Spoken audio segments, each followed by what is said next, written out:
Good afternoon. We're live earlier than in the previous days because it seems that the competition has taken a bit of a turn. So we'll, yeah, the race is truly on. So, we're gonna follow what happens today. Might be a pretty big day. All of the top 4 players are currently playing. Oof. Hello, Bun. Zartos, Novihan, Phil, Canoeing Bulky, Viper, AJ, Rissless, Biggie, Rolly, Sick of the Sun, have fun. Okay. So, first things first. I wanted to show what Bren did not too long ago. We're not gonna stall this any further because someone might get a pretty ridiculous run in no time. So, alright. Bren, a couple hours ago, was able to get back to the dirt zoop that we have. The strategy was still a little bit unknown. Elcon was thinking it would be like a break tap. But what we saw Bren do here, on the third attempt on this dirt, was take a pretty slow line and I think 2 break taps. And it lands really far. So Bren is able to do that with the break tap strategy. It's definitely at least 1 break tap. It's kind of hard to see exactly, and we don't have input, so... Well, that is what it is anyway. So this is from Bren's VOD earlier.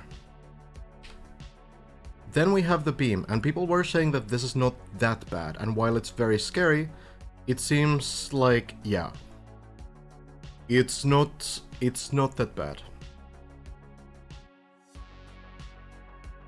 Just need to be extremely careful around these. I think a small break tap around the flag.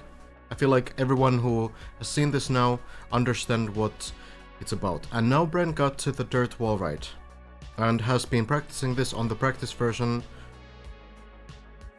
Knows what to do. So it's the bounce around. Oh, already going.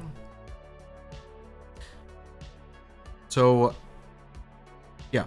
On this run, Bren was able to stick to the lower parts, the very narrow parts, and that is one of the hardest parts probably already done. And then the sideways bounce, a little bit with the back wheel, actually. Going very high on the dirt wall right, but still sticked the transition. And flip up right around the end of the Trackmania text there. So Bren was able to do that first try. And then was able to also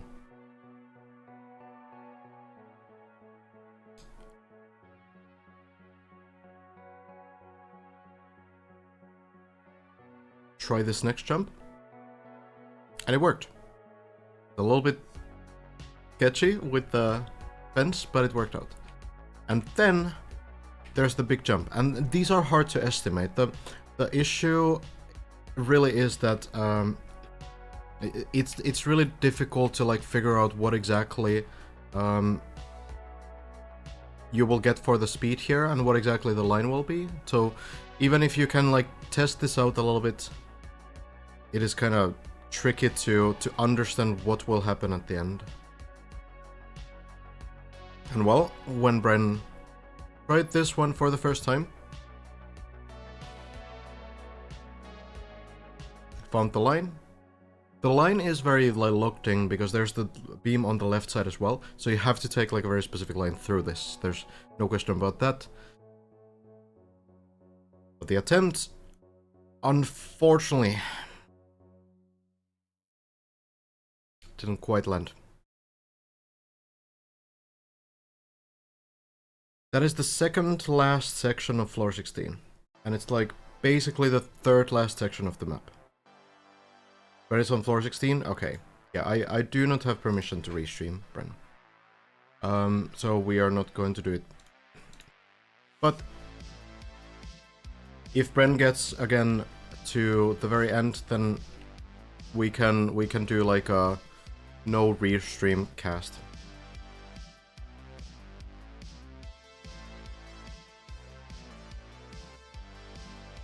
Hello Fated, hello Sid, Jehore, Arith, kinda everybody else as well. Welcome, welcome. So yeah, I do have restream permissions for all of the other 3 players. Not Bren. Yeah, the flip might be possible to do a little bit later. You're right, have fun.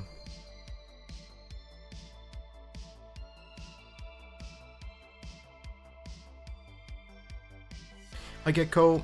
Hello Daniel.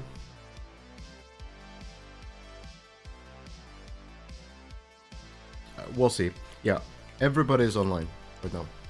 There's the game as well. Game is also online. That is good.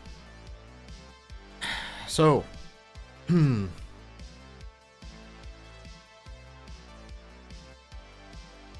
Hazard, floor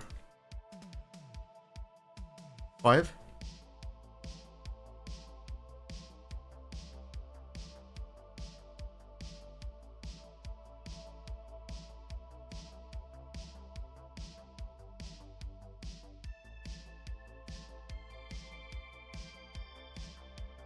No, I can, yeah, I can do that, Zartos.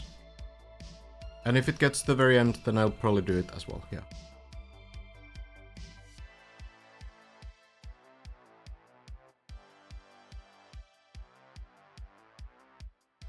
Bren is, yeah, currently on floor 16 and Elcon on floor 8. Lars also on floor 8. So yeah, we can... Yeah, Bren is pretty far, that's true. So...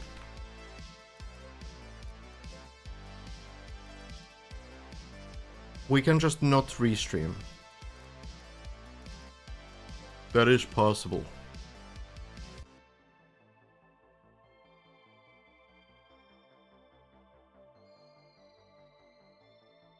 I don't have multi-Twitch set up.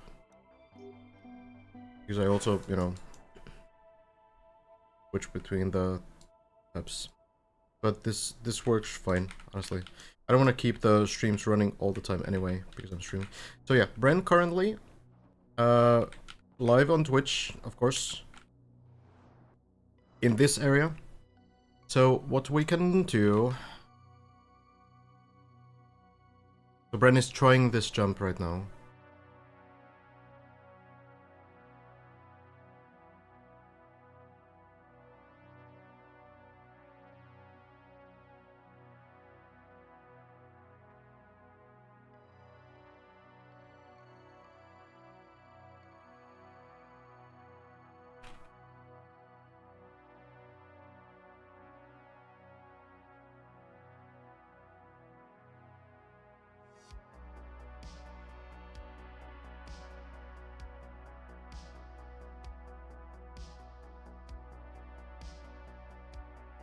Maybe we can do this.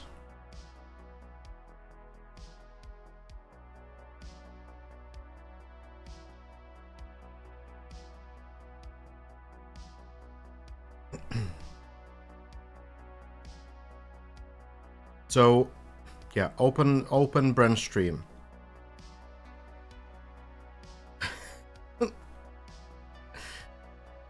We can't restream, but that doesn't mean that I can't, you know, just watch it and then you also watch it.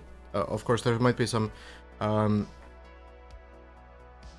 desync, but oh well. Thank you, Kostanix, for the tier 1.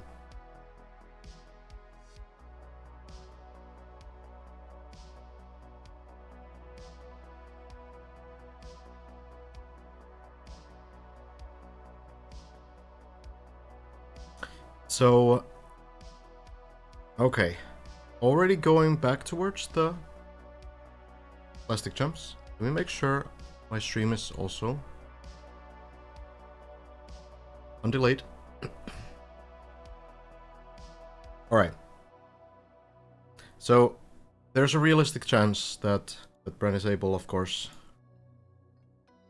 You get this one. Oh, the double. Oh, lands onto the ice.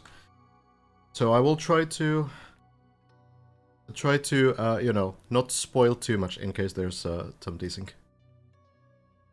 Not try to recast anything. Oh well, alright. Around the poles again, around the flags.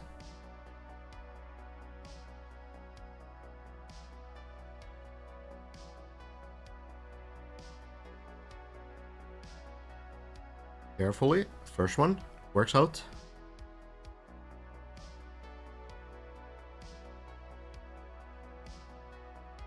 Second one, oh, a little bit of a shaky line there, but will be possible to save. The car seems pretty stable.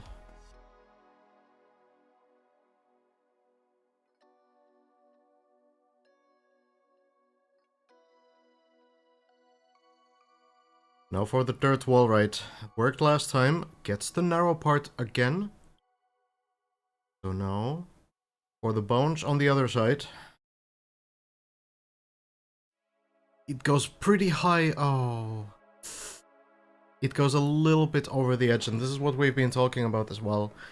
That if it does go to that very top part, I have no idea where Bren is, or if this is savable. Looks pretty rough, actually. This looks, yeah, looks like a reset, potentially. 413 is so miserable to drop down onto. It's so terrible. But this is kind of...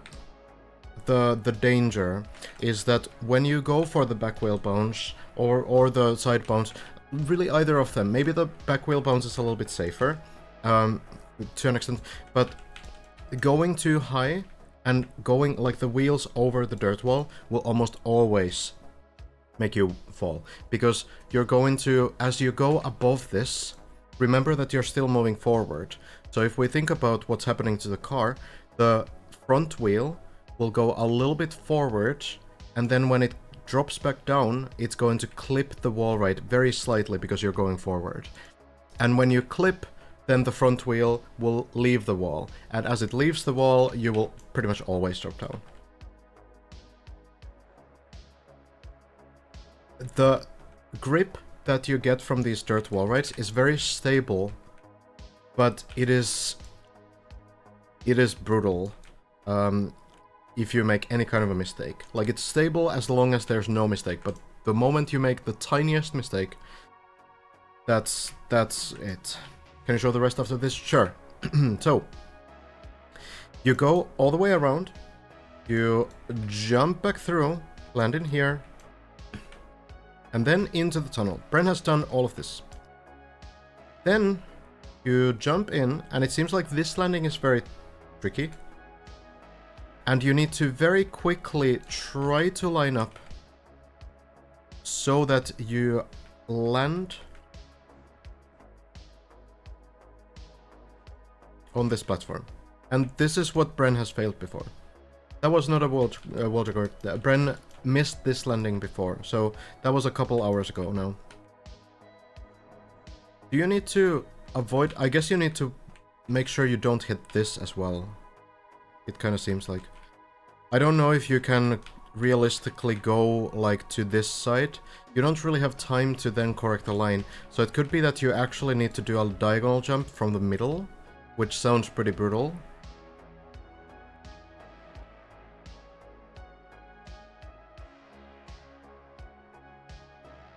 It seems like you can release a lot here.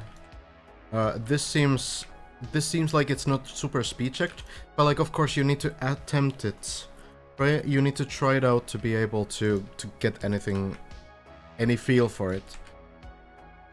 But if you do land this, then you go around, jump in here. There's nothing. This is just like a shaky hands check. So landing here, and then over the beam, and now the final part of floor 16. Your right wheels will barely fit through this gap here. There's a corner here, and there's a gap here. So your right wheels will go here. The left side wheels are going to be off the beam. So you need to find some way to just full send this, get the wheels onto the uphill. And if you get here, Congratulations, you cleared the final floor. This blue flag is the mark that you've cleared jumper's part.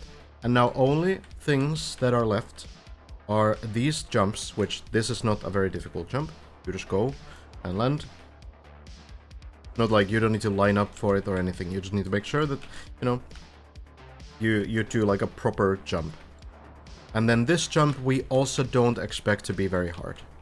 We expect this to just be like full speed, press forward, maybe turn sideways for the landing for extra safety. Or maybe not. You have space to land nose first. This kind of a climb, no problem. This pipe, no problem. This beam, no problem. So really, it's just about the final jump. And when you get to the final jump, the players will gather speed by driving around this circle. It's not a slippery surface, so you can just drive on this for as long as you want.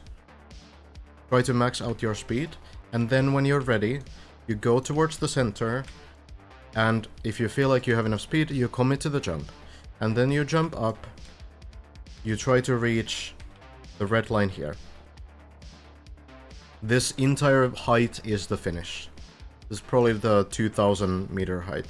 So, if you make this jump, you win. You finish Deep Deep 2. But the problem with this quarter pipe is that it's one try. Of course it is. Because this kind of a quarter pipe will also always push you forwards, because it's not entirely vertical at the top. It's slight, like a diagonal line. Slight slope. Which means that you jump a little bit forwards, and if you don't reach the red line, you will not get a second try. You will drop all the way down. The run is over. All the way down. You get exactly one attempt at this. And honestly, with how this competition is going right now, you might literally get one try at it if you want to win, because the problem that you'll face is that everyone is playing right now, and yeah, Elcon on 12. We can check in on Elcon when Elcon gets to 14 again.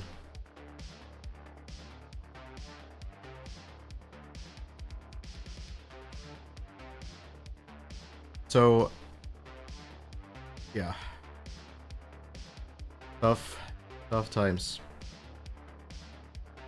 This could be the final day, or at the very least in terms of one player finishing.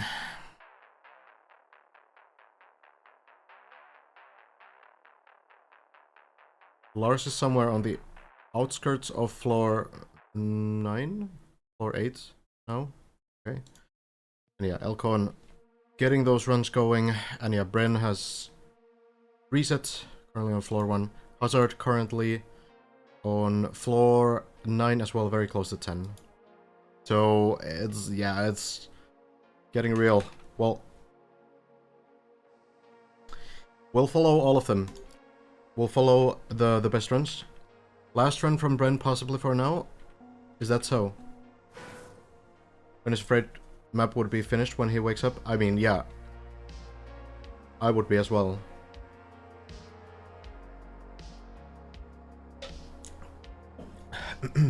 I'm not rooting for anyone. We are neutral, but I'm rooting for the players to finally finish this goddamn map. Thank you, Hege, for the 33. Thank you very much. Okay, so we're not gonna do restreaming any more than necessary. I do have permission from Lars, Hazard, and Elcon to restream, but we will watch the runs when they get to like the higher floors, generally. So like 14 and up, we can follow how those go. You would say this is not the last day? 50-50?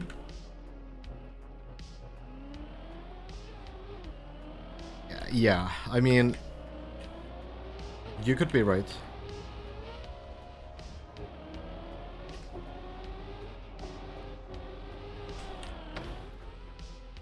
Bren doesn't want to be restreamed, which is entirely within his right, of course, to have that stance.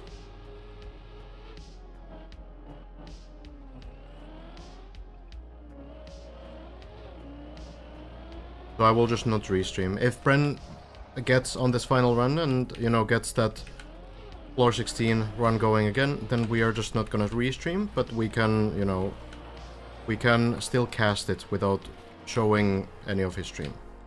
It's gonna be a little bit awkward, but we can, you know, do that. Yeah, exactly, Ordep. That should be a fine compromise.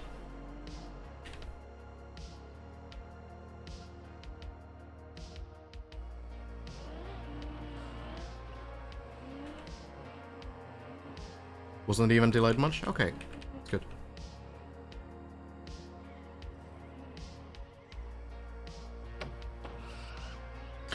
Guys, I just realized, by the way, I need to kind of start catching up now. I might only have one day to clear 16 floors here for the first time. Or what is it? 14? I'll need to get those runs going really quick.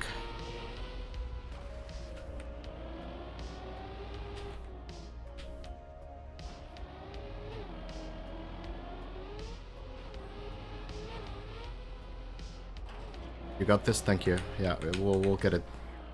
No worries. In the worst case scenario, like the nightmare scenario really is that I only get second place. I hope it doesn't come to that.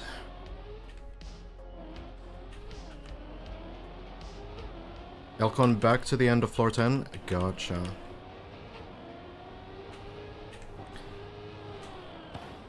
It's a lot of pressure right now on the players. Like, it's so brutal to play when you've been grinding for hundreds of hours already, and now you kind of feel like, okay, now I'm actually on a timer. Like, you know, if I don't get the run on this session, it might be over.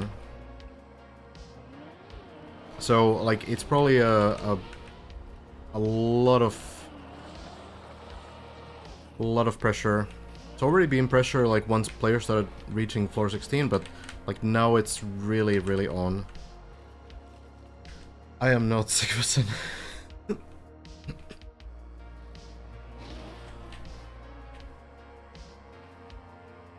Oh, whoops. Okay. Weird roof hits. I do not have any contacts or plans to kidnap anyone. No.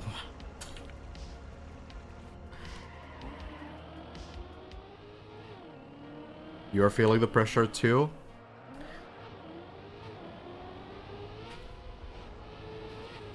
Honestly,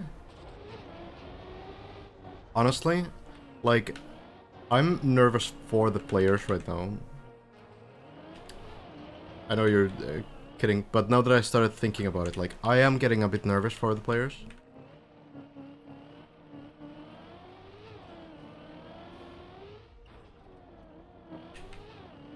You know what? Fortunately, it never happened to me. Like, there's always, when you do any kind of a speedrun, there's always the final trick.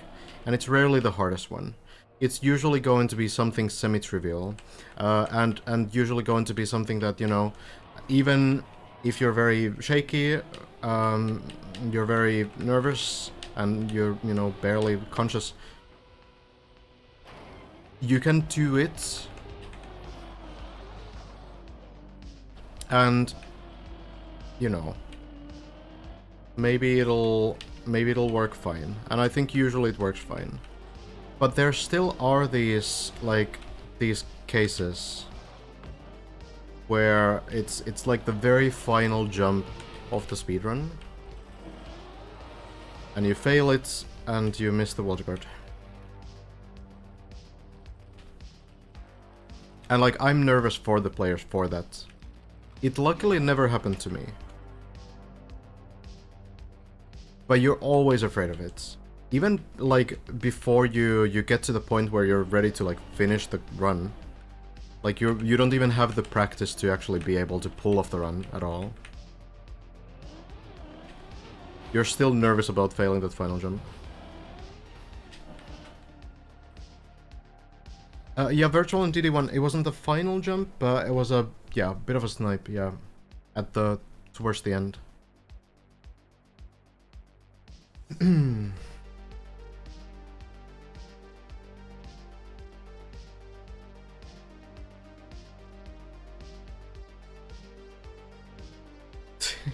Mycon. They'll get it done. I believe in our players. Started playing Trackmania yesterday and I've been getting silver and gold pretty consistently on the spring 2024 maps, but I don't feel like I'm learning anything.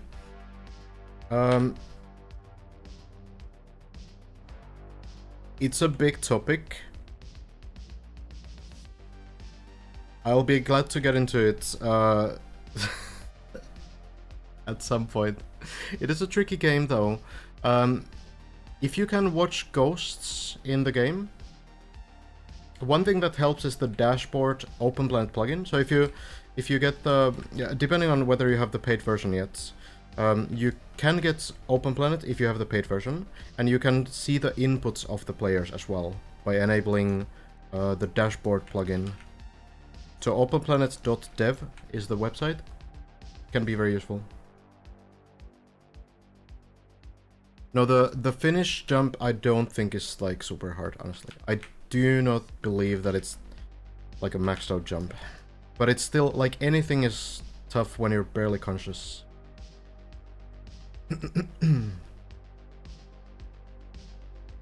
Hazard is in front of floor 13. Gotcha, gotcha.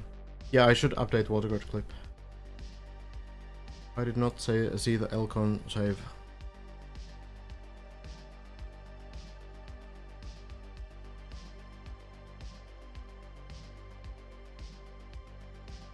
Okay, let me update the comment.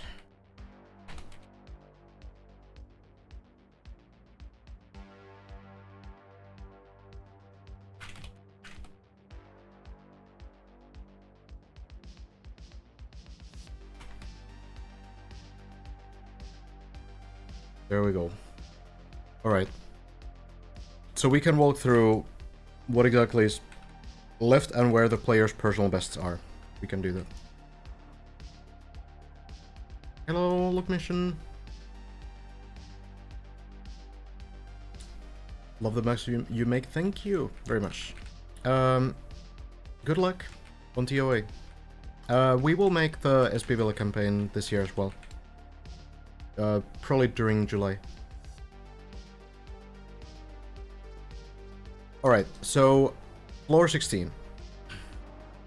So, this is where the current top 3 place is. It's a tight top 3 place between Hazard and Lars.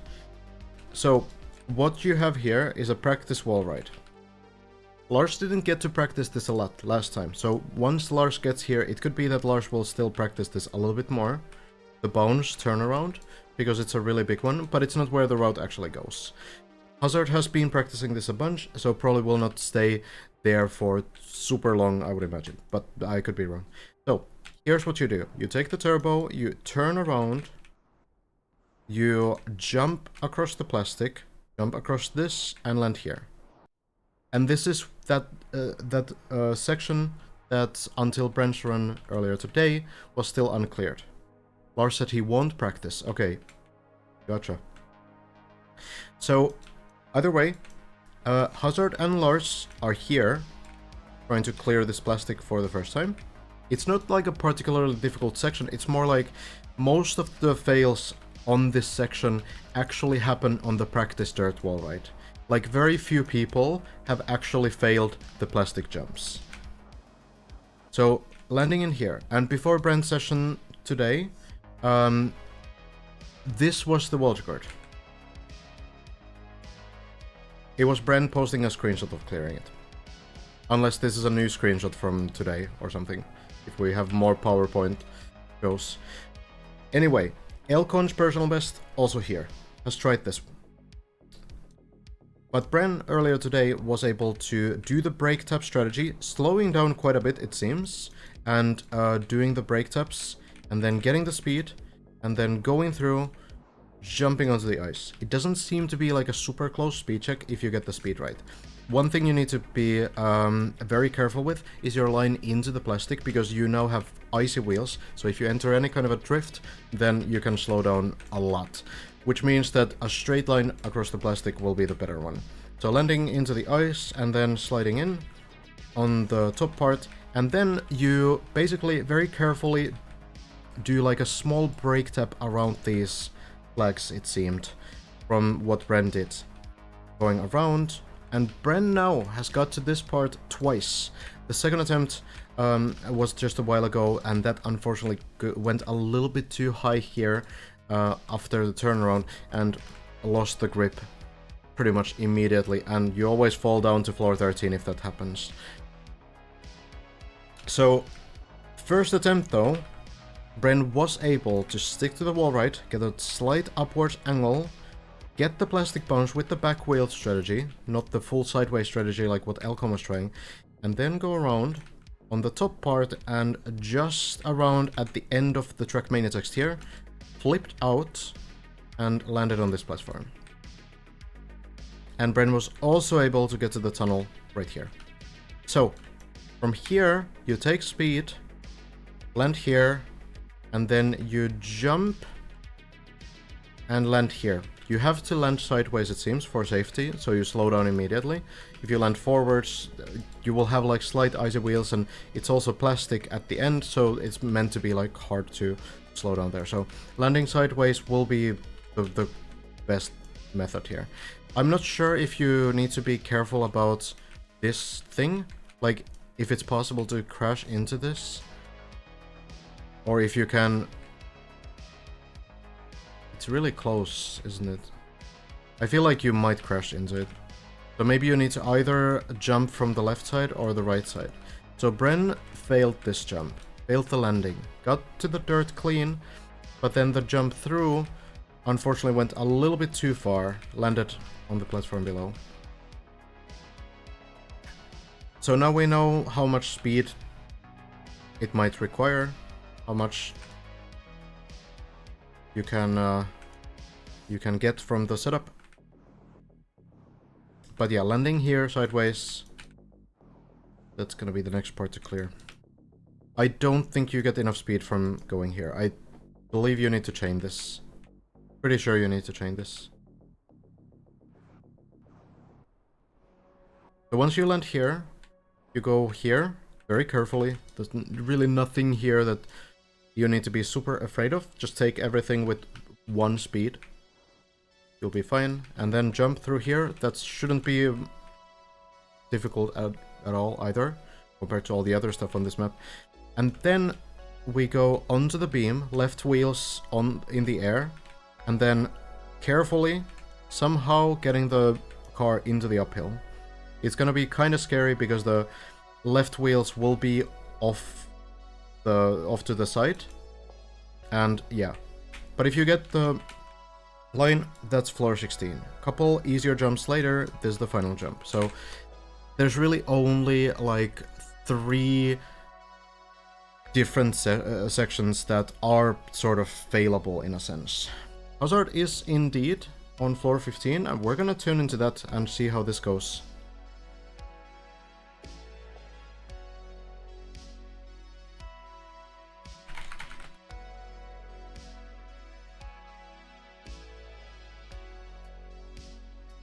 Getting some runs going for the flip. Oh, that's very far to the left side, but it will land. Close down enough as well.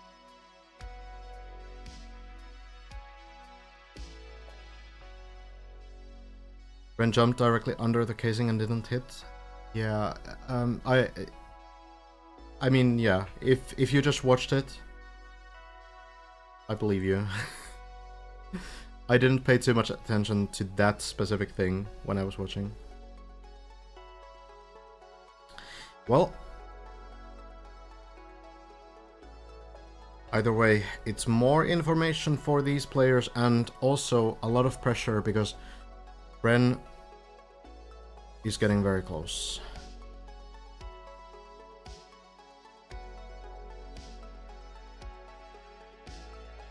now for the dragon. It's been a little bit weird. But let's see, is it gonna be enough? Oh, barely not. Is it going to bounce at all? It will, but not to the right place. There's something about the dragon. Floor 12? Floor 12. Okay, not the worst. Floor 12 landing. That was a very close call as well.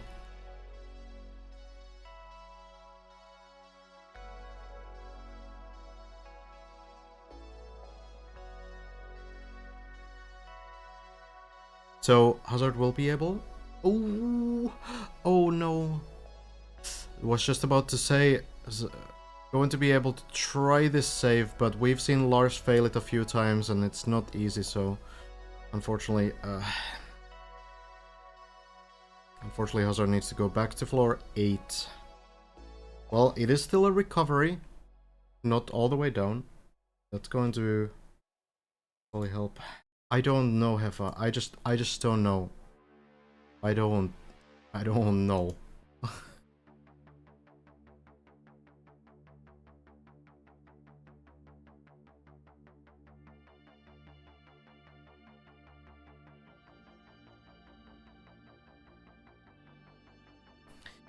Okay, well, the race is on.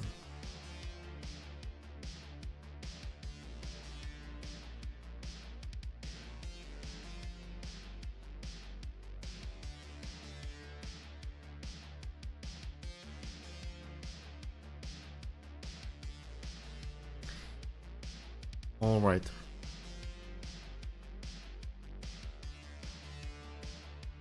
Well, checking the progress of the players, we will get some updates. I should maybe open the tracker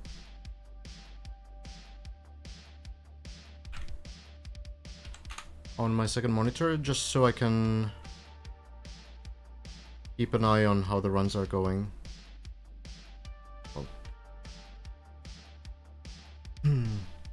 Want to check out that save clip? I can, sure. Alright.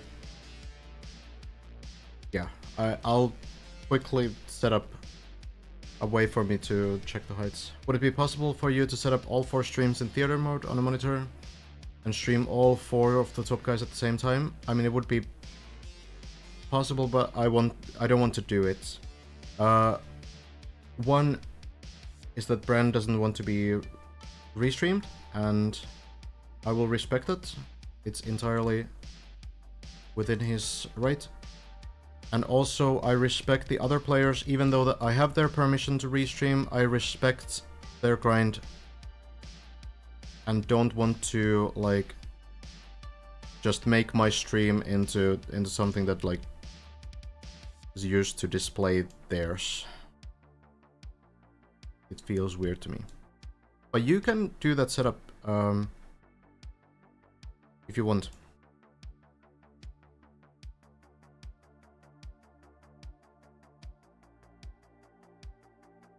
Okay, I think this should work.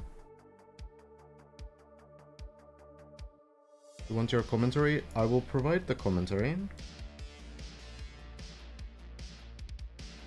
Oh, no worries. But there's a difference between watching someone on a server and watching their stream on your stream. So it's gonna be like this. When they get those higher floor runs going, we will definitely check them out. Not a problem. Okay, okay, I wonder if this will be updating. It does say live heights. Yeah, I think it works. Okay. Okay, should be all good.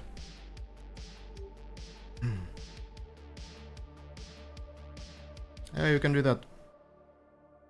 If you can set up all the streams and just have audio from here.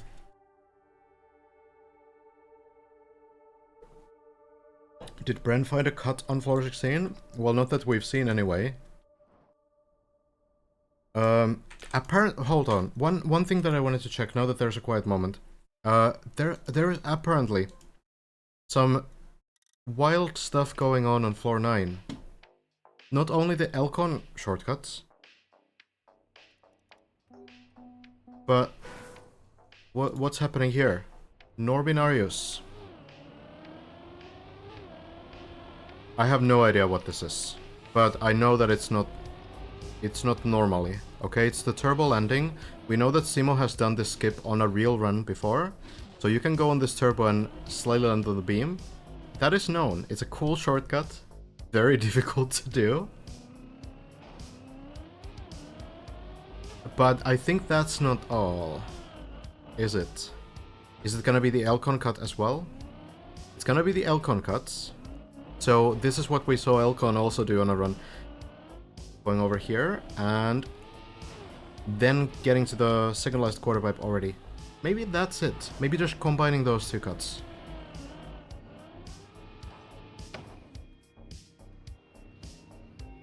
It looks really painful for the wall record grind, actually. Oh. Or is there something more? Oh, you can take speed from here already. I was kind of like, okay, that doesn't look like the normal line. Oh, that's cool. So you don't actually need to do the setup at all.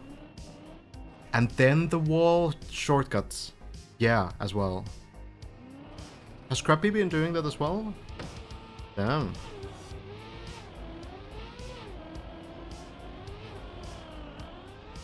Yeah, we actually, when the first player got to this point, we were theorizing that it might be possible to land on the wall, but it doesn't seem worthwhile to do. Oh, Scrappy tried it but gave up. Okay, gotcha. Yeah, this shortcuts, we did kind of see like, okay, well, it's probably doable, but it seems pretty low reward and pretty high risk. So no one really ever did that. But yeah, it is doable. I think one thing that might be even more doable is that you would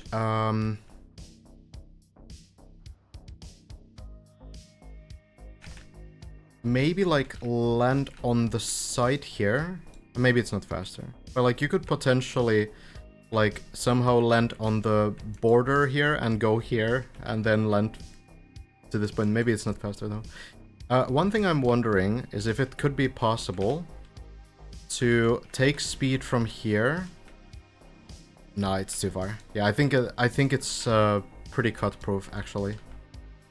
I was thinking like if you could directly skip to these ramps, because we know that you can do this jump barely on top of this. But yeah, it's probably not. It's okay. Don't worry, Rioter. You're probably fine.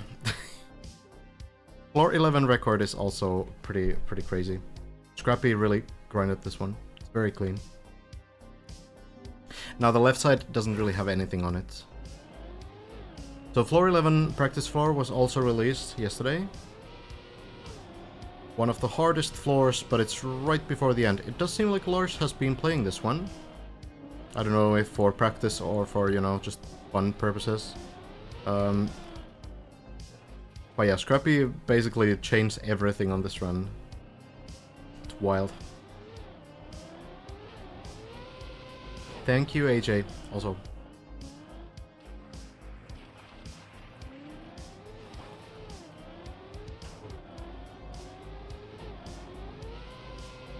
So this one also jumps to the right side to be able to continue directly. This is a kind of a cracked run, actually. No stopping.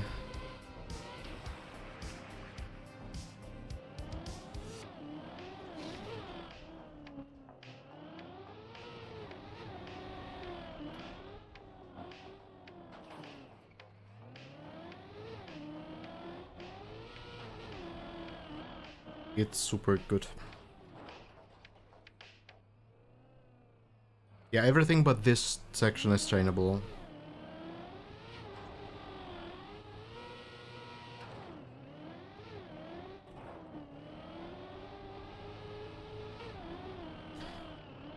I feel like speedrunning this strat, this floor specifically, is going to be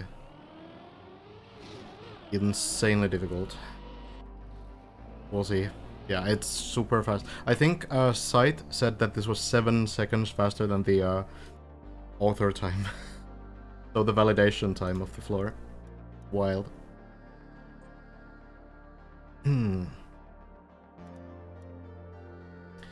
did say he wanted to hunt the map after finishing. Oh yeah? Well, maybe maybe we'll see those strats on full runs pretty soon.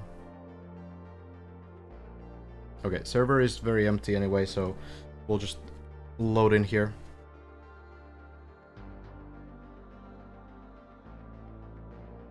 Hello, Frozenthia, and hello everyone else who's tuning in as well. So yeah, current situation is that our top 4 players are all going. So what I'm doing is I'm casting the players, and I do have permission from Lars, Hazard and Elcon to restream, but I'm not doing it more than necessary. So we're gonna check the higher runs, basically. When they get to good heights. If they were on the server, it would be different, but I don't feel comfortable just like slamming someone else's stream onto my stream and, you know, leaving it there. But you can have the multi-stream of it, of course. Not yet, Dado.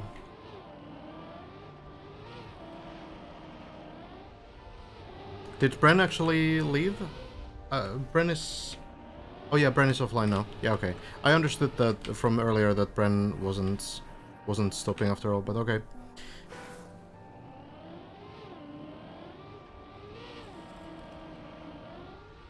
Keep it open, Run, in the background. Like, you can mute it and stuff, but I have pre-roll ads, so you don't get ads while watching the stream, but if you, like, open and close it, then you might get more. Oh, Bren is still live? Oh yeah, Bren is still live, just on the lower floors. I have the tracker open. Yeah, okay. My bad. Okay.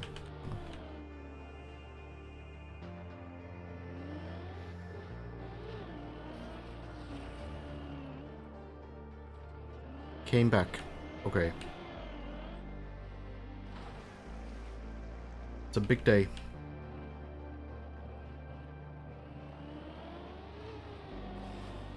Dude. How is this? Okay, whatever. Let me just focus then.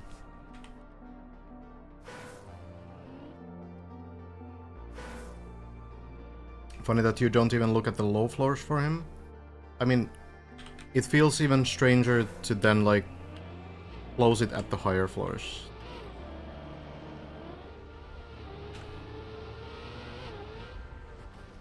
Should open multi-stream on second monitor and cast all without showing it.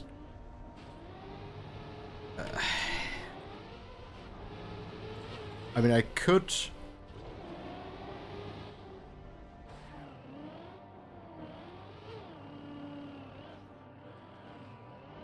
I guess I could.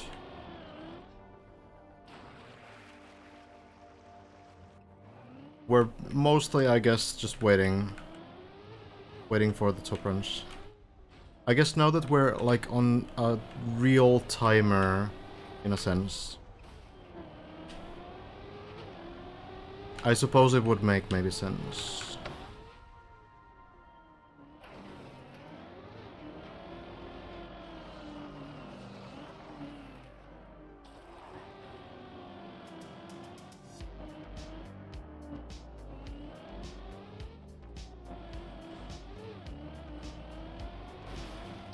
Maybe that would make sense. Maybe we can do...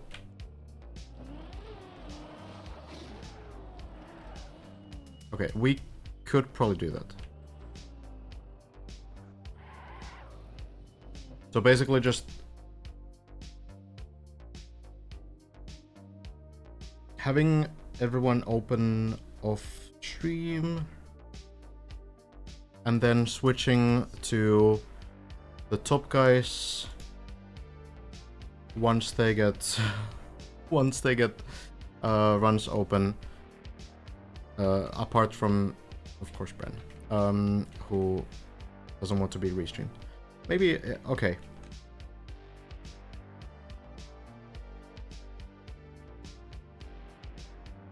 Thank you, Neb.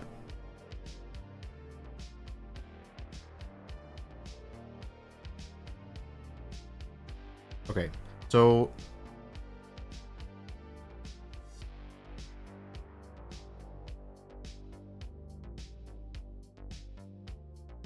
we can, yeah, all right. Well, we can do this, yeah. So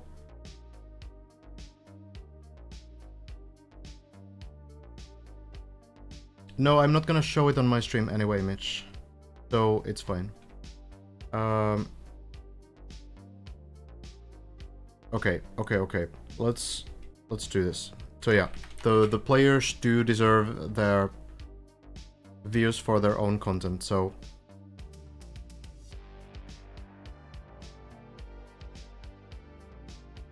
okay, that's what we're gonna do then.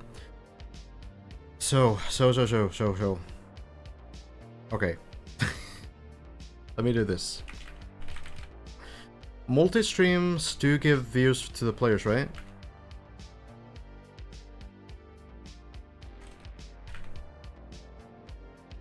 Yes, good. Yes and no. What does that mean?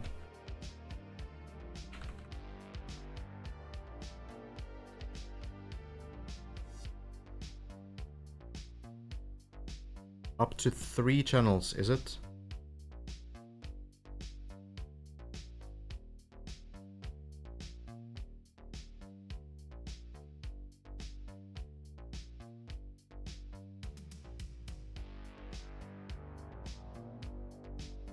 Okay. Well, I have all of them open. Anyway.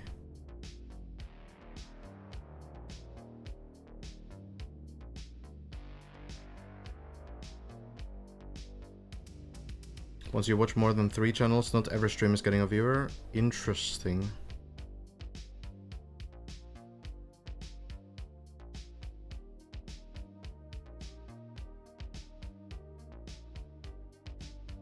Yeah, I actually haven't heard of that.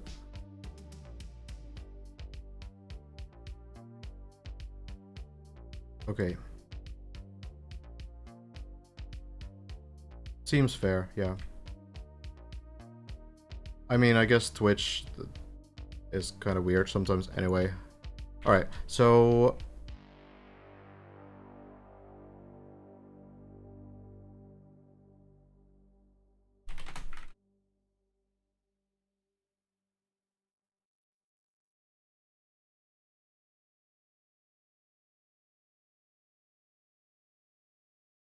Let me just do this real quick.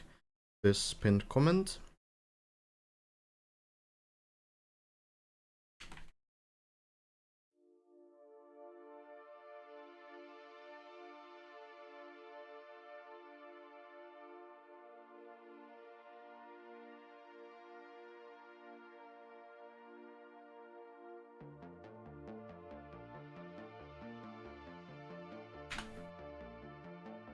That'll do.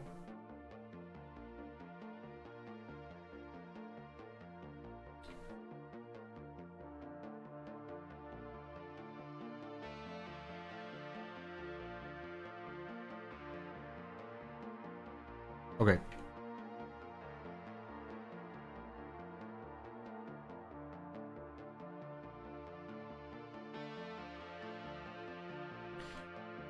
Should be okay. Alright, and then we can jump into Hazard, yeah. Night Dweller.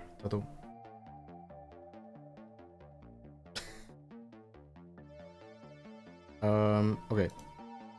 Yeah, Hazard is getting to floor 14, so we will switch into that. I'll just do this.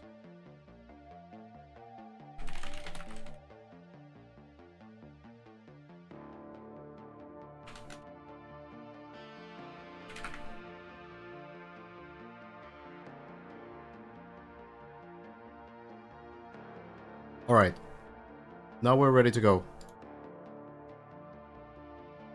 So, we'll follow the players and, well,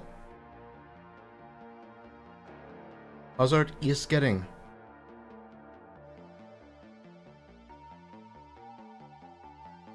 into floor 14. And it's getting pretty close to floor 15 as well. Just the turbos remain.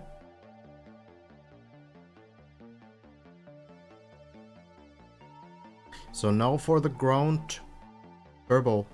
Front wheels first. Dropping down. This is just the press forward line, but the key on this section is to counter steer, stop the rotation of the car once the car does the backflip. So you flip here, and now after the plastic bounce you want to make sure the car doesn't rotate too much. Hazard does it perfectly.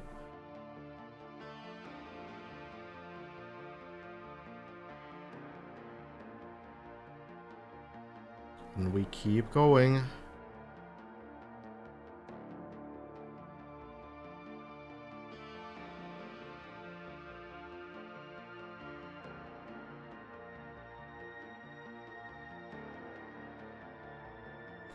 So, one of the toughest parts of this floor is quarter pipe jump. Need a very clean line. So nails it. Not even landing upside down, which is super important. You can save it, but it can sometimes be very difficult to do so. So, better like this. The bounce through works as well. So we keep going. 2 more sections before the final jump of this floor. First one works nicely. Should be a clean landing here. And now the ceiling turbos. Getting the boost into the pool, and it works out. Rosenthia, thank you for the 1, 2, 3, 4 bits. And Mike also for the 100. Thank you so much. Hazard. Back to floor 15.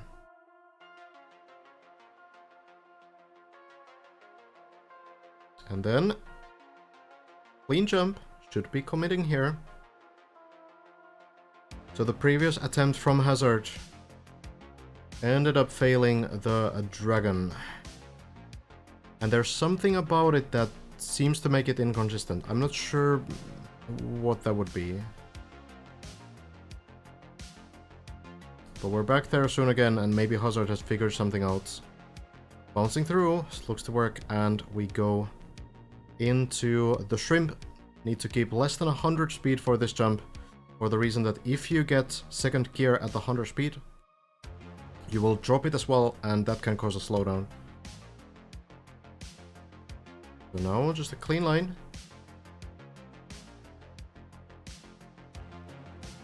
Slight tap to the left. Elcon is doing the right side here, everyone else is doing the left side still. Slight tap to the left to make sure the car hugs the plastic wall and the line is clean. Looks good. Bounces once, but that's gonna be all.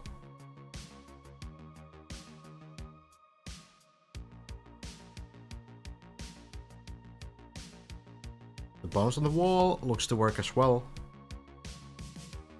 Can sometimes be a little bit rough if you don't get the correct position, but it works fine, and the beam landing works as well. Slowing down. And now again for the dragon. Tries to do the Elcon line, so goes a little bit, maybe, on the left side of the beam. And I don't know what it is. But maybe this works. Slightly later, air brake, and it does work. I don't know. I don't know what that's about. I have no idea how it can be a better line if you go slightly to the left in the setup, instead of right on the setup beam. I don't get it, but it somehow works. Elcon did it yesterday, Hazard is doing it now, and it seems fine. And now for the rings.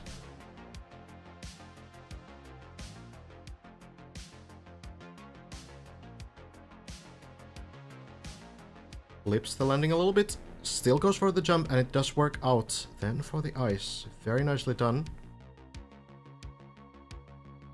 And we go right in. Gets the third gear, but not happy with the line. Maybe it was still a little bit too late. In Trackmania we often have the saying that you don't need to understand why it works as long as it works. So I guess this might be also how players approach this ice slide here. You need to get the third gear before committing to the ice slide. If you don't, you will inevitably get the third gear during the ice slide. And that will slow you down. And you need a lot of speed for this. Elcon, interestingly, is doing like a little bit of a diagonal line, whether that's a ice speed slide or not. I guess we could debate about that all day long, but... Well, Hazard feels pretty good about this. 200 speed roughly, it's gonna be enough. And now the brake tap on the dirt. It looks to be clean, doesn't quite hit the lamps, fortunately, and Hazard is through the ice section. That was really close to the left side lamps. I don't even know why they would be there. Seems, you know, a very well-lit place. I don't really know if there's any need for lamps there, but okay. Here we go. The final beam on the floor. And it works.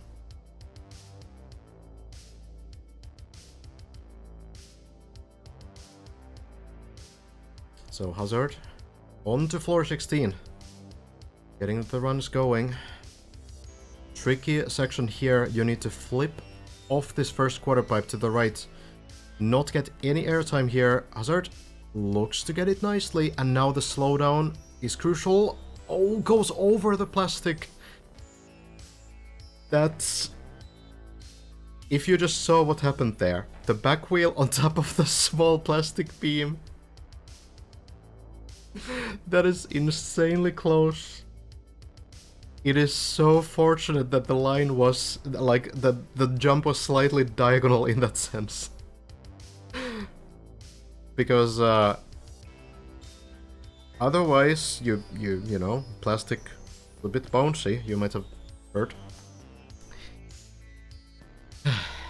Well, we go back to the practice wall hang.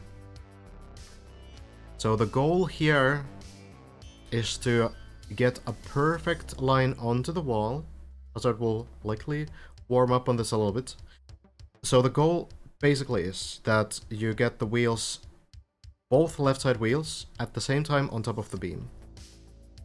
So that you don't go too high, because if you go too high, when you drop back onto the beam, the fall is going to be strong enough to drop the car. So you want this kind of a very, very clean line, which Hazard just shows perfectly.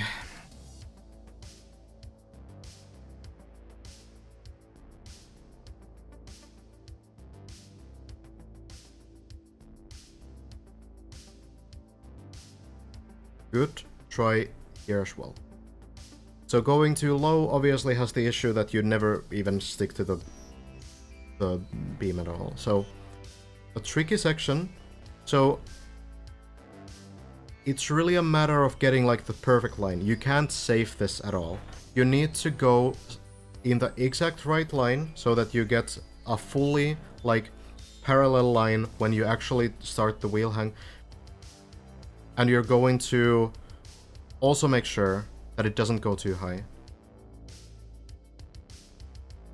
Hazard has cleared this before. The personal best is about 3 tricks ahead. Still practicing. Still patient. It's worth it.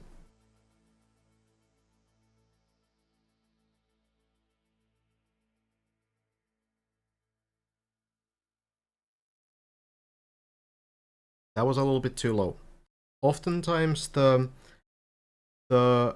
most likely way to be too low is actually that you get the front left wheel or front right wheel in the actual section. You get the front wheel on top of the beam, but the back wheel doesn't quite land. That doesn't seem to be a problem for Hazard right now. It seems like the wheels are going in the correct place. Like the car is very parallel with the line that Hazard is doing. That is very good. So sometimes it's just a tiny bit too high, and sometimes it's a tiny bit too low. But the car is very parallel when it goes to the wall. So it's looking really good in terms of the angle, the rotation of the car. Just the timing. Just the timing needs to go right. Well, Hazard looks to be still trying to get this down. Just wants to build that confidence. Because you know that if you fall down from here, maybe this was your last chance to actually win the competition. And, like, are you going to then think, like, okay, well, if I had one more practice attempt on the wheel hang, would I have maybe got further? I mean, yeah, you're probably gonna think that. However true it is, which probably doesn't, you know, make it very true, but...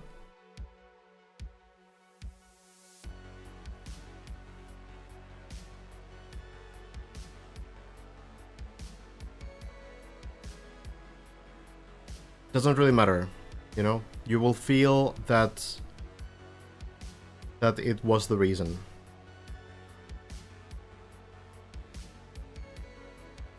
Now, it's possible to fall off this practice section as well, yeah.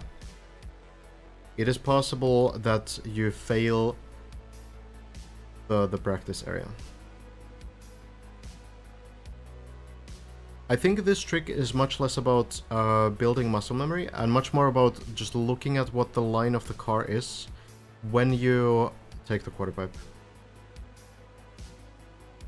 The difference is that it's a slightly different setup. Because you have plastic on the practice floor side, or practice, practice section side, and you don't have plastic on the other side. Plastic has higher acceleration than tarmac, which is the other side of the section.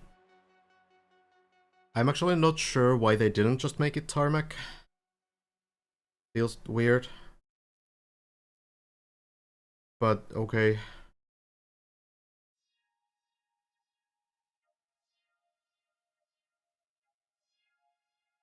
Floor 14 for Elcon. I actually need to refresh my thing. Yeah, no, Lars, yeah, Larson 14, yeah. So floor 13 for Elcon. And Bren also getting into floor 10. 11. Larson 15, okay.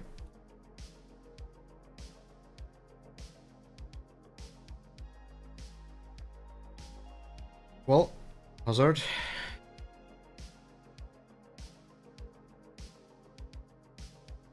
Still wants to get that practice in. Lars said he changed his approach to a lower line after watching Elcon on the wheel hang, or...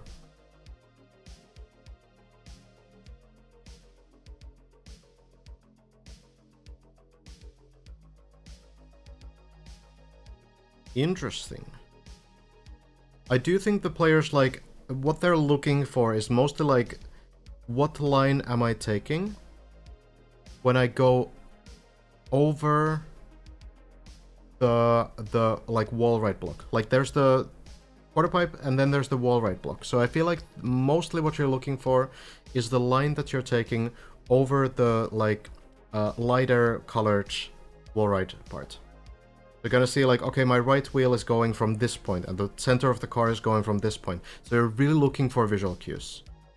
Really trying to like understand like, okay, how do I want the car to behave here and what do I actually line up for? Of course, the other side of it is that you look into your approach line. So when do you start turning?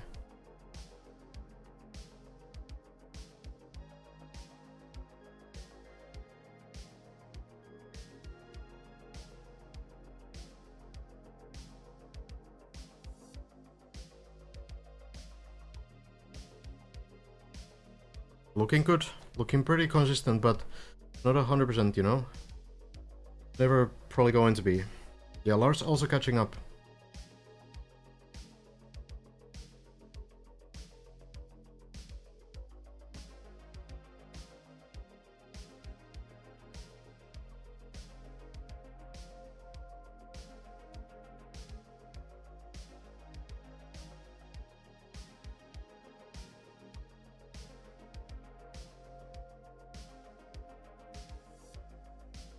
The wheel hang is such an important section to get well.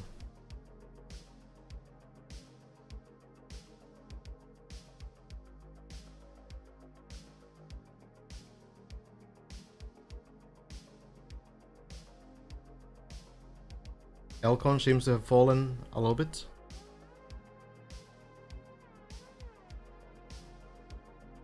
Do you think Scrappy and Schmunil are too behind to be a threat? For the win? Yeah. At this point, the winner will be one of these four. For top 3, maybe not, but...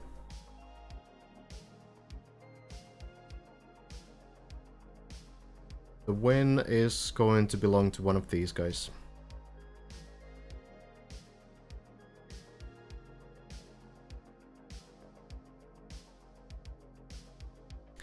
Bren has gotten the furthest. Bren has been able to clear the dirt wall right. Failed the section after. Only 2 uncleared sections on floor 16 remaining for Bren. And after that, it's mostly just the final jump. But now Bren needs to get there again.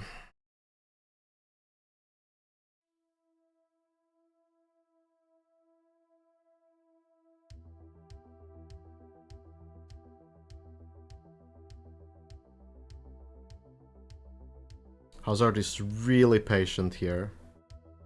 Really patient. We can maybe check in on Lars as well.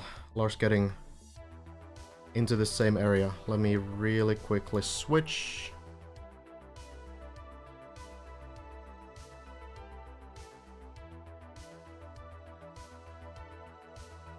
So Lars is in the beginning parts.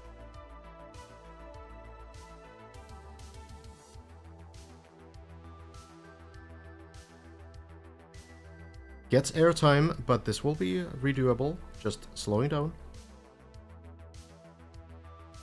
I only have 2 monitors, so I'm struggling a little bit, but I'm looking at the height. Oh, Hazard fell. Oh no. Of course, we just missed it.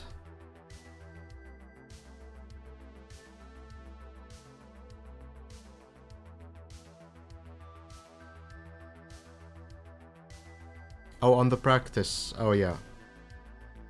It's so dangerous. Oh. Well.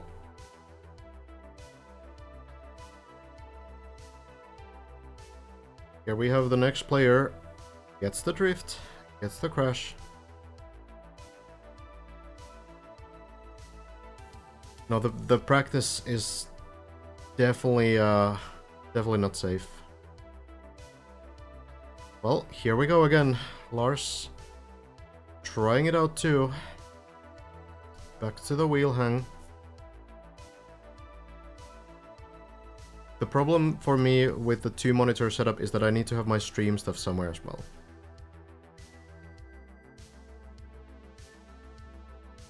So it's gotta be like this. I'm looking at the heights. Bren is getting some progress done as well. So we'll see.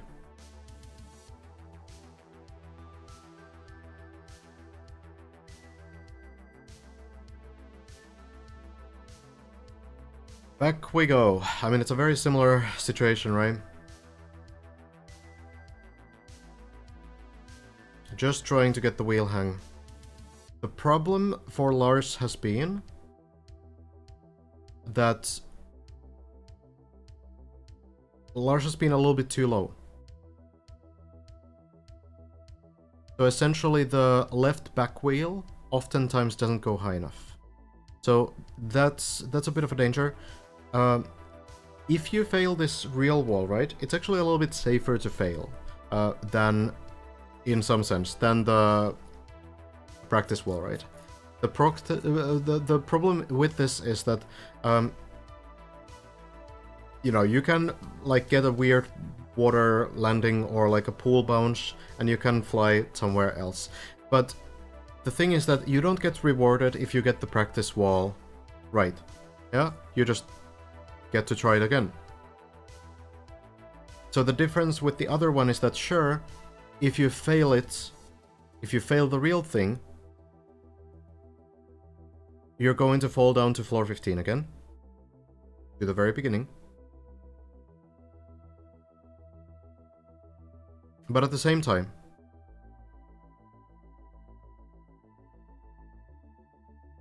if you get it right, then you might not ever need to do it again.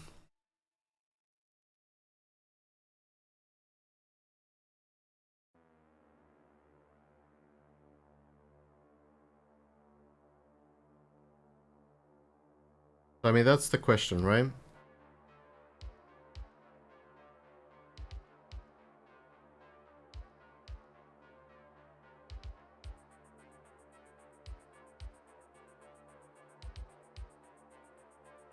Elcon restarted? Yeah, I see. Well, at this point, it's kind of wild.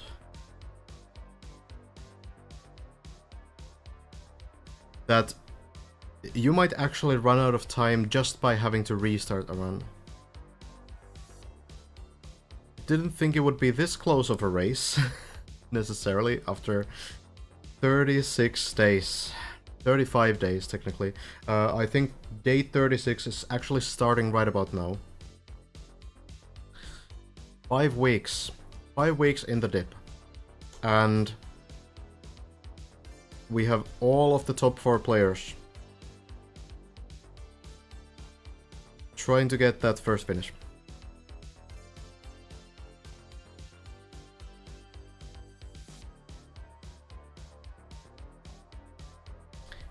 So Lars, whenever it goes into the wall and then it drops down like very shortly after, that means that basically Lars went too high. It was like a too much of a drop down. I guess there can be other reasons as well, like for example if you have a very diagonal angle, but usually like if you're parallel to the wall and it still drops out after like hitting the wall, it means that you went too high. So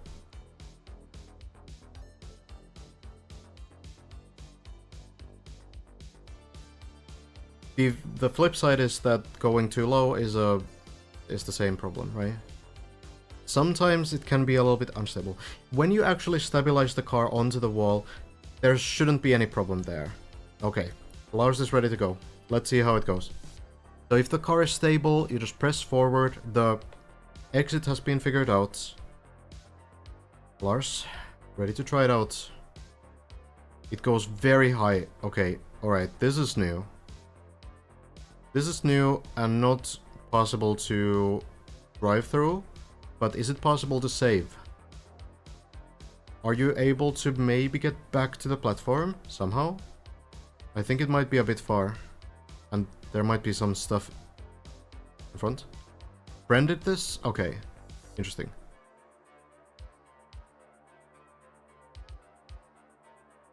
So it is savable then, from what I'm hearing.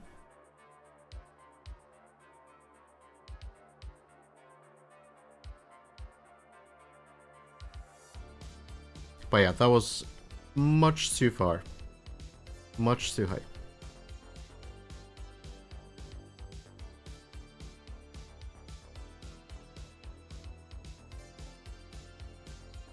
Yes, I'm generally going to show the player who's the highest.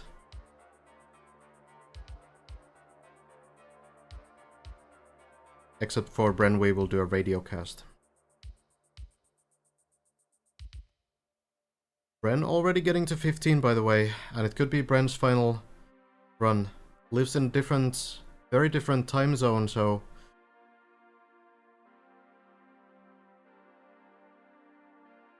a lot of pressure. Well, Lars, second try. This time it works, but not for long enough. Is it gonna land into the pool? Barely. Very barely into the pool. That was super close, honestly. Like, I don't even understand how it can still destabilize at that point, so far into the wall.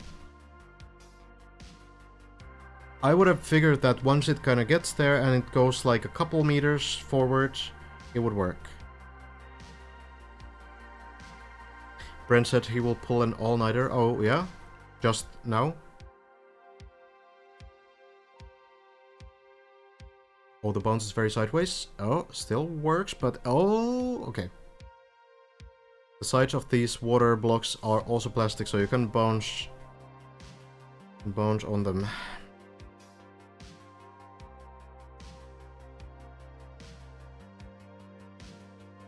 Bren is ahead now. Gotcha. So Bren has requested to not be restreamed, so we will not do that.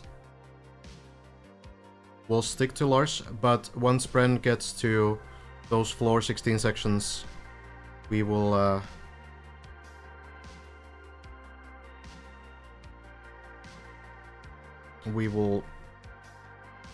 do a radio cast.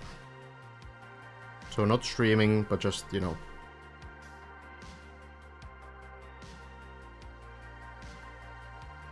I will watch, you will watch separately.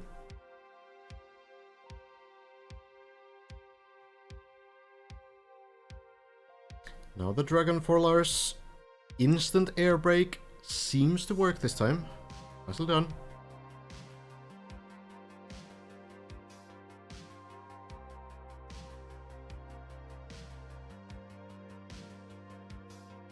Bren, of course, well within his right to request that. Bren entering 16 now. Okay, okay. See if Lars can do the same. The rings. Oh, a little bit shaky. A little bit tough to get this one done.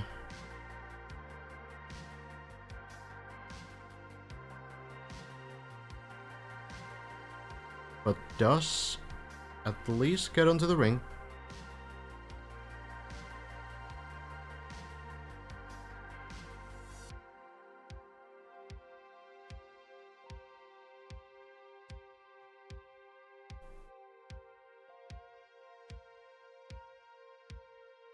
Lars, second last ring, works perfectly, and the last one works as well. So now just the jump into the dirt, and now the ice slide, the third gear, getting 200 speed or so.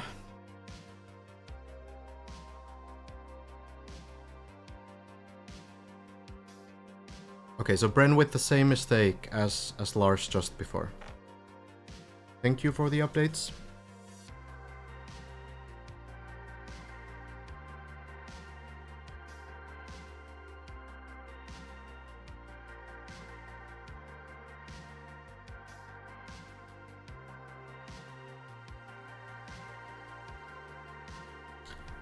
Hazard doesn't seem to be doing too bad right now, either. Getting those climbs in. Everyone has started using this like short line now. I think Elkon's very first attempt on this ice slide was a little bit like more speed. Lars gets the 200. That seems to be required. Now the dirt braked up, looks perfect. And Lars should be getting into the beam now.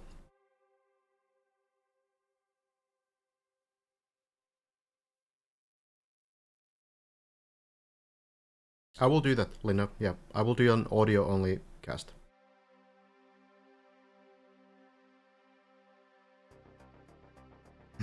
If it comes to that. Lars. Getting to floor 16, and this is savable. Just needs to slide into the corner. Oh, Lars is going to this corner. This is a little bit scarier than the other side.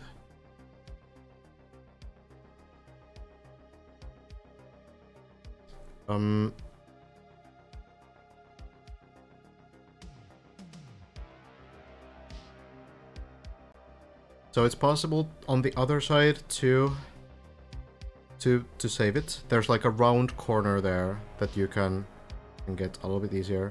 But it seems like Lars will try to do this.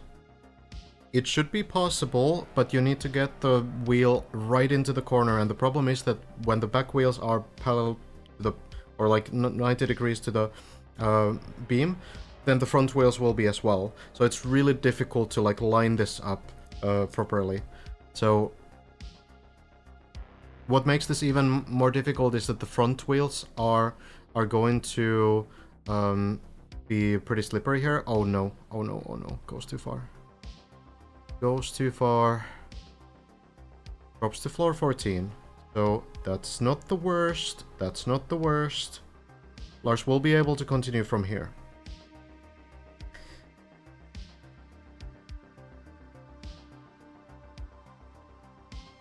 Well, Hazard is already back.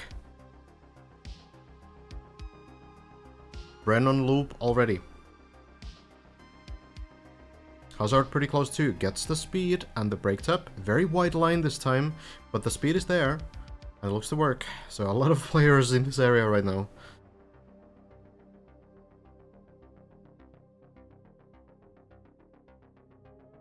Onwards to the beam.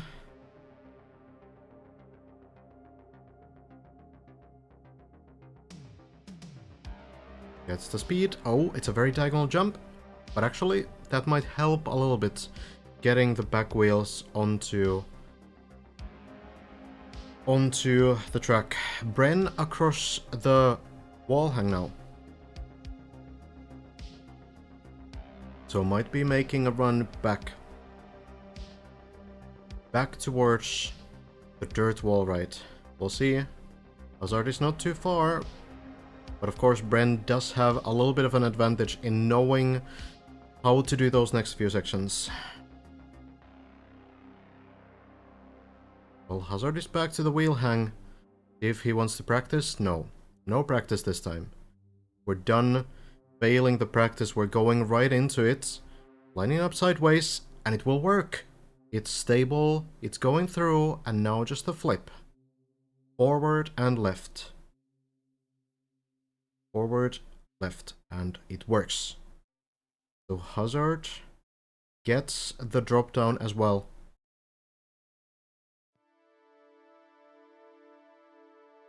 This one, a very tough one. Very tricky one.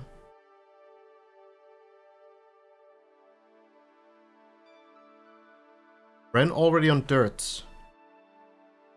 Okay, I'll need to open that.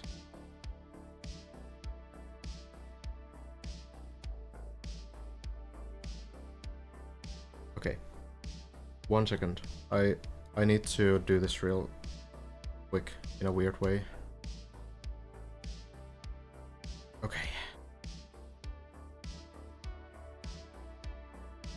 All right.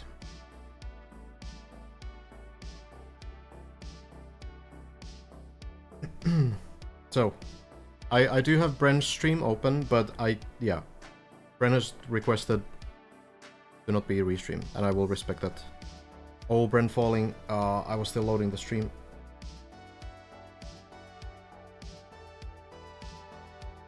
Hazard makes the landing. A lot of lining up for this. So Bren still on to floor 13 though. So it is one of the more fortunate landings.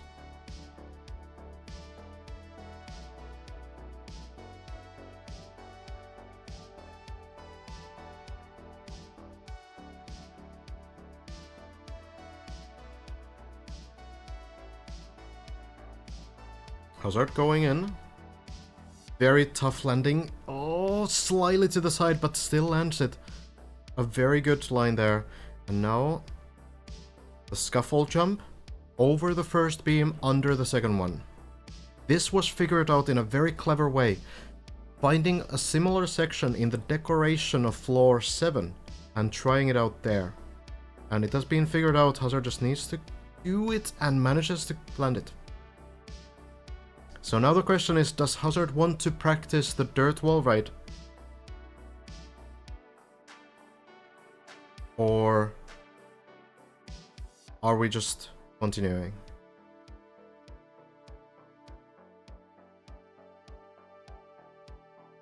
Suppose he might be asking himself the same thing.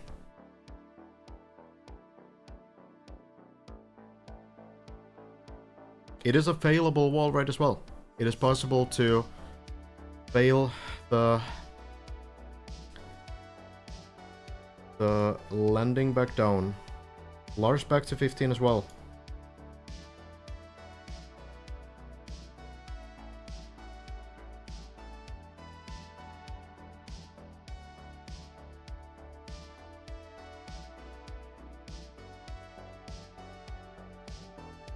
We'll need to open the tracker again. A very scuffed setup right now, but what we do know is that Hazard is currently getting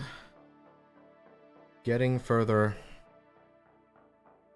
closer to the dirt wall, right? The actual one. Yeah, Bren has turtled in the plastic bounce section, so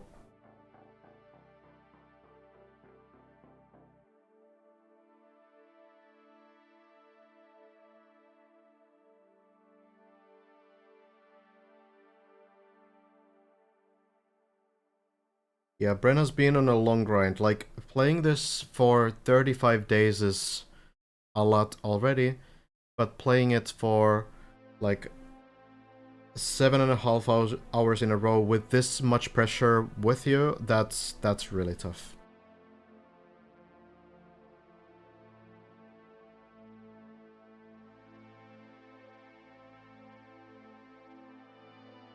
Also, by the way, about the restreaming thing, because I'm seeing some comments about it, I do not mind at all that Bren has requested not to be restreamed on the higher floors. That is well within his right. He's the one grinding the map. He's the one making the contents.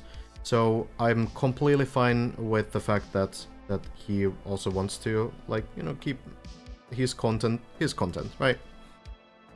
I'm very grateful for Lars, Hazard, and Elcon that we are allowed to watch these runs, and we're allowed to, you know, check in on their progress now that they're not playing on the server anymore. But I also wouldn't mind if any one of them said that, okay, no, yeah, would prefer if it wasn't restreamed. There's a difference spectating someone on the server and just taking their stream and looking at it here. There's really no reason needed. It's his content. He does with his content what he feels best. I'm also not, like, the reason why I'm not restreaming someone who doesn't want to be restreamed is not because I'm worried that they would, like, take some action against my channel, but because I respect them.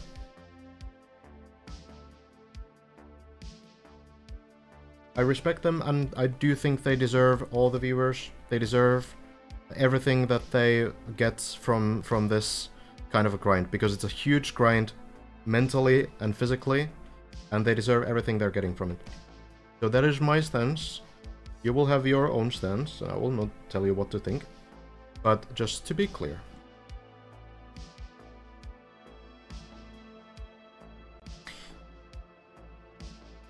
It could be maybe Hazard is looking at some clips right now, might be checking out what's happening. And I can actually quickly show what we're talking about. Oh, my car is moving. Oh yeah, because I unpaused. Well, that makes sense. I'm in solo, I forgot. So, this is where Hazard is right now. And what Hazard is basically looking for is either going for the practice dirt wall, right? You have the plastic block here, so you can practice the turnaround. The turnaround is a very weird, very unusual section that I haven't ever seen before this map.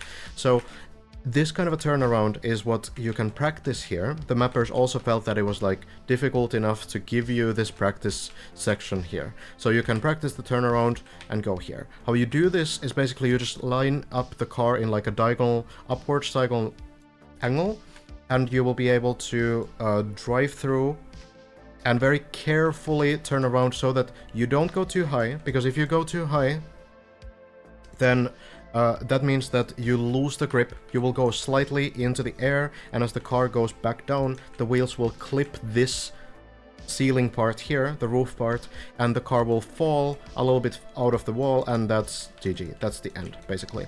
So you need to go very low and then bounce, and then go very high, and still somehow manage to do that. The actual route here is the plastic jumps. So you jump through here, land here. So that is basically, those are the two options for Hazard right now. We can check in on Lars right now, who has just fallen from the wall hang.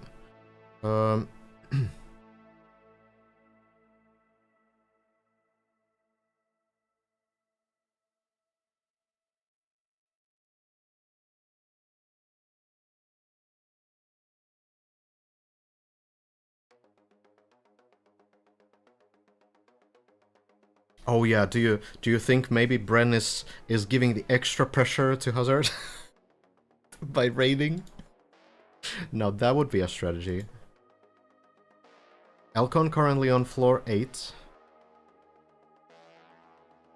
Getting some runs going. Oh, and Hazard is starting to practice. So we know what choice Hazard has made. It is going to be the practice dirt wall ride, and it makes sense because you don't actually want to fail the real one. The recovery from this practice wall, if you do something wrong, is that you drop into the pool, or if you do a turnaround and you go a bit too far and then lose the grip. That can be very punishing, but generally there's the pool, right? But on the real thing, no pool. Basically, you can sum up any kind of a fall, like, you know, sometimes we do ask people like, okay, well, what's the fall from this section on floor 16? What's the fall from the dirt wall or the next section, or what's the fall from, you know, the final jump, and what's the fall from, you know, whatever. And basically, the answer to all of them is like jeepers, right? That's always the answer, yeah? Always gonna be the answer. There's no other answer to it.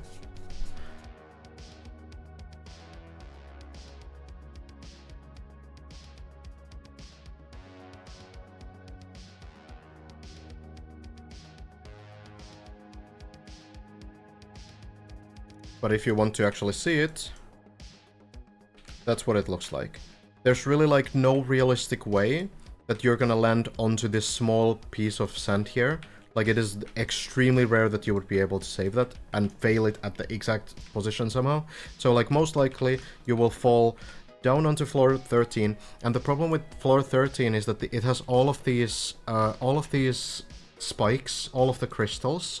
And the issue with that is that when you hit one of these crystals, the car will bounce somewhere, because you're falling for so high that you have quite a bit of speed just due to like gravity, just due to the car falling. So it's just very unlikely that you'll be able to save it. Bren just a while ago actually did save it, was able to land onto floor 13 and continue the run, but of course, unfortunately dead turtled after the plastic punch there, so now we are down to 3 today. Bren's run past the dirt wall ride really gave this final push the spark that it needed, though.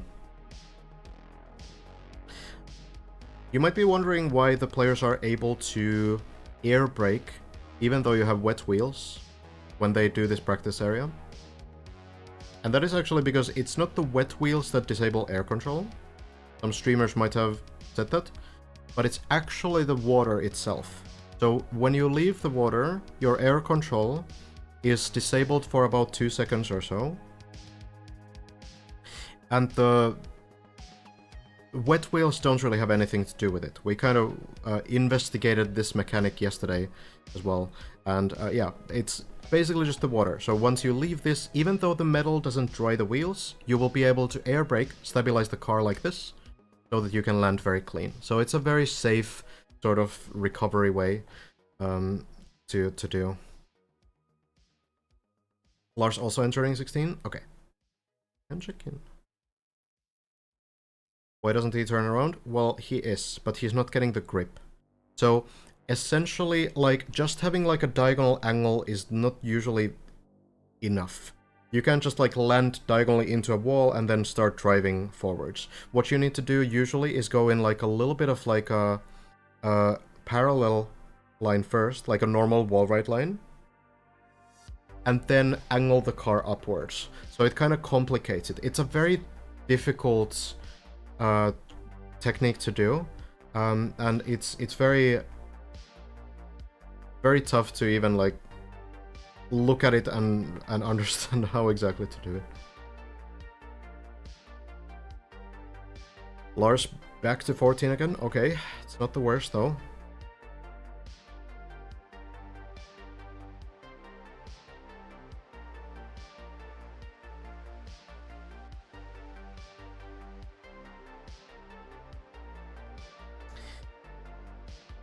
Elcon live at an unusual hour as well. I guess Elcon heard about the Bren run as well.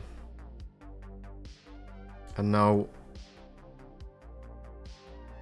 knows what's at stake. At this point, all of these players have a good amount of hours, let's say. More than 200 hours each. Okay, so here you can see the grip. Here you can see the actual strat. So Hazard basically turns the car like fully sideways on the wall and then angles it again upwards. So it's a very strange trick to do, but that is the key to getting the grip back after the bounce.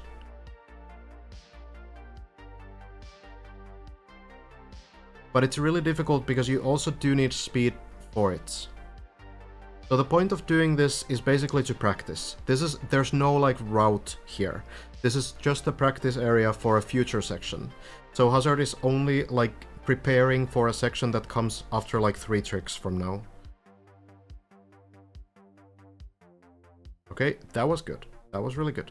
So you need to go like very low and then exit very high.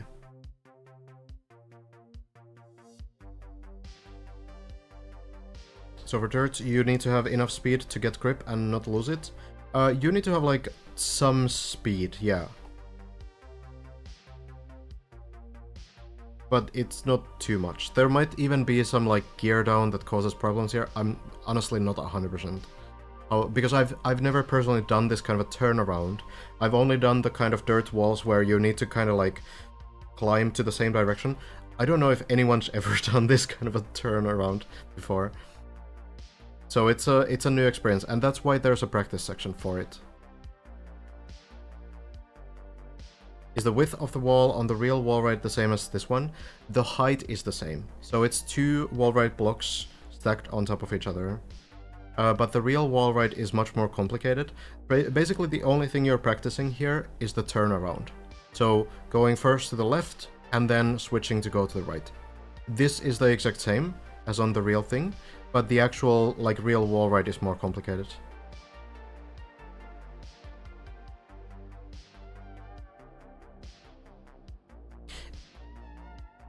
Elcon was doing actually a sideways bounce a bunch, and I felt just from watching it that the like both left wheels at the same time, like this, was working pretty nicely for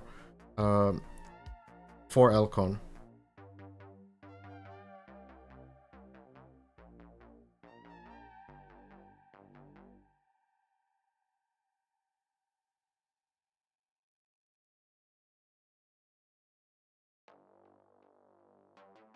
The real wall ride gives you more space to maneuver. Well, the height is the same, so like for the actual turnaround you don't really have it, but I suppose you have more distance in the wall ride. So yeah, in that sense, you can like, you know, maybe have a bit more time to line up for the turnaround, like prepare for the turnaround.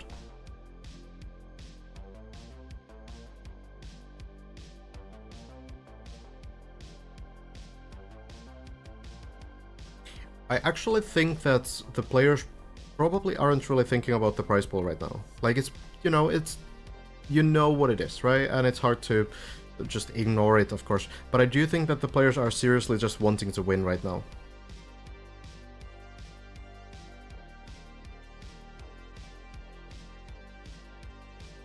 Yeah, Elcon did seem fairly consistent on this practice section. But yeah, Bren did one-shot the real thing, which is wild.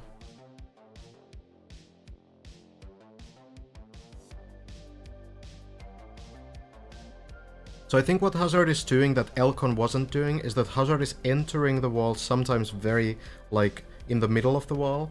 What Elcon was doing was really pushing it low in the entry and pushing it high in the exits. And it could be that you kind of need that kind of space to get the grip back into the wall after the plastic bounce. So yeah, Hazard trying to push it pretty low now, yeah. So I think that might be the key. But you know, you're not really under pressure here. Hazard already has done it, so now just needs to find out the way to make it consistent. Because again, like this one you can retry. This one you can retry for as long as you like.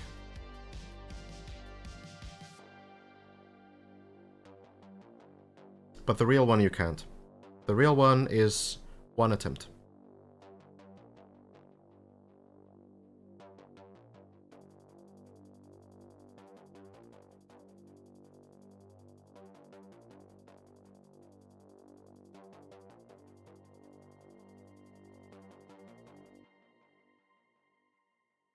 You can kind of notice on that attempt I think it was very obvious what can go wrong. It's basically the fact that the car bounces on the plastic and it doesn't go far enough onto the wall, so it kind of leaves the wall after the plastic bounce, and then it doesn't go like far enough to actually get the grip back.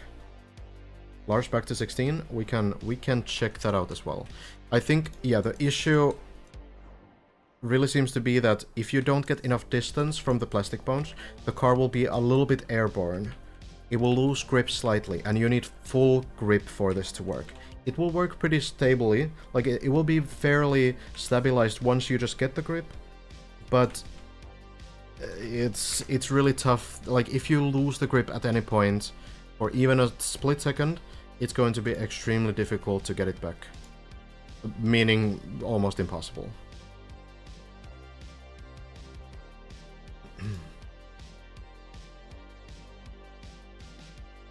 Yeah, it seems like you can maybe hit the... There's like the ceiling thing on the jump after the tunnel part, after the dirt wall, right? Hazard is still there. Hazard is still practicing, but Lars is getting in as well. We'll check if Lars can get to the wheel hang. The first jump works fine. Good line. Lars's current run is 3 hours long. Okay, yeah, we're hitting the numbers. We're hitting the magic numbers.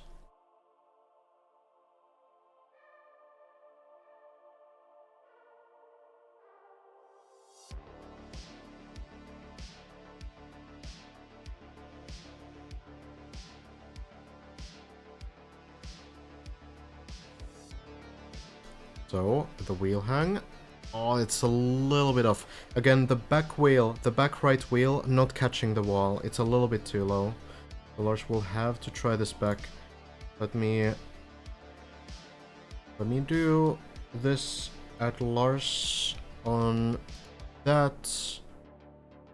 And Hazard on this. We'll see if Hazard is actually ready to go.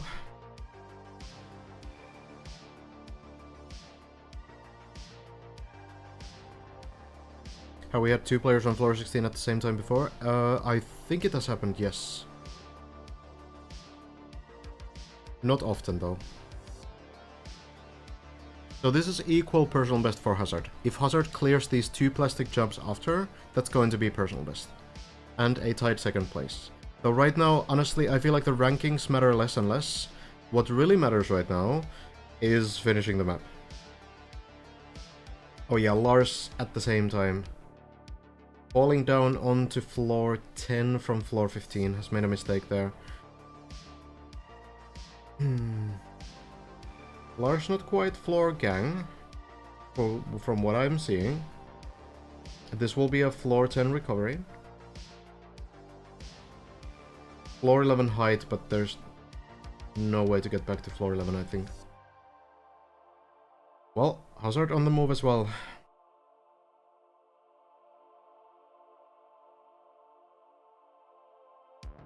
Maybe we're still practicing. We are practicing indeed. Wants to understand this. It's just the line, the bounce, everything here. It's such an unusual trick. You could have this trick on like a trial map, and it would still be like very suitable there as well. Like, you know, a trial map with like 10 checkpoints where you can retry the sections over and over. The sideways bounce not quite working. I wonder if it's about like the line itself at this point. Maybe still needs to go from like a little bit of a lower point.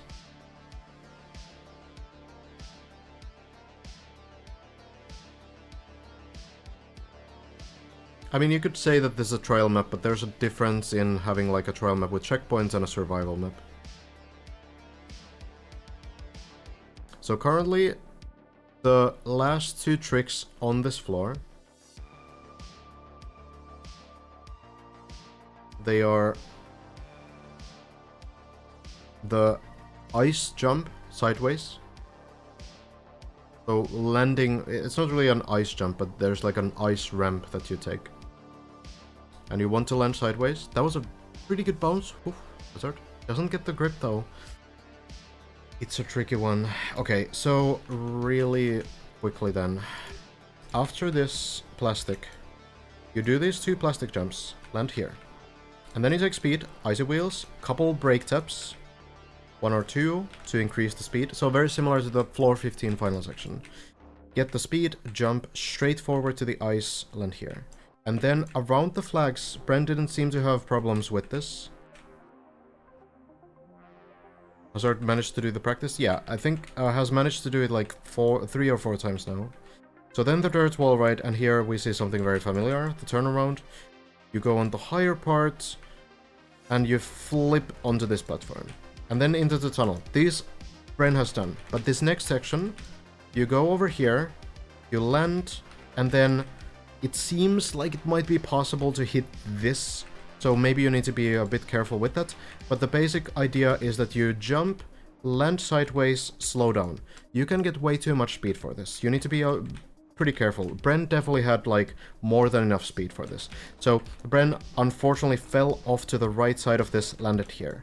So the next player's goal is to, obviously, you know, not do that, but actually land on this, go fully sideways so that the car doesn't like slide anywhere, and stops immediately. And now just carefully around these ledges, jump here, and now this final beam. This final beam, this is like the last failable section of the floor. Right side wheels through this gap, left side wheels will be in the air, and you need to somehow get the car into the uphill. How difficult that is, I don't know, but it looks scary. Now you've done floor 16. Then just a couple easier jumps, couple casual jumps, nothing more difficult than, you know, floor 0 stuff, basically. This jump, hard to estimate how difficult it would be, but I'm counting on the fact that it's going to be basically just a transition towards the final part. So probably not like a difficult section where you need to do anything special. Then you climb over here, shouldn't be a problem.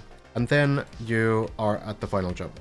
So now, this is the third section that's uncleared, basically.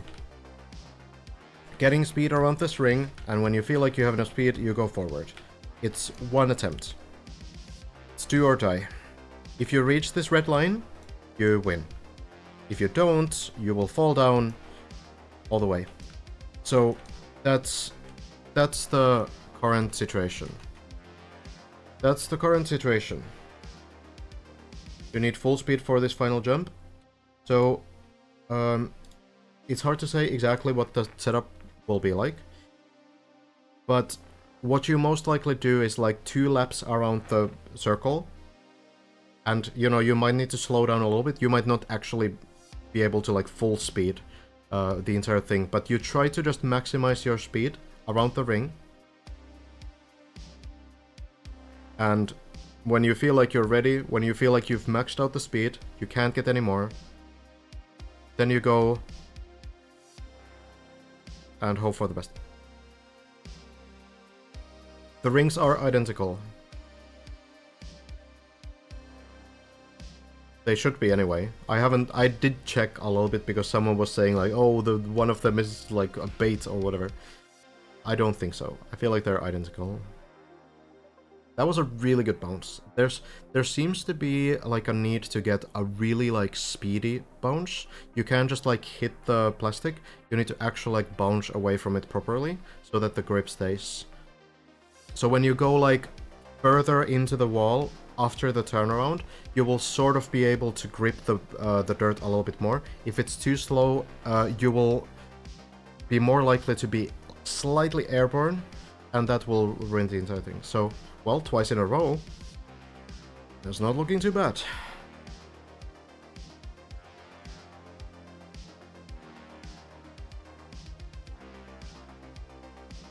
So that kind of a slow bounce is not what you want, but I think the left back wheel actually clipped the wall a little bit there. So currently,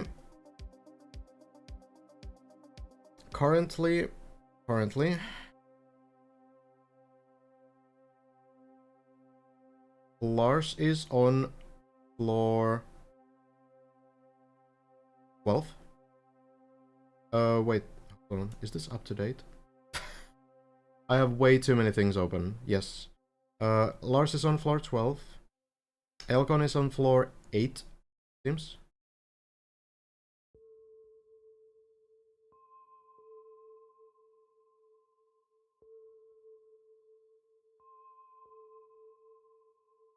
Yeah, Lars on 13 now. And Hazard still practicing. Bren is offline.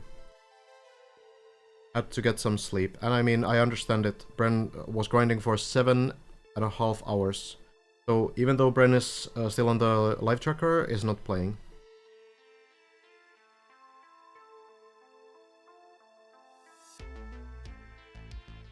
Hello, Hiko. And welcome everyone else as well. A little bit of a busy day.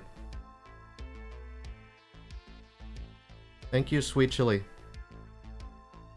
for the 8 months earlier. Thank you, Enska, also for the 18 months. And Superposition for the Prime earlier. Much appreciate the support.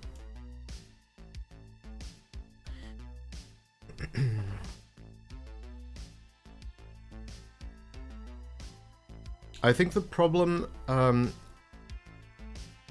yeah, the problem for Bren probably is that it's really difficult to actually like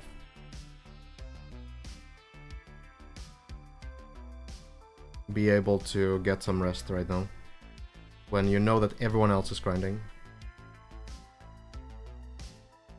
Yeah, Lars unfortunately turtled on floor 13.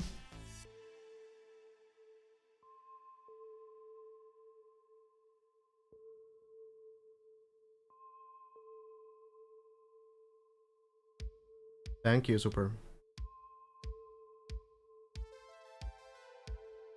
So, yeah, Lars likely needs to restart this run. I don't know if anything can happen. It is on top of the bobsleigh loop. And it is on top of the turbo on the bobsleigh. And ice turbos can sometimes do some weird things, but I don't really know if that's the case here. Like, the wheels still need to get contact with the turbo for the turbo to actually do anything, and that seems unlikely. Can you, for the new joining, tell us what Hazard is supposed to do and what is he aiming for? Hazard is just trying to do this. So Hazard is only practicing right now. The actual route doesn't go there. You notice the white plastic ramp there? That is where the actual route goes. So what Hazard is doing is practicing for a future section right now. Essentially trying to get this upward angle and then get the grip. That was 3 times in a row. Wow, okay. Looking pretty good now. And it could be that Hazard is maybe soon ready to go. So yeah, here Hazard is showing us as well.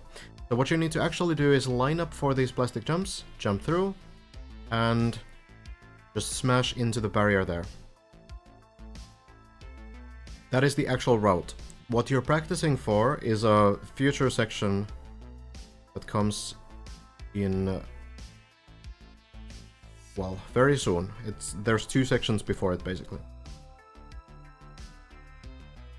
Or 3, including this one. The jump. And here we go. Is the line good? Air brakes and lands it.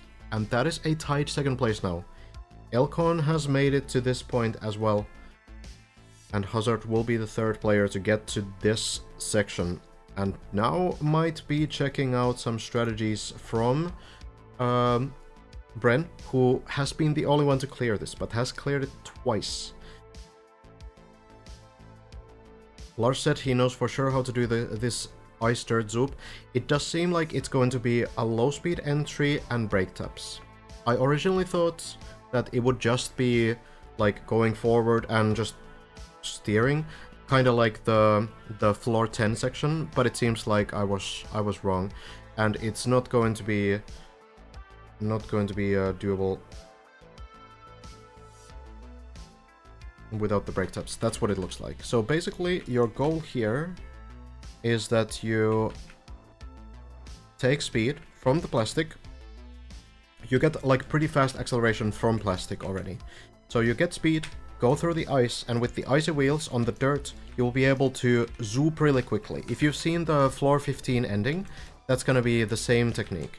So you take some brake taps to increase the speed even further, and then just a straight line. Watch out for any drifts on the plastic. You want to be very straight through that ramp, and then landing here. That is essentially like what you're looking for. Tricky. Oh, Bren doesn't start on the plastic. Okay, so Bren's starting from the ice so that you go a little bit slower, because otherwise you need to maybe release a bit more. Yeah, makes sense. There could be more strategies than just one here as well. Maybe there is a way to do it with like one very well-timed brake tap as well.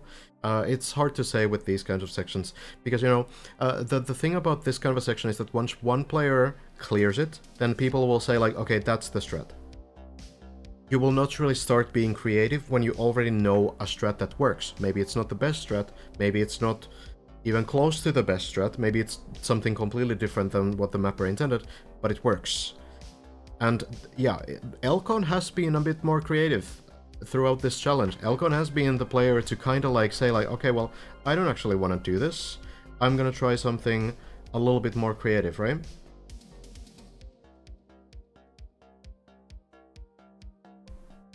Elcon feels like a very confident player in his like own intuition. Yeah, and then players can also see like, okay, well, this is like really lucky, this is extremely inconsistent, but then the actual mapper strategy is completely different, so it's hard to say. But well, Hazard, testing this out, well, just looking for some pointers here, checking the speed, checking if there's any gear problems, making sure that there's no issue. Yeah, what Hazard is checking right now is not whether the barrier at the end of this road is like solid or not, but what Hazard is checking is the second gear. So Hazard is looking for the perfect speed, probably to stay on first gear, or maybe he barely wants the second gear. I guess we'll see. But yeah, so at the 100 speed in Trackmania, the car will give you a gear change, whether you want it or not. And when you do these kinds of dirt zoops, it is very difficult to deal with those gear shifts, because whenever you get a gear shift, usually the car will slide out from the zoop. So for the flick to be like stable, for the line to be stable, especially when you do the brake taps, you want to not get those gear shifts, generally speaking. These are kind of hard to understand, and I feel like everything that's like relating to these kinds of icy dirt wheel whatever things are like, sometimes, you know, sometimes there's like an asterisk, like, okay, well, technically it works with like this gear, but then there can be a weird thing that happens sometimes. So not everything is entirely consistent when you get to these kinds of sections. But at the end of the day, I feel like it's mostly going to be like, you will have this strat and it will most of the time work.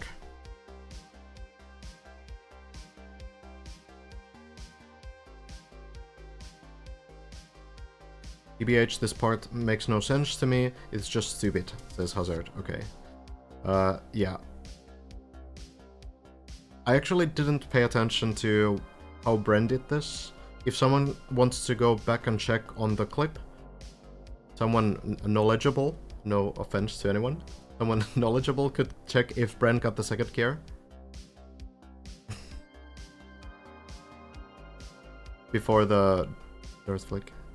Well, I'm just saying, you know, I hear a lot of things from the chat, alright? Got the second gear when he brake tapped. That sounds interesting.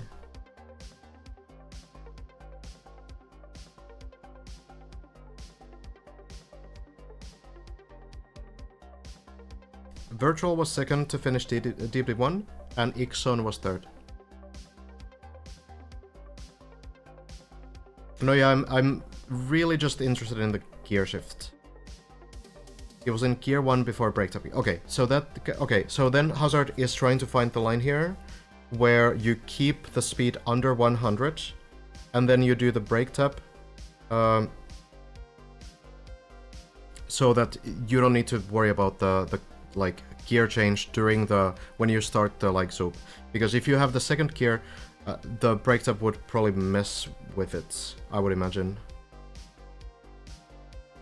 I do think Hazard is watching has been watching the clip. Yeah, took a little bit of a break here.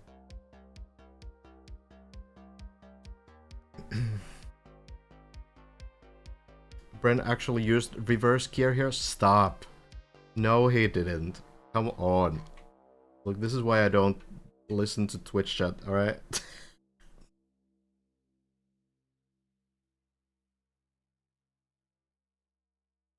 Gonna be the first gear into break tap, and then getting the second gear. Rented an Uber? Okay, gotcha.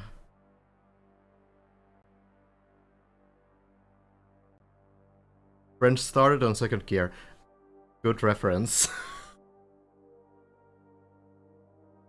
It's the Todd Rogers strategy. Let's go.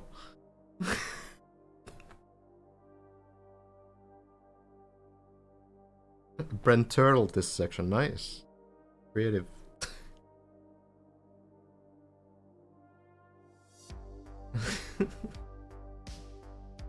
Alright.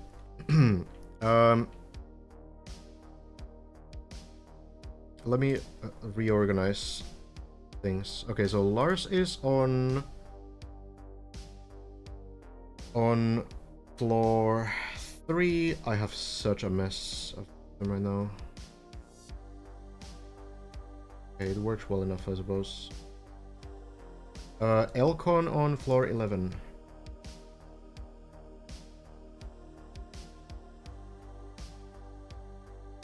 Okay, 1 second. Okay, that'll do.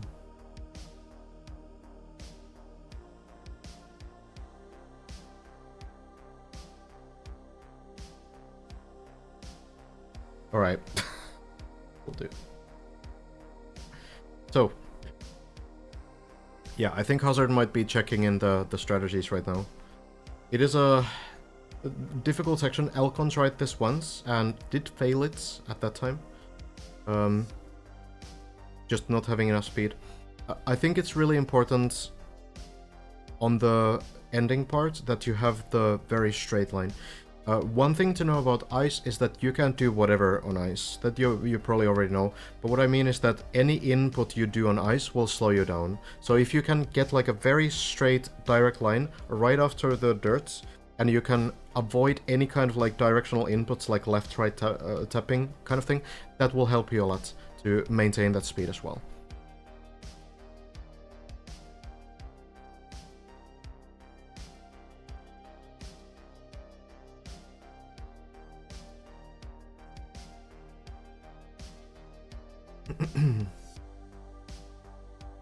Do you think Brent can actually sleep now? I mean, who knows? Hopefully.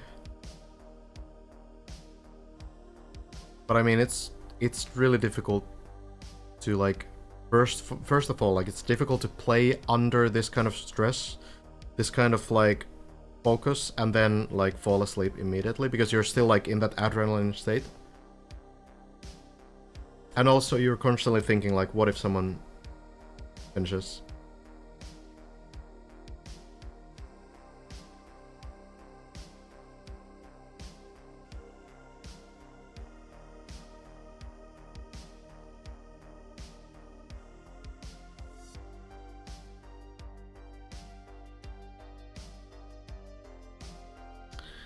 Such a brutal fall if you fail this as well. Though, like, you most likely don't really fall if you don't commit. You can try this until you feel comfortable, if you're able to, you know, just slow down if you get a bad entry. If you go too far into the ice and the plastic ramp, then obviously then you need to go. But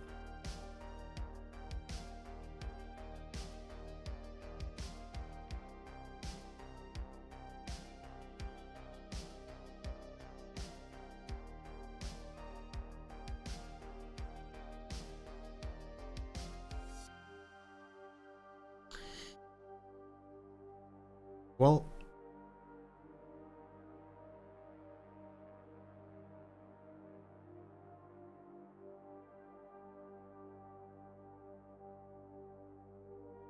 I feel like the intended way might still be to do this with the second gear, because otherwise, would the mapper really put this plastic piece here as like a bait?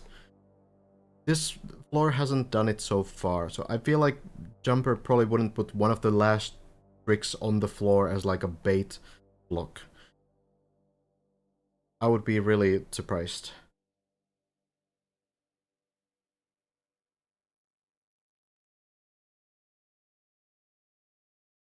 How does the last jump look to you as a mapper? It's super hard to estimate, but from like a mapper perspective, I would imagine, my guess would be, that it's not going to be maxed out. I think it's going to have a little bit of mercy.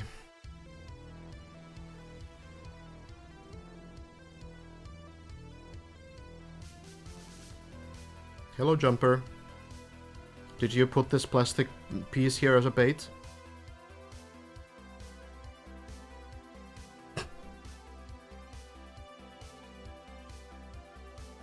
No, you can't answer. XPP. Figured.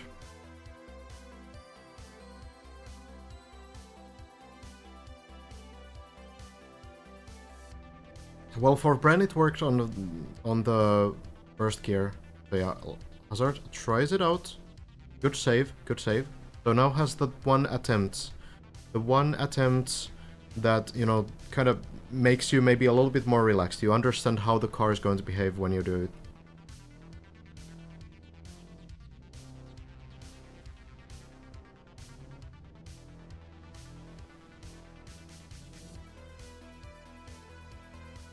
So again, 80 speed, crashes into the wall, but the wall is nice. We'll get some mapper interviews then after the event for sure. I'm super curious about some of these sections.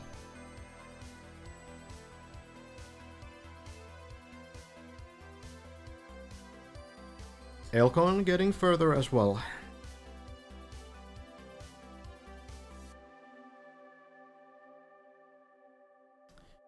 .75 speed, Hazard is testing out, but that was a slide out, right? So that kind of that is what we mean when the car slides out. It just goes like out of the sort of zoop.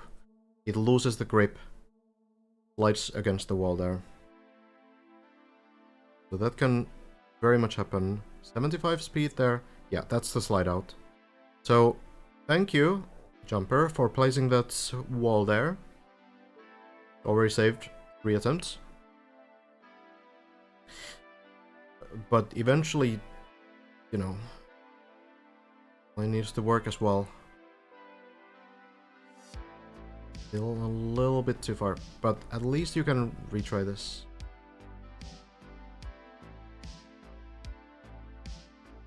Elcon falling down.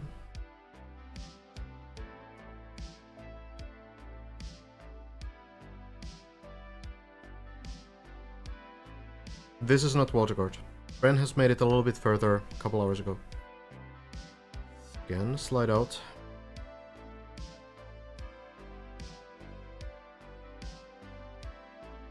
Elcon floor 6. Gotcha. 5 even. That's the line. Oh, but it doesn't make the ramp. Oh, that was so much speed, but unfortunately the line of the car is just not quite there. Turtle is alive, but oh, it's too close to the edge. This will fall down. I don't know if floor 12 is below this section here.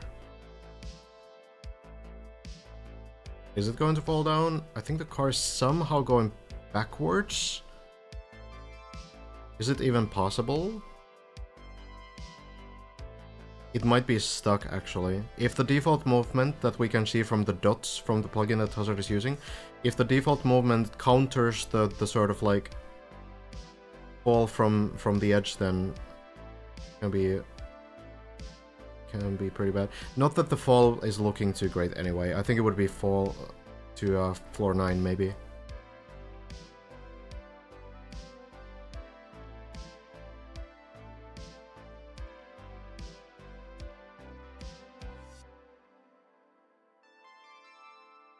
It was a great attempt from Hazard, though. I feel like Hazard probably gained a lot of confidence from that attempt, because it was actually very close overall. So, understand what the strat is now. Looking much better than, for example, the floor 15 section was looking for a long time. But I think the car might be stuck here, unfortunately. Unfortunately...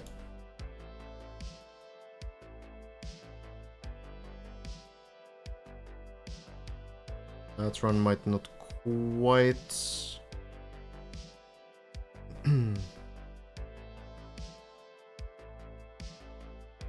work.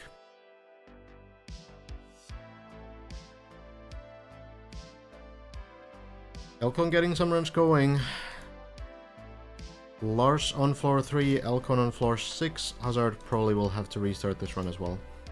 So I think at this point we are also going to breathe a little bit. Just, you know.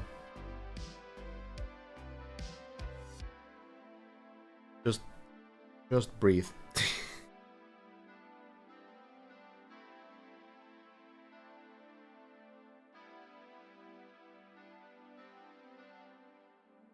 Hazard is moving, but backwards. I think it's still gonna be floor 9 at best.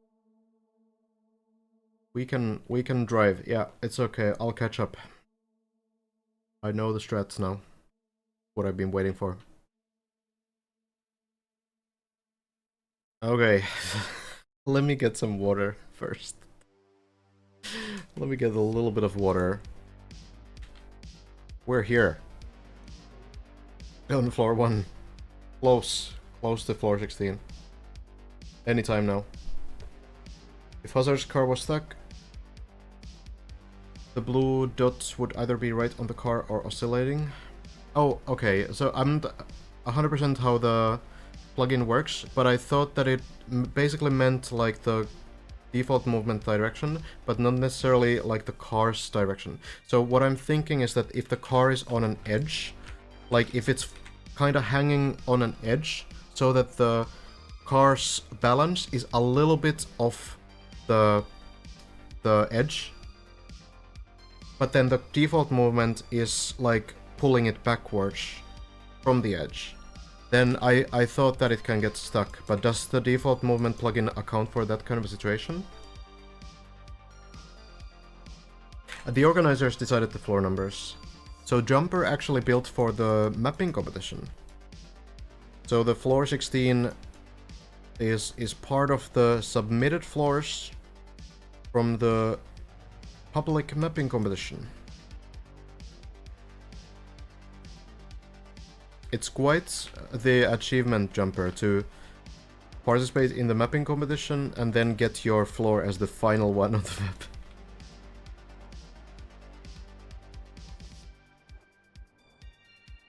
And well, the players are getting close. Can you explain how Bren made the jump? This jump? So, I mean, the trick really is what Hazard did. You just need a slightly cleaner line. What Hazard did wrong on this jump is basically jump from the side of the ramp. So what you want to do is you want to get the height from the very end of the ramp. So you fly over here instead of from here, right? That was the thing. So it's really like a very similar line. There's really no difference in the strategy. It's just like, where do you get the jump from? Okay, so from here, landing onto the ice shouldn't be a problem. You just ice slide up. You've done all these same things on like floor 3 already. Then around the flags, it seems like you kind of go very carefully on the left side and do like a small brake tap to stay on the beam. Twice. Bren didn't have an issue with this. And then there's the actual dirt wall ride that you've been practicing for. Don't even need to brake tap? Okay, whatever. Bren did that, I think. But, you know. Suppose do what you want. Yeah, it doesn't seem to be like a huge choke point. Definitely failable, but at the very least not like a big run killer compared to this section. So then you go here, and this is what you practice for on this. a much simpler wall right in the practice area. You take the speed, take the turbo, go into the lower part, very narrow part here, and then going a little bit higher here, and now you have the exact same plastic bounce as you have on the practice part. So you hopefully get the bounce, go and switch the direction, get the grip back, and now you go on the top part, and from somewhere around here, you flip, land here. And then, if you land that, you go into the tunnel, and this is the last section that Bren was able to clear earlier. Then take speed, and this is the last uncleared section, or, you know, the next uncleared section. So, jumping from here, I guess you need to be careful not to hit this thing. I don't know if it's possible. But your goal is to land sideways on this platform, so that you stop the movement very quickly. You can be a little bit too fast for this, so the key here is to control the speed, so that you don't go too far. What Bren did was landing too far to the right side, and dropping down from there. Otherwise, it seemed okay. You can definitely get like more speed than what you need here, so that's important information for everyone now. I don't think you can stop on the dirt. I feel like stopping here, because it's also an ice slope, you will get such terrible acceleration on this that I feel like you will maybe land like not even to this beam. I think it's not even gonna be enough for that. I think you're pretty... I'm 99.5% sure that you need to change this section. And it looked fine. Just like a small slowdown, sideways landing, stop the momentum, and then you go here, patience test. There's absolutely nothing on this floor, ever. I suppose, like, here you can drop down onto the ice if you clip this landing. That looks to be, like, a possibility, though it looks kind of miserable. This kind of a landing onto, like, a sloped ice block is very tough. But it's savable if you land, like, facing uphill and immediately ice slide when landing. But it's difficult, especially because you don't have icy wheels when you get to the ice. So it's gonna be hard to recover that. But I suppose you can try. Then go here. And then over the beam again, and right side wheels into the uphill, and you hope that you have enough momentum to also get the left side wheels, which are in the air as you do this, onto the uphill. And if you do that, then you're done. Here, this is where the end begins. The end section into the fin section. Pretty casual jumps here, it looks like. This jump. And then getting speed. This jump. Don't think these are going to be like maxed out jumps or anything. Really don't think so. And this climb should be fine as well. So this is more like a transition section into the final jump. Don't even say it, was it?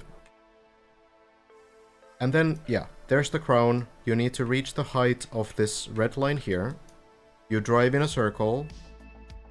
This is a non-slippery surface. It basically acts like tarmac. So you go around in a circle until you feel like you have enough speed.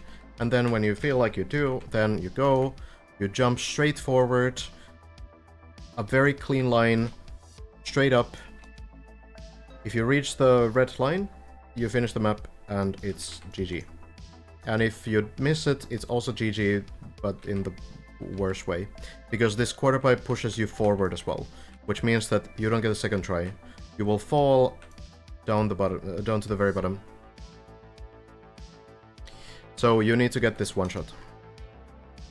You can of course test the speed. You can test the speed, testing out, you know, like, okay, I can get like 368 speed here.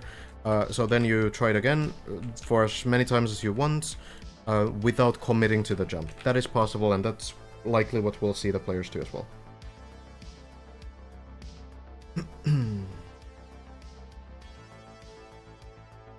Did the mappers of TD2 have the possibility to try final jump? Yeah, of course. Everything is proven to be possible.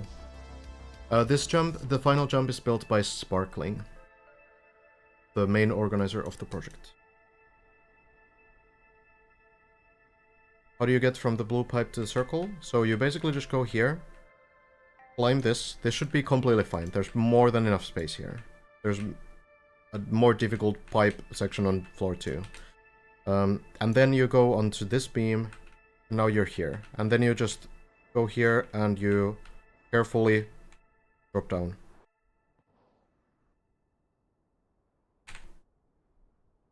Can you test the jump on other quarter pipes? No, because not only is there a ceiling here, but also these quarter pipes push you forward, so you wouldn't really take the risk. Like, you don't really get to try this at all. The reason is that this quarter pipe block is still a little bit of a slope. It's very, like, sort of, maybe you can see it here. It's a slight, like, slope. It's not fully vertical. For this to be fully vertical, it needs, like, another wall ride block above it, but this one doesn't have it, which means that it's always going to push you forwards. And these will be the same. All of these are the same blocks, so that means that you can't just jump up and land back to the quarter pipe. It's always going to go a little bit forward. So you will only, like, test out how much speed you can get here, and then try it again, then try it again, try it again, without committing to the final jump. And when you feel like, okay, I know what the max speed is, then you try to farm it, try to get it for the very last time, and then you go. That's the strategy. That's how it's gonna go.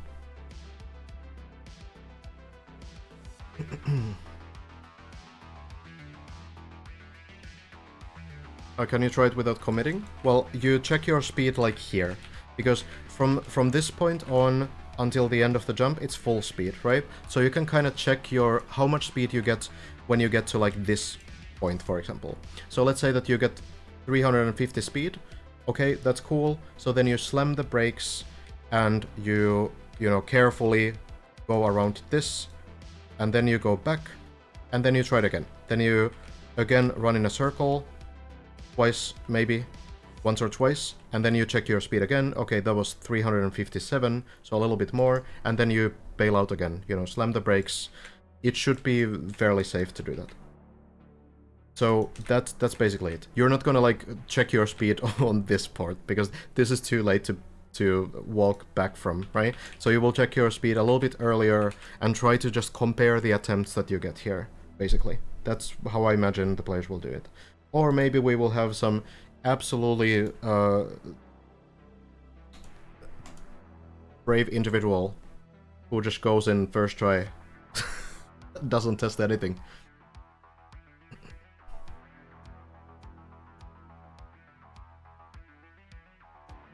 Yeah, exactly, Tessie. That's, you know, I'm being a little bit reductive, of course. But yeah, the back wheels, yeah, they are a little bit, like, further. The car is in, like, a sloped angle as it exits the quarter pipe, basically.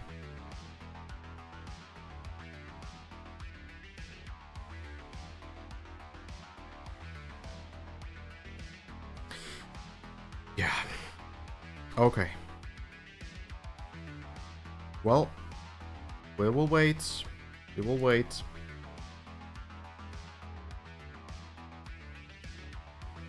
And see how the runs go. Let me get the height tracker back again. It seems like Hazard is on floor 13, so maybe we can check in on that in a moment. I will get some water, though. I will get some hydration. Okay. So many things happening, Ion. Is it super important? Okay. Okay. So...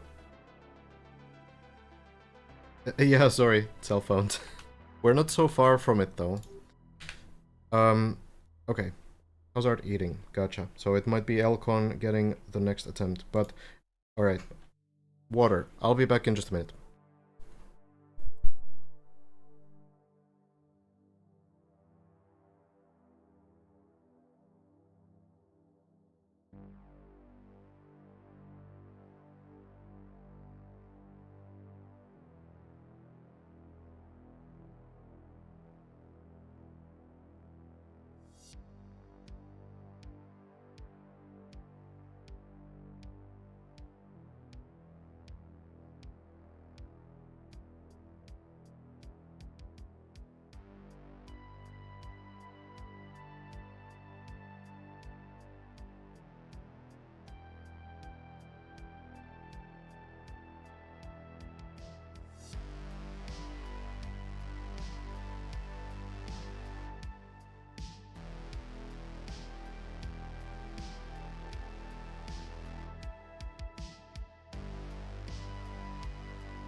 Okay. Back we are. Alright, what was the Elcon save then?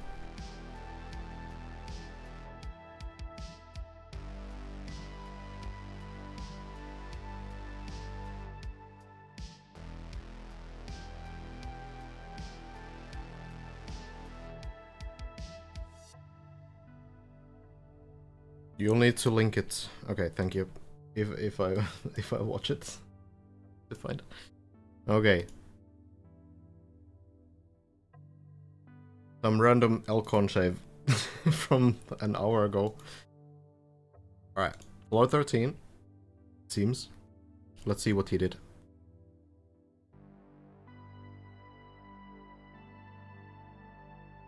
These crystals are not fun to drive on. Okay. Backflip. Canceling the rotation by counter-steering. Wow. Okay. That is a pretty impressive save, honestly. So what he's doing here is basically doing a backflip and then counter-steering so that the car stops rotating at the right time to land with front wheels. I will say that it's definitely not the strategy to bounce around like this. You usually try to land with front wheels first, so the car kind of like just very neatly flips onto the platform. But hey, I guess the strat works here. Looks fine. Okay.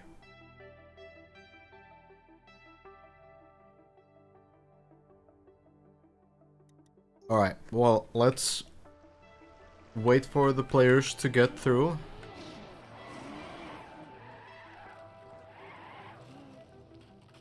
Hazard is still dead turtled on 413, and it's gonna take a while. And yeah, Lars getting runs going. I really don't want the wet wheels, actually. Okay, whatever. So yeah, we'll switch to the players when the time comes. Still, Elcon, Hazard, and Lars are playing. Bren went to sleep. Lives in a different time zone, of course, and was already at the end of a very long session.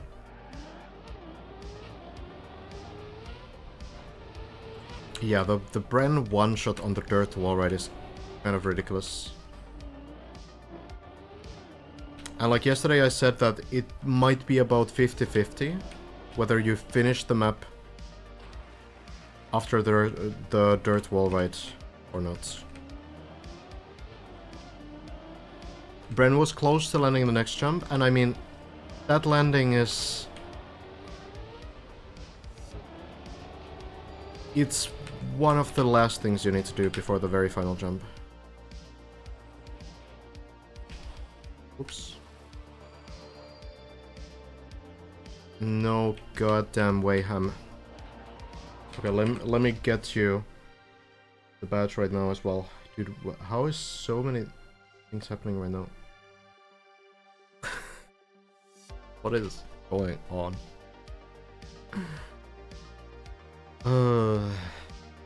Okay, let me get that done, dude.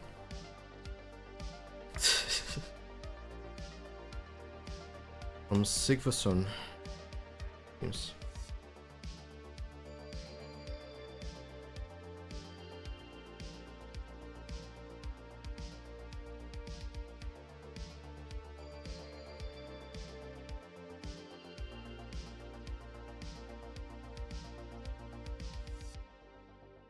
Okay. Oh, was it 27 as well? Was the number?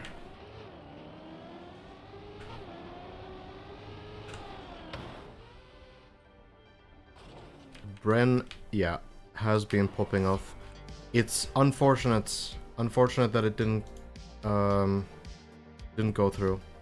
But, well, I mean, who's to say that Bren doesn't get a second chance?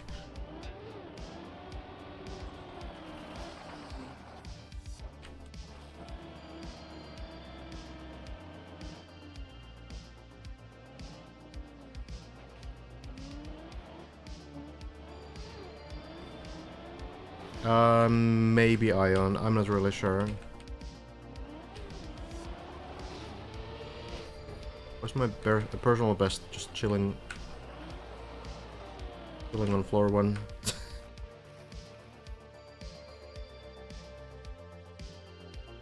No, yeah, if Hazard doesn't get it, Elcon doesn't get it, and Lars doesn't get it, then I think Bren will feel pretty good about tomorrow.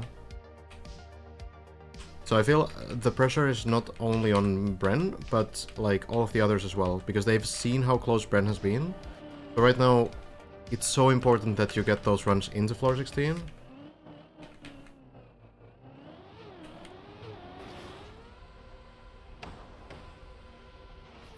Sure. I need a height tracker again. There it is. Just to pay attention to Elcon's and Lars's height. Yeah, like if I was Bren right now, I would not be able to get a lot of sleep. But I hope he does get some good rest.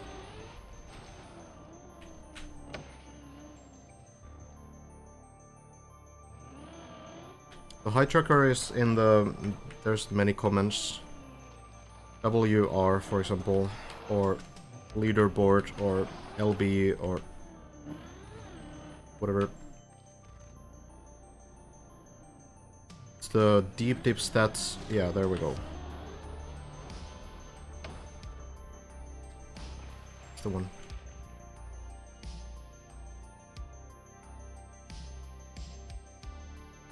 Lars, Hazard, and Elcon are probably gonna end up playing for at least 4 more hours. Yeah, who's to really say? It could be that they are gonna pull off like a 12-hour session even, though the efficiency of that kind of a session can be questionable. But it's possible. How much do you think Brent's VOD is gonna help the others with the WR sections? I think the beam with the flags is gonna help if some of the players haven't done it. Or done similar sections before. Not a good plan. And I also think that the flip timing from the dirt wall ride will help. And I also think that knowing how much speed you get on the jump that Brent didn't clear will also help. Like knowing that you get too much speed, kind of. Like knowing that you can afford to release a little bit will definitely help.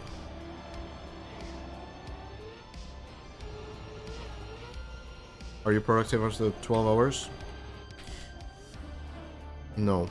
But I've done some wildcard hunts where, you know, after like an 8-hour session, you get like a god run. And the question really is like, you're not going to be productive in terms of efficiency.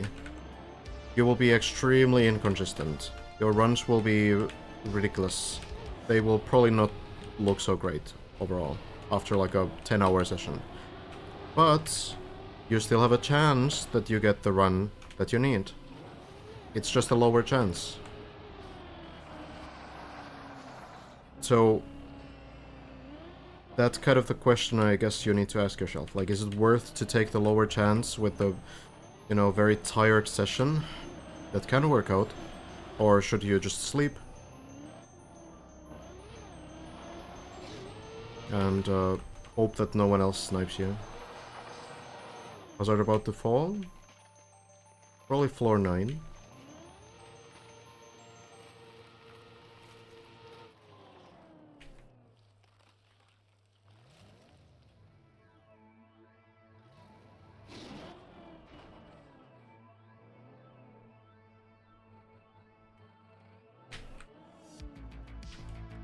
It's probably a good break for Hazard.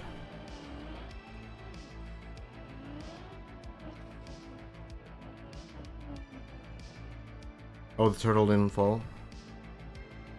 Classic. Classic scam.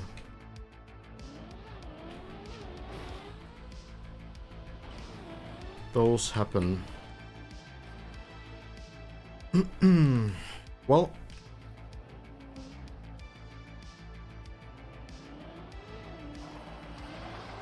wouldn't have been like a great save potentially. I mean, floor 9 is not bad, but I think the players can get through to that point.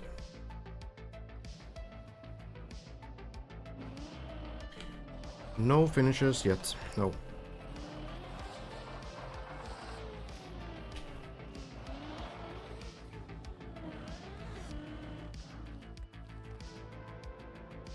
Five full weeks.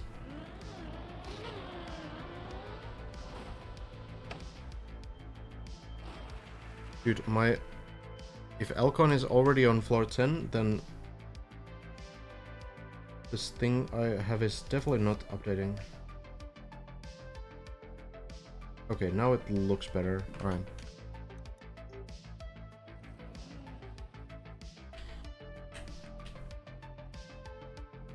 Are you going to finish this map? Maybe the checkpoint version.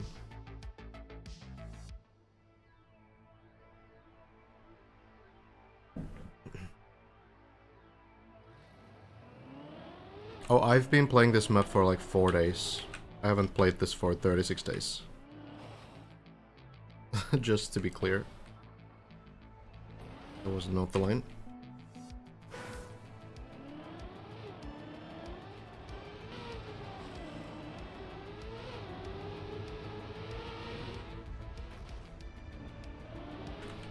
So both Lars and Elcon getting to the 1000-meter mark. It looks like.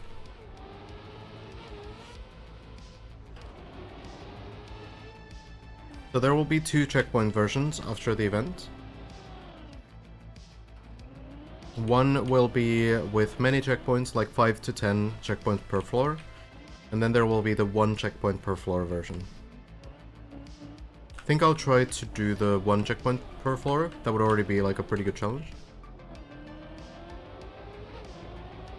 Both on 10 plus.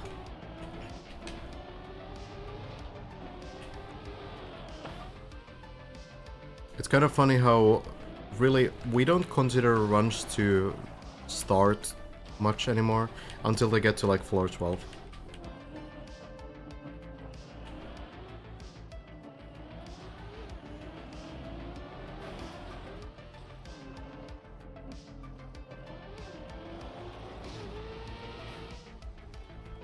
Times have changed. I remember when reaching floor 10 was the big moment. Not anymore, is it?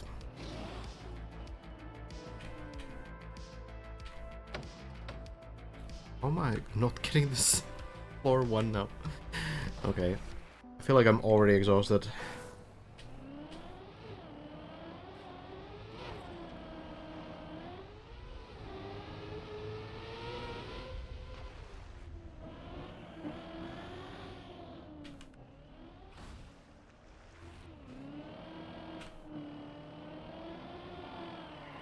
It's already been a pretty eventful day. Crazy to think that like 2 days ago, pretty much no one got like proper floor 16 attempts, and now we have like, you know, 3 players there at once at some time. Okay.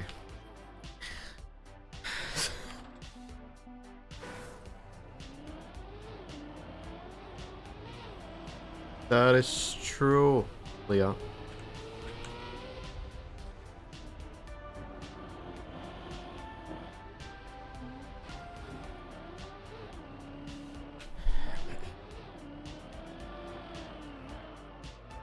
Are planning to continue streaming for as long as they play today? I mean, I guess we'll see.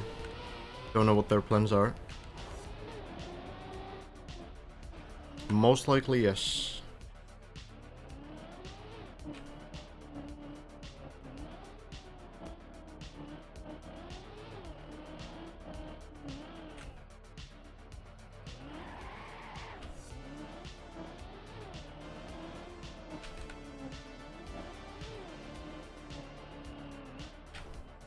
I don't know, if Elcon is doing like a 30-hour stream or something, maybe not. We'll see, I don't think that's gonna be the case. It has to be hard at this point to end the session though, like at some point you just know that you have to. you're getting too tired and, you know, your brain doesn't work anymore. My brain already doesn't work.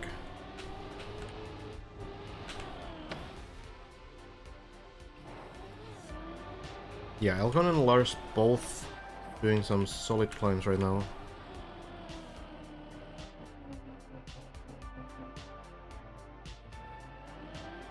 What's a brain?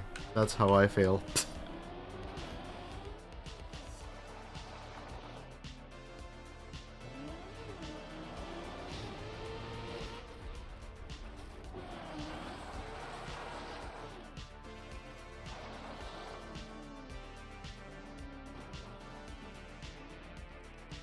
Tough part is if you push longer and don't get it, then you throw off your rest. Yeah, that can also be the case, yeah. If you like completely exhaust yourself, like to the point where you're actually just like, you know, about to collapse, then you might not actually get like very high quality rest.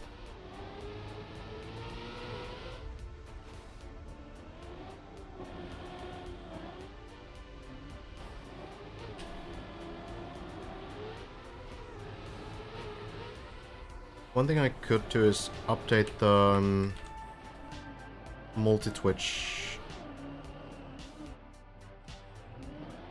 link now that Bren is not streaming right now.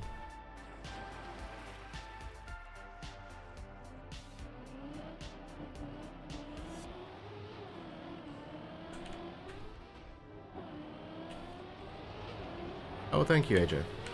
Helpful.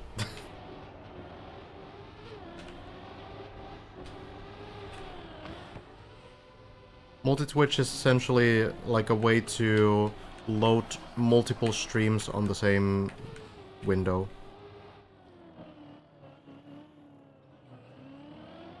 So you don't need to have separate tabs, but you have like, you know, all the streams on the same window.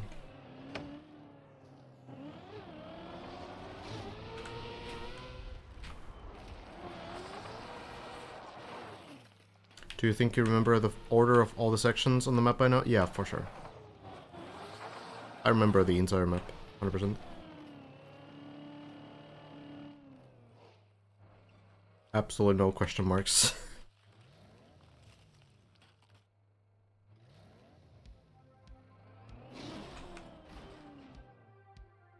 Oh. Thanks, goes.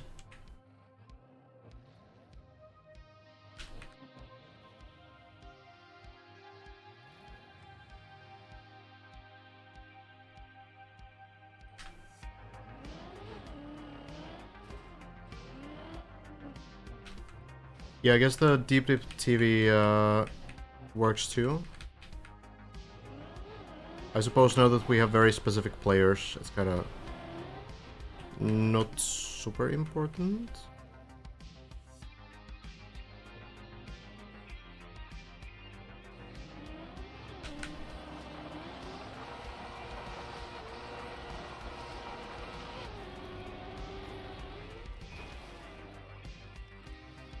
Could you, in theory, rebuild it by memory? No.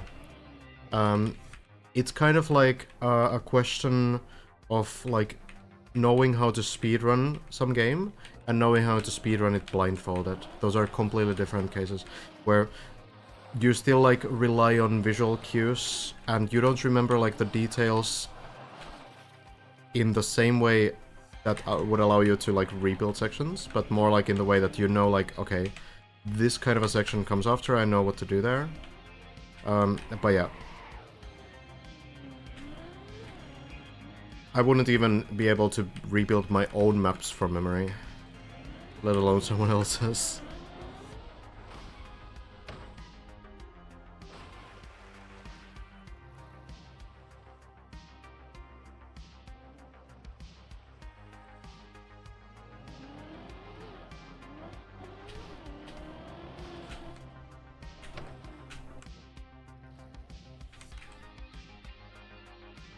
The Alcon getting closer to 14 and we can switch to that in a moment.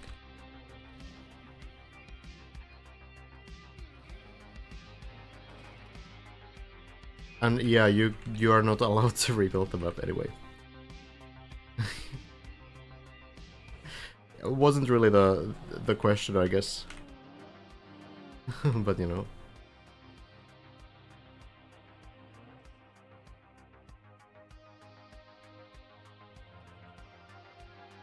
Yeah, Bren did call it a day.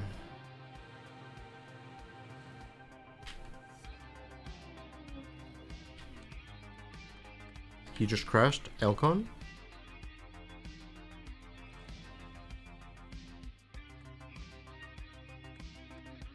I guess I could probably, like, you know, I could build something, you know, similar to the sections, yeah, but they would be very different.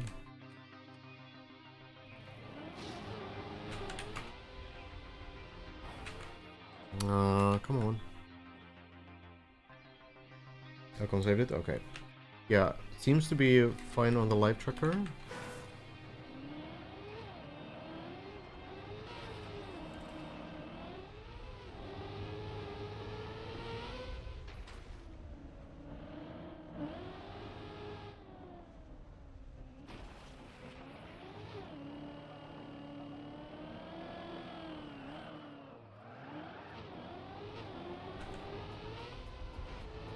Might not remember every single block on the map,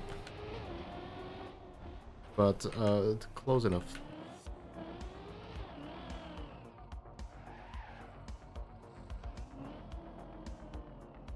Looks fine on the high tracker. Still.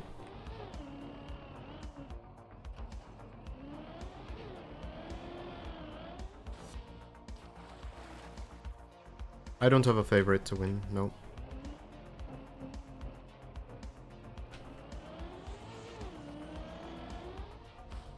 I want the players to win, as opposed to the map. That's the only thing. I'm rooting for the players.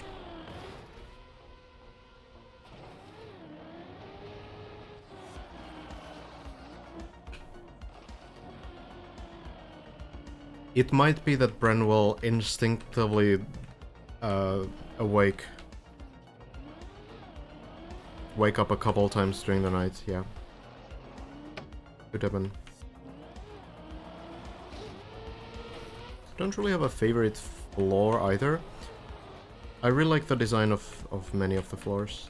Even floor 16 I think is super unique.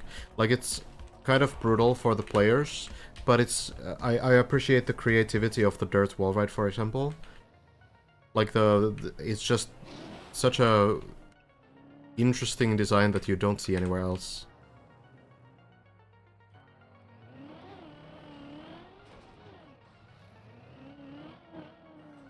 Ten is visually really cool, and it's sort of like a very consistent theme as well, with like 3 things happening. You have the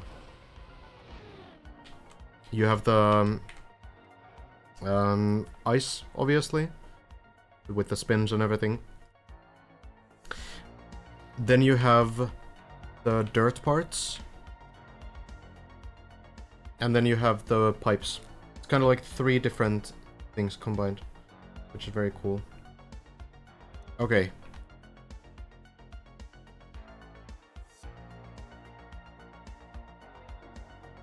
Let me check on... Okay, so Elcon actually doing the shortcut. Let's check in, you know? Let's check in.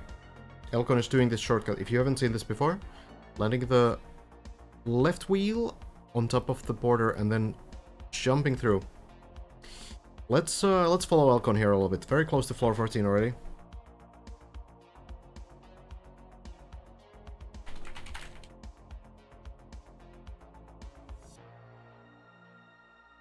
Water will always flip your car, so no reason to worry. Can be the smallest pool in the world and it will flip your car. As long as the car is touching the water. Clean landing there as well.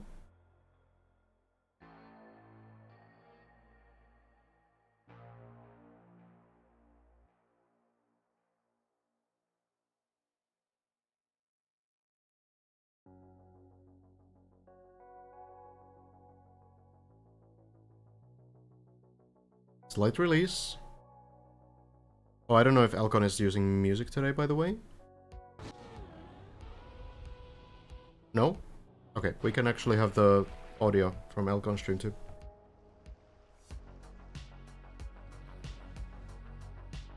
Final jump. Not the easiest one, but Elcon gets it clean. Very nice. Floor 14. Spider Shins by Viro. Very new to Trackmania here. Where can I find your maps to try? Trackmania Exchange account, which is a website. Ville or on SB Villa Club. Hole clip, falling a little bit into the hole and then bouncing up. There we are.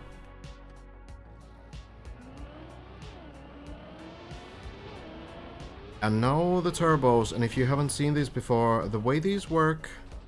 We'll go into the pool, no worries. The way these work is that the turbo activates as soon as you grip the wheels onto something. You need to be touching a wall or a ceiling or a floor, whatever, for the turbos to do anything. So, then the turbo pushes you, and for example here, the turbo pushes you against the wall, and the car has nowhere else to go but to do this backflip, and it's very consistent, no really need to worry about it too much.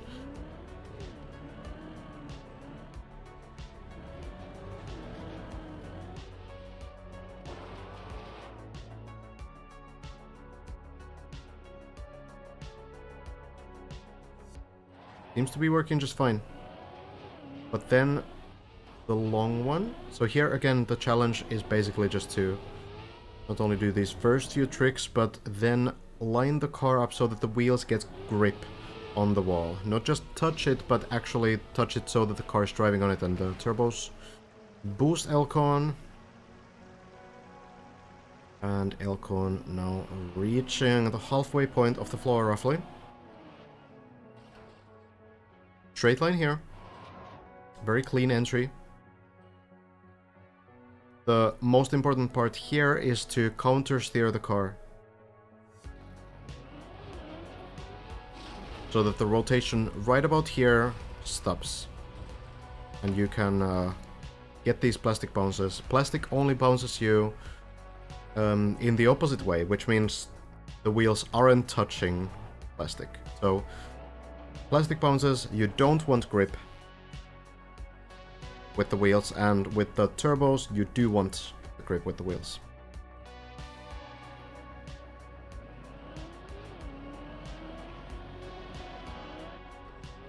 Flip here works nicely, but as the turbo flipped the car there, while Bren couldn't overcome the turbo on floor 14. Oh, the turbo lock. It's because there's like a very slight... there's a very slight sort of ramp with the turbo as well. So it's kind of like there's this small piece of metal that's sticking through the ground there that works as like a ramp. Clean landings. We go into the ceiling.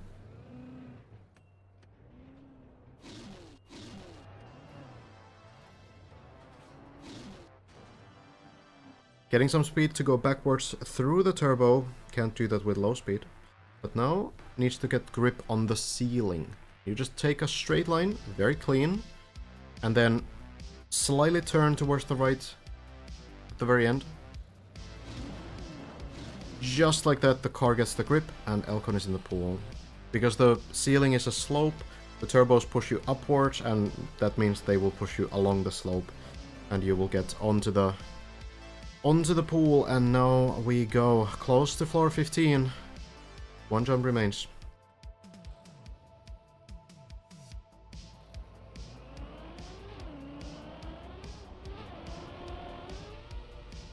Landing is good.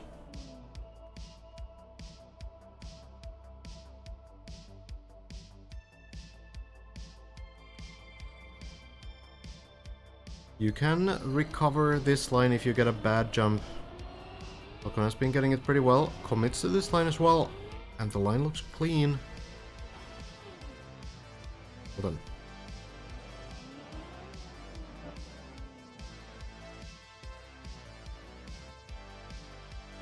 Yeah, water works pretty specifically in this game. I don't know if in the older game, Trackmania Nations Forever, if you can flip on a pool.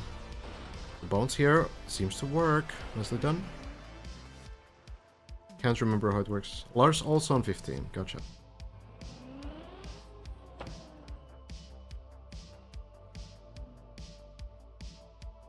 There is water on TMNF. Different kind of water though.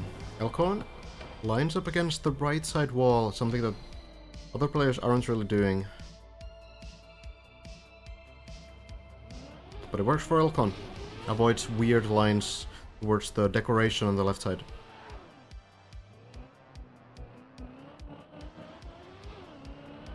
Now onto the beam. Beam landing as usual. And then the dragon. And Elcon starts it a little bit more centered on the turbo. Seems to give the right amount of speed still.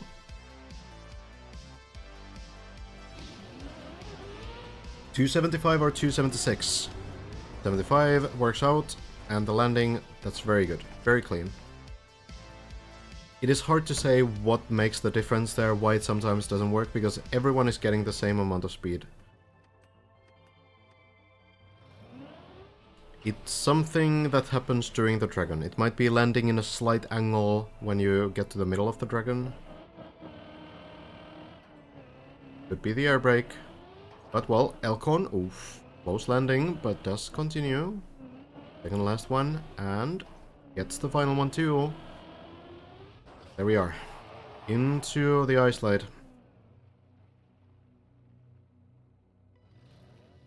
Third gear. Before setting up for this diagonal ice slide. Gets it. Slide. Oh, Elcon feels comfortable. 200 speed there. Another brake tap. It looks good. Very clean landing. It should work just fine. And Elcon now, again, one beam away from another floor 16 attempt.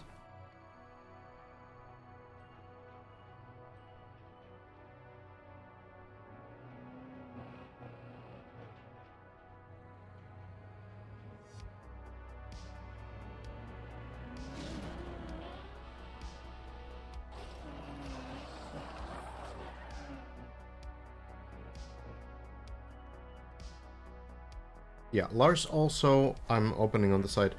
Lars also, now on the beam. Alright, now I can have both here. It's hard for me to throw both of them on the screen, but we will switch between them if necessary. Lars doing the beam, Elcon doing the loop. Needs to avoid the airtime, doesn't quite do it, is going to land back into the loop. Oh, upside down, that is not good at all. I don't think the movement, unfortunately, is helping at all. I feel like Elcon might have to restart this run. Not getting a clean landing, slightly losing speed from the edge of the quarter pipe flip, so not getting further into this floor. Might need to try it out again. So yeah, basically, like, you want the flip to be as clean as possible from the quarter pipe, because if you kind of go too much to the side of the quarter pipe, the underside of the car will like glide along the quarter pipe edge, and that will cause an issue with speed. So that's the speed loss. But yeah, Lars indeed, Lars indeed, Lars indeed. Made it through, and now is on practice parts.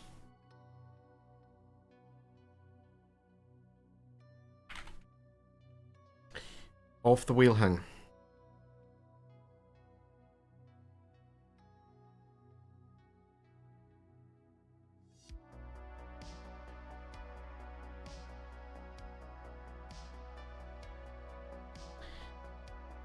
So here on the right side you have the practice part. The actual route goes into the left side. But you can test this out, make sure that you remember how to do it. Lars has done it multiple times. But it's nice to be able to get the feel for it again before going in. And indeed, it will happen. Lars lines it up, ready to try the real thing. If it fails, there's a pool below. Let's hope it Does succeed. It's a little bit on the edge, but does succeed. Looks stable enough for me. And now just the exit. Full speed and left right there. Nicely done. Players initially were kind of like hiding inputs when doing this exit, but now we know. No reason to hide the inputs anymore, everyone knows how to do it. You go full speed, just press forward until you get to the plastic, and then at the end of the plastic you press left. Seems to be very consistent. Very much figured out, and now this jump, it's a press forward jump, but so scary every time. Lars barely lands it, and that's the only way to land it, so...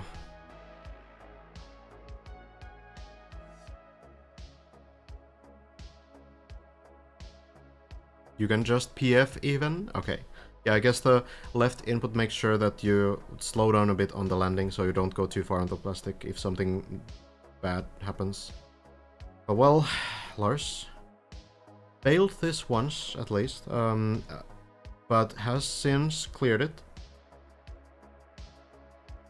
It is a very close landing every single time. You like land half a car basically most of the time. Onto the uphill.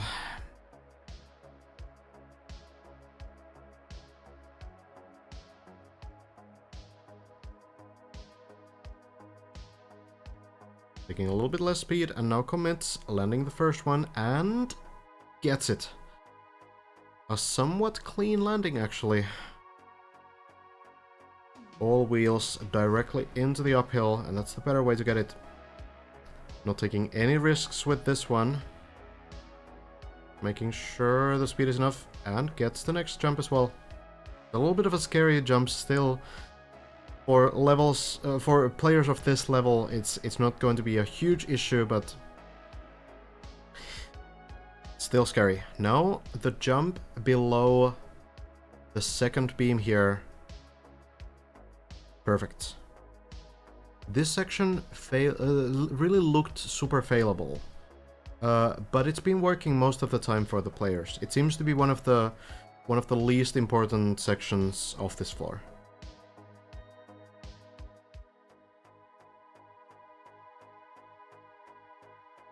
So now the question again is Lars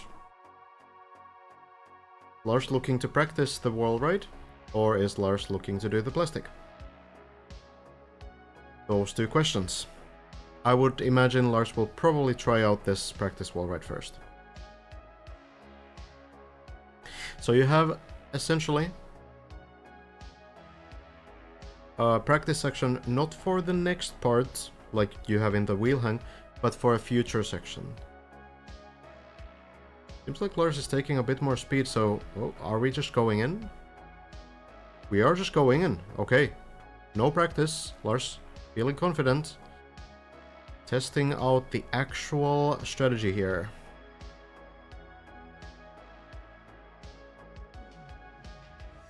There could be something in like over practicing. Could be something in like getting a bit paranoid about what's going wrong and stuff. Maybe you just need to believe in your instinct, and Lars just managed to get to the ice now. And now we're getting closer. This is the tied second place. 3 players tied on this part. Only Bren has cleared this. Elkhorn has tried, Hazard has tried, and Lars, with a new personal best now, gets to try this for the first time. Will likely check how Bren did it first. We've been watching Hazard get some attempts here not too long ago, so we might still have fresh in memory how this is supposed to be done. Okay, Lars getting the first attempt in. You need to be a little bit careful because the ice here, this is an ice block, and then the ramp is plastic. So it is very slippery. It does seem like Lars is maybe ready to go.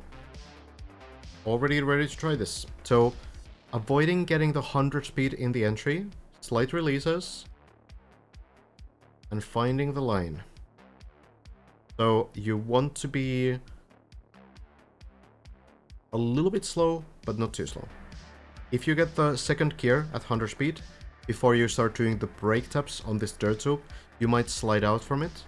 So it can be fairly scary to commit commit to that kind of line. So Lars purposefully taking a little bit less speed. It is like an interesting balance on this floor where so on some sections you need all the speed you can possibly get. And on others, you kind of need to find the middle ground. You can't go too fast, you can't go too slow.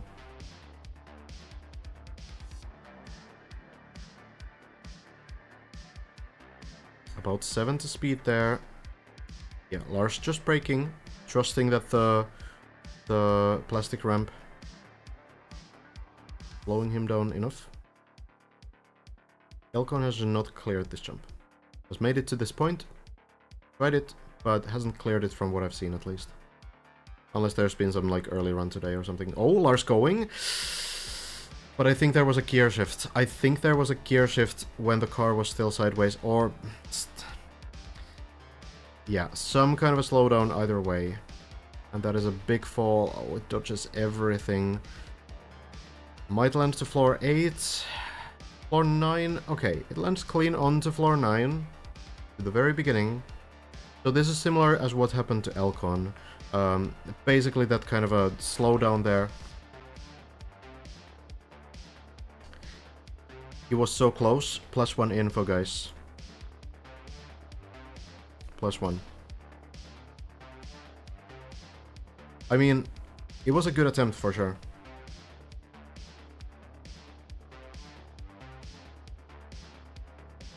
Was definitely a good attempt. So I can show again exactly, because some people might just be tuning in, and show exactly what the current situation is. Except, yeah, no, Elcon is still dead turtled, right? I think Elcon is probably taking a break.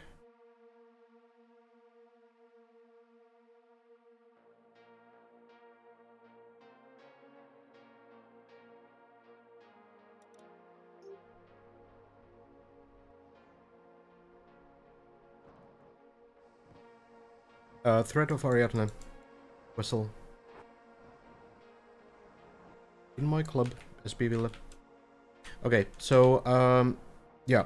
You do this, jump through here, land here, and then you hopefully gain the speed, don't get a speed loss, land over here, and Bren has managed to also get past these flags and also cleared this actual dirt wall, right, that you practice for in this section.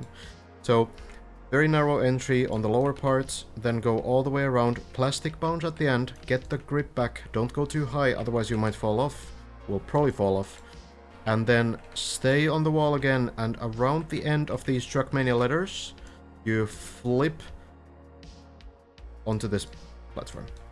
Bren managed to do it. Then went into the tunnel, and then getting the speed, landing the dirt, and now this jump is the next to clear. Can you hit this thing if you're too close to it? Maybe. We don't really know.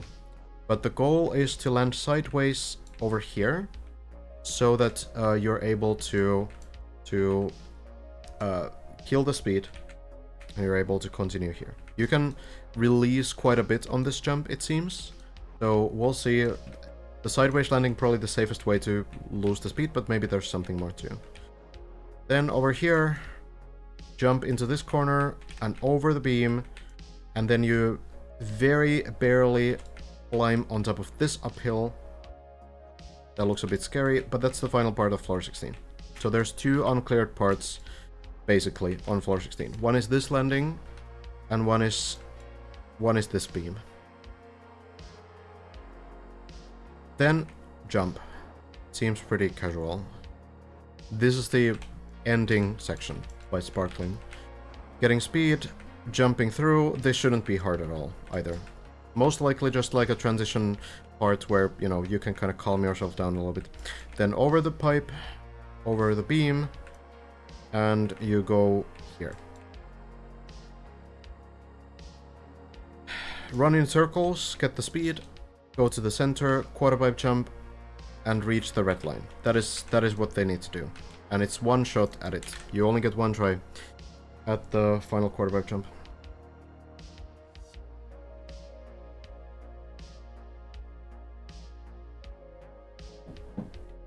Yeah, like if Bren landed the jump on the PB attempt, that would have been one trick away from the end of floor 16. But if you use the two opposing half pipes to gather speed instead of going in circles, it's gonna be slower.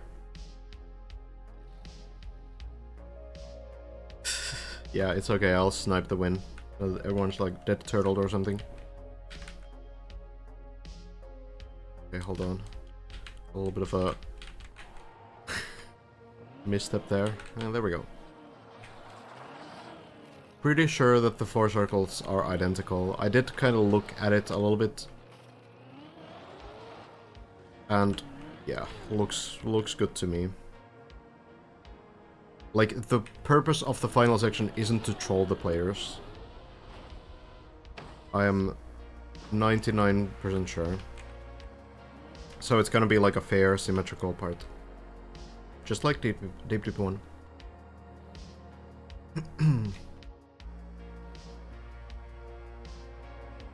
Yeah, the plugin watches everyone.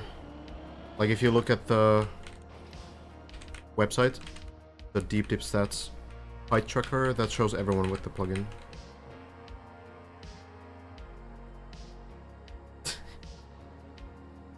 I actually might know like every single trick on this map now. Like how they sort of need to be done. The final trick is still untried, so.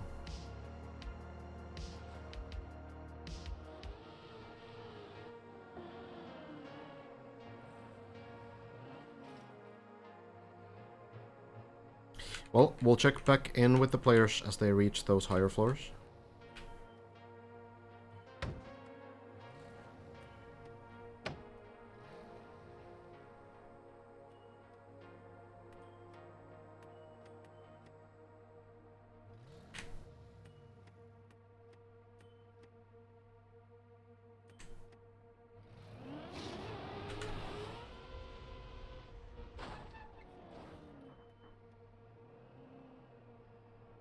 Yeah, right now, Elcon, I guess, back. Getting some new runs going.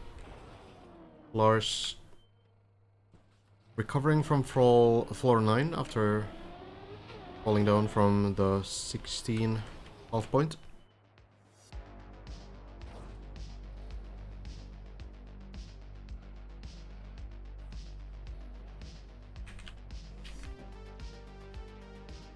How can you think of anything but deep right now? Fun.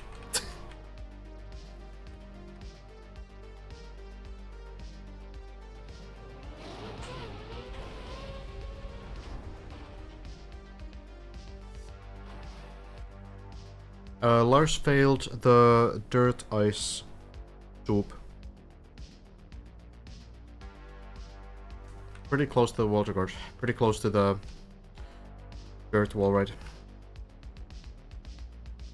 Hello, Frogger. Yeah, I'm looking forward to getting the mappers for an interview for sure. I'm really curious. Oh, okay. I'm really curious if it's gonna land there. I'm not waiting for that. About some of the like design choices with the recovery ways and everything. I'm really curious if they are surprised that some recoveries have been a little bit like inconsistent and such. And also like just the floor design, like some of these floors are not so simple to create. And of course we are all waiting for Plexity to reveal the actual routes on floor 13.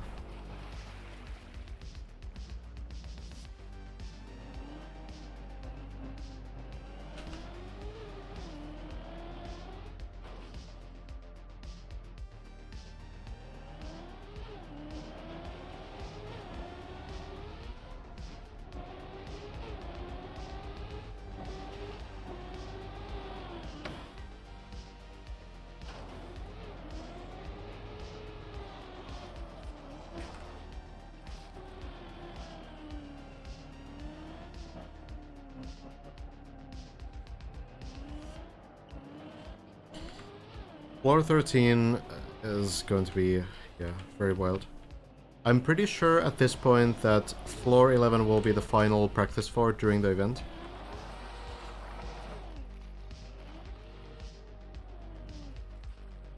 Would be keen on watching you design a map that's worthy of floor 16. With all the thought processes. I could try something like that.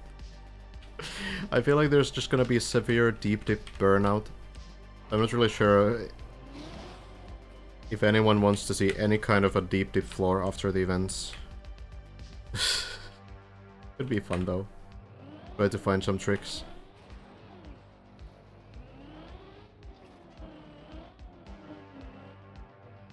I'll definitely be mapping though.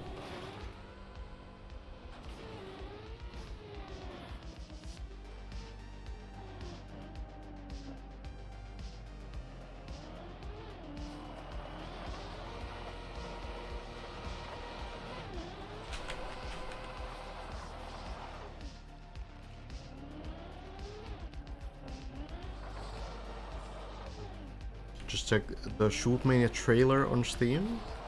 It's a fun game. It's a kind of quiet.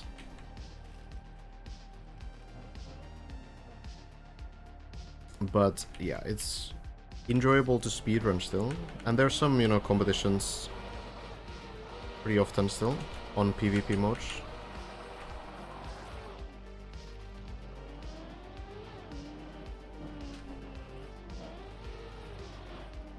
So yeah, Elcon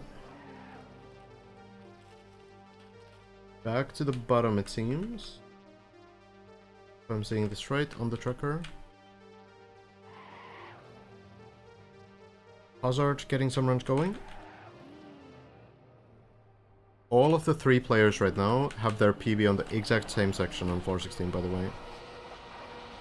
And that is the section that Bren had his PB on as well in the beginning of Bren's session today.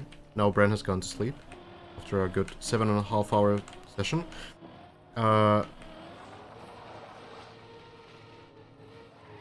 But, you know, basically the other players are in a situation that Bren was in the beginning of the day. So could be that someone else kind of is able to get those same kinds of runs. Can I get this slime? What is happening?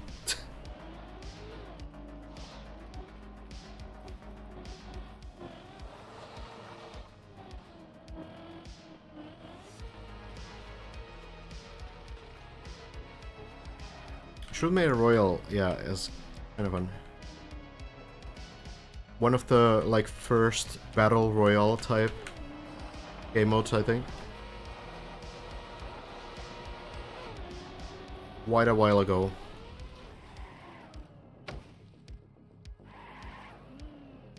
At least before, like, the Battle Royale genre went, like, very mainstream.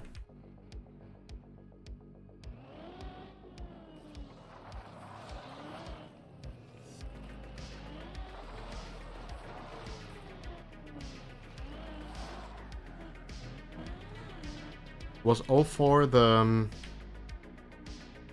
on the campaign, was that the wet wheel map? My run is with keyboard if you want to check.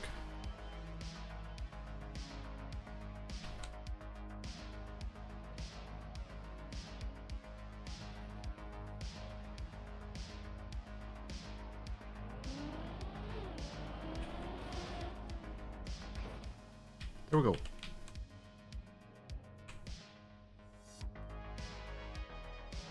My tracker is updating. Might actually not be.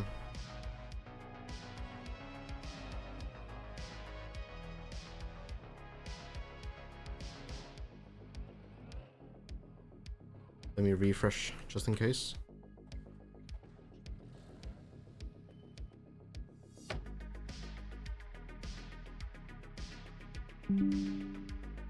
Yeah, it actually wasn't.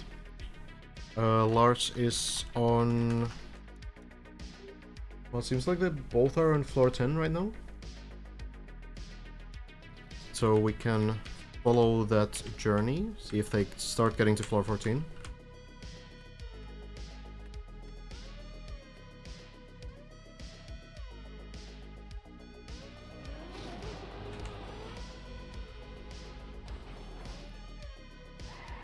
Lars is Joel. Does that mean that Lars is maybe in the pool before I spin or something?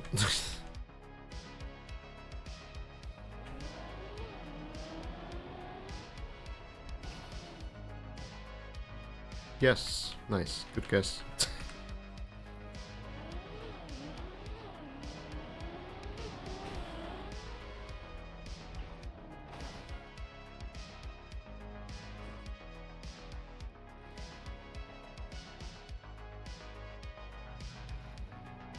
It's a wild day already. I lost track of how many floor 16 attempts we watched in only like 3.5 hours.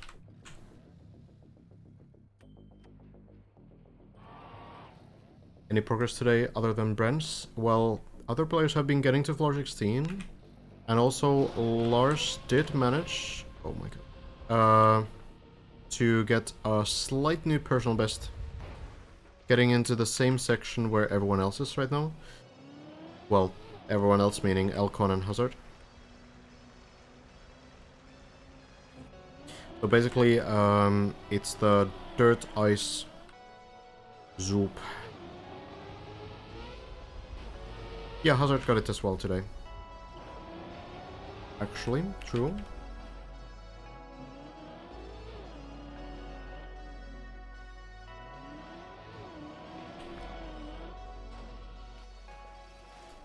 Both Lars and Hazard through floor 10.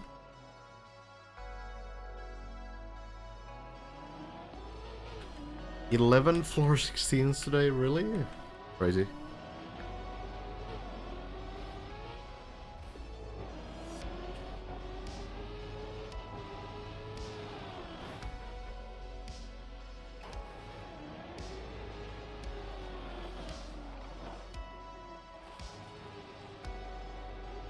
Seems like everyone has the sudden burst of motivation. Which, you know, not super surprising. The Bren world record earlier today, a couple hours ago, that really kind of boosted things forward. It was so close for Bren to get through the entire floor as well. But it's so difficult. Nerves as well, you know.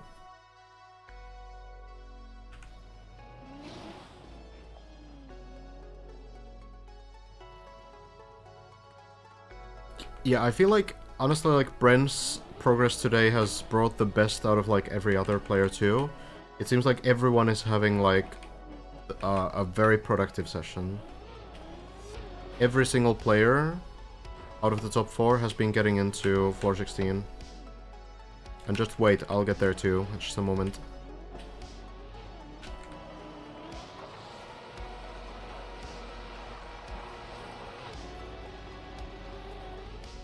There we go. Driver Gamer 23, thanks so much for the prime sub. Much appreciated.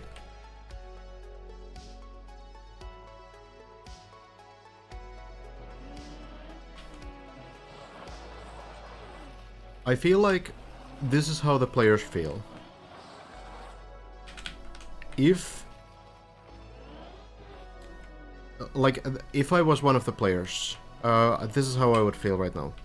And you know, can question how rational it is. Like, obviously it doesn't need to be true.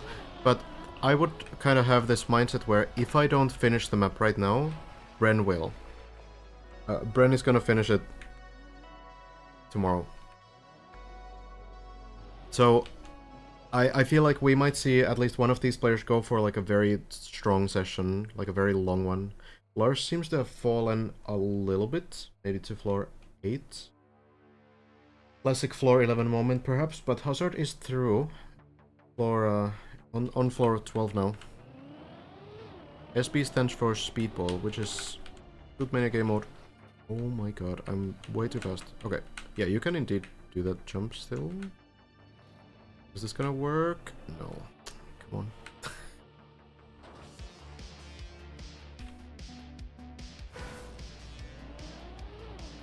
I'm taking too much speed for the jump. Yeah, I feel like we already had this situation like a couple days ago where you kind of feel like, okay, it can happen at any day now, I can't afford to take days off. But I feel like now we're at the point where the players feel like they can't even take like any hours off. Like every hour matters. And we can kind of question like, okay, well, is Bren like that much closer than it was like yesterday? Who knows? Because, you know, we've had these like sudden bursts of progress before where someone gets like a really good run a little bit further, and then it's kind of like, okay, it can happen any time now. But then it's been like 2 days without any progress. So like there's of course a chance that this is a similar situation. But I feel like now that there's so few sections just untested, you kind of just approach it in the sense that like, okay, it's now or never. Doesn't matter like how rational or realistic that kind of a mindset really is, but that's probably gonna be your mindset right now. Not sure if Bren can repeat what he did today. Yeah, I mean, of course he can repeat it, but maybe not on every session.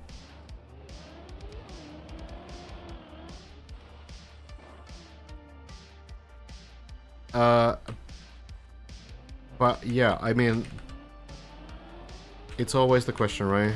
Everybody knows that anyone can finish the map. Like, just get one super good run, it's gonna be done. Yeah, the question is like, who's gonna get that super good run? And, you know...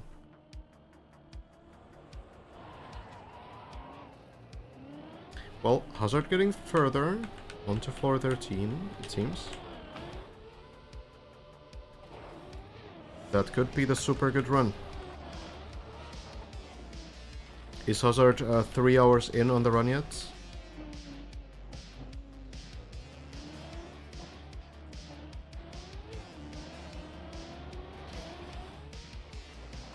Yeah, it is 3 jumps further, similar as before, but it is like half of the rest of the map, that's true. So it's kind of wild. 29 minutes, okay. Might need to give this one like 2 more hours before it truly starts this run.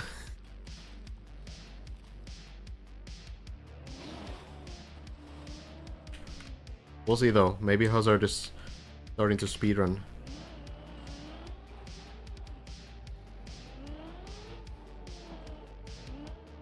I think it was like 3 days ago when Lars was saying like he's gonna potentially finish the map the next day, right? The next session. And it's been the next session for many sessions now. But it's kind of like you really just need that one run. So you don't know, like, you don't really lack anything right now. A little bit of practice, sure, like it will make it easier if you get like more attempts and you know what can go wrong and what the exact lines are gonna be. But like, do you really need that? Or can you just one-shot things?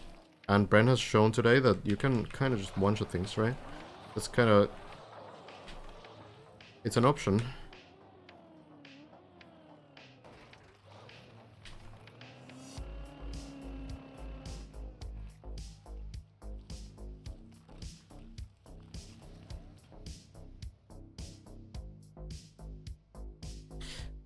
Lars says, if run is below floor 9 after 9 PM, I leave game running.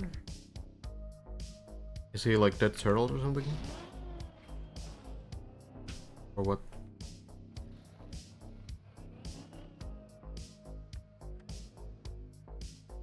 I don't understand what he means.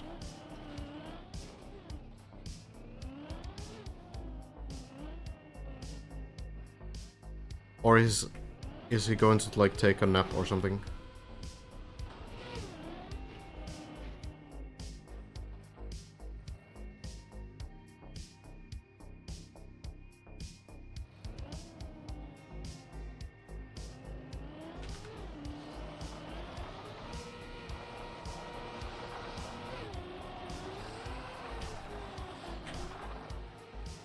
Okay, that was terrible.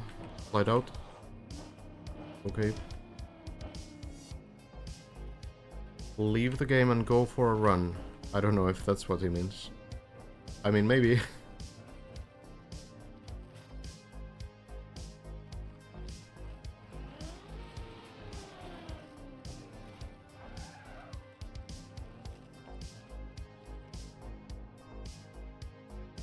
Yeah, it sounds like Lars will maybe take a nap or something at that point.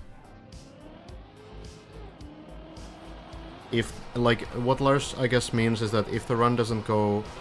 If the run doesn't really get started properly, in, like, a little bit... Is this possible to save? Not like that. Then he's going to... just leave the game on and jump back in a little bit later. Yep.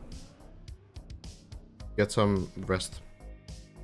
So basically, if a good run starts, he will commit to it, but otherwise, if not, then he will not commit to it. Yeah, makes sense.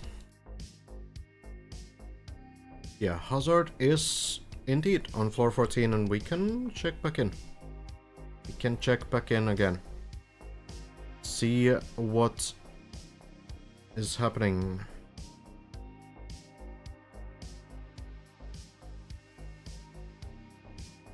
Alright. Hazard indeed. Getting another run.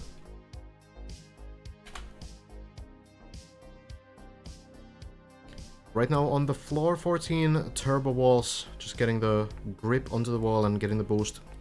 Flying to the pool. Very generous pool by Viro as well. Viro, one of the nicest mappers in these higher floors when it comes to recoveries and, you know, possible like small mistakes. I feel like it's pretty hard to like completely fly out of the track with some tiny mistake on this floor. Pretty unusual. Straight line and now the counter steer. Left, right, and air brake here as well. It will bounce. And for the quarter pipe.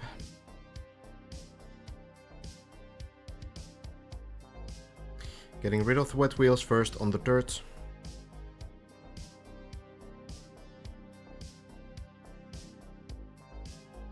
It's a pretty fast run for Hazard, yeah, 34 minutes on the timer. The jump looks clean. Very good.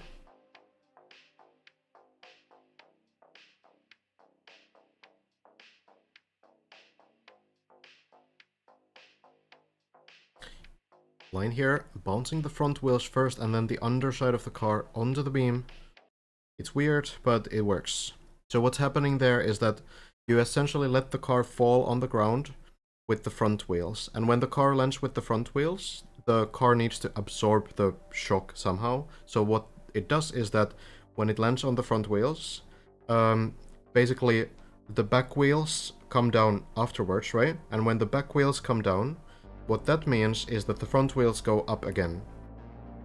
And then the underside of the car is next to the beam, and it will bounce on it, because that's just how Trackmania bounces work.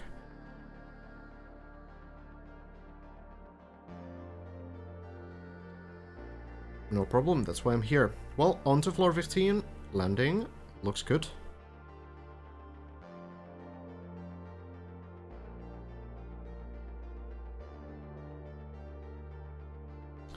We are again on the 1600 meter mark. Landing into the ramp here. Small release on this one. And now the line into the flip. Oh, it's a little bit sideways, but seems to work fine. It's not like a super maxed out plastic bounce, fortunately. Because they often aren't so consistent. So you can kind of get like a smaller plastic bounce and it still works. Then for the left side wall hug. Slight tap there, looks very solid. Air braking? Okay. Goes for the back wheel strategy. You don't need to air brake that, but I guess maybe Hazard has found that to be a little bit better. Bounces very early on the wall, but it does still work. It's always a little bit scary when they don't push the wall hits onto the very end. But it works this time. And we go back into the Dragon. Thank you, Chambertin. Appreciate you. So now, the Elcon strategy starting a little bit on the left side of the beam. Instant air brake, is it enough? Oh, just barely lands. I still don't get it. I still don't get it. It's maybe landing in a slight angle, slight drift onto the middle part and losing speed. I'm looking forward to asking Kubas what the consistent way to do that is. Well, we're on the rings though. We know how to do this. Hazard's using this internal camera as a good feel for where the car is, even without seeing it here, and gets super clean lines. Nicely done. And into the ice. Very figured out line here. Gets the gear, the slide, but it's not the angle that Hazard wants. Wants to go a little bit wider.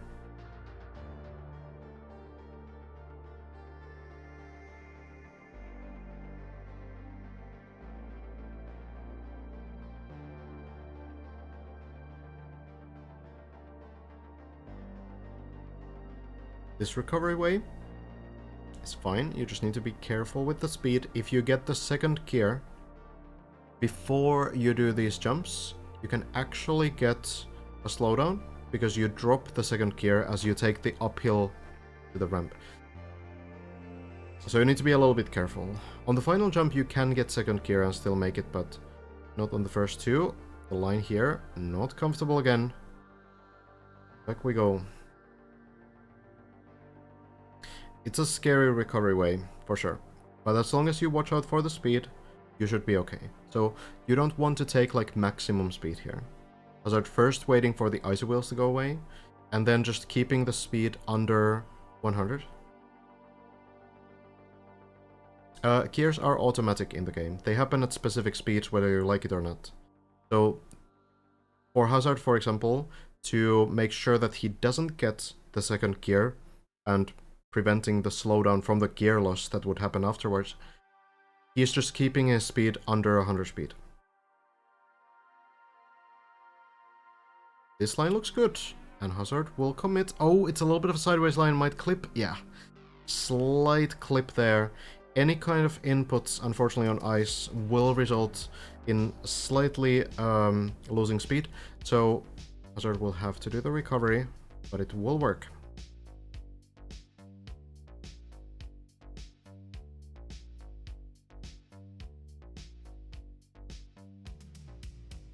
Very, yeah, confident on the recovery. Doesn't need to check the lines anymore.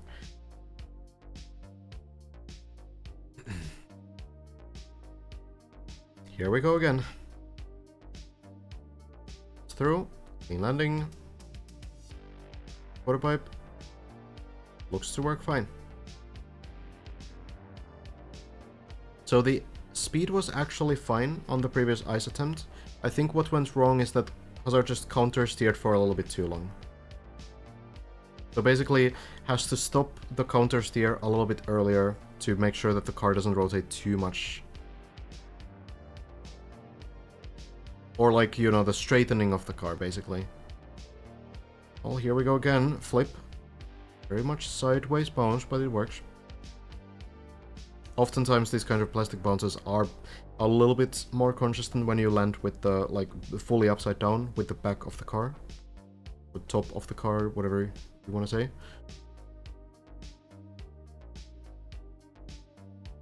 And then the shrimp. Slight left tap there, making sure the line is good, and a very clean landing.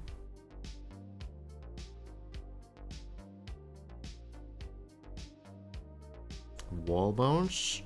Seems to have figured out a good spot there. Almost doing the, like, exact same line as last time.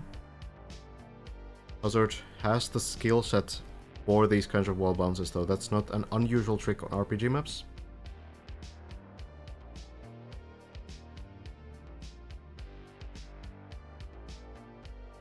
Then the dragon. Close last time. Very straight line this time. It might be just like making sure that the car is straight when you do the middle landing. And back into the pool and then the rings. Just watched Bren clip. How do you survive the jump? The last one. You want to land sideways so that the car like kills the speed.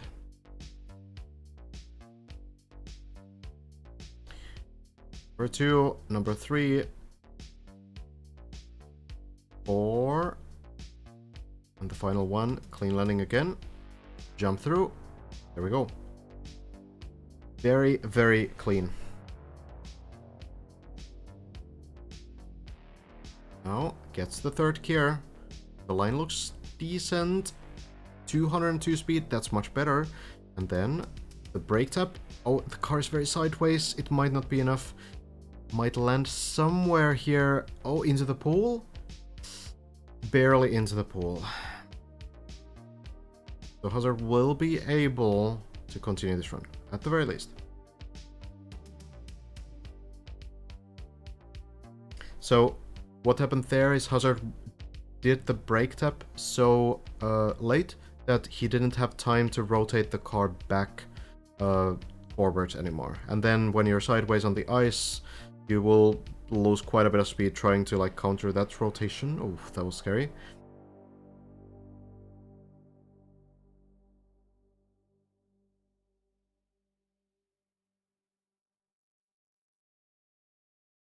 Back to the dragon.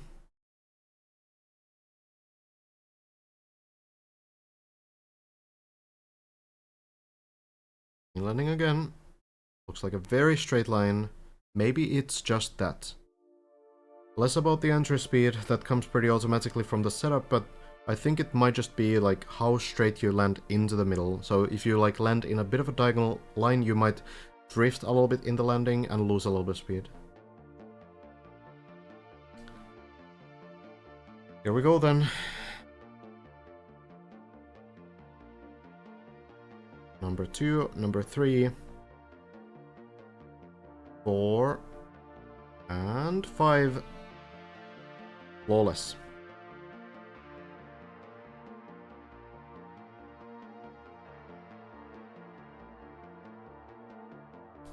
Landing looks good again. The third gear is there, but Hazard not happy with the line there in the entry. The previous one was very good. The 200 speed seems to be enough.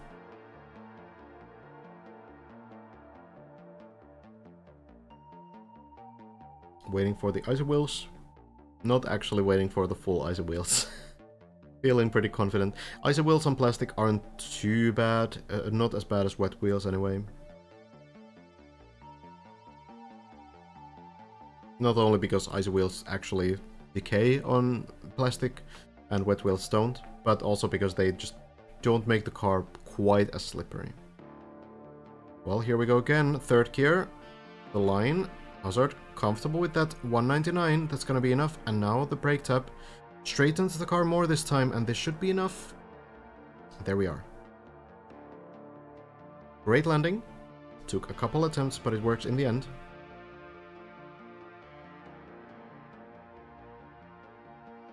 Over the beam we go. Turbo, the uphill. Landing is perfect.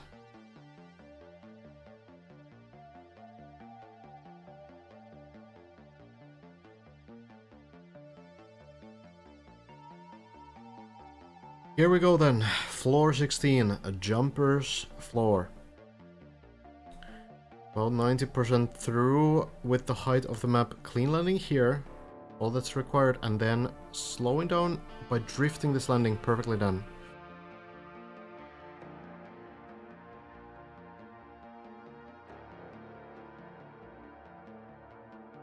And then the wall hang. Looks like we're going for the practice again.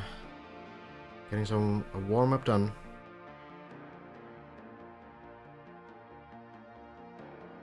That is a little bit too high. So again, the goal here is to get a super clean landing.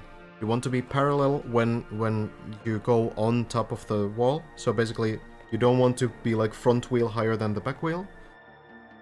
And you don't want to go too high, because then when the car slams down, falls down onto the beam, it's going to get unstable and fall down.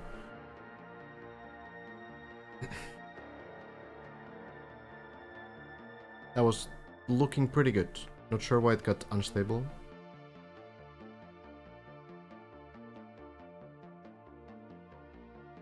Going too low is obviously a problem as well. That was very good. That is the strategy. it's a consistent trick with the right setup. So you don't really need to rely on luck in the sense that you do everything right and, you know, then it still doesn't work. But the setup itself is extremely precise. Well, Hazard is ready. We'll try this out. Is it going to land? Goes a bit too high, but still lands. That looked very close to me. But okay, well, Hazard pulls it off. And forward. And lands it just like that. Very clean. That was looking pretty rough, actually. was quite high to me, but you know what? The car is on the plastic. That's all that matters.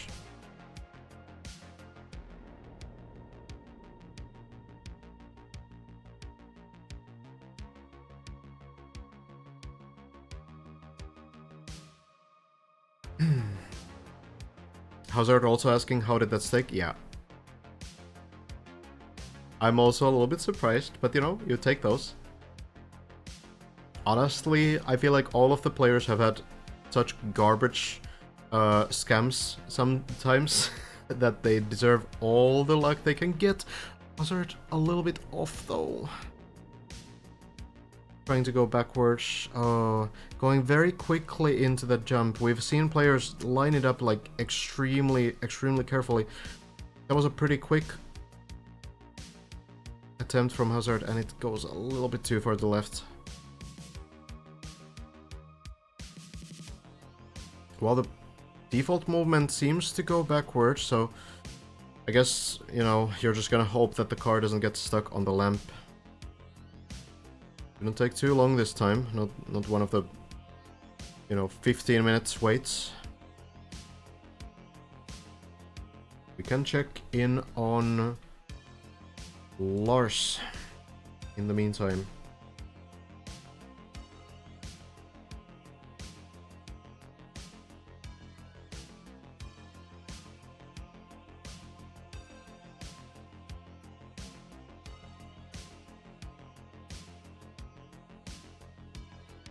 Okay, so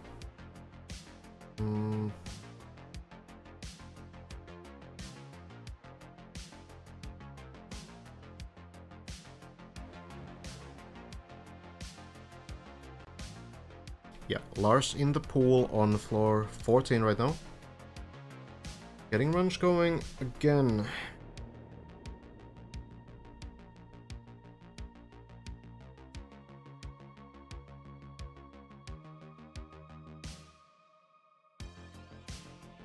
Already got a PB not too long ago. So out of the 4 top players, only Elcon hasn't got a new personal best on this session yet. To be fair, Elcon's personal best is tied with Lars's and Hazard's personal best still, so looking just fine in that sense. Bren has made it a little bit further though. Cleared the dirt wall ride on first try and made it very close to the end of floor 16, so now the other players starting to maybe get a little bit worried.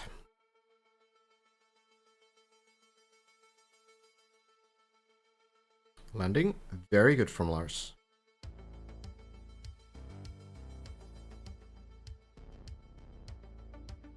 Now the front wheel bounce looks to work. There we go.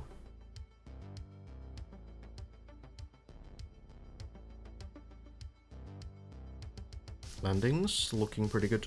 And we are getting another run into the ceiling turbos. And how this trick usually goes. Oh, Lars not even really lining it up. Oh, but it's a mistake. It's a mistake to not line it up, it seems. Is the car going to flip on the plastic? It will. So the run will at least continue. A lot of the time, like whenever I see like Elcon do that, for example, Elcon is very careful about the line there. spending like a significant amount of time to make sure that the line is fully straight. Maybe Lars doesn't usually do that. But yeah, it was a very different kind of a setup. Was still close, but yeah, not getting grip onto the turbos in the ceiling. Hazard stuck on the lamp? Or on the ledge? Okay.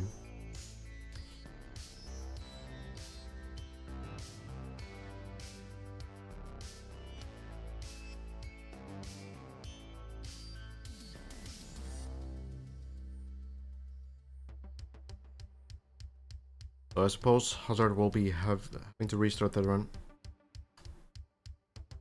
But Lars? Close to floor 16 as well. Well, there's still 1.5 floors to go, but the players are starting to make these sections look easy.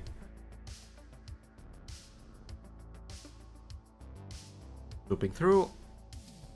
There we go. So the key on these turbos really is to grip the wheels onto the turbos. Otherwise they don't do anything, and that's also what happened on the ceiling. So the angle of the car was not one that would have given grip on the ceiling. So the turbos don't do anything. So the car will just kind of fall. But Lars getting close to another try here.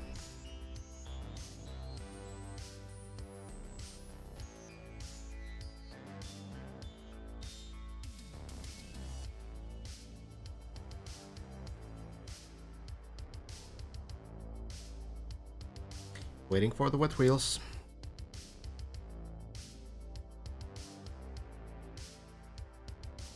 Here we go again. Very clean. That is one of the toughest sections on the floor. Took a while to figure out.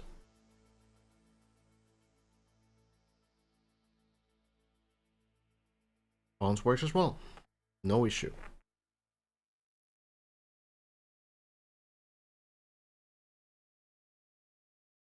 And now back to the ceiling, and we'll see if Lars takes a little bit more time here. Maybe that's just his style. Maybe finds it to be working to just kind of go with like a semi-straight line here. Does seem like we are a little bit more careful this time, and it works out. The wheels grip, the turbos push the car upwards along the ceiling, and there we go. We are on floor 15.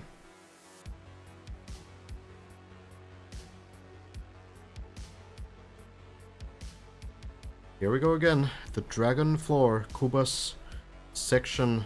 Kuba's contribution to this map. Very good player.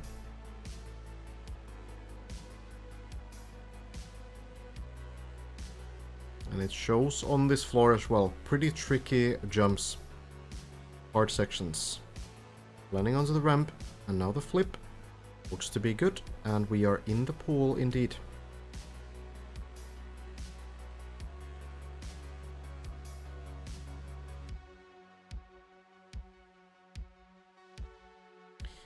Lars also going for the left side wall hug, and looks pretty good. Lars kind of like going a little bit faster to this than a lot of other players actually.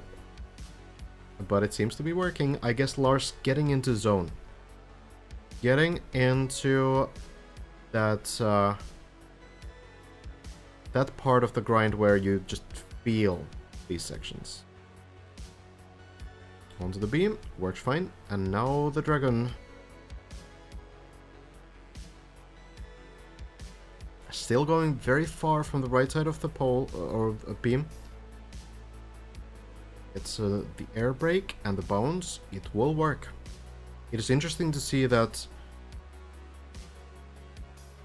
Hazard and Elcon are kind of going more from the center or even the left side of the beam now. I don't really know if that's the key for consistency, but I mean, working out both ways, I suppose.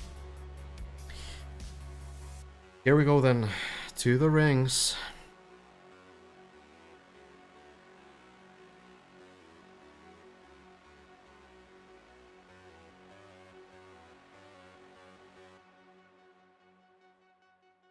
Second last one. And the final one gets it, and jumping through. Nicely done. Now getting another attempt towards the ice slide. Gets the third gear. The line looks pretty good. I think we're going in. 204 speed. Plenty of speed there. And the car's a little bit diagonal. Air brake early. Might bounce through. Oh, flips back up just barely. For once it flips the right side. To the right side. And we are going towards floor 16.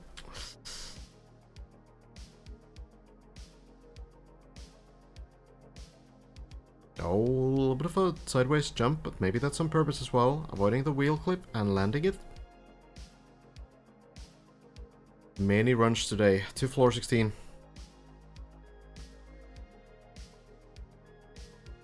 And we keep going. Jumper's floor now. Taking first the quarter pipe flip. Want to keep the speed. Don't want to get any airtime on the upside down part. There is a recovery if you do get airtime and somehow still land into the loop part, but you would rather get this first try, and this looks very good. Now just a little bit to the left, drifting, and well done. Lars should be getting into the wheel hang again.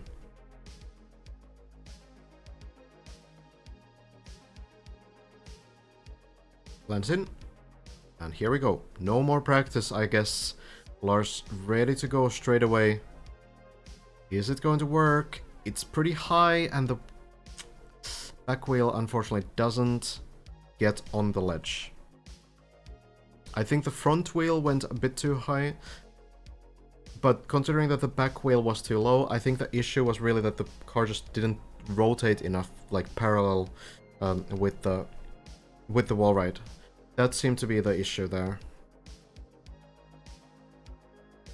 So the front wheel goes in the air, and then the back wheel still stays on the wall, and that is not a possible wheel hang. Well, back we go. Fortunately, there is the pool below.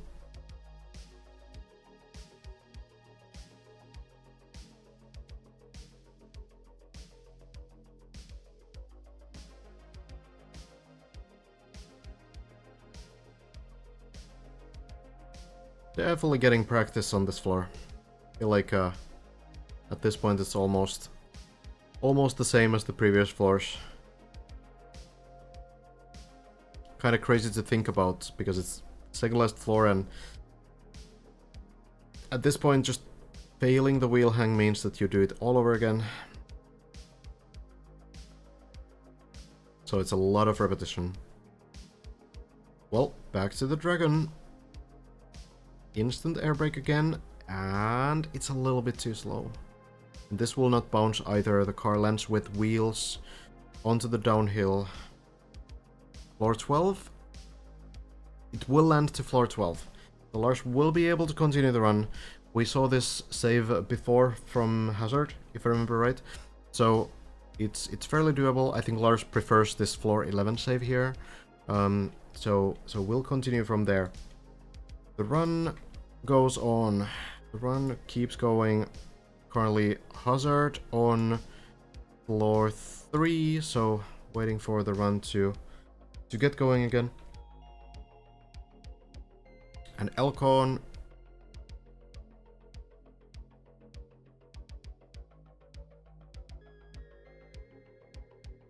on floor 7, seems. If this is up to date. It is not up to date. Elcon is floor 3. I don't know why this gets constantly like outdated. Okay.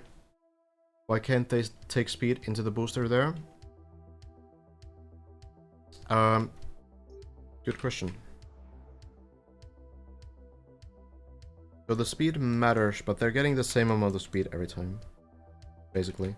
So why they start next to the turbo is because if you went from the back of the beam, what would happen is that you would accelerate initially, and then you would start turning here.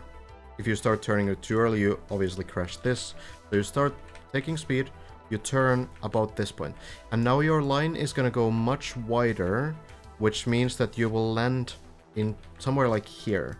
And not only is this kind of like a strange line to land into, you might have to like drift the landing a little bit, because you might land a little bit like diagonally, not perfectly straight. But it's also like a bad entry point into the dragon, because now you're driving from this side with an angle like this, and now you're turning to the right, so you're kind of getting like a diagonal line into the dragon as well. So the point of doing like a shorter approach here is that you can turn immediately, and you get a much more direct line where you land like here. You don't need to drift the landing, you get a perfect straight landing. And then you go forward, turn here, and now you can get a much straighter entry into the dragon as well. So it's really just about the fact that if you get too much speed into a turn, then you need to like sacrifice some of that speed to really get like a good line. So it just makes more sense to start the actual turn with the sort of clean line. Why Elcon started taking it from the left side and not from this side? I don't know. Why not go from the far side of the booster? It's just more difficult to set up, basically. And then you might not get enough speed, I guess. I mean, I wouldn't know. Maybe Kuba's strategy is to line the car here and then go from here, and maybe you can get enough speed to get a clean landing onto this road here.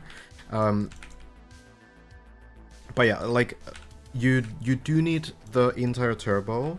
So like the thing is that you can't really go from the middle, because the car is like only half of the car fits onto the beam if you go it like to this direction, right? So then you would need to do some weird like drift setup to even get the car here, and the turbo would boost the car, and then it would be a whole mess. So just like it's a lot easier to line the car up sideways onto this than start it somewhere here where, you know, you don't really have the space to turn before the turbo starts pushing you. So when you go from here, then you can just full steer, full speed, and it gives you the same speed. Whatever's happening in the dragon that is causing it to not work doesn't seem to be about the entry speed. Elcon gets like the same amount of speed every single time. And when I say the same amount of speed, I mean literally the same amount. It's like 276 or 275 every single time. And at that point, the attempts, you know, something happens during the dragon that sometimes causes the speed to drop a little bit. And I think it might just be the fact that sometimes you kind of like slide a little bit in this plastic and you lose like 2 speed, and that 2 speed is like essential for this. It's not a landing bug, because the dragon has actually been built in a way where, for example, if we look at like a possible landing bug, let's take a look at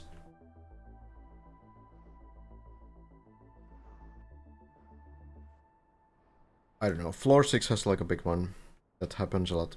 So on floor 6 there's this landing, and the reason why there's a landing bug sometimes on this landing is because there's 2 items. There is the beam, both are blocks actually, but whatever. So there's this beam block, and then there's the road block that is kind of tilted in this way. So these are separate blocks, and the issue is that they don't connect to each other. There's going to be a wall both on the roadblock and also on the beam. So what that means is that when you land so that the wheel touches exactly the seam between these 2 blocks where the wall is, the game can mistakenly register that as a crash. So the game kind of checks like, okay, you crashed a wall after landing into this wall, and then it slows you down. That is the issue. But if we look at the dragon, they specifically avoided this. So you notice how this plastic block is a little bit higher than this plastic block. So they've specifically overlapped these plastic items so that that seam doesn't happen. So I really don't think there's a landing bug that's happening here, unless it somehow can happen on like landing on the very side, but I don't think that's happening either. It's something about like maybe drifting the landing a little bit. Something like that.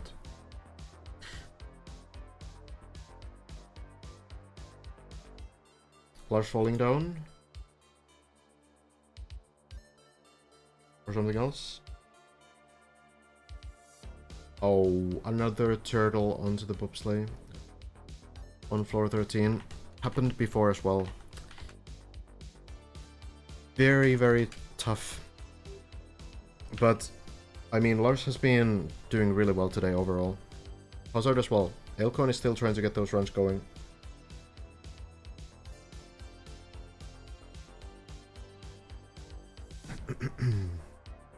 Okay. Well, a bit of a quiet moment then. All of the players trying to get the runs going, so we will also.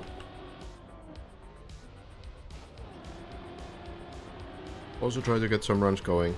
My personal bests look a little bit different than theirs, but you know. Of course, all of those three players, Elkon, Hazard and Lars, are streaming currently. Most of you probably already know that. I would imagine most people have more than one stream open, but just in case. Oh, whoops. Okay, yeah. As I said, my PBs look a little bit different.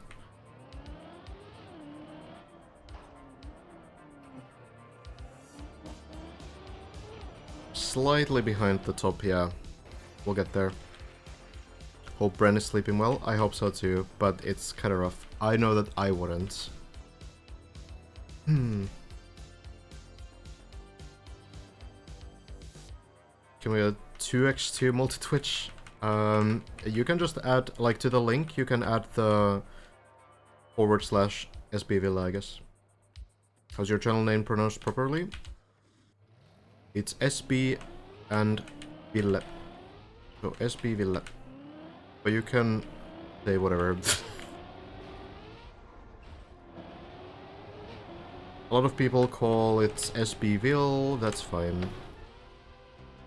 Whatever's comfortable. SB stands for Speedball. Yeah, Hype might know. Speedball is a Shootmania game mode that I originally started streaming a long time ago. Same name, yes, Stephanie.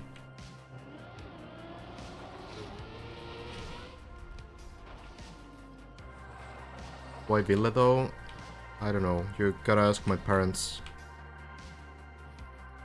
My name. Oh, nice Hype.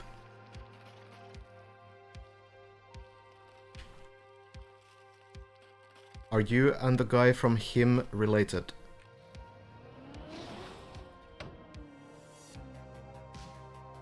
I don't think that's how first names work.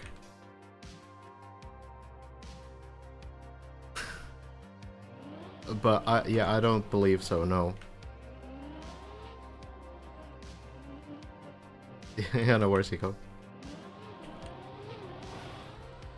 Every villa is related in Finland. God damn, I never knew.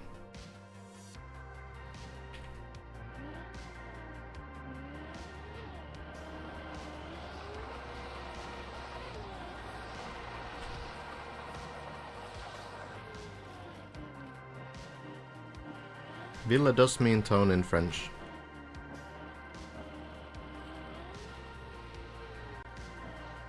Or ville, I suppose. Used in a lot of town names as well. I guess that's, you know, why the pronunciation is intuitively like ville, because that's what it's gonna be in like the States if you have some, I don't know, some kind of a ville.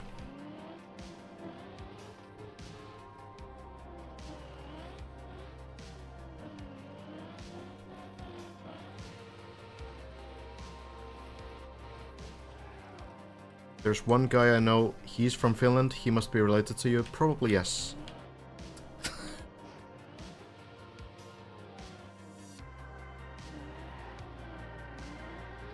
It's kind of funny when, like, you know, someone comes from like a smaller country, which, you know, Finland I suppose qualifies, it's like 5.5 million people.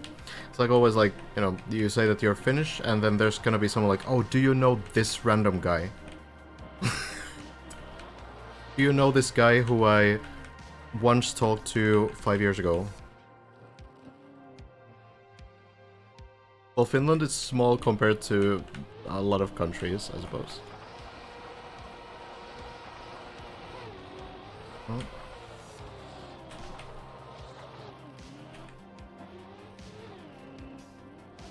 Population-wise, yeah. So what's Iceland then? I mean, I feel like if you're from a country that has like more than 100 million people, then, you know, it's kind of the same to you if a country has 5 million people or like 500,000 people. Like in the same scale. Probably. Come on, Milpa, thank you so much for the tier 1. Appreciate it.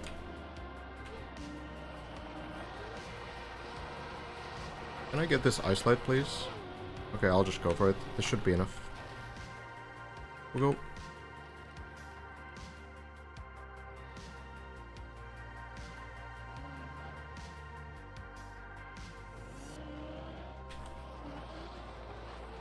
It would be pretty funny if I actually knew that random person as well. But I feel like even if I knew the person, I would probably lie and say I didn't, to not strengthen the stereotype that everyone in a country like this knows each other.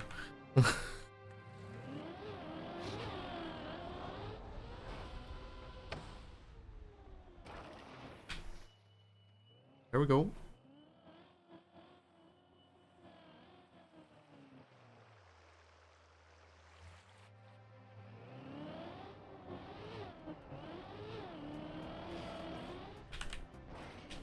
Good. You know anyone from Sibelius Academy? Some that used to go there, sure.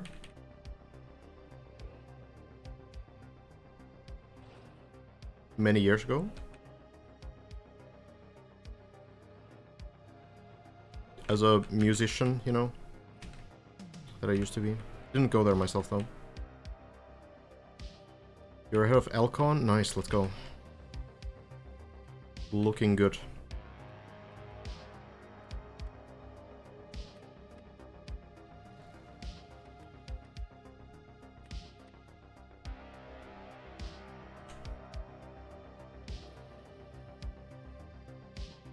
Will do. What? Okay, come on now. Oh. Oh. So hard to control. I think what I should have done is change the camera immediately, because it's so hard to, like, read that situation.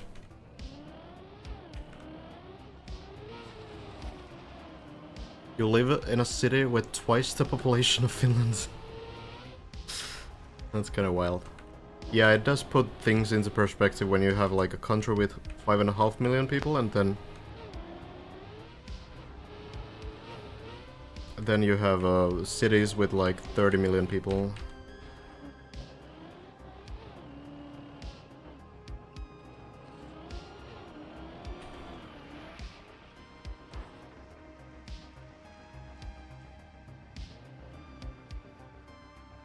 I could reset the camera with Alt-Cam 1, I guess. I don't know. I think I sometimes do. I feel like I usually press random keys on the numpad. Hope something happens.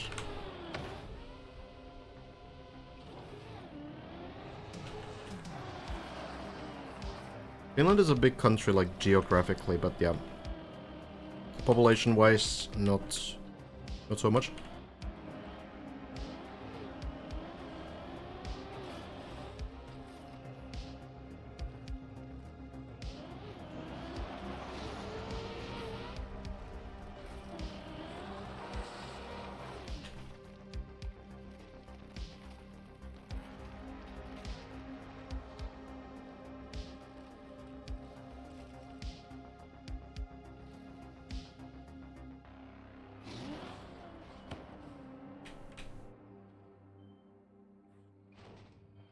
I feel like even in other continents it would be kind of big. I think the usual map layout that you have is kind of deceiving.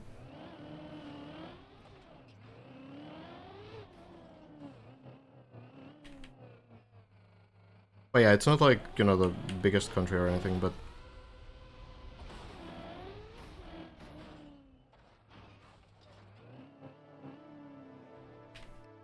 Probably depends.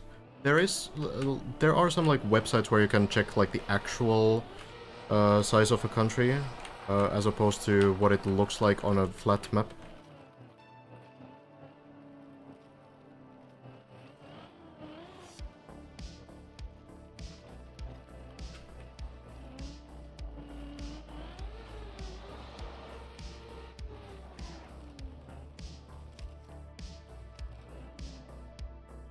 Finland does have a lot of lakes. I don't know if any of them are for sale.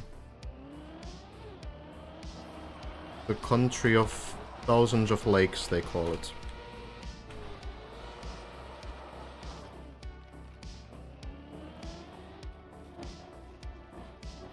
Yeah, that's why we do have globes, yeah, but it might be hard to compare the sizes there as well.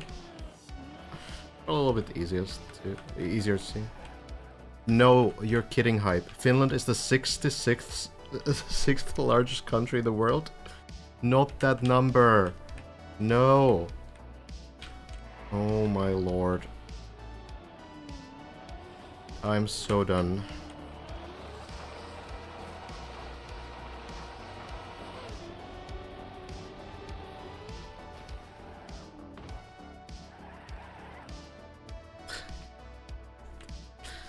$66 is the meme number from Deep Dip, where there's a rumor that floor 16 took 66 hours to validate, and it blew out of proportion so hard.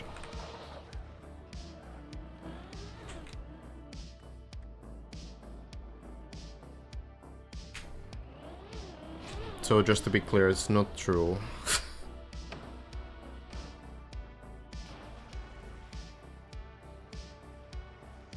Unless it is, I guess.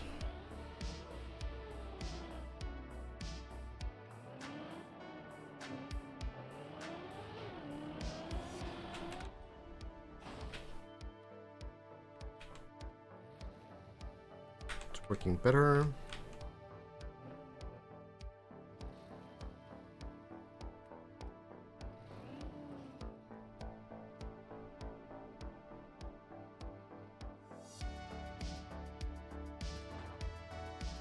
But I mean, it's looking hard still. Doesn't need to be a 66 hours hard.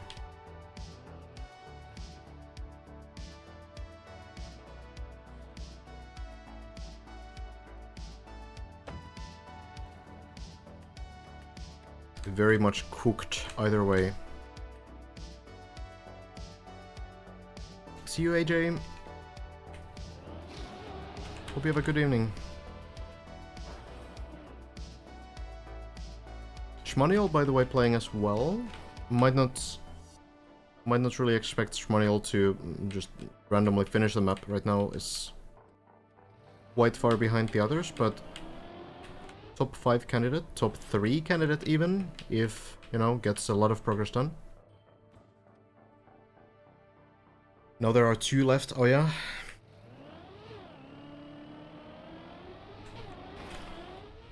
Who ended the session? Was it Lars? Lars was kind of talking about maybe getting some rest before.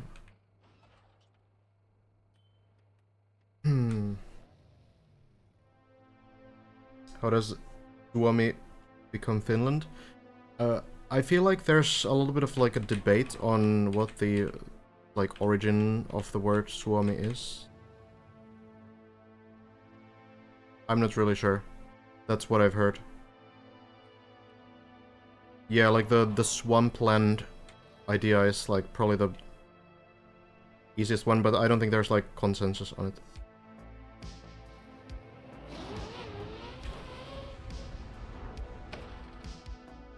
Here we go.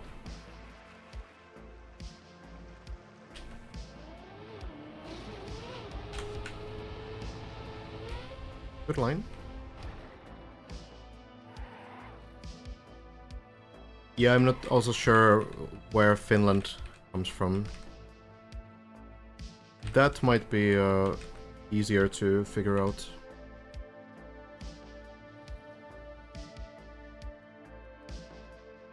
They used to be fish people with fins, maybe. It's very similar word in other languages too, so it could be that it doesn't really come from English though.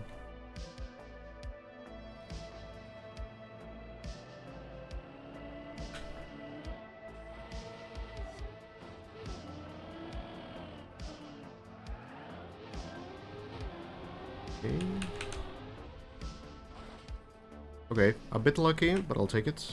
I need to figure out not only the height, but also how to land that properly. I'm kind of always landing in like a weird rotation. That should be enough. Nice.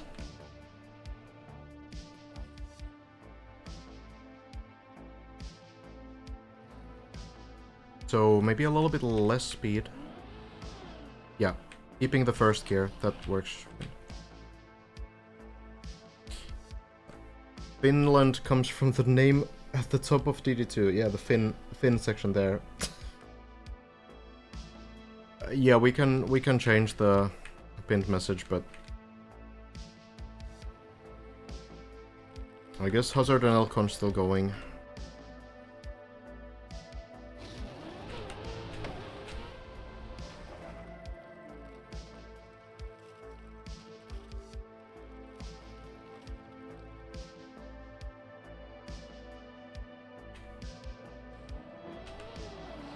I mean, Lars might maybe come back still.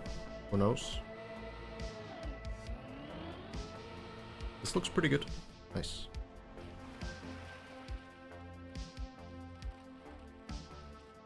The name Finland is based on the exonym Finner, which was how the Norse called the tribes living in the area what is now Finland. Interesting.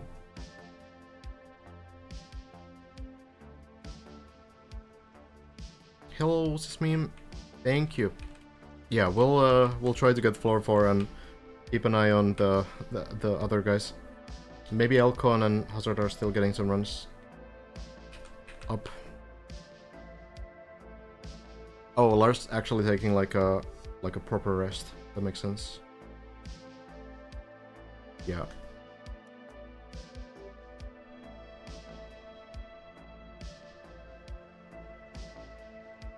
Well, I hope Lars gets some good, well-deserved rest. Might be back around 10 AM. Okay. I'm taking this super slow, by the way. It's very weird to slow down with the wet ice wheel. I guess just wet wheels in this case.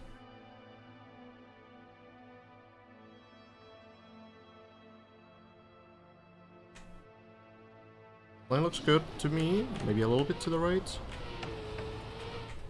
Sideways. Oh, oh, oh. Oh, it turned a bit too much. Okay. Close.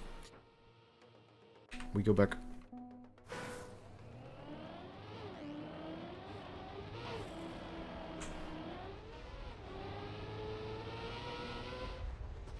I would imagine that everyone will kind of go for the last push now.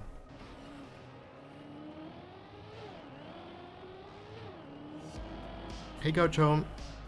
Oh, the double driver in Trackmania Turbo. Enjoy. Sounds good.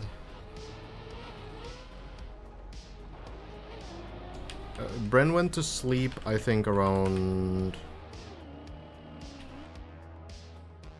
What was it? 2 hours ago, maybe? I don't know if he's waking up soon.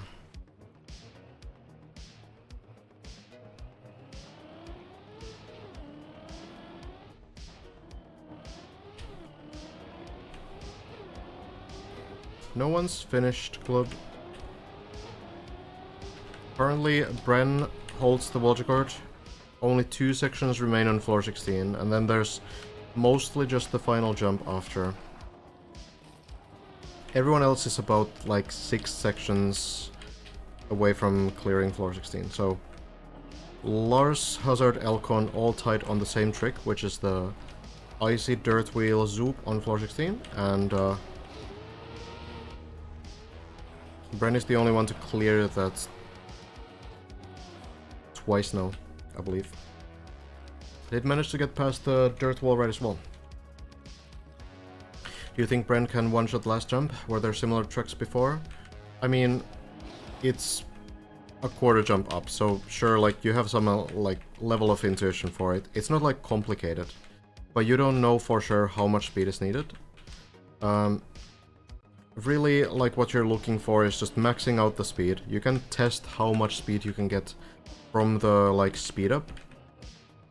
And you will probably do, like, a few laps there, testing out, like, okay, I got a little bit more speed than last time, and then you figure out the max speed, and then you just make sure that you get it. And when you get it, then you go. It's always gonna be a little bit of a guess. You can't, like, fully estimate it. I don't think it's going to be a super difficult jump, just mainly like a nerve check.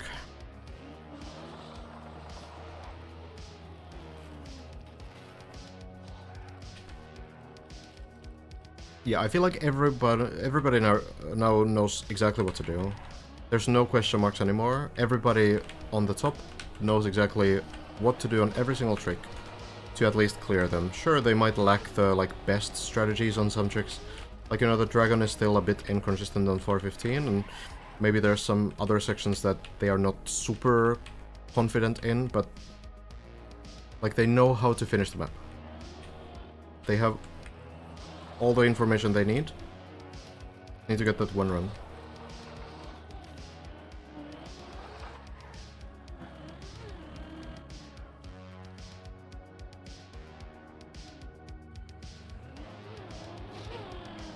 I feel like at this point, no one's gonna risk, like, an offline section. I think that's the development.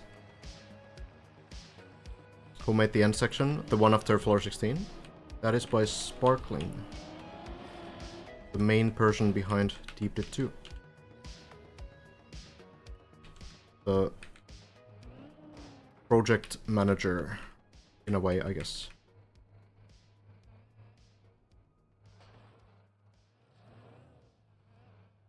Also built for floor, and also built for zero route. So 3 floors total in this map from Sparkling, in a way.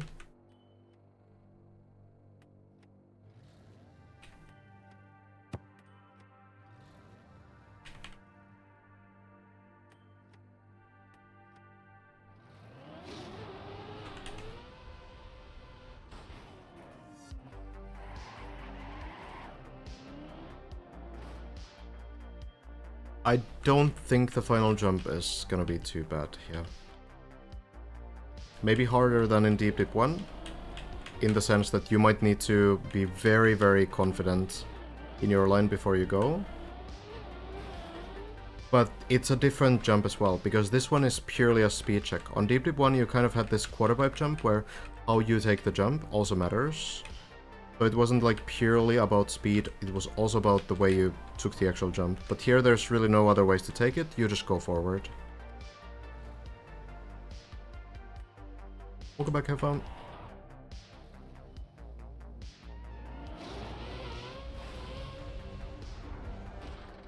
Come on, bounce. I thought that was a good angle.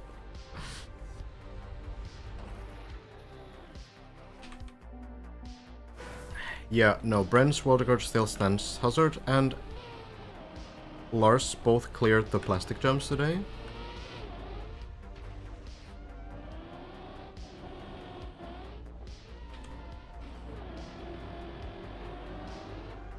Maybe I can update the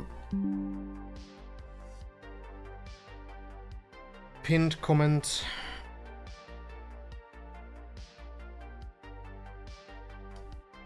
In this moment. I mean, we can just remove it, right? Because at this point it's only 2 players going, so, you know, yeah, I'll just remove it.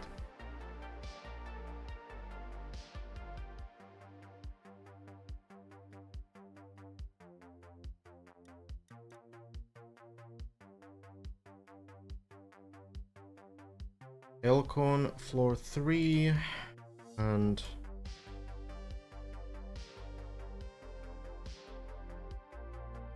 Hazard seems to be getting a little bit higher.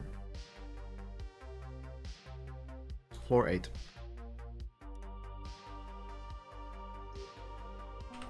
You're not doing the same thing and practicing the floors. I kind of wanted the authentic experience.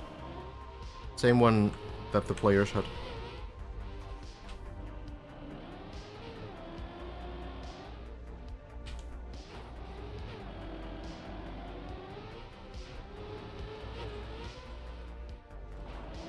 It would be nice to reach floor 6 like this. That would already be a pretty solid achievement. Would be like top 100 right now.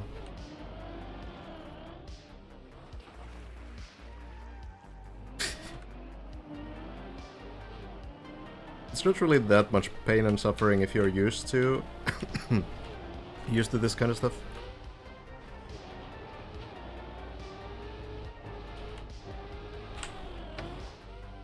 It's a good challenge. But I mean, you know, wouldn't be a deep dip experience if there wasn't a little bit of frustration at some point.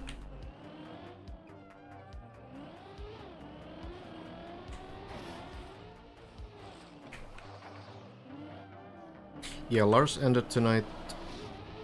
Might be back in the morning again, maybe at the same time, roughly as Bren.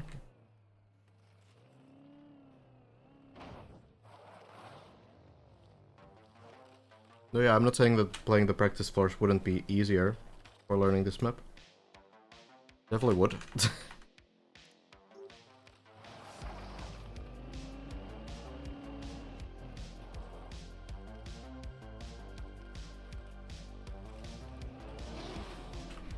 But that wasn't what the players had to do in the beginning. So I'll try it the same way. We'll see if Elcon will do like a long stream again. Last night what Elcon said at the very end of the session was that he's gonna take the second place tomorrow. Which is today. So Elcon really believed that Bren would get the run, and I mean Bren was very close to getting that run, so it wasn't completely incorrect either.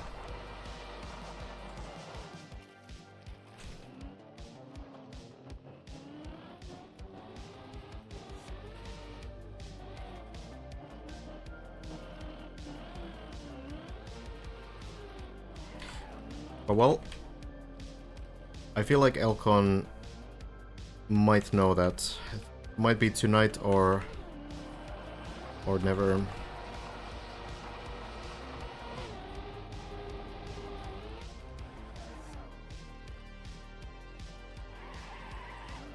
Yeah, I mean, still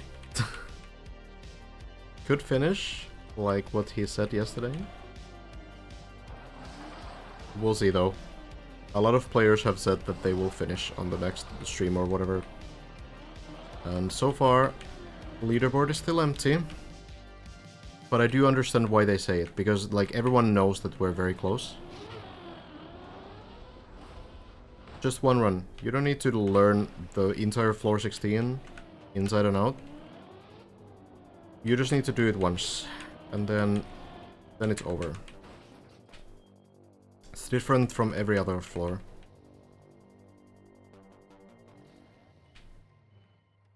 Yeah, Bren was like 50-50 for finishing today.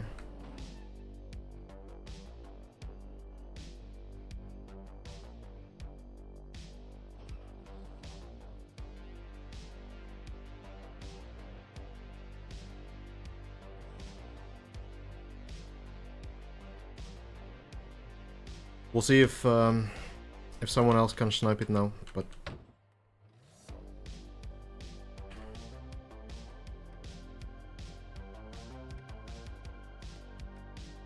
you think so, Bun? Do we need to say like no one will finish the map and then someone will finish? Nope, Navi, welcome back.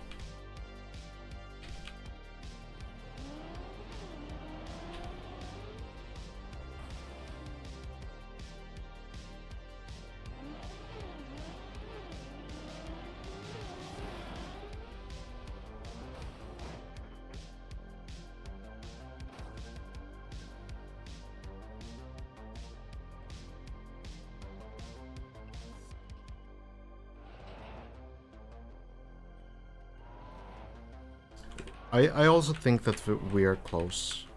Like, this weekend seems promising.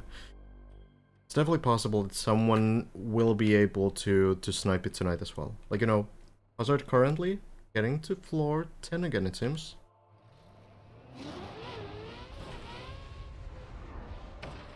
Wow, okay, that was aggressive.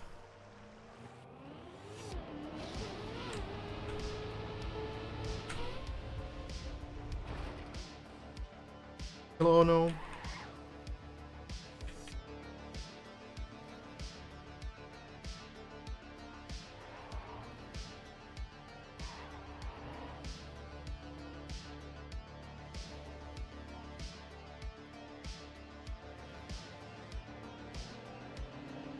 But I will say that it's kind of wild that we not only have like a battle for the first finish, it's a 4-way battle. That is crazy. That is too low. Oh, it wasn't. I'm getting too lucky here. I need to figure this out. It's a good day, Ono. What about yours?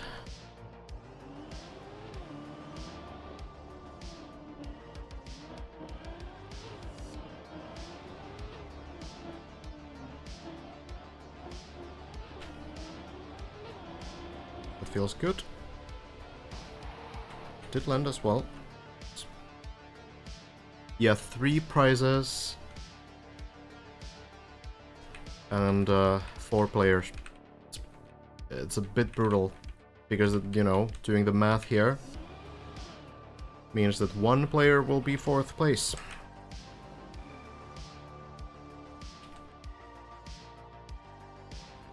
Oh, sounds good. Oh no. It's brutal, but it's also exciting from like a viewer perspective. I already feel kind of bad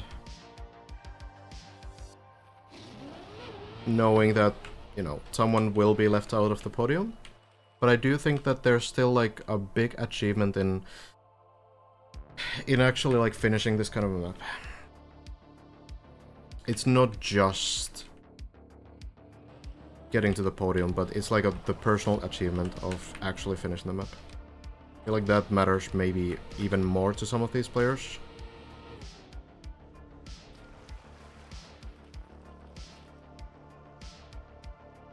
Yeah, it's true. If I finish this run right now, there's gonna be 2 of those players left out of the podium. So let's see. I think it's less about the profit and more about the fact that all of these players are just so competitive and they really want to win. I think it's really mostly about that. Okay, this line looks fine. And then sideways. Nice.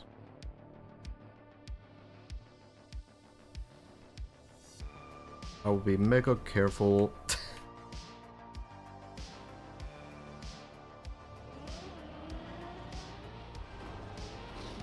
Kind of a shaky line. Okay, it worked out.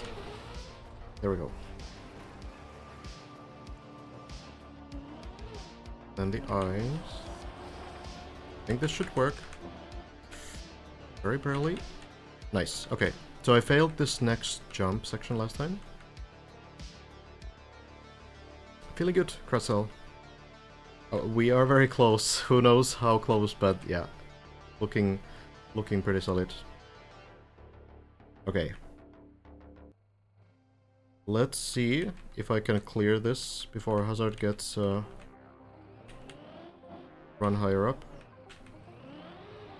That looks good. I'm just committing. Oh, is that too far? Okay. It should work. Nice. Okay. Weird. Weird, but it works. I have no idea how much speed I should get for this jump, but I'm just gonna go from like here. Okay, and... nice. Bug slide. This is a PB. Maybe floor 4, if I manage to do the bug slide. I've done this on shallow dip already, this bug slide. I kinda understand what to do. Let me see. I'm just gonna send it. Oh, it kind of really snapped into the bug slide. Oh no. It sort of zoomed very hard in the very beginning. I didn't have time to react. It was a good try. Personal best.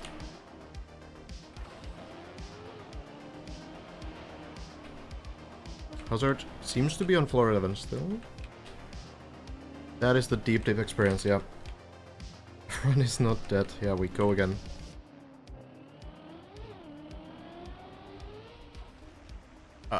We could even be a situation where like 2 people finish minutes apart, yeah.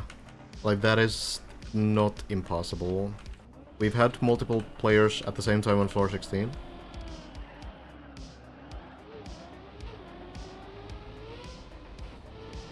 Oh, I need to check my leaderboard position. Am I like top 200 yet? Kind of wild. There's been like, you know, 30k people trying this map.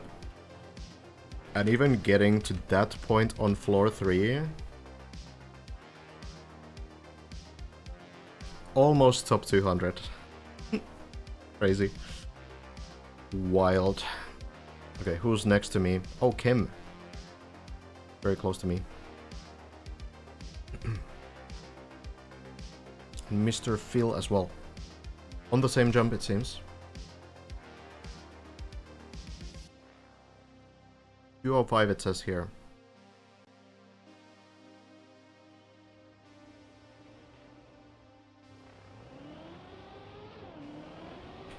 How will the money be split if Hazard and Elcon tie?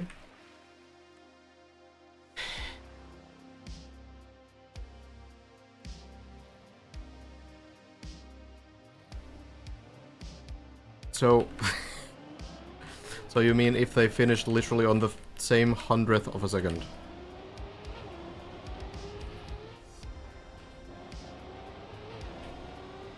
I would say that we don't need to worry about that. I guess it's theoretically possible.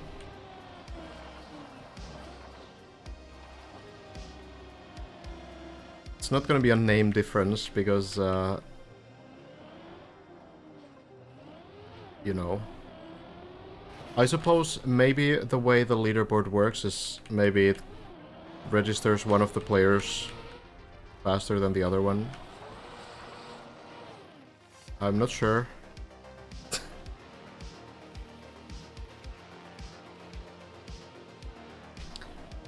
Yeah, I don't know. You need to ask the organizers if they've planned something for the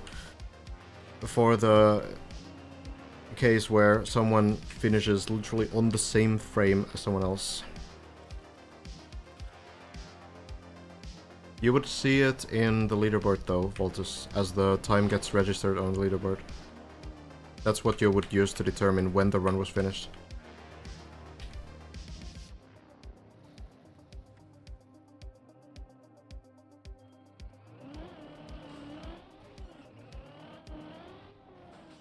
Oh, we rolled dice. Gotcha.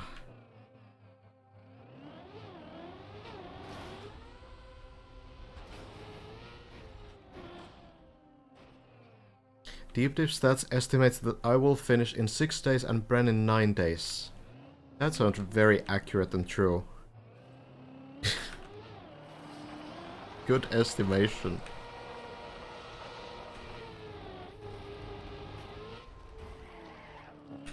Oh, okay. I tried to chain it. It's hard to lose the speed that quickly.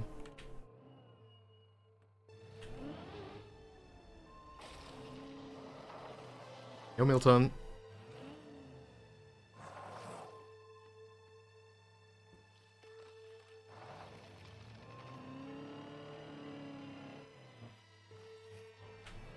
I mean, even if you equal the prices, you would still need to have a winner, right?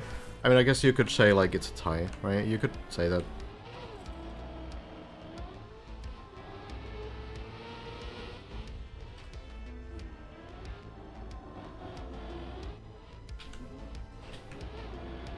I suppose that would probably be the best option there, but it will absolutely not happen, so we don't need to worry about it.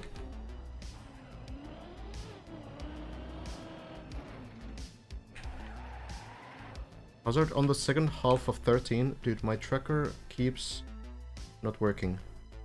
Okay, we can check in on 14 again. See how that run shapes up. Maybe at this point I'll get some more hydration, some water, so we're ready to follow this attempt again. Okay, we're back.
Alright, let's check in on Hazard then. That's already looking like a pretty good point.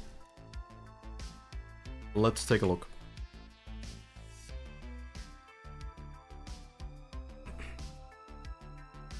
Yeah, floor 14 has been reached again.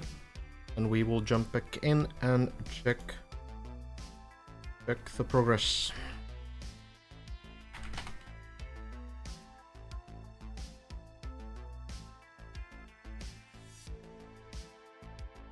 Let's see how it gets going. First, the hole clip. Doesn't quite get it, but as long as you don't fall into the wrong side of the hole, you will be okay. Eventually, you should be getting this. Just playing it a little bit safe, you know? Not pushing it so much that it actually falls in. That looks good. There we are.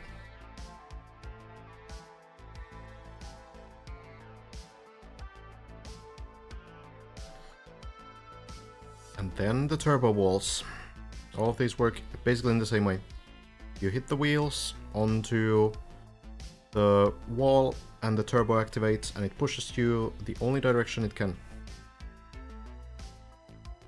So on this one, what Leah asked before, you can see the small ramp here, right? You can see that small sort of ramp that I think makes the car sort of go a little bit upwards, but it could just be the wall that also creates it.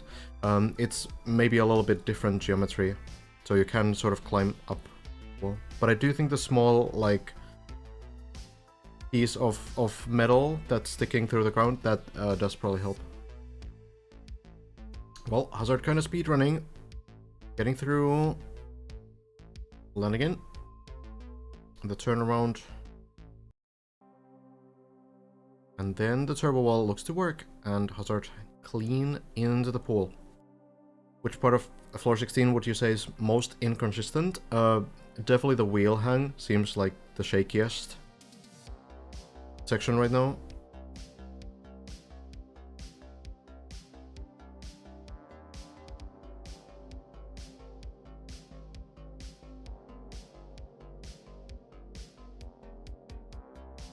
I've never seen the turnaround before jumper.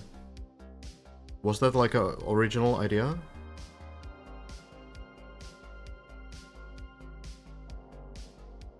The dirt wall turnaround. Like, is that something you just like somehow found was possible to do. I'm wondering if it's been used before.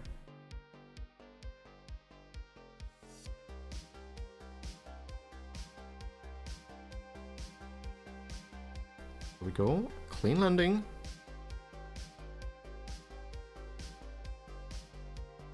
Lining up. Hazard seems to be kind of in the zone as well. Oh, that was a weird bounce though.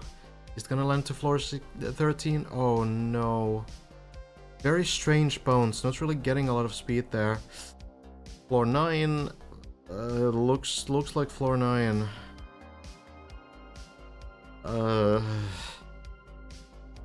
Jinxed.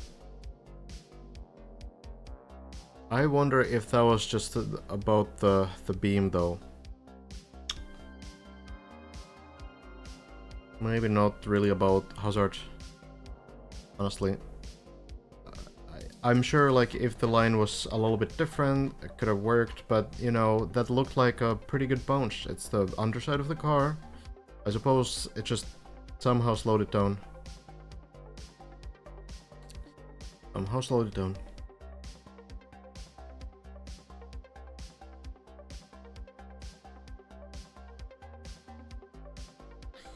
Oh well, we go back to tracking the players. Elcon may be getting a run going as well. Floor 10 right now as well. So actually Elcon and Hazard pretty close to each other. We will jump back in when the runs develop.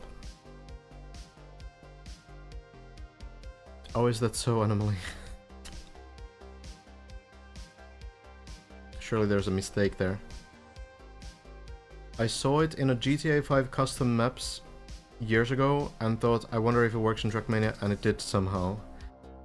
Yeah, I mean, so it is like a Trackmania new thing, you know?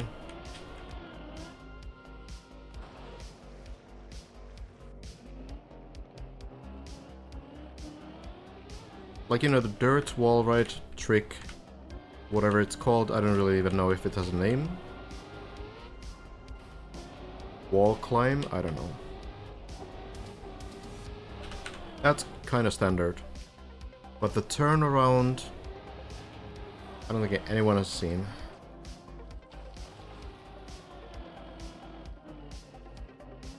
Kind of brutal to have to learn new techniques on floor 16.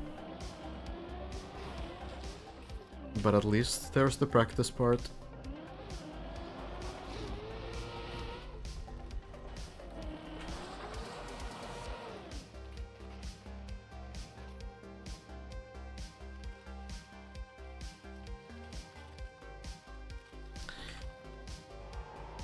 Elcon, I think, floor 11 now, looks like, from the height. Trying to keep an eye on it as much as possible. Schmaniel and Clever also doing some runs. Might not be, you know, contending to win, but especially Schmaniel could be a top 3 contender. If there's a little bit more time before 3 people finish. That is a little bit hard to say, of course.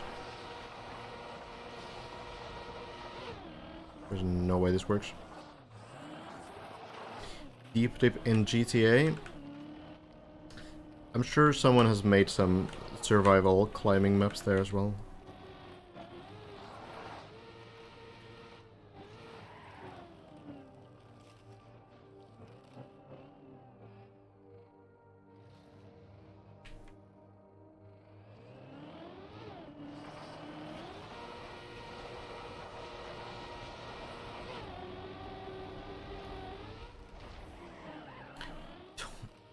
It drifts like so that the back wheels actually go to the front and then the car slides backwards. I need to somehow control it, but it's very tricky.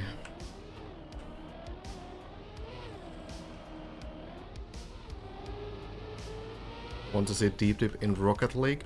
I've seen some pretty wild flying maps in Rocket League. I haven't played it myself, so I'm not sure how that works, but they've had some like speedrun marathon showcases with Rocket League, doing some custom levels. It is very cool. Yeah, Elcon into floor 12. And I mean, Hazard's Run only dropped to floor 9, so entirely possible to get back up.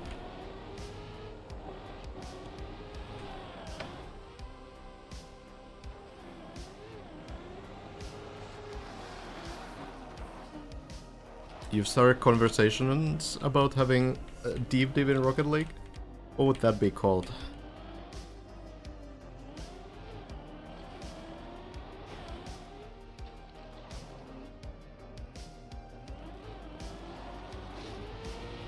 I know that there's like two types of Rocket League maps from what I've seen, like the kind of solo movement based things. I could be completely wrong, maybe there's more to it as well, but I have seen some of the ones where you need to carry the ball to the end of the map, and then there's ones where you just try to like fly through rings and you don't have the ball. Those are the two types of things that I've seen. Both look super interesting.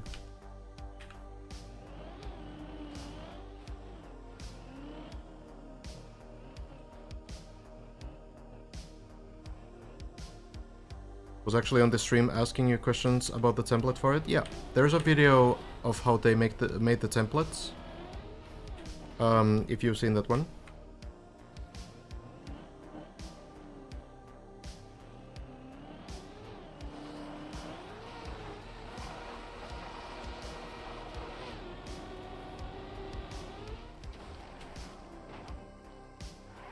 Built a fairly popular dribble map called The Path. Gotcha, I need to check that out.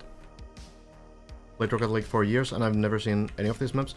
Yeah, it's probably a little bit, you know, less known, kind of like something like Surf is less known in Counter-Strike.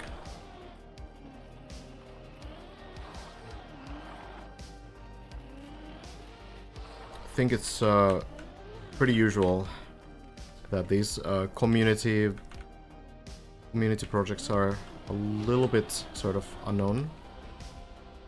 But I think there was like a Games Done Quick showcase, or was it ESA maybe? But I do remember seeing one. Elcon is getting a good run going, we can check in on that.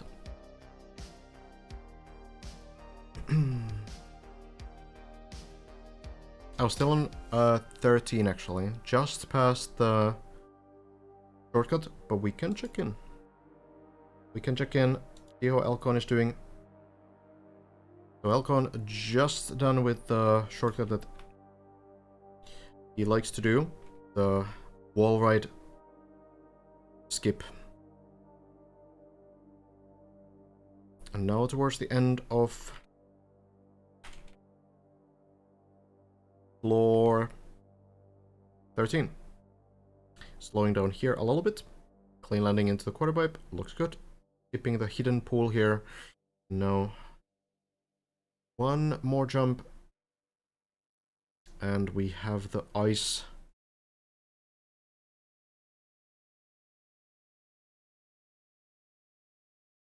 Does it land? It does. The pole hit is good. And we're in floor 14 again. Let's see how this one goes.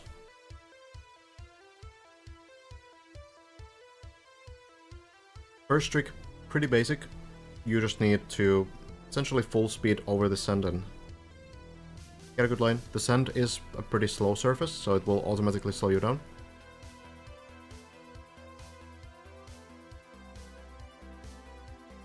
But you do need a good line.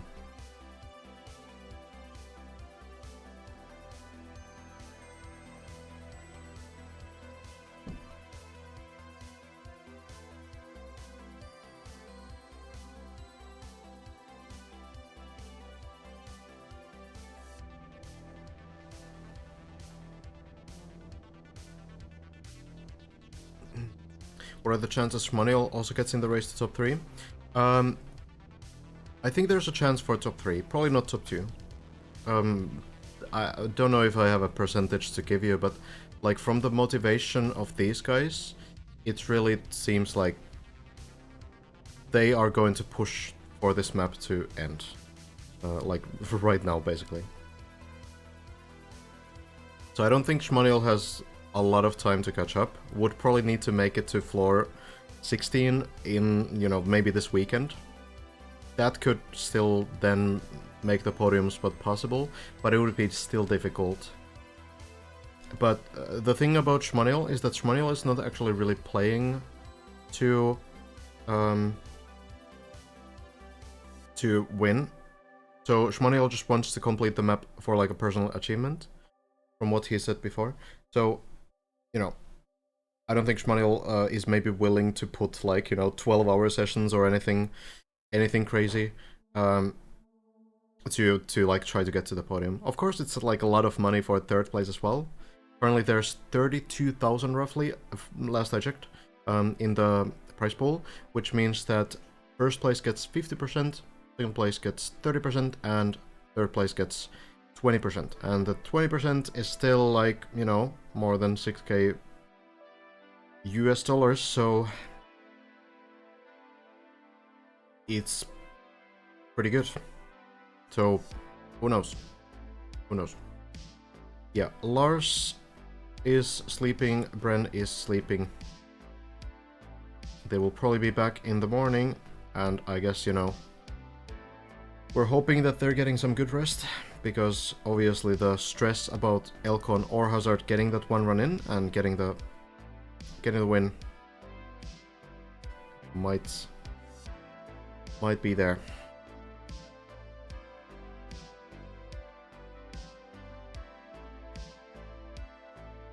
The top 3 rule, like, you know, only giving prizes for top 3, sounds a bit brutal, and I mean, it is, but at the same time, when you build a map like this, you kind of need to also consider the fact that the event only ends once the last like prize pool player finishes the map.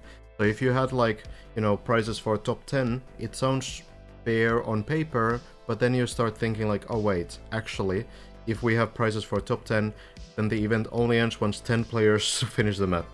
And who knows if that ever happens, right? So even top 5 prizes, while at this point it seems like it would be like a fair idea, when you're organizing, when you're starting the competition, it's kind of hard to predict like if that's even realistic to have 5 people finish this map in like a reasonable time frame.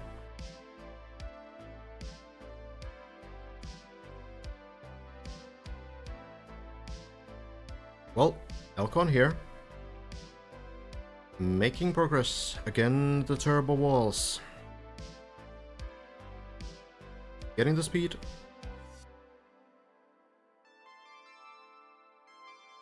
Oh, going a little bit too far, but always savable.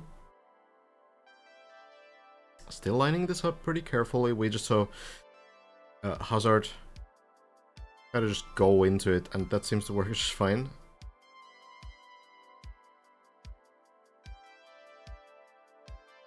Zero finishers still. It looks good, and Elcon is through one of the tough parts.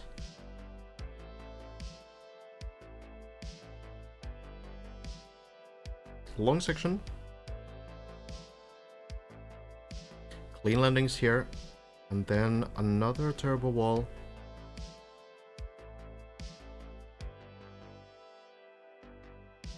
Lining up to the side. Oh, that's gonna clip the wall, but it looks like it will land. So, yeah, Elcon a little bit too far to the right side there, clips the front side of the wall and loses a little bit of speed.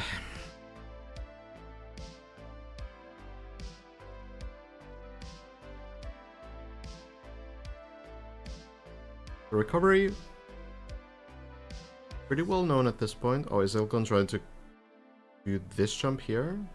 Okay, it will work, yep. A little bit of a new one. You can also go back to the ramp and do it from there, but yeah. Seems like a fine jump.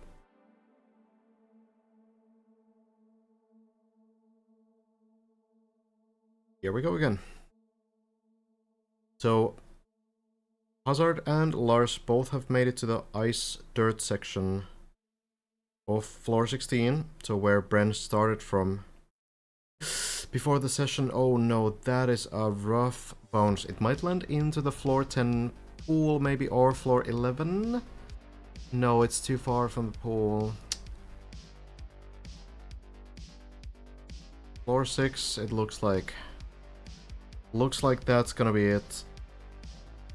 So here we kind of see like the danger of not having enough speed for this landing onto the beam.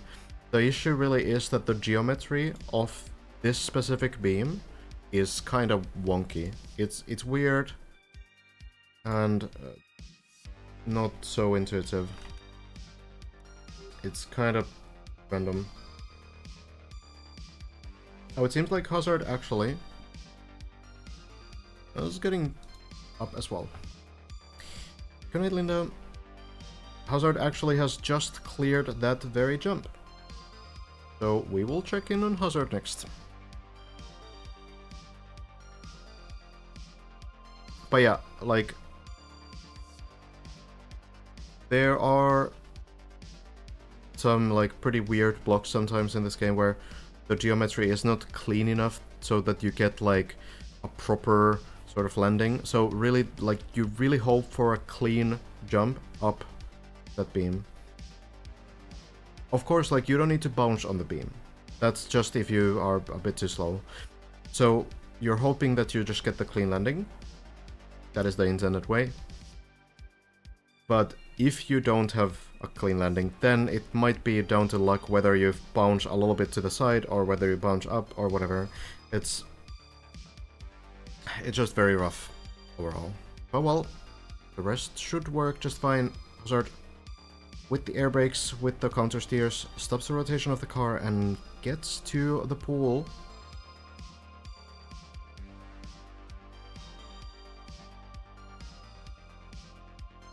Hello, Hurricane. Glad to hear. One of the hardest parts here. Jump to the right side. Looks to... oh no. Oh no.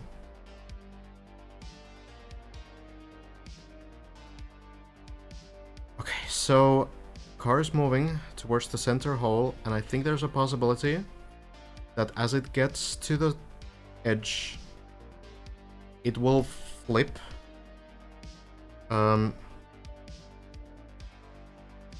It might fall into the hole, or it might flip in a way where, like, it could even go upside down, and actually, maybe it's flipping upside down could be the best option, because that might mean that it's going to stay alive on the platform, and Hazard can do the turtling to actually, like, move, flip the car back up on the wall that we see on the top left. The difference with two-wheeling is extremely rare, so this is a rough one. The car moves a little bit faster, but also a little bit less predictably. Like, it's hard to say exactly where it's gonna go from here, but it seems to definitely go onto the edge of the hole.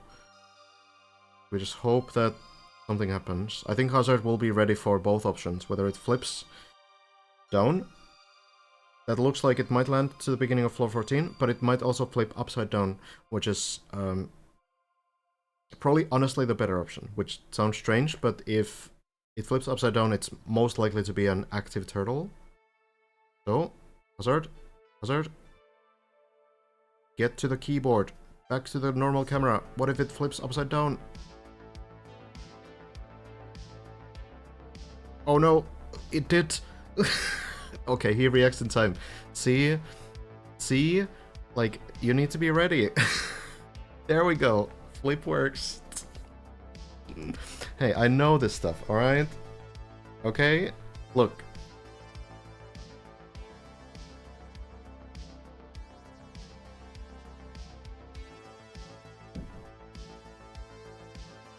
This is why we're doing these casts, okay?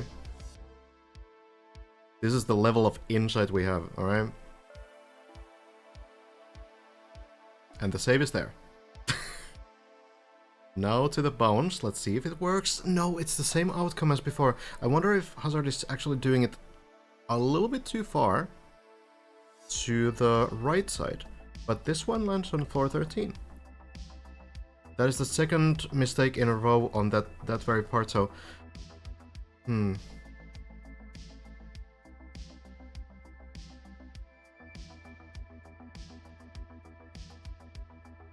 You can definitely save this, but I wonder if Hazard is mostly thinking about, like, the actual bounce. Hazard is fried? Yeah, no, I completely get that. It's an exhausting journey, an exhausting day. There's the added pressure from Bren getting so close earlier today to clearing floor 16. So it's, yeah, fully understandable.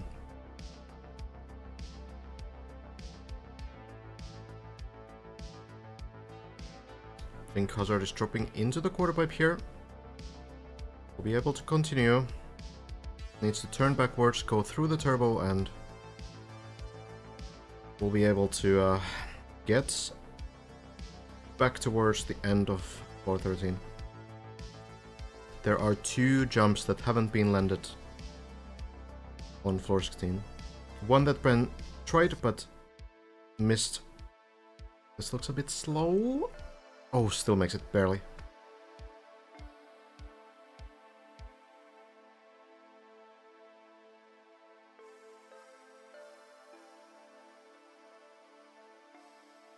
So one that has been tried by Bren but barely missed. And one that no one has tried.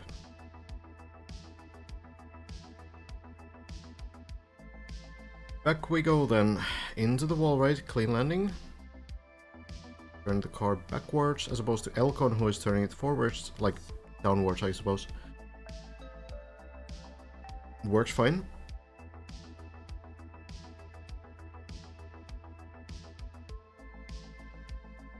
Turn around and slowing down a little bit. Looks like a clean entry.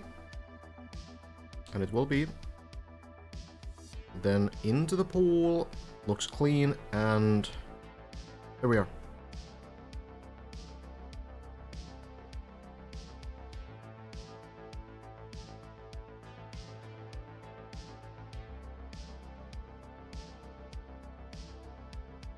I think Hazard is probably at around like 200 hours, maybe a bit more. Hazard is lacking a little bit of hours compared to the others, which, you know, at this point doesn't really matter. Some of the players are like 250 plus, 260 plus. Hazard somewhere in the low 200s, I think.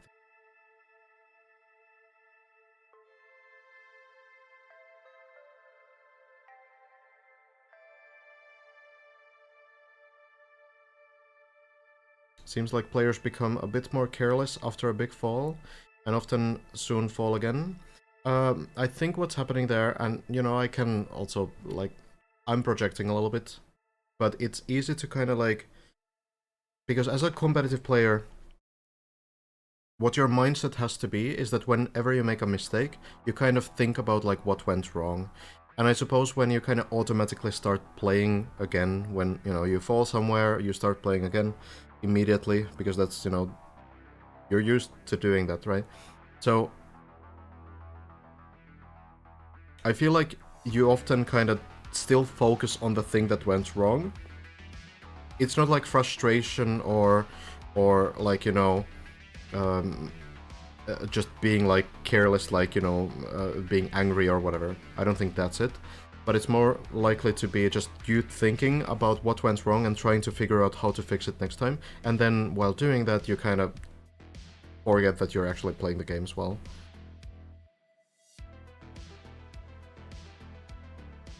Oh, yesterday Hazard was at 182. Okay, so quite far actually from the hours from some of the other players.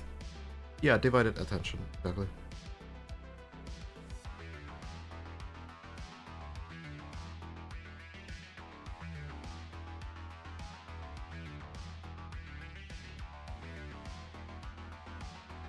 Looks like a good line here. Avoids the weird bounces. Of course there's frustration in this grind, but it's not always frustration that causes you to fail after you make a mistake. Like after you fall to like floor 8 or something. Well, back we go. Landing in, and now the wall looks good.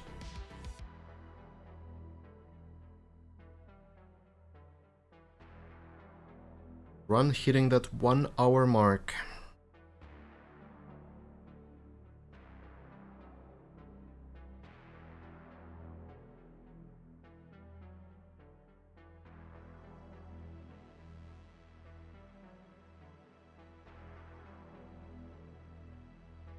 Straight line again, front wheels onto the turbo.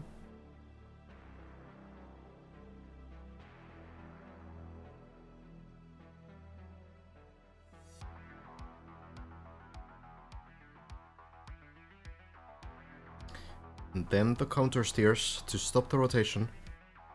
Looks to work, and back we go. In the same area as where we last were. Shortest hazard run, kinda. Not too much dead turtling on this one yet. Well, here we go.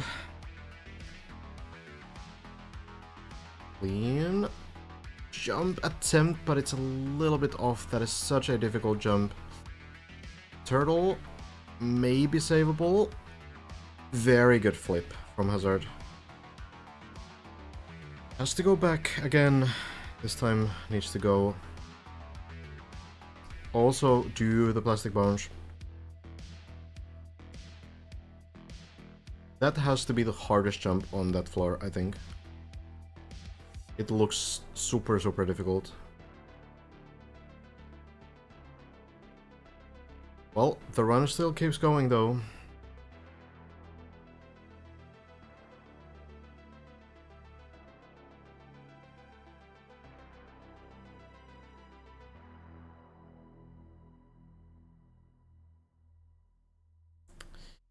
So, back to the first shortcut that was found on this floor.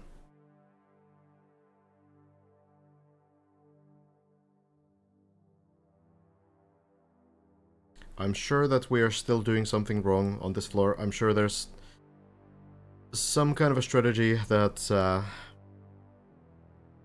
absolutely doesn't look anything like what the players are doing. But we'll wait until the event is over, until we see that... Oh wow, that was a big bounce. Hazard not quite getting the plastic bounce and the wood grip on the wall there. Really weird lines, but that's how wood works these days. Change was done 6 months ago, and this is what walls are now in this game, so... Back we go.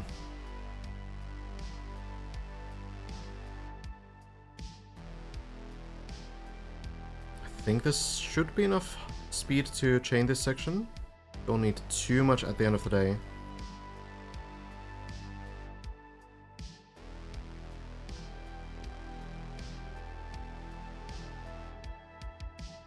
Into the bobsleigh then.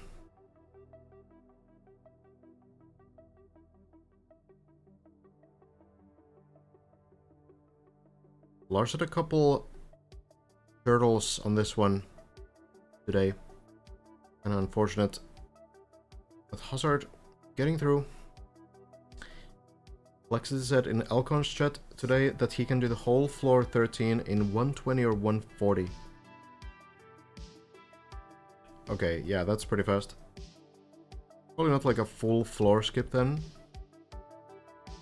But yeah, I'm sure there's some more advanced shortcuts than what we're doing. Well, here we go. This is the classic shortcut.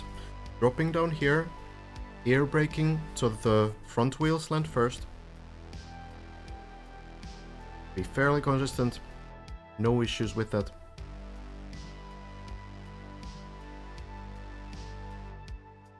Currently, Hazard, Lars, and Elcon are all tied on the same section.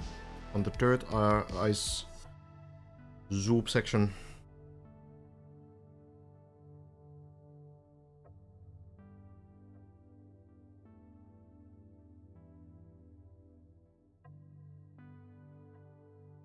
Back we go. Back towards the plastic bounce. Has done these bounces enough for sure for a lifetime. But needs to do at least one more.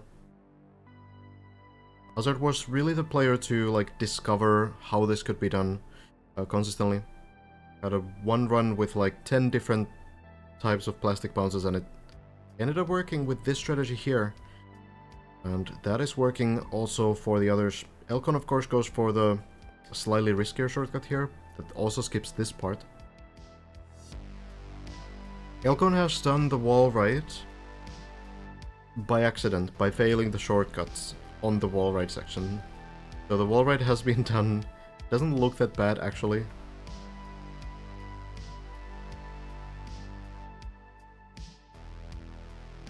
This time Hazard is through, so we keep going to the wall right again.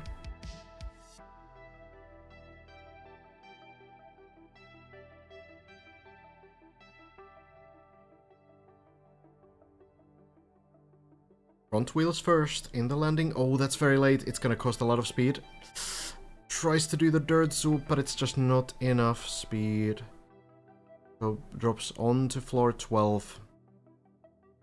Needs to start climbing back from here now. It's a brutal, brutal run for Hazard right now.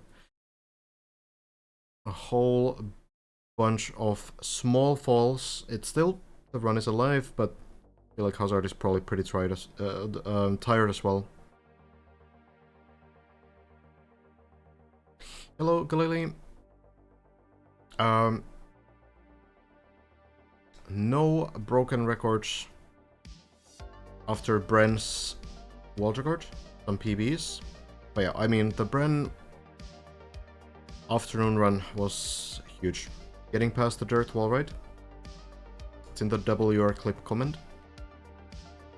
Well, we can give Hazard a little bit of space now. And check back in when Hazard gets to that floor 14. And see if maybe Elcon is getting some runs too. Elcon currently getting to floor 8. Manuel actually going through to floor 10 soon. We also do have a restream permission from Manuel. So we might check back in on that as well.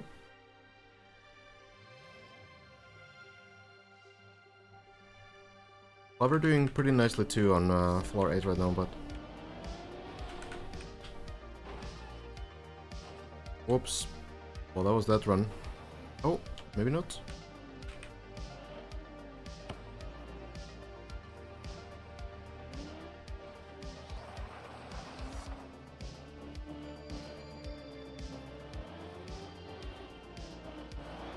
So... I can show here. Well, actually.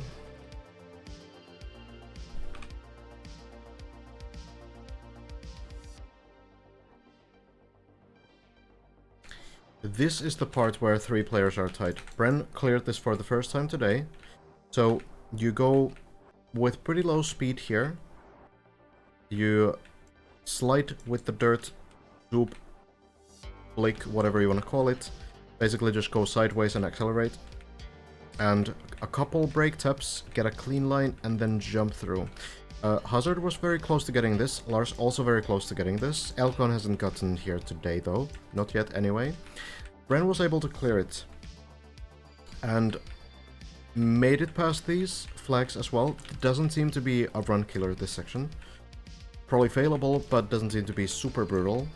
And Bren was able to also get past this wall right. Get the turnaround. And then flip on this platform for the first time on first try as well. So Bren made it to this tunnel too, and then tried out this next section, but didn't quite manage to beat it. So wasn't able to land this platform here, went a little bit too far to the side and fell down here and didn't get to this part after that. So getting this kind of a clean line, landing sideways, that's That seems to be the strategy. Seems pretty tricky. You can definitely get too much speed for this, so you can slow down slightly, kind of try to release acceleration a little bit as you land. So then, last part essentially of the floor is this beam. Going right here, getting to the uphill seems a little bit tricky, but we'll see how hard it's gonna end up being. And then you have a couple, like, just easier sections there. Really nothing that should be a problem. And then you have the final jump. Here it is. There's the finish line. You jump up the quarter pipe after getting enough speed around the circle. And yeah.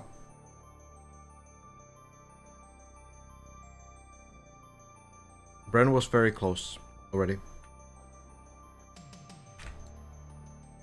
Did Bren have too much speed or manageable with sideways landing? I think it would have been okay. Releasing probably makes it easier, but yeah, Bren landed like a little bit too far here and kind of just slid off the edge.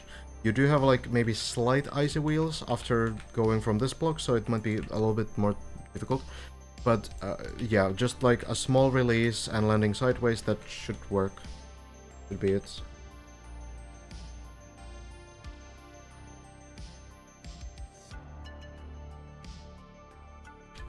Okay, look down from the finish. Not much to look down from. Or to. Because basically, you know,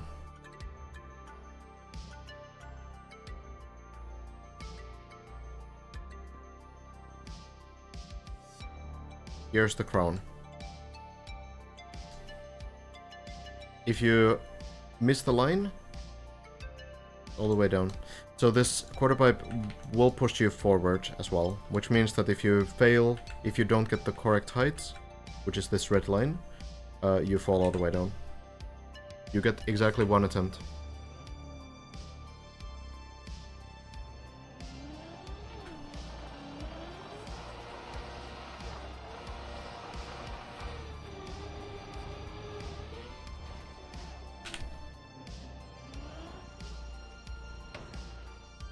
Okay.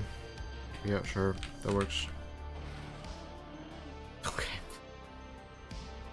Let's try again. What happens once you cross that line? Then you finish the map. The car will eventually fall down, yes. Like you reach the finish line and then you climb back up.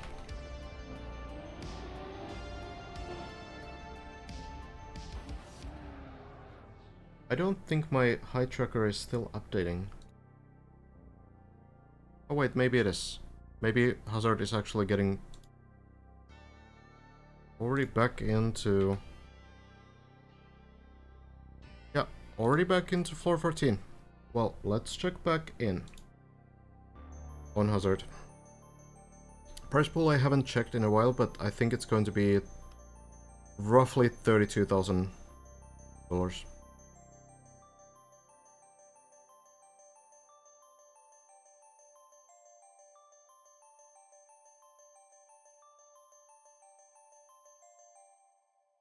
There are no checkpoints. We know it with the plugin. The plugin that counts checkpoints tells you that there are 0 checkpoints. So it really is just the finish line. No surprises there, I don't think. What's your progress on the map?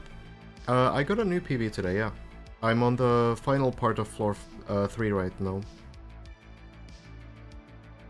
Landing? Oh no, the bounce again, a weird one. Oh, and this is what we mean when it's risky to like clip these. It lands to floor 10, but of course, not the right way. It might be that this is Hazard's final run. It did look a little bit exhausting already. Hazard already playing for 6 hours, and on a map like this, it's tough. It is pretty rough to keep these runs going.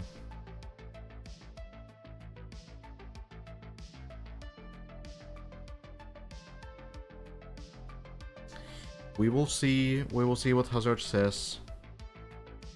Well, still looking at the dead turtle movement angle, I suppose.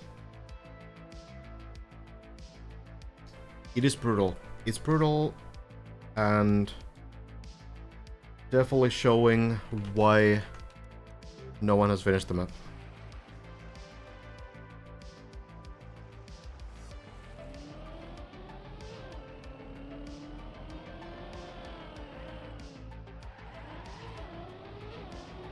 It's kind of like the question, like, you need to ask, like, first question you need to ask is how important is it to you that you win? And how important is it that you just finish the map? There could be very different answers from the top 4. I think it's very obvious that all of them want to be the first one.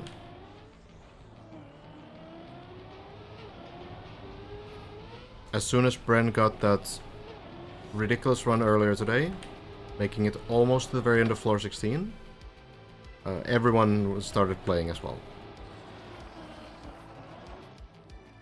So there is like a race here for sure. But I think you also need to consider, like, okay, am I actually going to do better if I just take some rest, go to sleep, try again tomorrow, even if it risks that someone might finish in the morning before I get the runs going again? It's, you know, it's a big decision at this point. Like, the whole thing has been such, like, a big endurance test. But at this very end, it becomes a little bit different still, because now we're not actually talking about, like, how many hours you're gonna grind per day. We're asking, like, how many hours are you grinding today?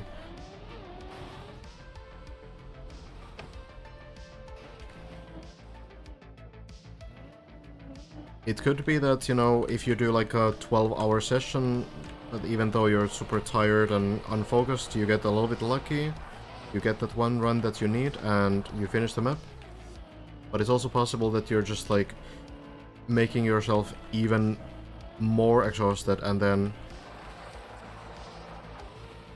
then, you know, continuing the grind is just sabotaging your chances to even finish the next day.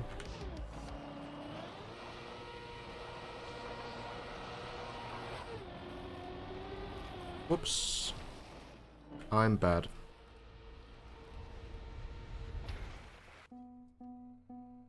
After Dirt, well, there's basically 3 sections that seem failable.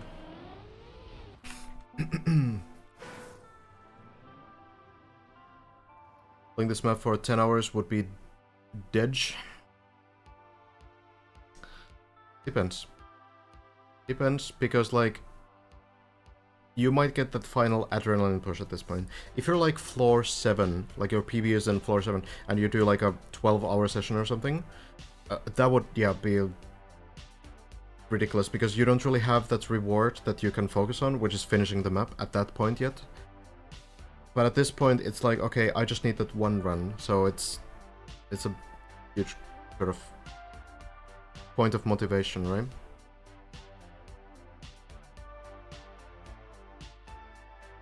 There's way more players than 4 grinding them up right now. Like, you know, Shmaniol, Clover, Ixon are playing as well, looking to make some good progress. The difference is that they are not looking to finish the map right now. Done for today, says Hazard. And Hazard also says, I don't know if I'll be able to play tomorrow because of family business. Okay, well, we'll see. We'll see. You know, it's difficult to really say how this is gonna go.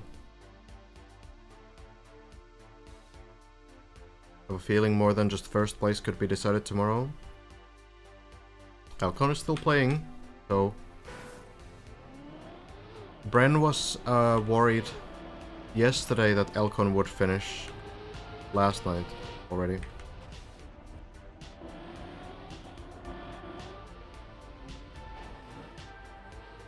Good landing.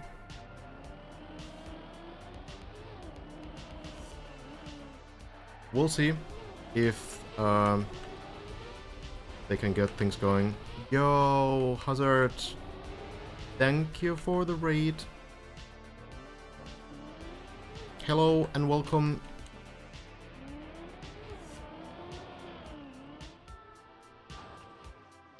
Welcome, welcome.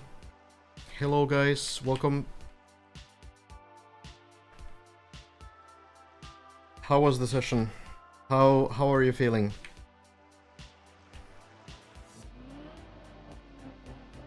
Thank you very much, Hazard. It's probably pretty exhausting to do these grinds right now. How am I feeling? I'm feeling pretty good. You want ads? Oh god, one of these again? I feel bad for playing ads.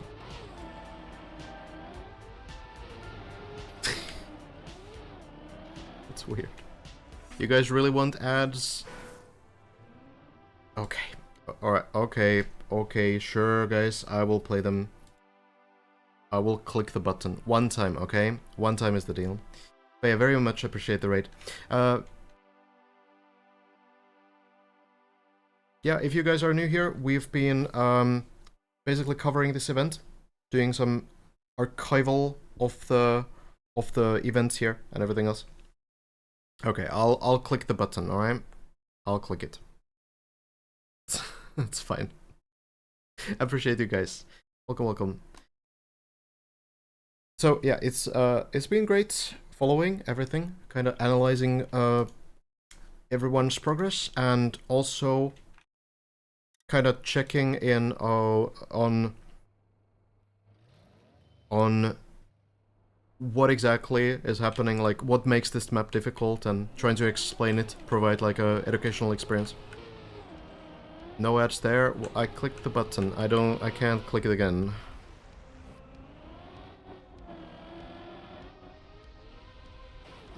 I clicked it once. That's...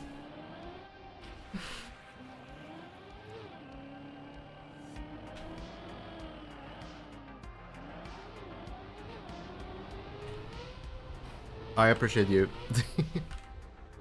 Definitely buying some couches tomorrow. Good one.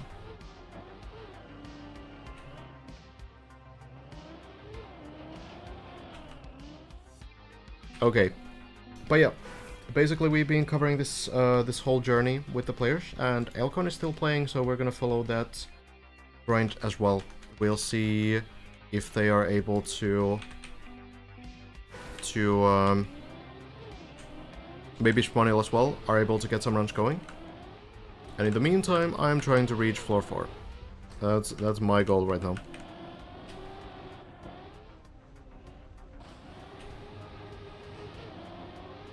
It's been a good grind so far. Really exciting to follow. So many highlights with the event already. Can you show the Bren Waldegard thingy? The clip?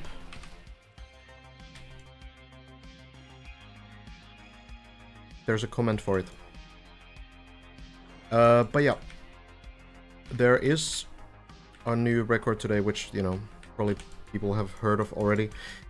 Basically, before today, this is basically what has happened today. I can give like a short rundown of the events. So, Bren's personal best was here before today's session, and Elcon was tied on this section as well. Hazard and Lars were tied in this area, on the practice wall, right? So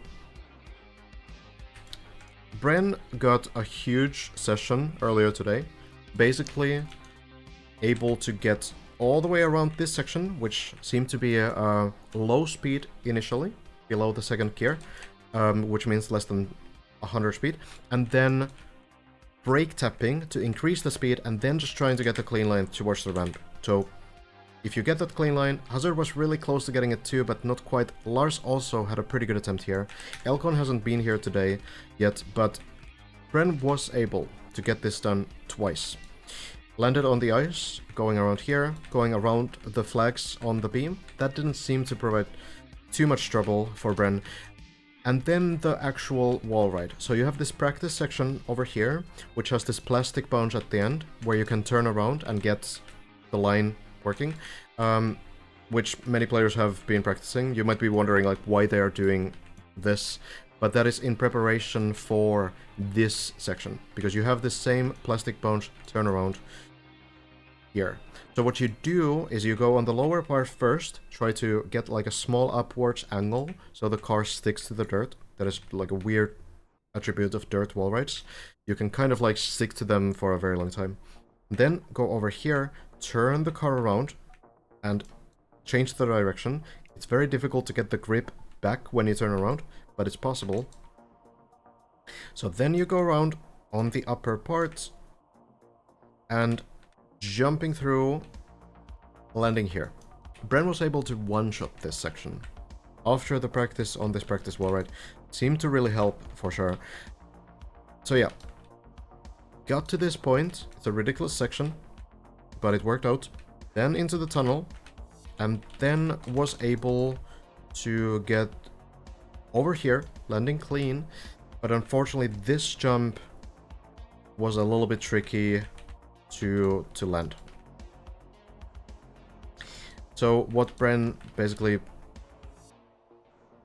did was jump a little bit too far on this right side and flipped down here, and the run didn't get much better from there. Yeah, it needs to be chained. I don't see any way to get enough speed from here, especially because the ice has pretty low acceleration, so you seemingly need to chain this entire thing from back here, take the speed, and then I think what you do is you turn sideways on the landing, which Brent tried to do as well, just went a little bit too far on the right side. Landing sideways kills your speed very quickly, so that seems to be the strategy that the players will want to go for. So yeah, Bren didn't land this, but was close. And I think that early run today kinda really made people think, like, okay, hold on, Bren might actually finish this map. And did a very long session as well, but didn't quite get there. What's left afterwards? I'll show. Moment. Yes. Good twist. Some Giga runs, yeah. So this is this surface is tarmac, so it will kill your speed pretty quickly.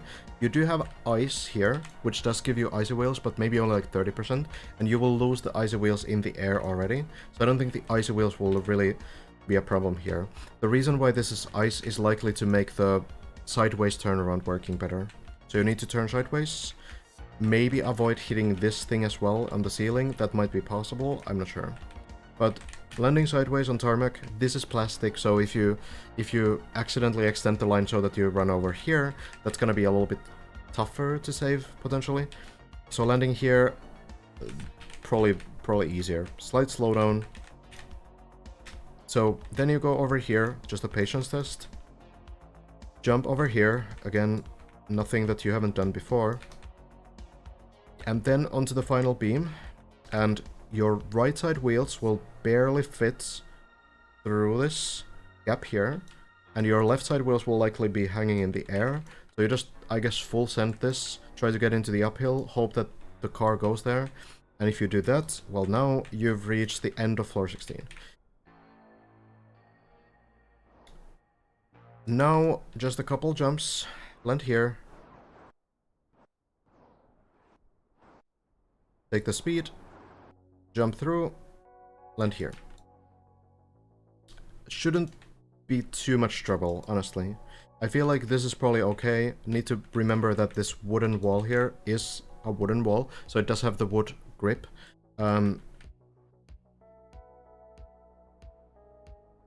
There's, you know, maybe some danger there as well.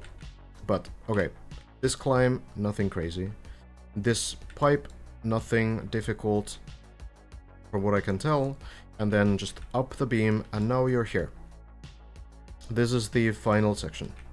What you do here is you drive in a circle on this blue circle. So you drive around here. This is not a slippery surface, so you will be able to build a lot of speed. And once you feel like you have enough speed, you've maxed out the speed that you have. You go to the center, jump forwards, try to reach the height of this red light. This is the finish line. So as long as you get this height, you will finish. The position doesn't matter. Just get the speed, just get the height, and you'll be fine. This quarter pipe also pushes you a little bit forward, which means that if you don't get enough height, if you're short on the jump, you will jump here. That's gonna be your fall. So you get exactly one attempt at this. Not more. You will probably test your speed so that, you know, you kind of stop here, like, you know, you drive here and you check like, okay, 337 speed, and then you try again and get more or less, and you try to find the best way to do this before committing to the jump.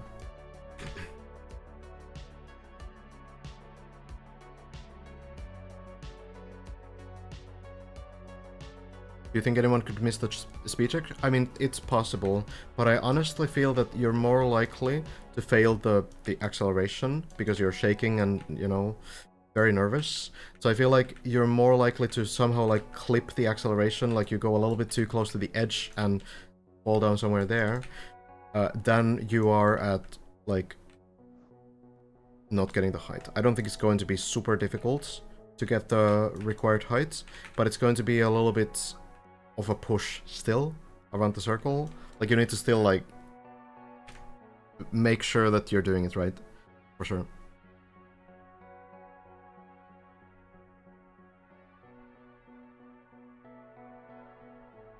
Can't they practice on another one? No, because two reasons. One is that if you mean one of these side ones, so there's this ceiling above, so you will just bounce on it.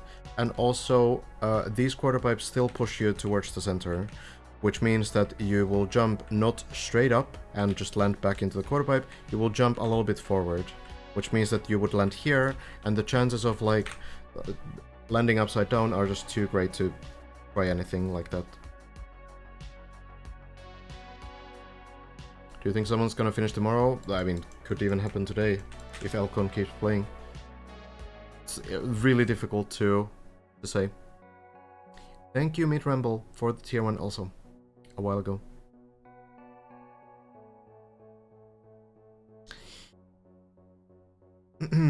Yeah, that's basically it. If they go too fast and hit that wood wall, will they bounce back and fall down the hole? No. But the danger is that if you like smash into this the wrong way, the car might land upside down, and that might be a little bit scary. It's not a bouncy surface, but it has weird grip that can like rotate the car in strange ways.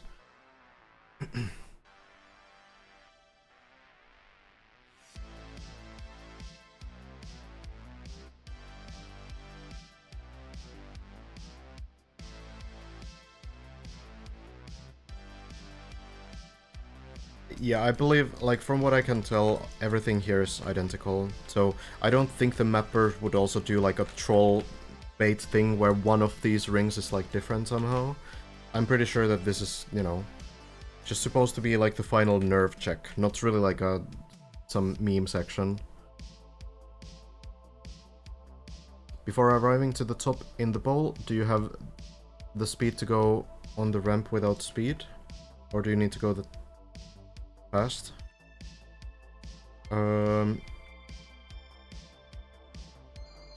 Do you mean this ramp? I think this one you probably just press forward from the edge of the plastic. You probably just press forward and land like sideways.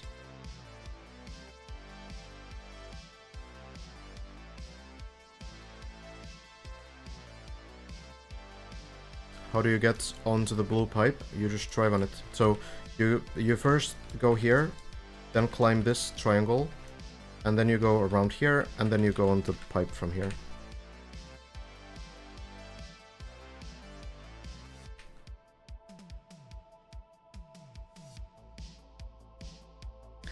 Deep Dip 1 finish is a little bit different. So it's not only a speed check. This one seems fairly simple in the sense that it's a speed check only. But here you also need to care about the like jump direction. So deep dip 1 looks like this. You have to gather speed around this kind of a circle, which has like jumps and everything. And then once you're ready, you jump with this quarter pipe. So you not only need to care about the speed, but you need to care about like the actual line you take this with. Like if you go too far left, you're not gonna get the height. If you go too far to the right side, then you get too much height and you don't get the distance. So this is a little bit more complex. I feel like the ending section looks kind of like simpler on this one. Whoops, wrong version. Feel bad for Bren for the end fail, because it seems like his dirt zoop was a complete fluke that he can't replicate.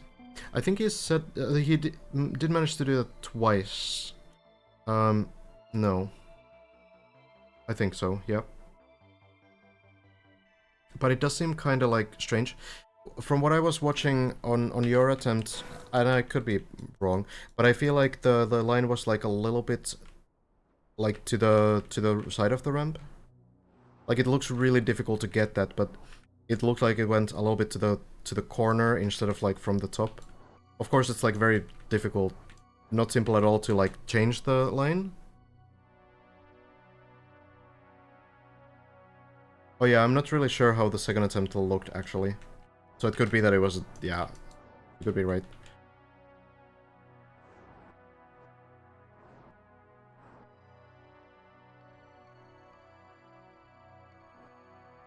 So, yeah, so Bren did eventually get twice on the dirt wall right though. Just failed it that time. Went a little bit too high on the wall and lost the grip, and then fell down to floor 13 and lost the run there. That was the second attempt. But I actually completely forgot how this section looked on the second try. He told me he's completely lost on it, just praying it works. Yeah, At least it's like retryable. It looks like, I think what looks really tough here is like getting the breaktops and then like not turning too far to the left side. Like getting this line over ice onto this ramp where you also can't be diagonal because then you kind of drift and you'll lose the speed. Potentially even drop the gear, so it's extra bad. So like getting the correct line towards the ice, that seems kind of like, yeah, kind of brutal.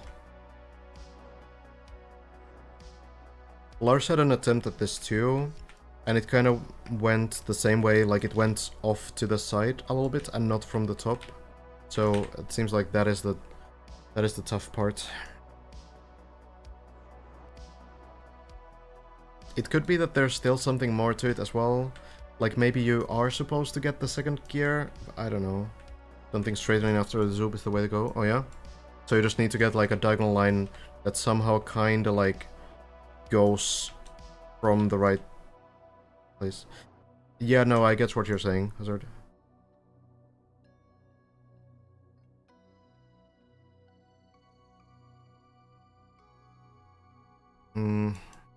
It's weird. It's weird. I don't know why the plastic ramp is like this also. Maybe there's a reason. It's a bit goofy.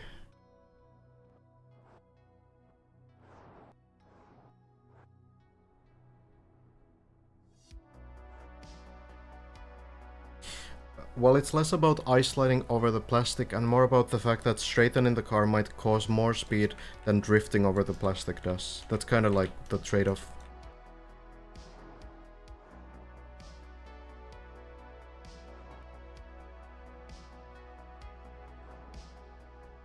That is,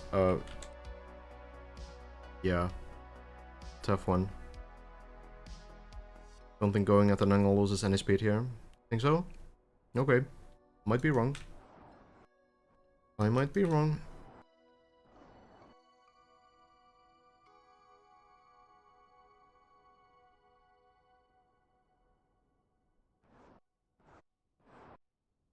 Yeah, definitely like a tough section though.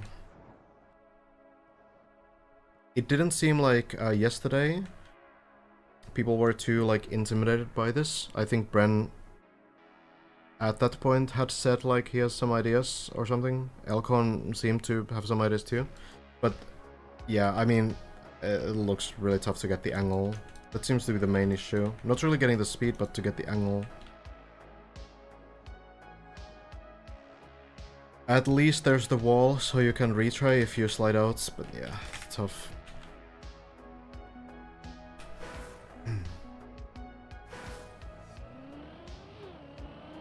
Everything is available.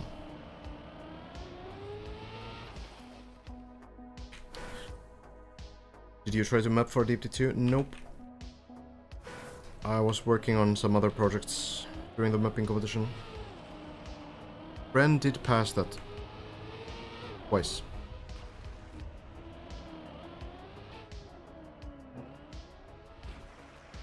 Yeah, it's a tricky one.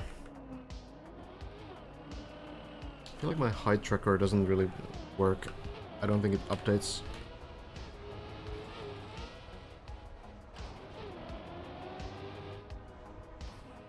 Both dead.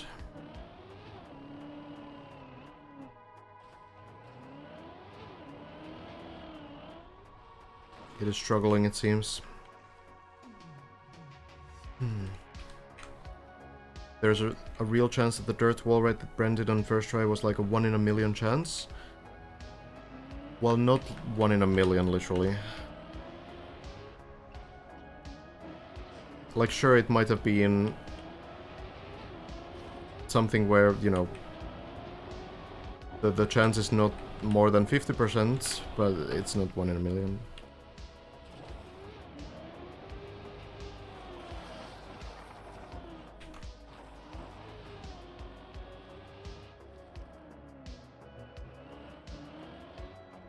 The second try was good as well.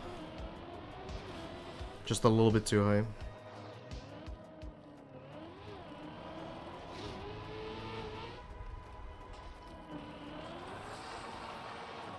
I think at this point, like, there's a lot of pressure that affects everything as well. Like, of course, like, there would be pressure even if there was no competition, right? You're super close to finishing a map that you've been playing for hundreds of hours. But I do think the fact that we have 4 players so close to each other does add some pressure as well. I think everyone wants to win. There's wall right is annoying because slightly mistiming it just bounces you off the wall. Yeah. Like, it seems like getting the speed is one thing, but then also, like, from what I've gathered from just watching people, which of course, like, is not the same as doing it, from what it looks like, you really need to, like, push it low in the entry and then push it high in the exit as well. So, like, going too low in the entry or going too high in the exit is, like, a real possibility too. So, not only do you need to get, like, a good bounce from the plastic, but you also need to really push the space there. So there's, like, a lot of things to think about. And also there's, I don't know if there's a good camera for it at all. Like, Cam 1 seems kind of wonky, but it's probably the best one. So, like, the vision there also isn't, like, super easy to get.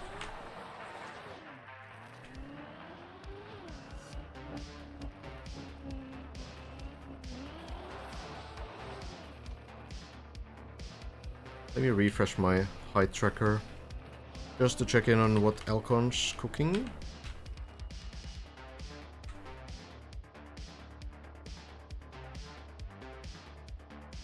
Okay, Elcon on floor 8, it seems.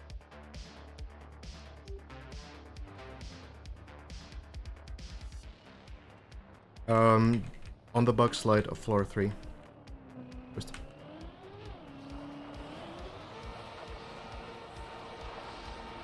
I was close to getting to floor 4. I think the green timer is already pretty misleading. Because a lot of my time is spent casting still, but... oh well, it's close enough.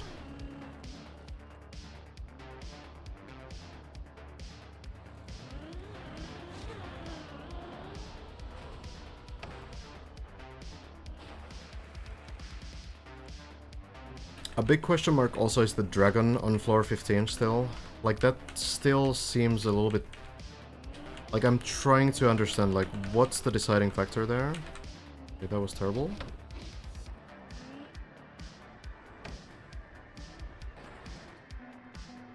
Try again.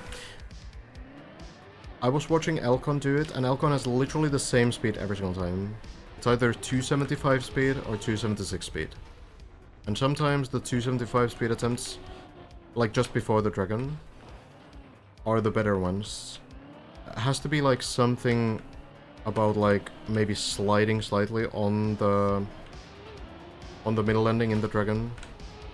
I don't really see like a landing bug possibility because the items there are overlapped.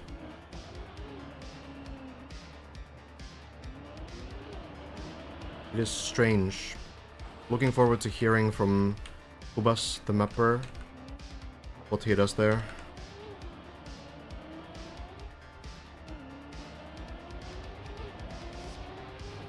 Are you allowed to restream their AdSense at all? Elcons? I did get permission from Lars, Hazard, Elcon, and Schmaniel, which I'm very much grateful of. Oh. Okay. Alright, that works.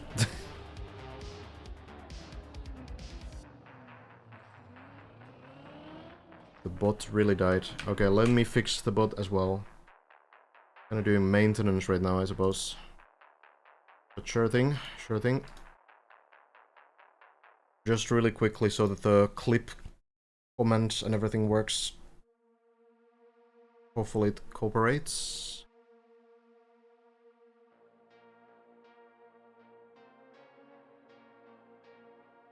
It does look, still like floor 15 is getting better and better for everyone. Especially the ice light at the end.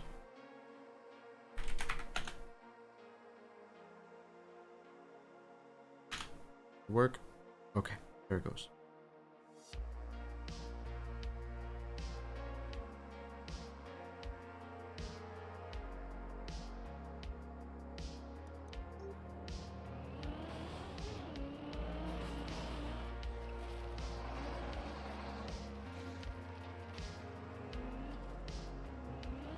I think that's really important. I feel like one of the last things that you actually need to get consistent on is maybe like the wall hang. And then everything else you can just kind of, you know, do on that one run. Of course, like, the better you are at everything, that's always a plus.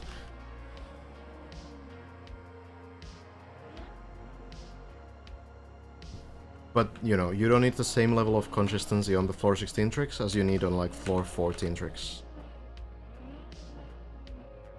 Just get a guard run. The wheel hang is, yeah, it's kind of brutal. Especially for the last floor, yeah.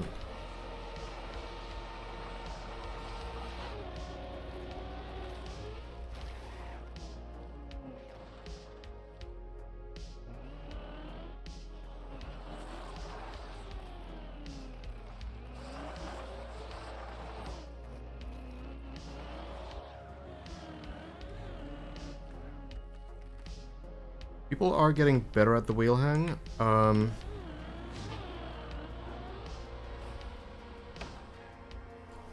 But it's still, it doesn't seem, it's still so difficult. Like, I think Jumper said that it was like 3 out of 4 consistent for him, which is, that's the mapper, right? So on a map where you have a couple hundred other tricks to worry about, it does seem like pretty low level of consistency. At least you fall into floor 15 if you fail it. So that's something.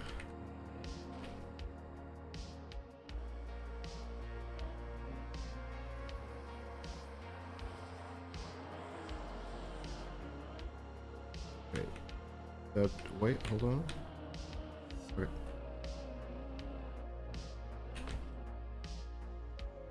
Is there someone like a Trackmania GOAT? So, a bit of a difficult question. If we talk about like the, you know, general Trackmania, like competitive esports, you know, the classic traditional esports scene, gonna be Carl Jr. Has definitely the cleanest track record on like world championships and everything. But then there's all these other styles, you know? Like, you know, this kind of a map, not really something that Carl Jr. Would probably call his best style. And, you know, there's like ice and full speed that all have their own sort of best players. So it really depends how you look at it. But if we're just talking about like the, you know, big prestigious tournaments, yeah, it's probably gonna be Carl Jr.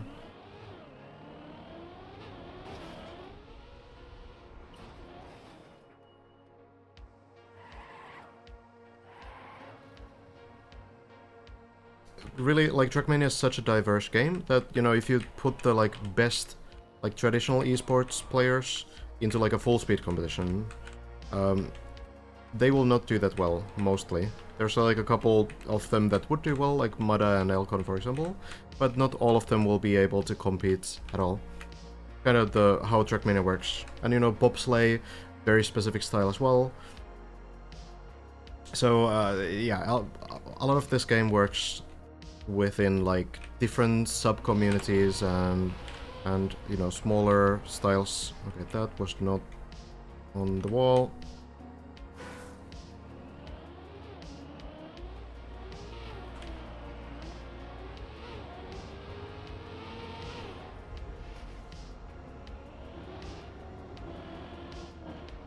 Who's currently the most complete player, like with the best like general skill set? It depends, I guess, again, what you want to, like, prioritize. Elcon has a very complete skill set. Mada also. Mada has a very complete skill set. Granadi also.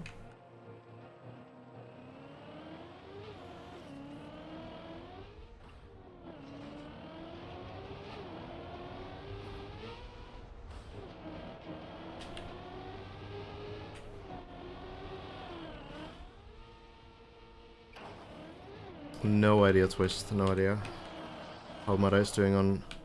Nice. Scrappy also, extremely general skills. Yeah, all of those are pretty good picks. Whoops. Why am I failing this one now?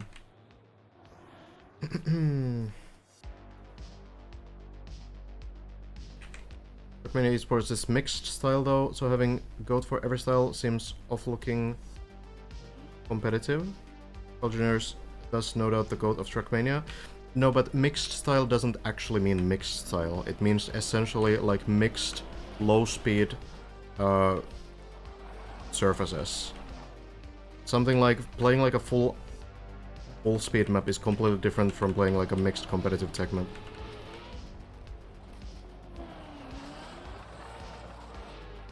Or playing like an RPG map. Trial map.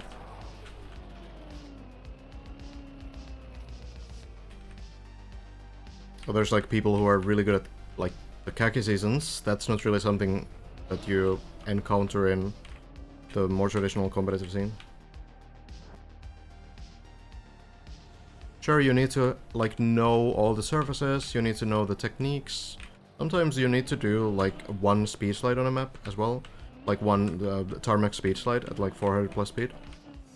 There's been a couple maps like Agility Dash on the Trackmania Grand League that did have like a couple red turbos into a speed slide that gains you speed as you do it well, but it really is not a very decisive section on that map. There are way more important things on it. So it's cool, but like it's not going to be something that you need to master to be able to win rounds on that map.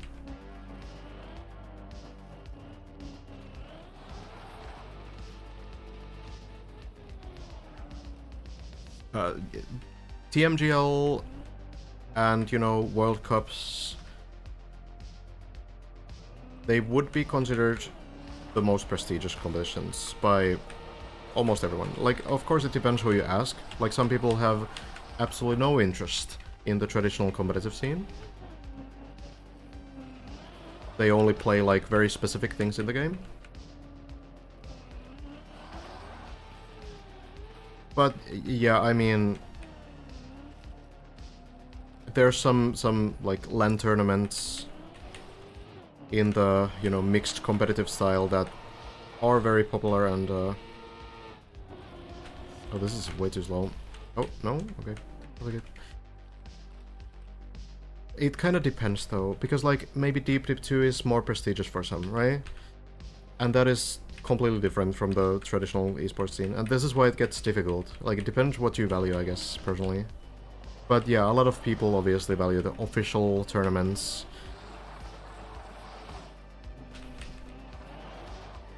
And I do as well. It's extremely competitive landscape, for sure.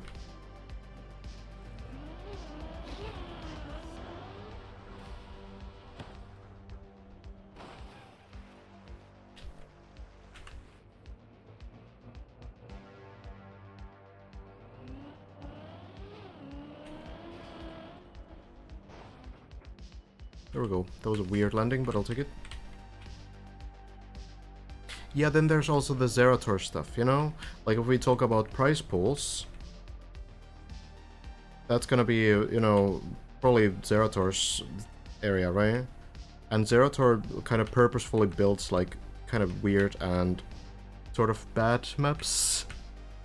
I think the original idea behind the ZRT Cup was basically to build maps that are like pretty terrible and then see if the top players will still play and try to compete there.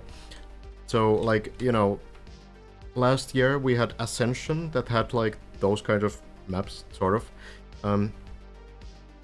And the total prize pool for the 3 tournaments was like $127,000. So like, someone would say that that's the most prestigious competition.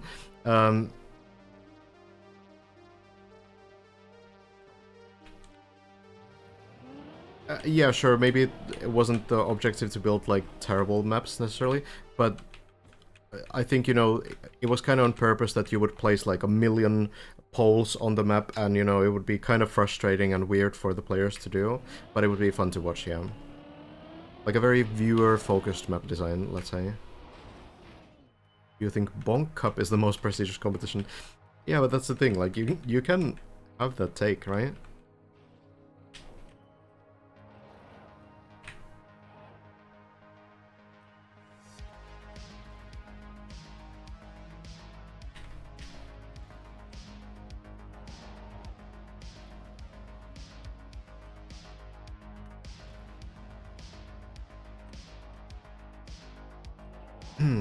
Yeah, Bren is currently the defending world champion.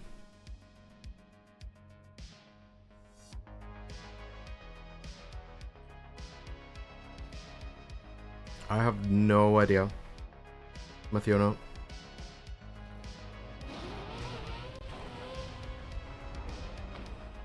That works. So, you know, hopefully that explains, like, my stance. So I don't really... I find it weird, personally. Like, you know, people will give a different answer, of course, and based on what they value, and usually it's Carl Jr. And yeah, if we look at just the official competition wins, like, it's always gonna be Carl Jr. Insanely good player. For so long as well. But it depends who you ask from. Because Trackmania can be so many things. That's one of the coolest parts about Trackmania.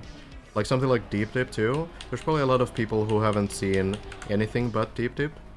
And this is like... Oh, too high again. This is like a very small part of what Trackmania is. Like a very unusual part as well. There's so many other game modes and events and maps that gets released all the time.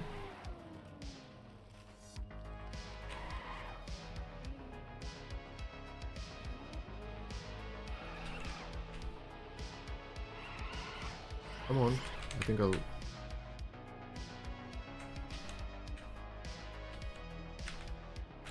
we go. Who is the best on ice?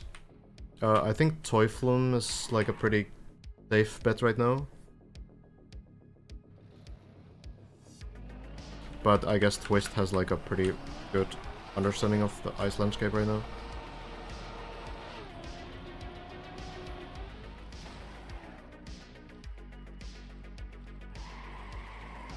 On full speed, I guess it would be maybe Josh. That's what I hear from full speed players anyway. That Josh is kind of the guy right now.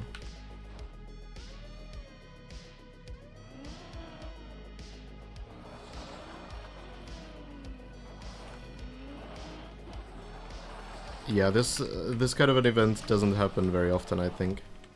Like, I've seen already some people, like, planning to build the next tower, or, like, you know, talking about already starting a new tower. And I'm like, okay, guys. No one's gonna want to play that right after this one. Don't build towers for, like, at least half a year, alright? Just don't go into the editor, alright? Do something else.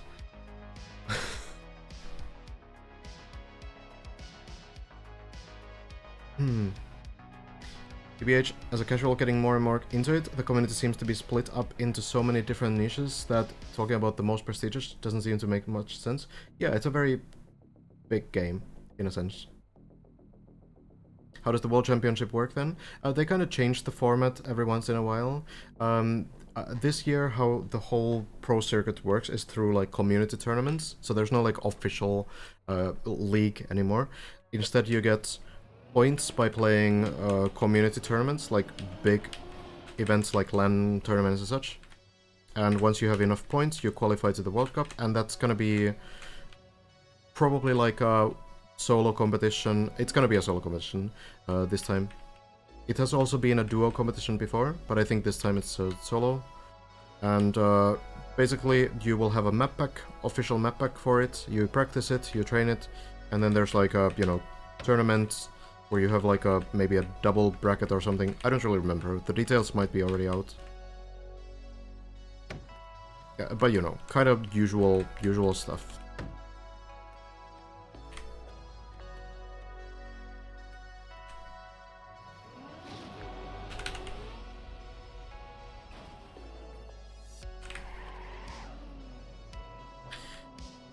No, yeah, people are already talking about Deep Deep 3, and even the mappers are already talking about Deep Deep 3, but, you know, that's kind of understandable, but then, like, saying that, oh, I'm already working on a new map and it's gonna come out in a week, like, it's a bad time. It's just not a good time.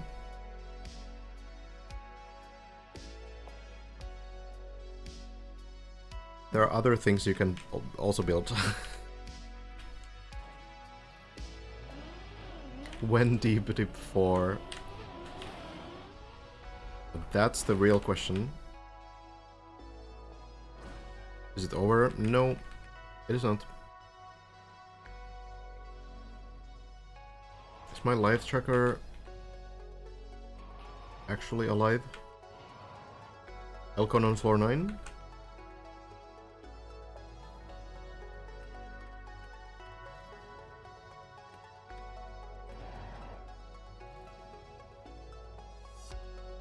On 11. Okay, it's not live. Why does it not update? True, yeah. We can check in when Elcon gets to 14. If when.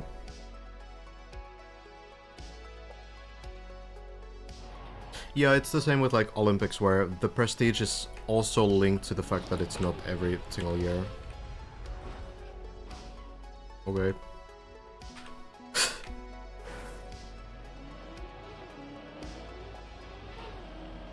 That was a skill issue, for sure.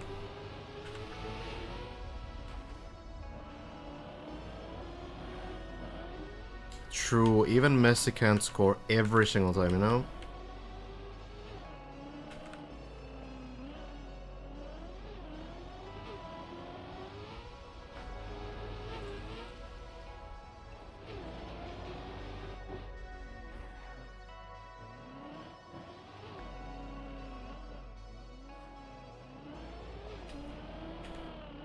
Do you think Messi would one-shot the Messi jump on Deep Deep 2? I honestly think that, like, they could do, like, a survival challenge next year as well. I think that's entirely possible. But maybe it should be a different, like, format, different concept. there's been a lot of different ideas, like, you know, using checkpoints or whatever. I don't really know about the checkpoint idea, because all it's gonna result in is if you have a survival map with checkpoints, you will just leave the game on and, you know, go to sleep, and then, you know, you kind of save your progress. So it makes it really strange.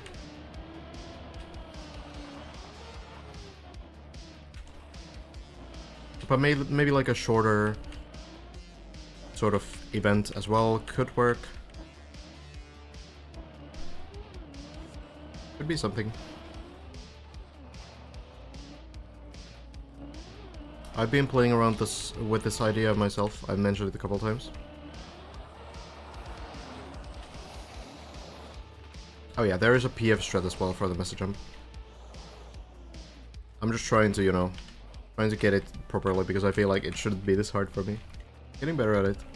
But yeah, I had this idea where you would kind of have like a Groundhog's Day type Trackmania map, where basically you would have a similar map with whatever design. It wouldn't need to be a tower. It could be just a map without checkpoints, and your goal is to go through it. Maybe even with checkpoints. But there would be a catch, and that would be that you would have a timer. So basically, let's say that, for example, you would have like a 30-minute timer. When your run reaches 30 minutes, there would be like a custom script that automatically resets your run. So your goal would be on all of those runs to get as far as possible to practice the sections. And then at some point the 30 minutes would be up, your run would be over, and then you would go again with like the newly acquired muscle memory and strategies to get a bit further next time. I think that could be like a doable idea. A very different survival concept, of course. Kind of like a roguelike, maybe.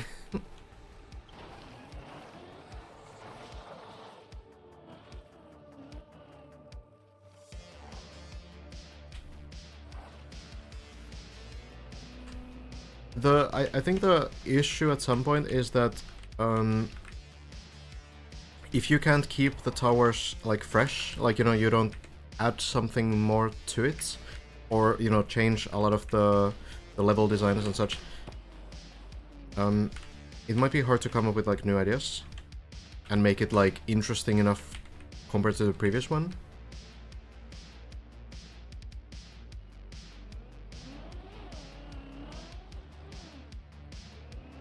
Like a lava chasing idea, yeah. I guess you could do it like that as well on a tower design.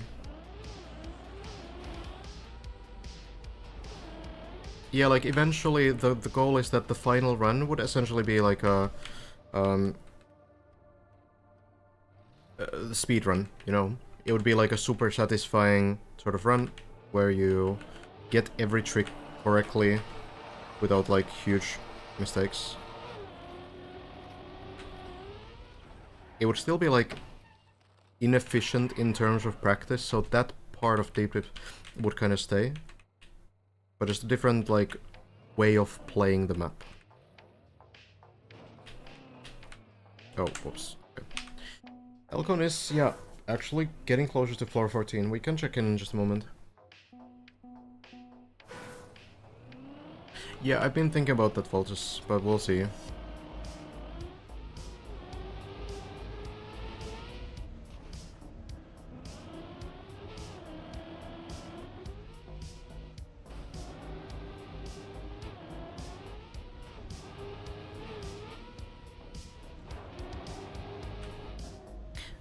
Yeah, the black screen idea is like one solution to it, but I feel like it should probably be like a forced restart instead.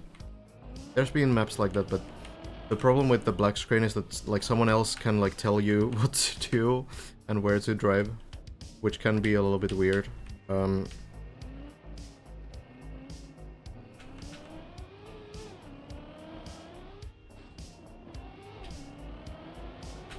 So yeah, I think a forced restart with some custom script would be good. Whoops, whoops, whoops. Okay, I'm doing really bad. I would honestly need some rest as well, but we can check in on Elcon.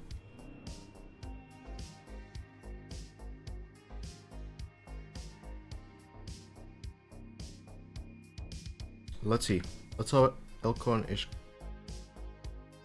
doing. Getting to floor 14 as we speak, so we can check that out. Let's tune in, see how Elcon is gonna survive this run. Okay, already looking a bit tricky as we tune in. Oh, but does... Oh, okay, alright. Well, that's one way to tune into the... tune into Elcon's run. I do have permission from Elcon to restream, which I'm very thankful of. Will you complete the Deep Dip inspired ice trial? I don't know. I'm not sure if Burley honestly chose the right timing to build another tower map. Well, here we go. Elcon getting a run going up onto floor 14. Our one player still alive from the top 4, from the players that have reached floor 16. We're gonna try to get some runs in.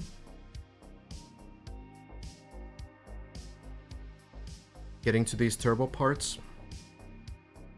Basically you just slam into the wall and the turbo will start pushing you towards the wall. Game has really nowhere else to push you but towards the sky. So you backflip, works pretty nicely. They seem to be very consistent. This is really the tough part. This quarterback landing, was that clean enough? No, Elcon needs to redo this. Might go for the riskier save here, where you actually do a quarter pipe jump. No one's finished the map yet. Yeah, I think Elcon is going for this. Oh, works out. There's also a pool below that you can do if you want to take it a little bit safer, but there's a little bit of time by doing this. So then, again, the quarter pipe needs a clean landing. Did that clip as well? I don't think so. And now just the centered line. The problem with this kind of a jump is that this specific beam that you need to land on top of, it has weird geometry on the like rounded part, which means that if you land on it, the car might bounce to the side or to like a very strange direction. So you really want to get a clean landing there. That is really the one goal. It works out. And now to the turbo wall here. Good zoop into the pool. Nicely done.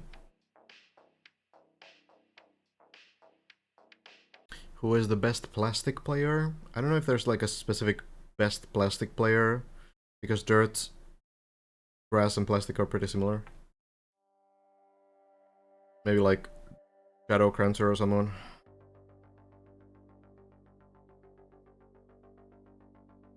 Argo is pretty good.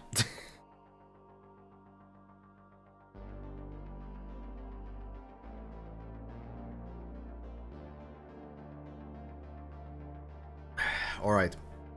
Front wheels on the turbos, backflip, and now the counter steer to stop the car from rotating.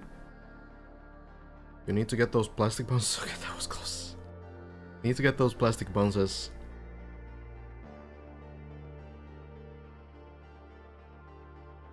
Some good attempts tonight. Oh, Elcon. Wet wheels. A little bit rough.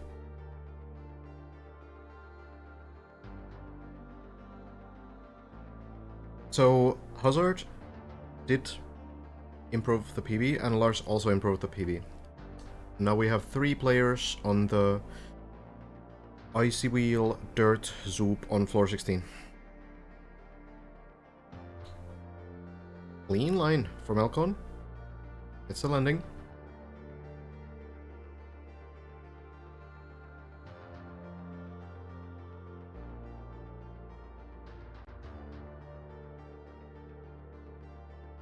The material on the circle before the finish jump, that's basically tarmac.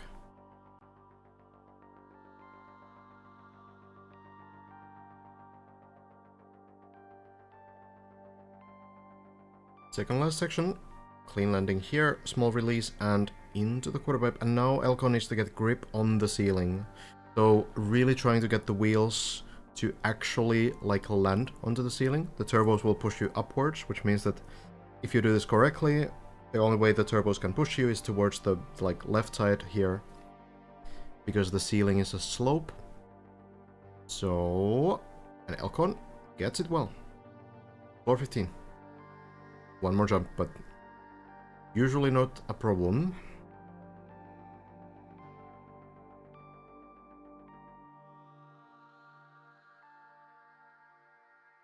Line looks good, and the landing is good as well. Here we go. Floor 15. Oh yeah, Elcon does the music. Fair. We can have car sounds too.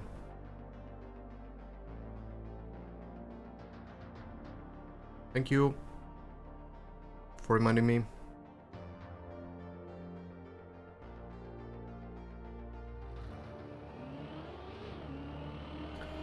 Let's see then. Landing seems clean enough for Elcon. Pretty brave. You can get a slowdown, but I suppose Elcon will be able to react in time if something bad happens.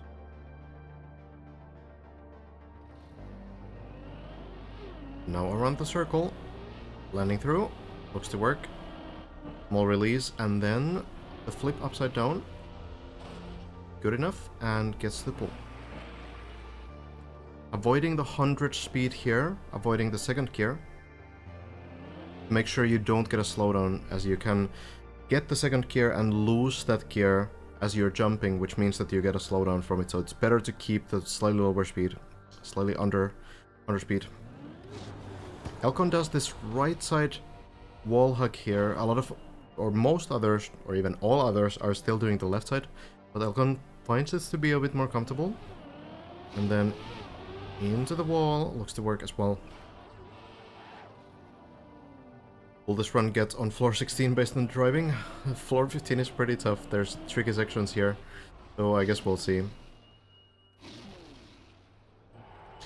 So Elcon starting to take a more left side entry from this beam, or more like centered line, seems to make it work a bit better. So now to the Dragon. Looking for 275 or 276 speed, usually. And then probably just a clean straight line into it. 75 speed, looks to bounce, and we are through. Now into the pool below. Late air brake here, which means you let the front wheels drop lower so that they hit the border first, so you don't get stuck on it. Interesting camera angle of choice, but it works out. Line looks good, and air brake is well timed. It fails sometimes, even with 275, yes. It's something about the Dragon itself, the plastic landings there. Well, Elcon to the rings, already on the third one, fourth one, and the final one works super clean, super clean. Elcon is doing this entire thing with the camera 1 for visibility. It might make it a little bit harder to line up the actual jumps, but Elcon makes it work. Landing down, and now the slide looks good. Over 200 speed, 204, and now the brake tap. Straightens the line, looks good enough. There we are. Elcon landing onto the dirt, so we are getting another floor 16 attempt here. Oh well, one more beam left, I suppose. It is failable. Elcon was the first player to enter this very final part of floor 15. 3 players were first to actually getting to floor 16 though. But now Elcon has not only made it, but also gotten halfway through the entire floor. Here we go. Jumpers floor.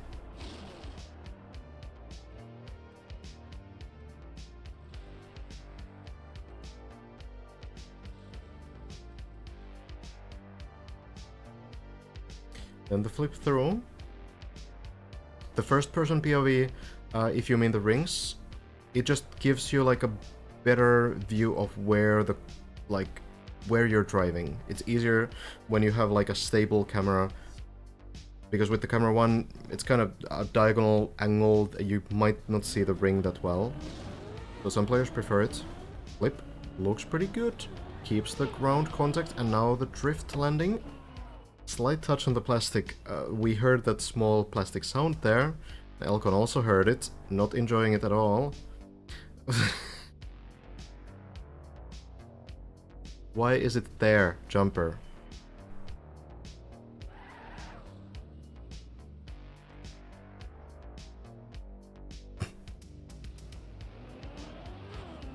Either way, we are through, and we now get to the wheel hang. We'll see if Elcon wants to practice this one, or... No. We're going.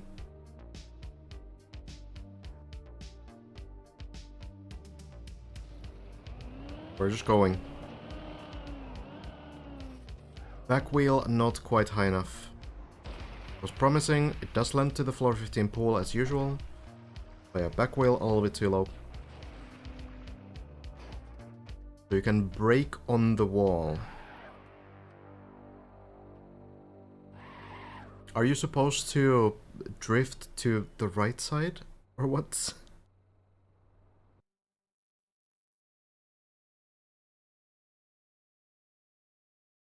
Oh, so you can't brake on the wall. Oh, I see.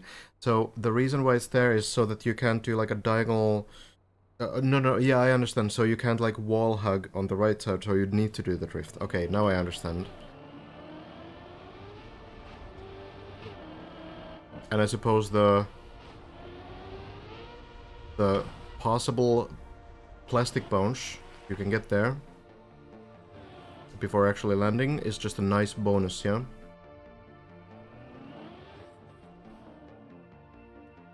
Yeah, you can even fail the practice wall hug part, so we kind of see people go for that less and less at this point.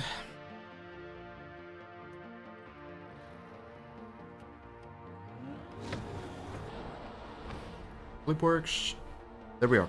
Back to these previous sections. Was like 80% of the tower plastic. It's a combination of a couple of things.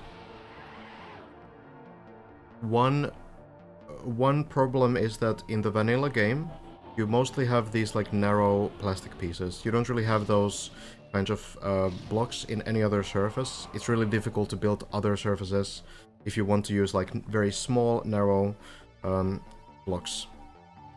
See the dragon at this point? Speed is good. Is the height? It is. Nicely done.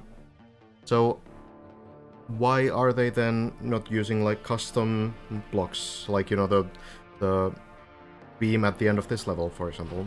Well, the problem is that in Trackmania, for maps to work on servers, let's take a big bit of a break. Elcon is going so fast. Onto the rings. Second one. Okay. Third one lands. Fourth one. And the final one as well. There we are. In Trackmania, for maps to work on servers, they need to be under 7 megabytes, unless you want to make things very difficult for yourself. For like normal servers, they need to be under 7 megabytes in file size. Whenever you use a custom item, it adds to the file size of the map, and this map, with the very limited amount of custom items that it has, is already like 5.7. Breaks up works. Car's a little bit diagonal. Elcon turns it around and manages to save it. Well done. So the problem is that you would essentially have to sacrifice a lot of the file size to be able to actually be able to use other surfaces in this kind of manner. So that's why plastic is used a lot. Elcon lands, but this is savable. Elcon has done this before. Going into the corner, there's this small rounded block, and it works fine like this.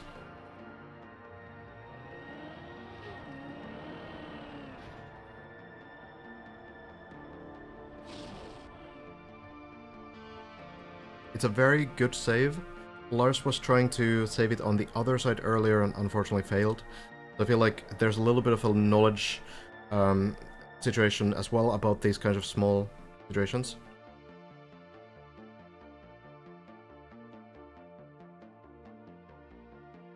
It's impossible to know every single safe way. It's possible to save on the other side as well. But it's so much harder. Oh, the grip is there again. And Elcon saves the line. Really good control, even over the small plastic center there.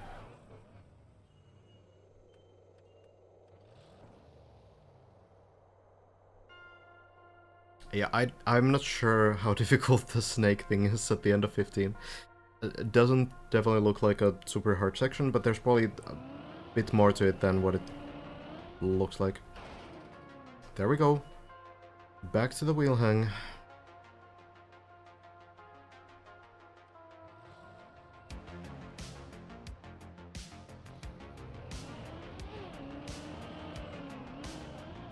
Gets it as well.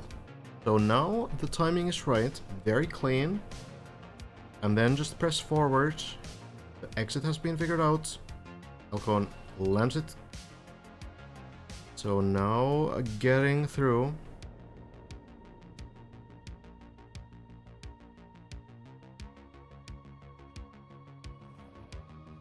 So nothing really happens to the map when it's over 7 megabytes. It's just that servers in this game have a limit where when you try to open like a normal server, it's just not going to allow you to put something with more than 7 megabytes in. You can still play those maps in solo, and there are ways to like use some special servers, but it's very tedious and not convenient.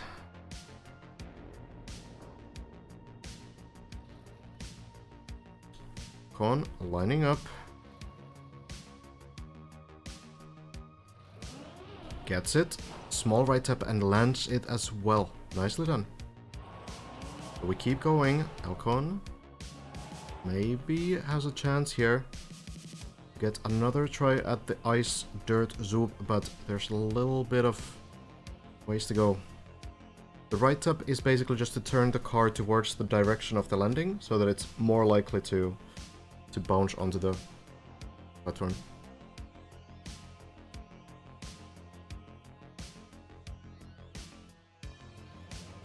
Here we go. Tricky transitions. First, landing on this platform and then up in the hill. And there we go. Elcon very confident. Keeps the run up. Very clean as well. Sometimes we see this jump being like very like close where half of the car only lands in, but there we are. So now over the first beam, under the second one.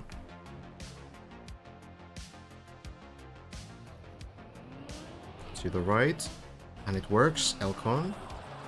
Ice Master saves the line. Small slide to the side, and we are back on the practice dirt wall ride. And now, as a player, you make the decision of whether you want to get more practice or whether you want to just go and try to clear the next section. The practice part is not for the next part.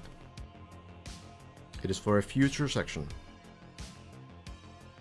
This looks like the practice line. I think usually you go on the beam if you want to go for the actual route. It could be that Elcon might get a small reminder here of how to do the dirt wall turnaround. It is possible to fail this practice section just like the previous one. Elcon wants to do practice? Okay. Don't want to die on practice? Yeah, well, understandable. Well, that's the dilemma. That's the issue. It is not safe. It is not safe to practice, in a way. If we can really quickly show... Can I fly fast enough? So we have the practice wall over here, and if you fail this somehow so that you fall down, it's a big fall. But the pool here allows you to basically save it here. What you're practicing is the turnaround. This turnaround is in the actual dirt wall ride, which is here. So, okay, Elcon is already started the practice, so we will check in on that. But that basically shows you a bunch. Oh, you thought Elcon misclicked again? My bad. Sorry. He's fine.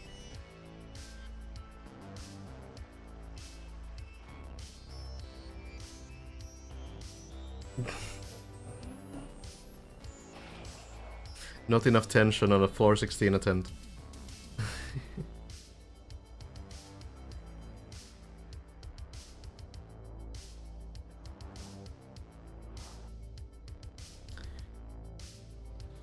Well. Oh, okay, actually going in now, taking a little bit less speed than some others, but jumping through, air brake, and lands it. Okay, we do one practice. I suppose that was enough for Elcon. Trying it one time, just figuring like, okay, yeah, I got it.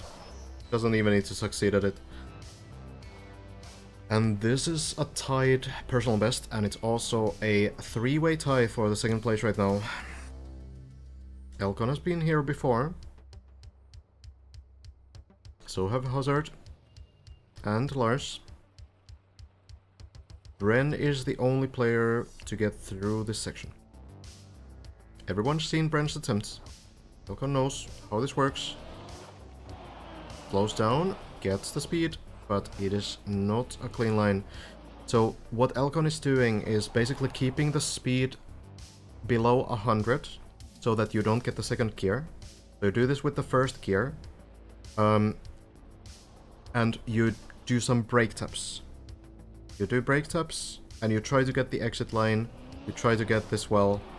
It is a spooky thing, and these slide outs can happen. So that's when you try to commit to the brake tap, but it's not keeping the grip.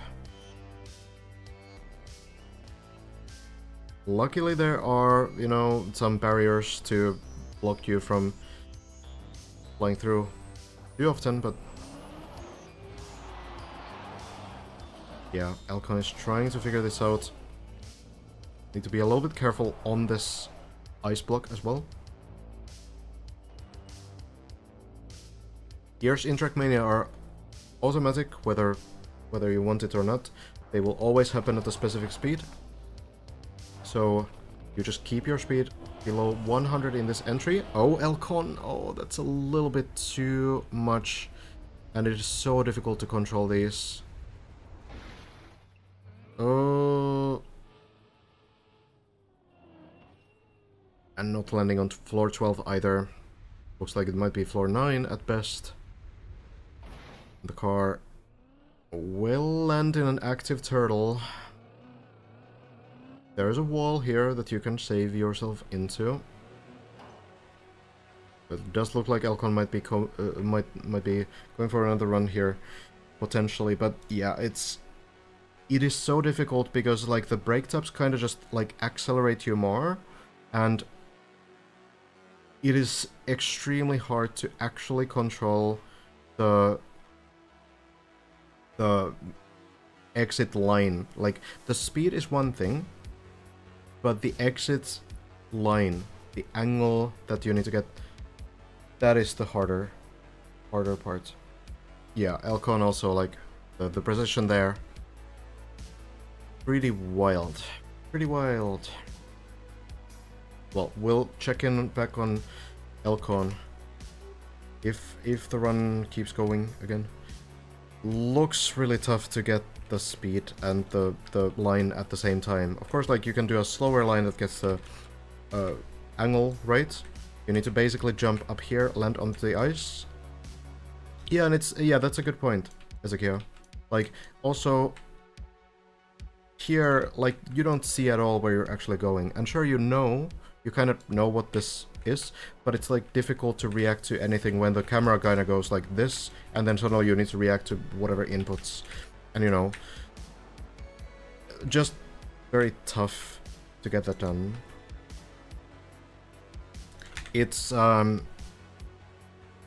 super hard. But again, if you manage to do that, the main thing is the dirt wall, right? Going all the way around and doing the turnaround, going all the way back and flipping onto this platform. And then there's this part that Bren didn't clear yet. getting the acceleration, landing on the dirt, and then turning the car sideways, landing with the right speed, slowing down. There we go. That's the second last part of this floor. The final part is going to be this. Getting into this uphill with just this small gap here. How difficult that's gonna be, it's hard to say. Definitely failable, but yeah. After that, it's basically like a stroll to the final part. So when you get here, just again accelerating in a circle, and when you feel like you have the good speed, you go in and jump through. This is the finish line, so they are very, very close, the players. All 4 players are very close. The difference is that Bren has actually cleared that ice dirt section. I don't think you can stop on the dirt, on the jump that Bren failed. I think you need to chain it, but you need to kind of control the speed a little bit.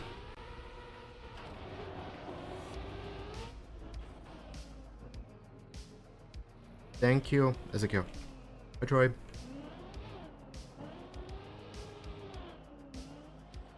Hopefully we make these kinds of tricks a bit more understandable on a map like this.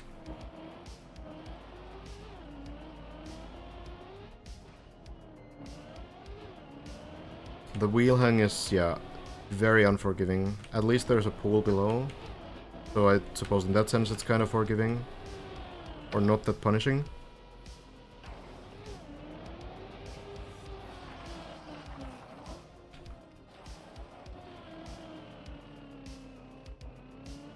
Most likely everything on floor 16 is still like consistent in terms of like if you know the strategy and if you can do it, you know, well, you will get it most of the time. Of course they can be like difficult to do correctly every single time, but yeah. So there's maybe even a completely different strategy to this dirt ice section that Jumper knows and we don't know. There's maybe something more to it.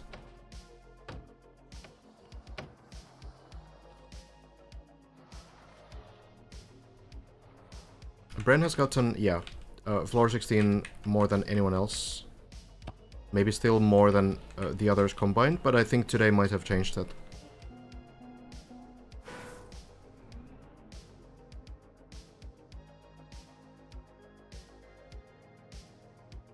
Hello, Old Besser. Well, the Bren run on the WR clip comment is a good place to start if you haven't been tuning in today yet. And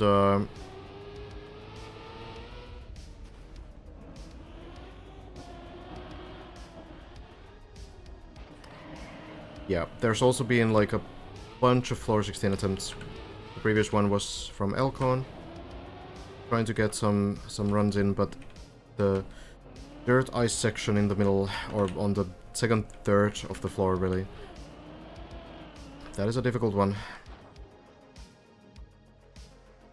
Yeah, they are not allowed to rebuild anything from the map.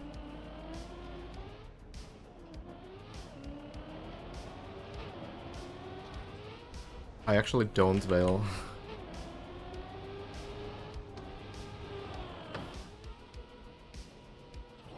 But thank you.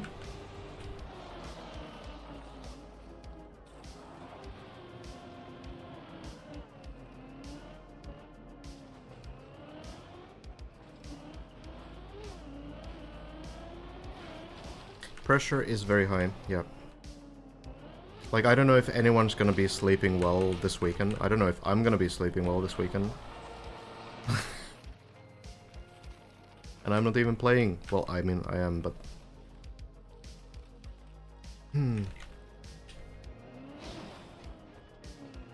Oh, okay, come on. Yeah, maybe there's no danger of me finishing this map before the other 4 players, you know? Don't think anyone's losing sleep because of my attempts here. Maybe seeing nightmares about me failing 4-0. There's a non-zero chance, I suppose.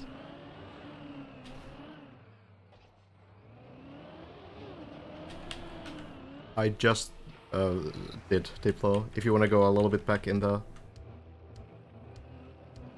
VOD, like 3 minutes.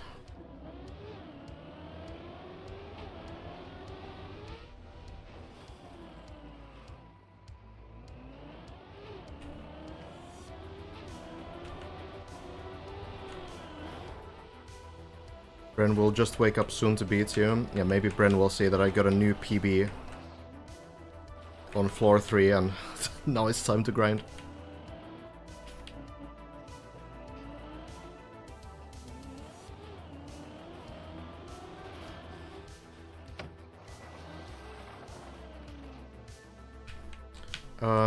What are the odds of Scrappy or Shmaniel getting place 3? I think pretty slim. Especially if, like, all of our 4 players will keep going. Like, you know, there's, like, one thing, I guess, that can affect things a little bit. For example, if, like, the top 2 happens tomorrow or something, it could, like...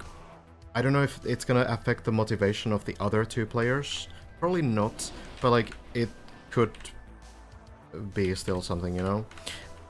But I feel like if the players are staying on the grind as they have been, like, today and yesterday, I don't think that it's, like, a big chance for Shmaniel or Scrappy. I know that Shmaniel is not really playing this for the podium anyway. He's mostly just playing it for the personal achievement, from what he said before. So, you know, it would require, like, a pretty ridiculous grind and a lot of progress, like, very quickly. Like, probably getting to floor 16 this weekend already to be able to contest top 3. So it would be kind of a tough task, for sure.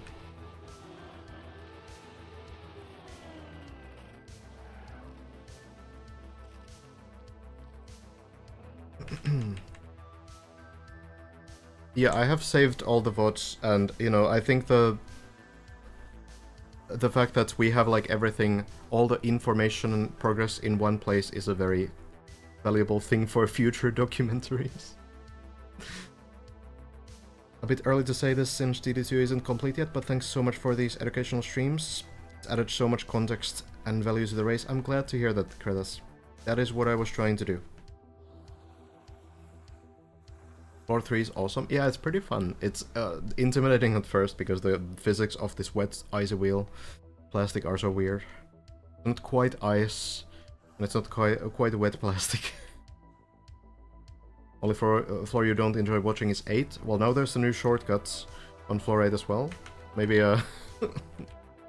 maybe that spices things up. I know that Mada is already doing it on runs.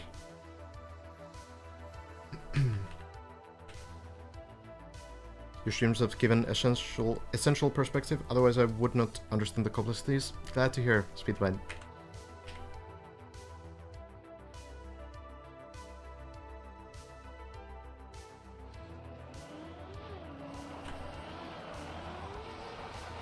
Didn't know it would be a, you know, 36-day commitment, but here we are. Who knows how much longer.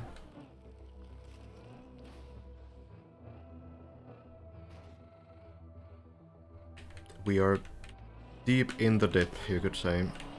Also, can I get this ice slide? Need to get the second gear and a clean line. I think this works. Yeah. What's your best minus so far? Probably the 400 meters or so. Yeah, at this point, you know, now that we do have the 4 players at the top, you kind of hope that there would be a 4th place prize as well. But when the competitors, when the organizers are kind of like planning this kind of a tournament, the really big issue is that you need to actually think about like how many people are actually going to finish this map in like a reasonable amount of time. So, you know, you can't give prizes for like the top 10 because the top 10 might take a year to actually be decided, right? I feel like it's pretty fair to say that, you know, 3 people will finish the map. Falcon is already on 14? Okay. speedrunning. Early price pool, $32,101.23. So yeah, like, would it be nice at this point, in like a hindsight, to say like, alright, well, it would be nice to get something for the 4th place, but yeah, I mean, when you plan this kind of a thing, it's hard to figure it out, right? Alright. Let's check in. Let's check in on Elcon.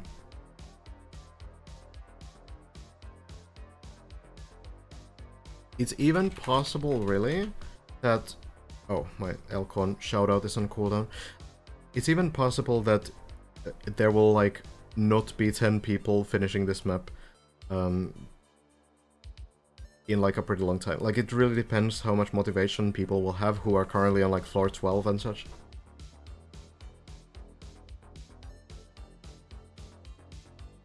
Yeah, and also they didn't know what the prize pool would be. That's also true. They decided the distribution before knowing like how much the crowdfunding would really kind of pop off, right? Elcon getting to the pool.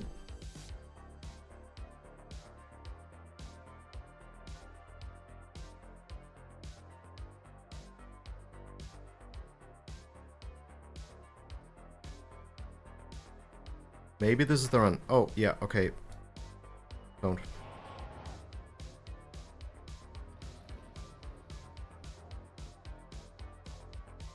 But I mean, it is like super cool to see that even players that don't have a chance and don't really have any aspirations to go to the podium are still looking to grind this kind of an experience. Come on, air brakes. Look to work. We're in the pool. So people like Have and Sami are like putting in ridiculous hours into this challenge, even though they aren't looking to like compete against these guys, right? They just enjoy the challenge, and I think, you know, Trackmania community is kind of like that. We enjoy a challenge. We enjoy doing things that people don't expect us to do. An Elcon. Oh, little bit of a shaky line. Is this gonna land onto floor 13? It will, but oh, drops down. Is there any kind of a landing? No. Yes. No. Yes. No.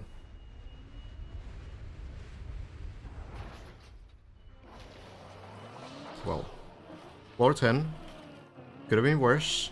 I will say that it's pretty fortunate that it hits the light blocks on that instead of falling through the hole. So this is not the worst ever thing. Actually pretty interesting because Elcon gets to do this plastic part without the icy wet wheels now. So that's something. That's something.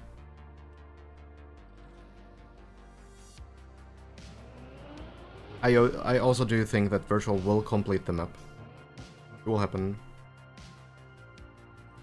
And you know, pretty sure like Mada and Have will complete it as well. I think Sami looks really dedicated right now as well.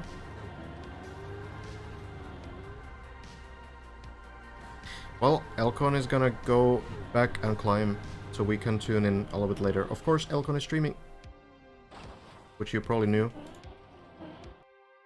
But I don't want to restream him more than necessary. Yeah, thank you, Twist. I was just about to link it. Yeah, something with practice floors I think will be really good. Didn't Clever also want to try when practice maps are there? Yeah, I think so. Like, Clever did finish Deep Deep 1 just barely before Deep Deep 2. There's like a voice line here that mentions Clever also finishing the map just before the Deep Deep 2 came out. So I think Clever could also be a name to look out for in the future. And of course the world record hunt will happen, because Trackmania players are just like that. They will hunt this map. Deep Ladokas, thanks so much for the gift sub. Much appreciated. Also, W Fizz, thank you for the prime sub a while ago. I missed that during the Elcon floor 16 attempt. What happened with Simo? Simo is currently playing the Khaki season, and is kind of playing this map at the same time, but mostly, I guess, focusing on the Khaki season. So Khaki is a competition that happens... this year it's gonna happen 3 times, and it's a month-long competition where you usually have like very difficult maps. This time it's 50.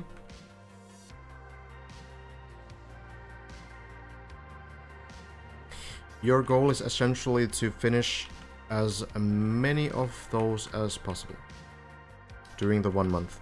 So they're very difficult, often very lucky maps. Simo excels at that kind of stuff. Usually pretty short maps, like 20 seconds, 15 seconds, whatever. Simo only plays TD2 now to keep up muscle memory? Yeah, so not like on the full grind, kind of focusing on the Khaki season. Mappers have already been talking about Deep Dip 3, yeah. Oh, this is a terrible line. Okay, need to be a little bit closer to the center. Okay, yeah, I'm half seriously trying this recovery. I guess you could jump maybe to floor 1 instead.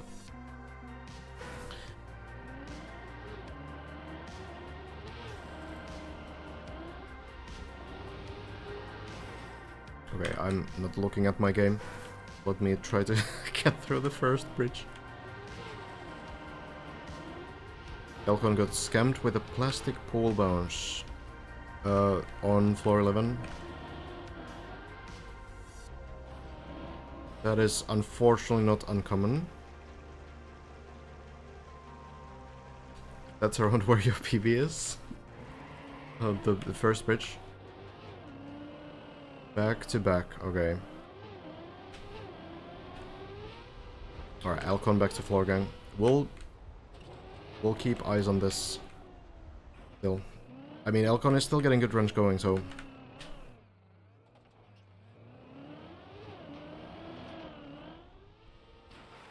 Yeah, I think Virgil will probably do the checkpoint version before doing the full map, yeah.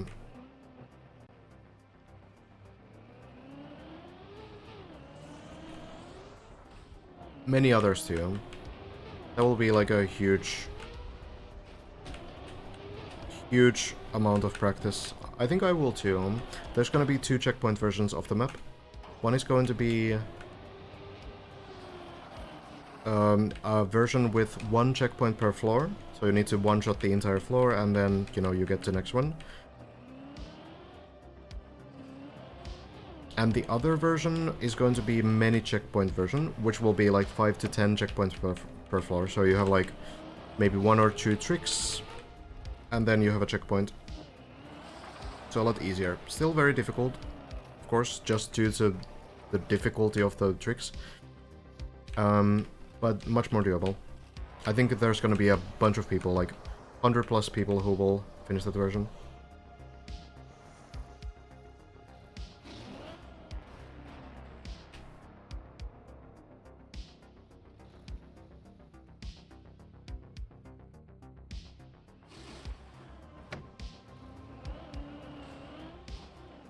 I feel like it's a little bit cheaty to play the checkpoint version to practice the full thing. I mean, that's about personal standards, right? Like, it's just like a, you know, like I understand that when you think about the getting over it game, you know, that started all these climbing challenges, like, you wouldn't really practice that with save states before finishing it for the first time. But like, we are so far disconnected from that kind of an experience. The things that people are doing here are just so mechanically more difficult than whatever the, you know, started the tower challenges, that I feel like it's fair game. It's just like such a brutal challenge. Not to say that getting over it is like an easy game, and you know, like the speedruns in that game are completely ridiculous. Like, take so much skill to pull off. But I think just like mechanically completing this map is pretty obviously much harder than finishing something like getting over it. So it's a slightly different kind of a application of the concept. Thank you, Diffno. Yeah, it's in the end of floor 3, close to floor 4.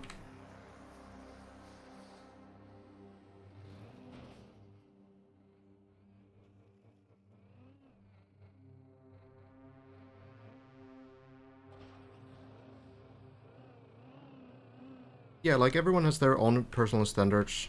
Like some players will still want to play this without practice floors, I think. We'll try to do like a very long grind and figure it out.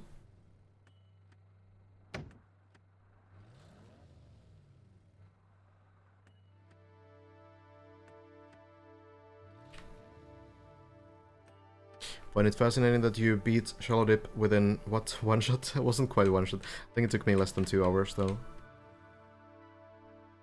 But yeah, like this version is a lot more difficult.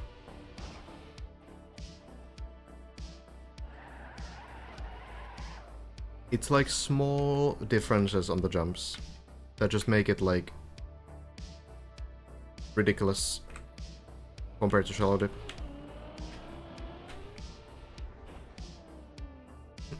Thing is, getting over it didn't have a pro player base before. Yeah, absolutely true.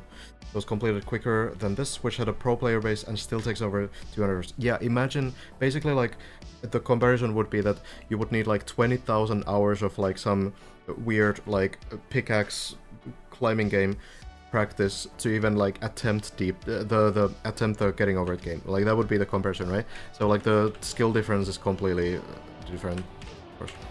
I don't know what I'm saying, I'm tired. But yeah, like a lot of these players, like Bren, Elcon, they do have easily 5 figures of playtime. I think Elcon did mention recently that he has over 20k as well.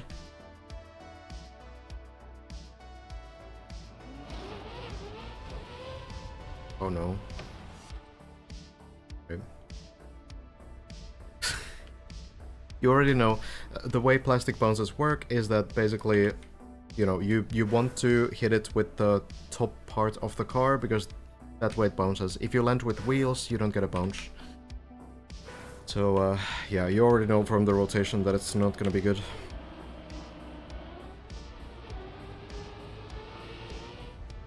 It'll be ironic if, after all these streams and commentaries, you miss the top 1 finish.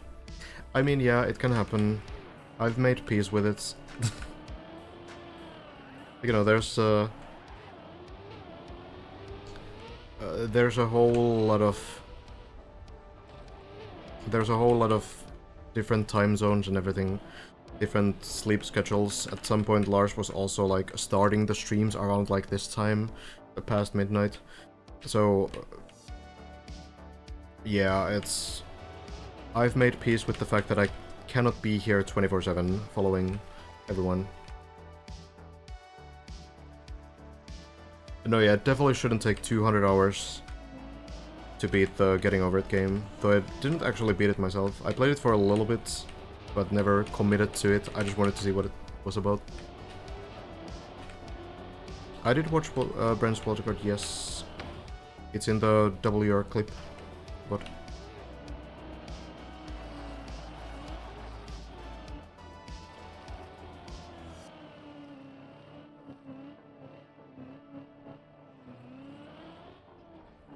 I think Lars and Bren should be live in the morning. Don't know about the others.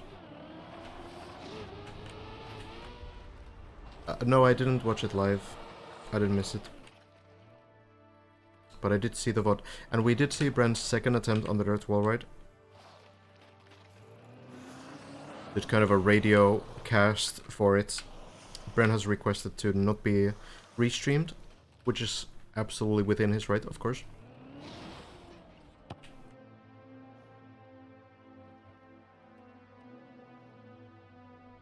So we kind of did a radio show without restreaming.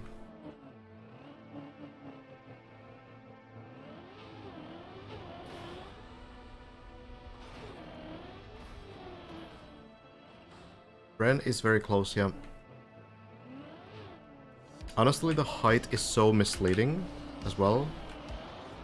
Because we are, like, very close to finishing the map, even though there seems to be, like, one full floor left as well. Elcon's accidental reset from floor 15 was one of the memorable parts of the end game of Deep Dip 2, I guess.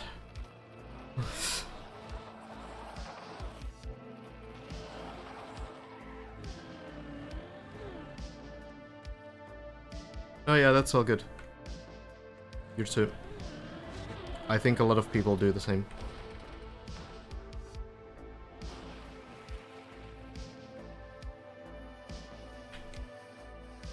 I know TM Esports is a bit of a meme after all the setbacks.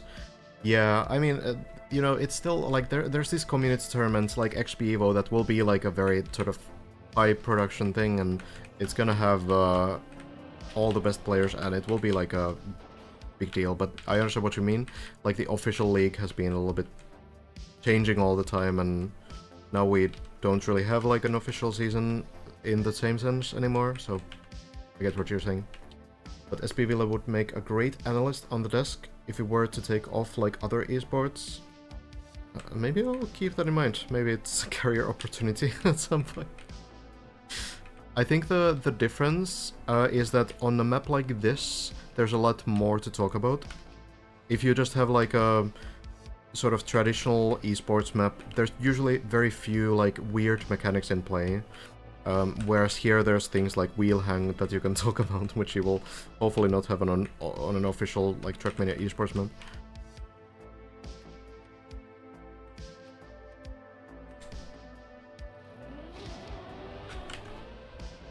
Who knows? Maybe in a year it's gonna be nothing but wheel hangs. It's fine, Rolly. I don't personally, you know, I don't mind it at all. If anything, I'm a little bit surprised and very grateful that I did get as many like restream permissions as I did.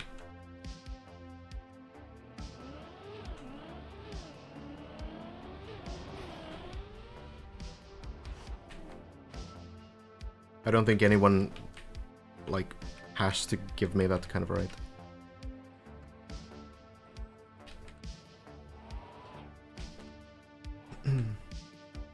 But what you bring isn't just the tricks, but also knowing the players, their strengths and weaknesses. Yeah, to be fair, like, I have actually, like, I'm lacking a lot of knowledge about the traditional esports scene. I would need to do a lot of background work to, like, really know the history of some players. Welcome back, Aaron. No one has finished. Here we go. What's Hazard's favorite color? Well, the car skin is red.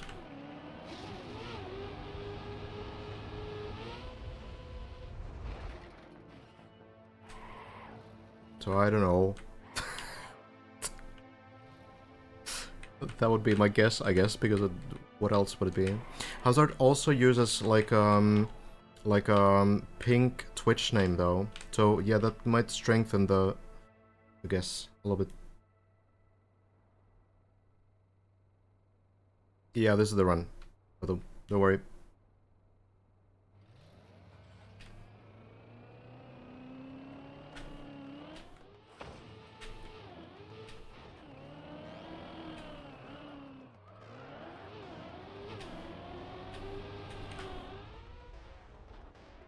That was my cleanest one so far, I think. I guess I'm kind of learning.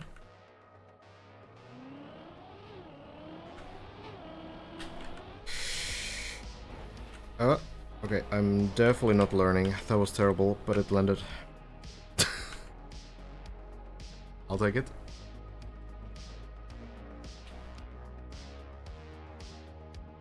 That is true. Aurelius.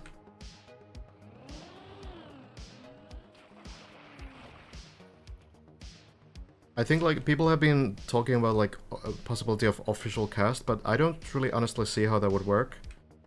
Like, would it be like some 24/7 coverage for like more than a month? I don't really know.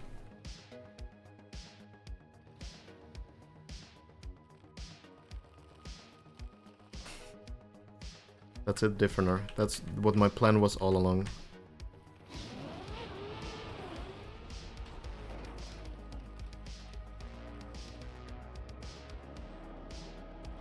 Okay. Can go pretty fast here, I've noticed. And then just chaining the slide. Okay, good. Here we are.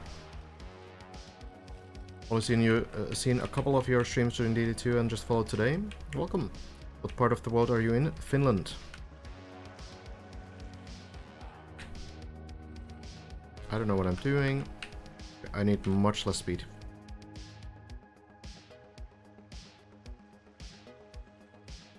The very northern parts of the world, I suppose.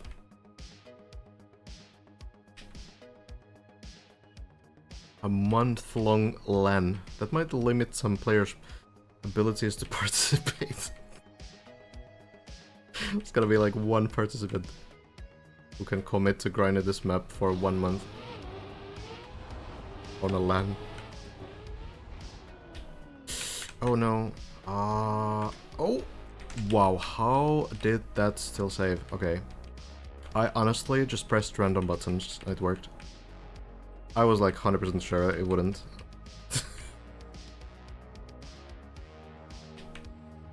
I'll take it though. Oh, did I steer too much? I think it should be okay, yeah. Do it more often.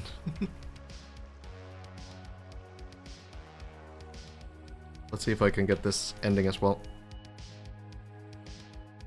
Yeah, I think for 4 days of playing, it's not too bad to be at the end of floor 3. Oh no, oh. Okay. I don't know why the car got like locked into the ice like that. That was weird. I guess I went like too far down. It was a good airtime limitation.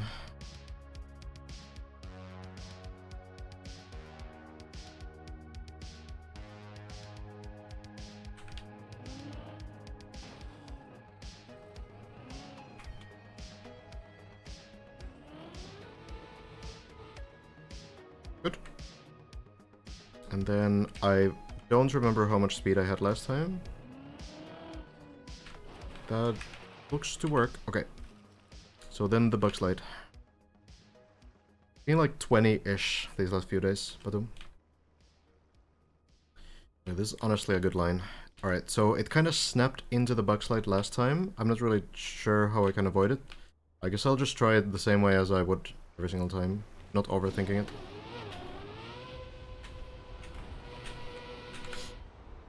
Nice. Okay. That was a good line. Getting the dry wheels.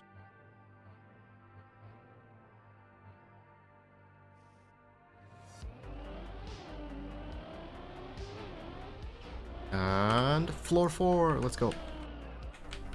Okay. I know everything here. Surely I can one-shot the whole thing.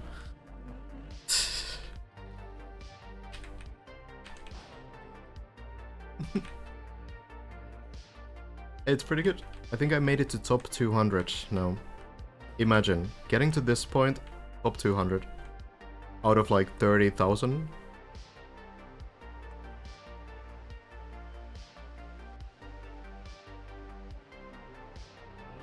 Oh. I didn't like the sound of that. I don't really know how to... Like, I think the car is on like... backwards gear for a small moment. Oh no. Okay. Well, it was a good try, I guess. Slightly clipped the ending.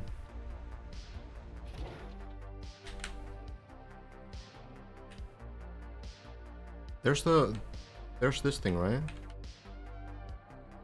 Looks savable. Oh, I lost too much speed. Okay. But it was a PB. Let me see where I got.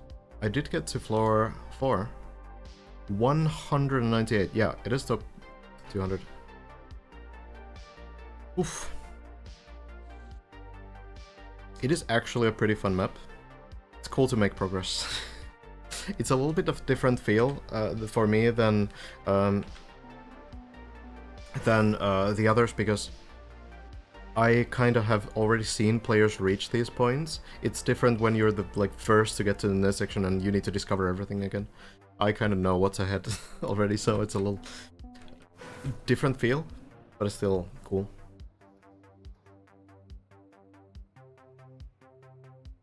Is there a way to listen to the voice lines of each floor? I'm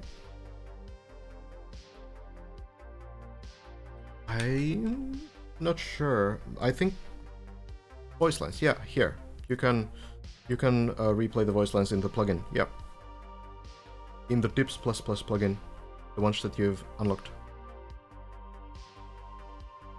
I guess like if you haven't reached those points yourself, then you might not reach them, or you might not be able to listen to them. But yeah, if there's a YouTube video, that sounds like a good way to listen to them. Yeah, no, I understand what you mean. Okay. Even the first few jumps are kind of tricky, honestly. I failed them a bunch of times. I didn't release in the jump, I clipped the very final part of the wall. I think it's one voice line per floor, with the exception of like the middle points. The 1,000 meters, I think, I guess.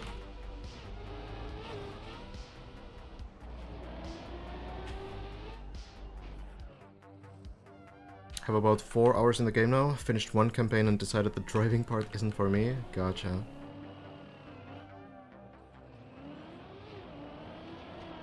It is a tricky game to get into.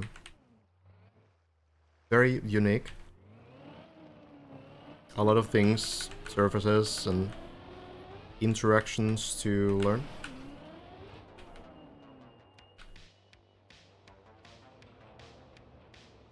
After 5 weeks even, warp.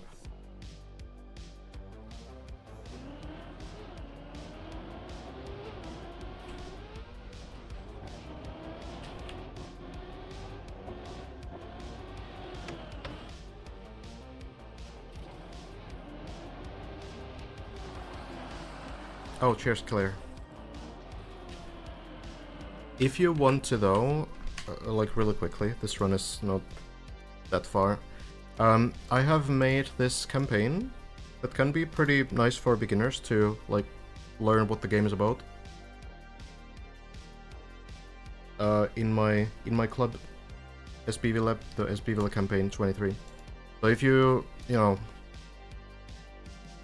want to get like a more, maybe in some ways better designed new player experience than what maybe the official campaigns offer, this campaign can help. It is only stadium card because the other cards weren't a thing back then, but mega no slide strategy on this one.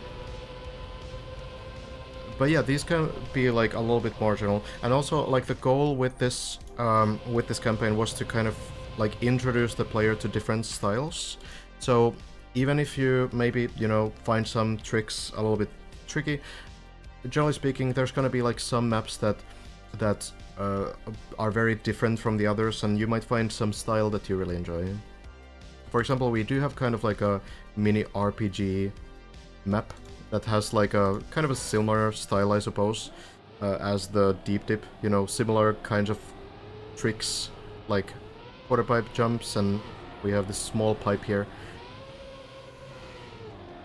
Some similarities, you know?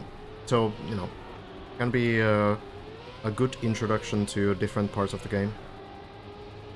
I built all the routes, and then the decoration has been done by the community. Very cool. 21 and 23 are impossible. 23 is tough, and 21 is also tough. No issues with the ice maps, Leah? Usually it's the ice maps that people have trouble with. But yeah, this map is tricky. It's also like similar style.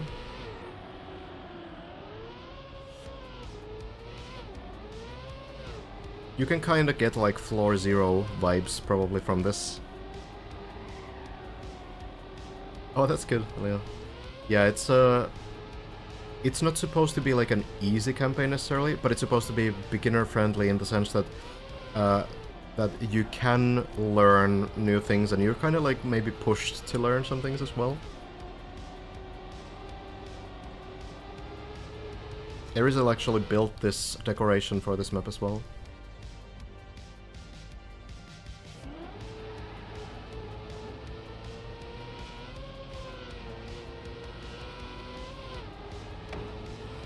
It's a tough one, Nico.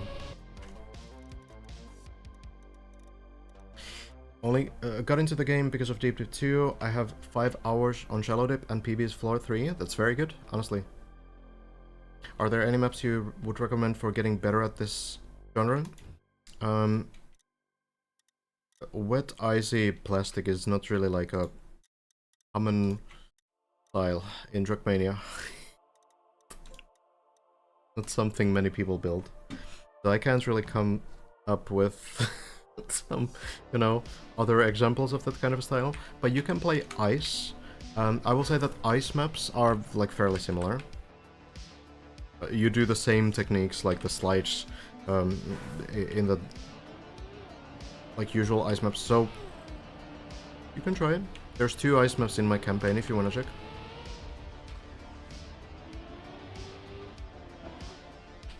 I think 12 and 24, if I remember right. Good night, Ezekiel. Hello, Argo. Yeah, no one's finished the map, but people are pushing. Bren got a massive personal best on the previous session.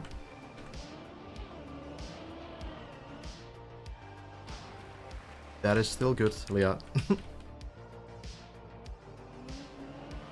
You know what's actually good about that? You know, like the actual Trackmania element that I can already tell from the fact that you got to floor 3 in 16 hours. The one, like, really important thing there for Trackmania, it's that you spent 16 hours trying to get to floor 3. That will be such a valuable thing, because most people will not spend 16 hours trying to push for it. So that will help so much.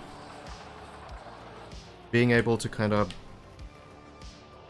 push yourself to spend more time to reach new personal bests, that is the one of the most valuable approaches to Trackmania.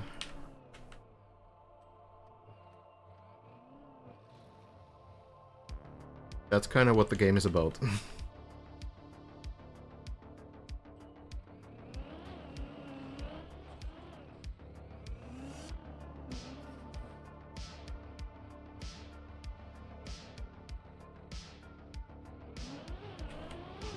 Yeah, I'm not sure what the consistency on the dirt wall ride will be, but it's looking pretty good from Bren. Yeah, the Muscle campaign was really cool, but it was more aimed towards, I think, more advanced players. Which is good as well. They need campaigns too. You gave up after like 30 tries?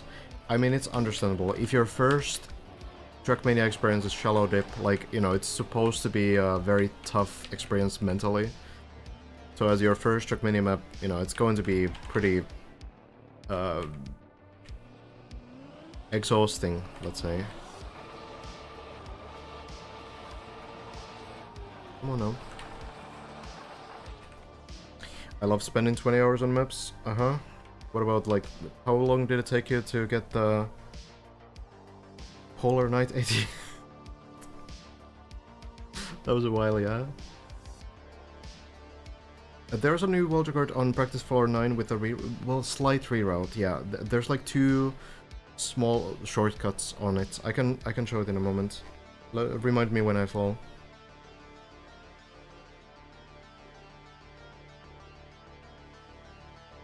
The grind is kind of the appeal of Trackmania, yeah. It's true. How many hours do you think it would take you to get to the top if you get all practice floors and get to see other people's runs? It's so hard to estimate, but like it would still be probably in like well into the hundreds of hours, like maybe 500 hours.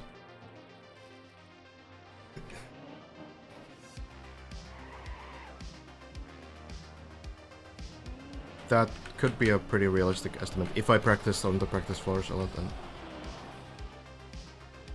Okay, yeah, that was one way to end the run.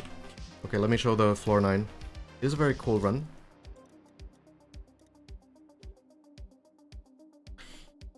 Two small shortcuts.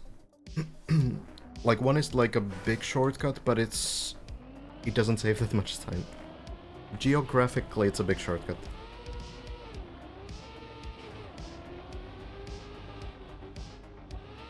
But here's the first one. Simo has actually done this on a full run already, by accident, not on purpose. But you can go with the turbo onto the beam. It's very dangerous because the turbo is pushing you to the other side. So, you know, no one's purposefully doing that on a full run. But then here, this is another shortcut. So you actually jump into this quarter pipe. You go around, land here, go around again.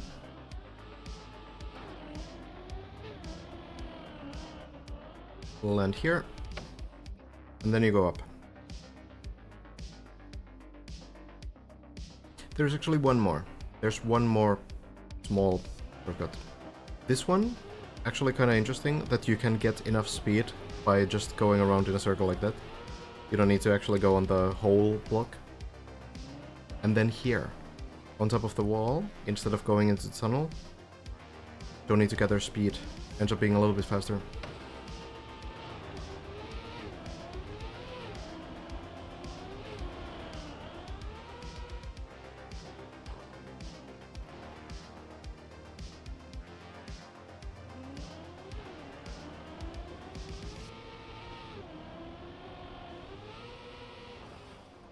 And yeah, that's the floor. So what the actual strategy here is you need to go, well, maybe there's actually, maybe Scandir?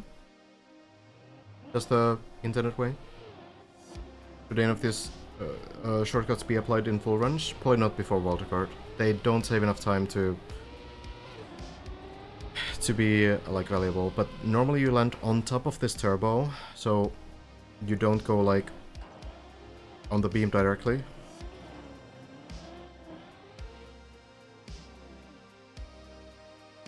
And then you get some speed. So this first shortcut probably saves a lot more time actually than the second one.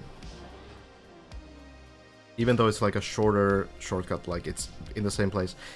This route is completely different. So you land in. And then you take speed from here.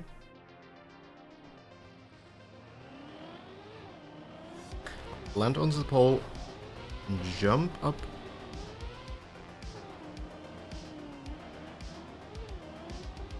and now you go onto this turbo, and now you land to the quarter pipe that you jumped to with the shortcut route. But the difference is that this goes directly up here, whereas the shortcut still needs to do another recovery way as well. It's pretty complex in a sense if you haven't seen this floor too much before. And then also landing into the tunnel. In the voice line here. Are you a glass half empty or a glass half full kind of person? For your sake, I hope it's the latter. So, similar aspects to this, but basically, yeah, the difference is that when you land into this point, the real way goes all the way around here into the turbo and then goes directly up with the quarter pipe here. But the shortcut has to go here first, but then it doesn't have speed to go up here. That would be a huge shortcut. But you land here, and then you go around here, jump to this quarter pipe that you need to take later, and there's a intentional recovery way where you go around here, jump up, land on the ramps, and then climb back up. So it doesn't save that much time because you need to do the extra steps there, but it's kind of interesting. Elcon of floor 13, oh yeah? Is this Elcon shortcut even fast at all? I don't know how much time it takes, but it's definitely like probably a little bit faster. And it's easier, I think. I think once you get the speed for it, it's gonna be easier as well.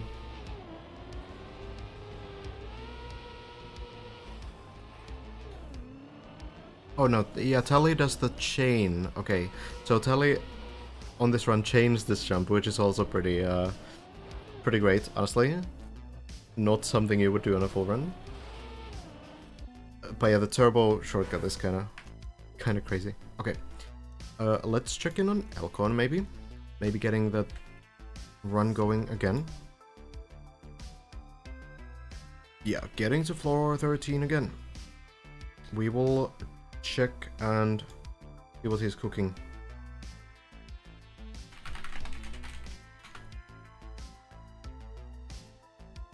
Into the wall right already. Front wheel landing, that is very clean.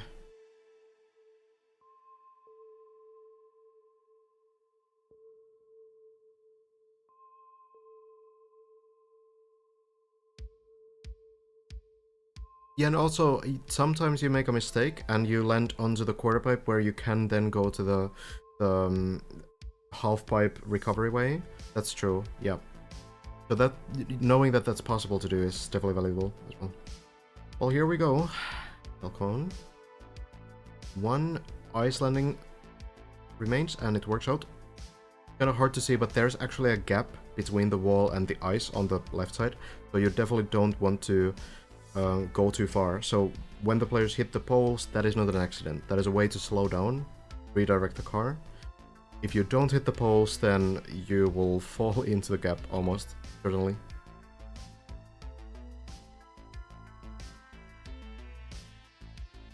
But Elcon makes it work, and back we go into the turbo floor by Viro. Viro, a very creative mapper. Often builds khaki maps, wild, glitchy, very sort of scientific maps that no one understands how they work. And this is kind of similar. Also streaming khaki right now, I'm not surprised.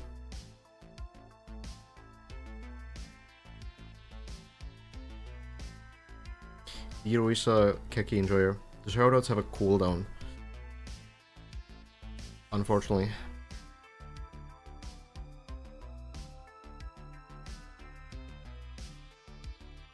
But the floor is great. Let me see in a moment. Elcon is getting some pretty nice lines here. Landing onto the beam fairly consistently. Now the turbo wall.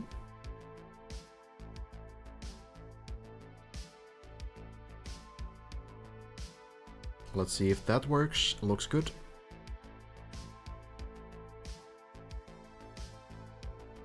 Yeah, I'm looking forward to mapper interviews.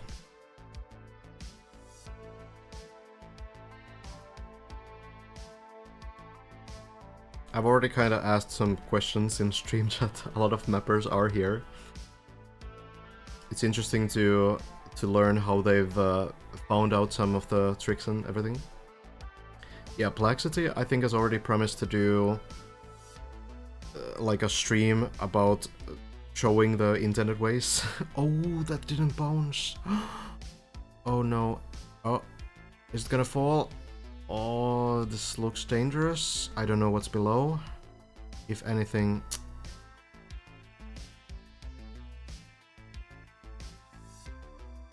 Misses floor 9 as well. Oh no.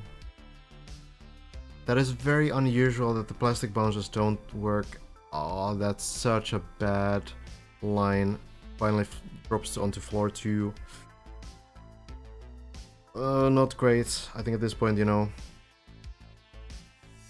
it's maybe a question about getting some rest for Elcon as well. Yeah, I was expecting that bounce to work, but slightly off with the angle, yeah, and falling there as well, while still keeping the runs going. Still keeping the runs going. I think we'll watch for Elcon's next run. We'll check this next run, how it goes, and then I think I need to also get some sleep.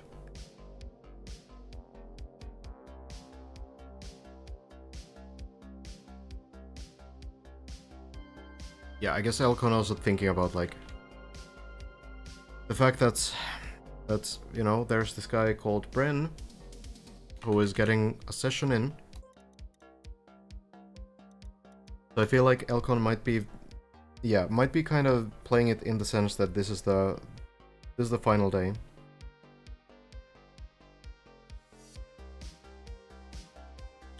I don't know if there's anyone on the server. Actually, haven't been on the server today too much, but usually, yeah, actually it's completely empty. But I mean, the top level grind is still there. And that is actually like stronger than ever today.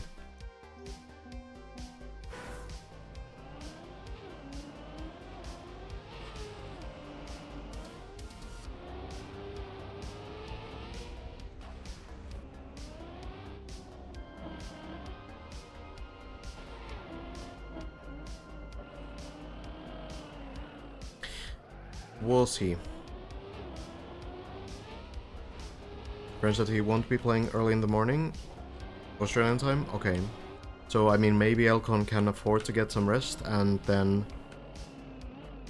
get back in the afternoon.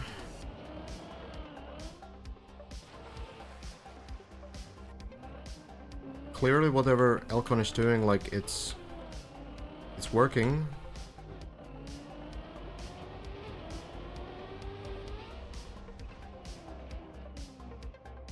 Yo, Paristo, with the 10 gifted. Thank you so much. Very generous. Thank you so much. Legend. I can show floor 10 and floor 11 records after this.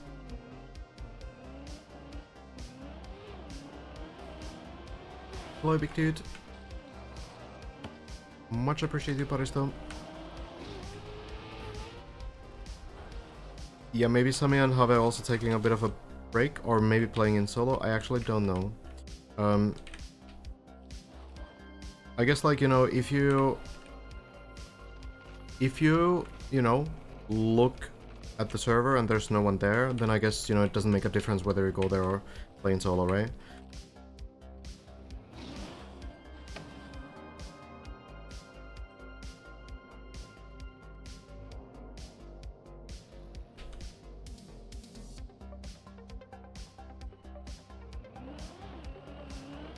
I feel like I've maybe still analyzed things less than the players have, honestly.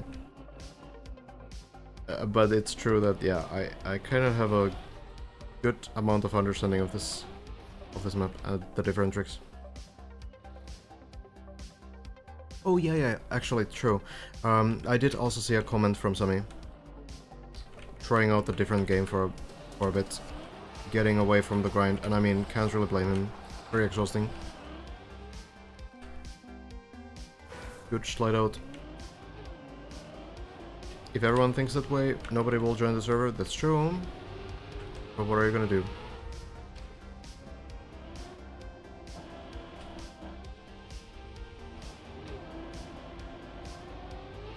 Hello, Sunday. Yeah, Alcon has a super good mentality right now. Kind of starting a new run when the previous one ends. No matter how it ends.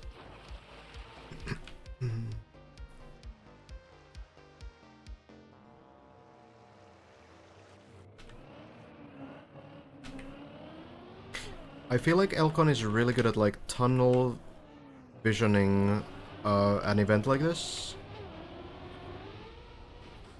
I'm playing in solo, yes.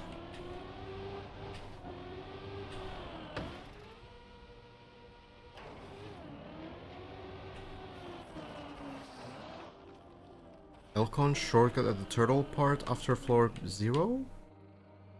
No turtle parts there, so do you mean floor 2 or something?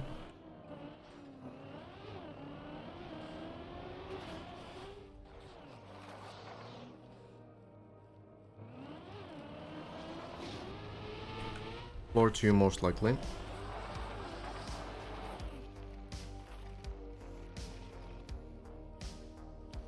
On the messy jump? Yeah, I'm not sure which shortcut that would be. Whoops. Doesn't turtle? Yeah, you can do it that way. So you can kind of jump through, land with the front wheels, and the car bounces onto the barrier. That can be a pretty smart idea. A little bit faster too. Yeah, that was basically like the first idea that people had. Though I don't think they tried it with the bounce necessarily. They tried to like jump directly into the gap.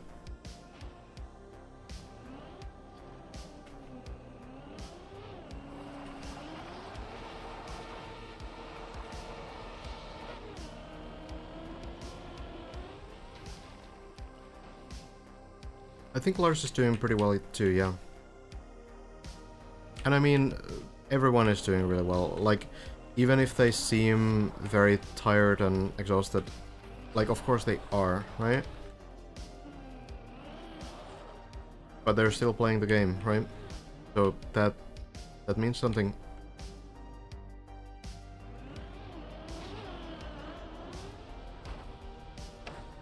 I'm not sure if I would assume too much at Sunday, you know?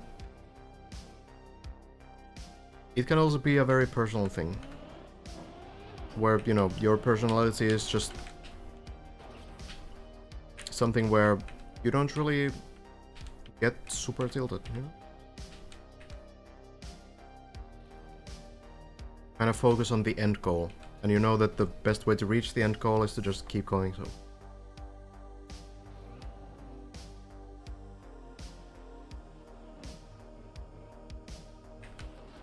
Whoops. To try to do the bounce as well. I don't really know how to set it up. Like jump like this and then somehow... Oh, yeah. Okay, yeah, sure. I'll take it.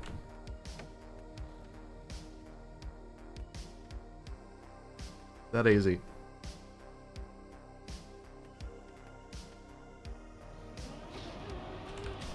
Not sure if I would go for that every run. I think the turtle is still a bit easier.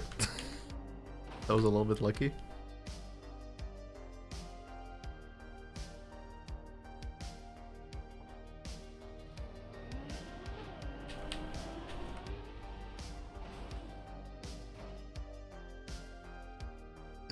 Does anyone know what to do after the jump run failed? So you need to like line up sideways. So, okay. So, you are talking about this section here, right? This jump. So the goal for you here is to go sideways, land, and kill the speed. The plastic is here just so you can slide a little bit into it if you don't manage to lose the speed immediately. So you go here, then you go here, up here, onto the beam, and then you climb uphill. That is the end of floor 16. And then you have these sections that shouldn't be much of a problem. Jumping through, climb up here. You can balance on the beam, but it looks pretty spooky. Not really the beam itself, but the exit from the beam is definitely failable because there's so little space to actually get onto the uphill block. But then, yeah, going over here, and then now you're on the final jump. You take speed from the ring, and then you go forward. When you feel like you have enough speed, you jump up. That is basically it. And then if you reach this red line, that is the finish line.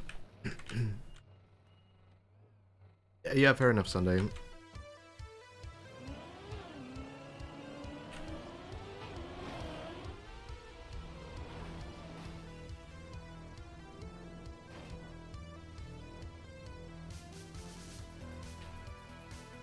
I wonder how much, like, trial experience Elcon has, like, completing really difficult maps, because I actually don't know. I know Elcon's skill set as, like, a competitive player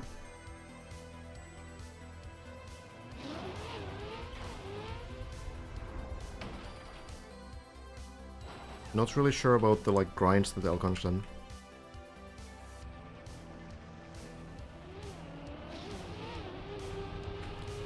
Yeah, I don't know if Elcon is doing those like very frequently, but probably has at some point done something.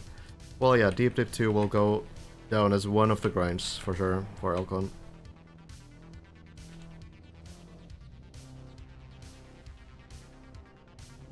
Playing a spam RPG? Yeah, it could be that Elcon has played a bunch of RPG. People just don't really maybe connect RPG with Elcon usually.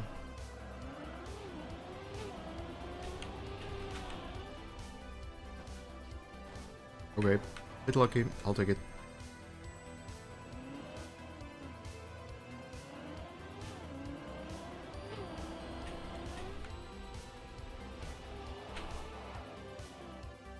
Okay. Starting to get better at this floor 2 ending.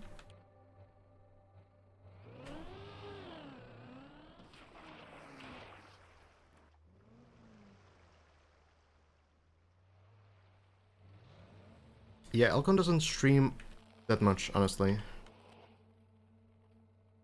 Not really, like, that big of a streamer. Like, does stream occasionally, but not like all of the grinds and practice and everything. Okay, I don't like that, but I also don't like this recovery. Okay. Well, I mean, I need to try, I guess.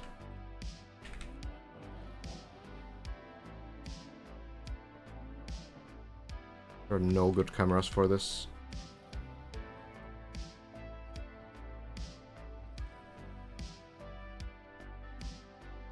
Oh, in 2022 he was streaming pretty regularly? Gotcha.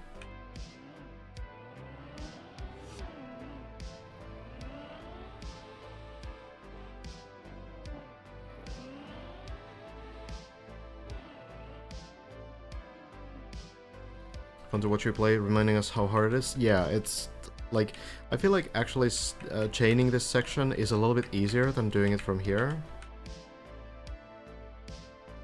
So this is not only wet wheels, this is actually wet icy wheels. When you take wet wheels first, no idea how to line this up. And then you take icy wheels, for some reason the wet wheels stay. So you can take wet wheels and icy wheels, and you can have both.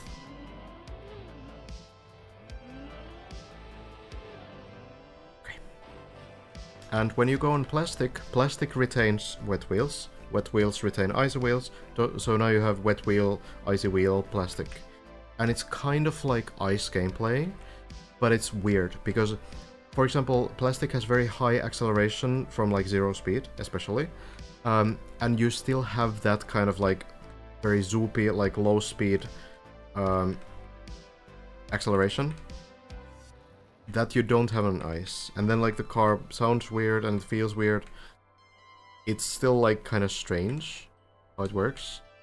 And also wet wheel plastic is really difficult to slow down on, so it does like work in its like own unique way, but it's especially at higher speed it's very similar to ice.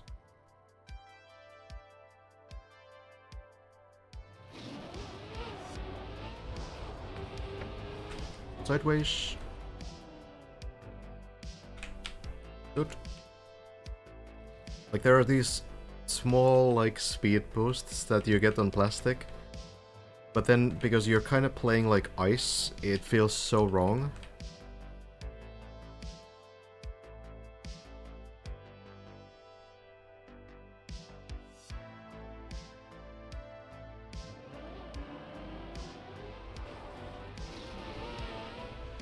What is even happening there? Am I getting landing bugs? Wouldn't be surprised. There's so many different plastic blocks there.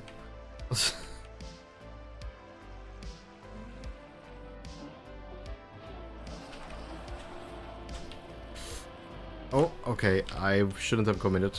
Oh. I was wondering if it could still give me enough airtime. The thing is that I kind of like I thought that it could still go low enough, and then it was too late to bail out of it. Yeah, I need to kind of like try to really push for that low line there.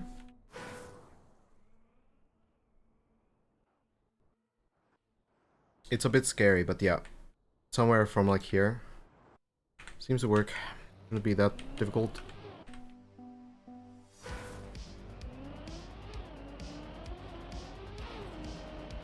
Oh, for sure, Sunday, yeah. Slippery maps are usually very good at getting some 1-star votes on map review server.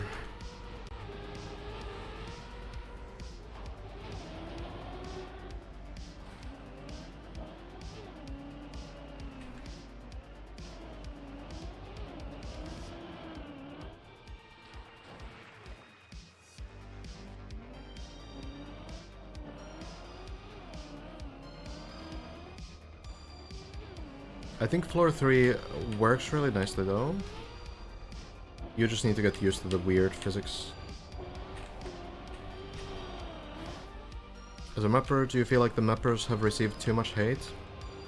I think there's like a couple things about this. One thing that kind of happens is that there's like some things that happen in this game where you play maps that are not really suited for that purpose. So for example, there's something called random map challenge. If you've seen Virtual's recent deep dip showcase on the Ludwig marathon, oh thank you Red, then you know what that is. But basically it's like a game mode where you can play random maps, and basically the game loads like a random map out of like 100,000+ that have been uploaded to Trackmania Exchange.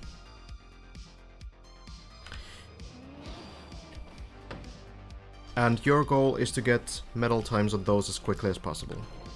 So it's a cool game mode. So it's basically like a way to practice fast learning, and it's really impressive what people like Lars and Scrappy have been able to do there, when they're able to like learn those maps super fast and figure out the lines that are intentional on a completely random map that can be anything. You know, it can be a normal map, it can be a very weird map, it can be someone's first ever map, and it can be, you know, someone's 100th map. So it's a cool game mode. But the problem with it is that not every map is good for that game mode. And I think a lot of the time when, you know, streamers play that game mode, they can get, like, especially when they try to get, like, a new personal best, like, how many maps they can beat in, like, 1 hour. They do get, like, very angry at the maps, and they kind of, like, you know, get frustrated, like, oh no, this map is, like, really bad to learn quickly. That doesn't mean that it's a bad map, it's just made for a different purpose, but the mapper doesn't really have a say in if it gets to the random map challenge or not. But I think that, and then some game modes like Bingo, where, you know, you get some maps that are randomly chosen, and then you have streamers that might get pretty, like, emotional playing that game mode, because, you know, you're trying to get, like, competitive and trying to get some good runs going. Like, I think the byproduct of that is that a lot of people kind of connect mappers and maps with, like, bad mapping, just because it's not a good map for the random map challenge. I think that's, like, a bit of a problem.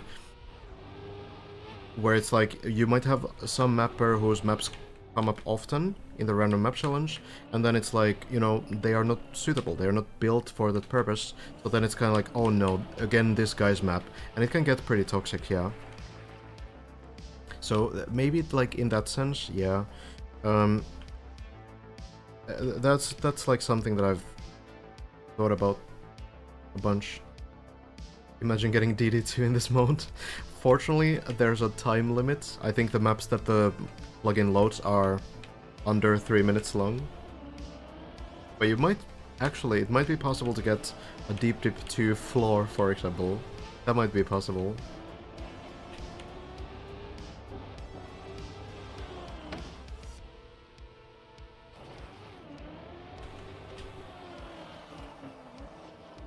Yeah, Dogi. I know. Very easy to say a map is bad, when in reality it's just expressing frustrations with yourself. Yeah, like, you know, you as a streamer mightn't really be thinking about it much, and you might not mean that the map is literally bad.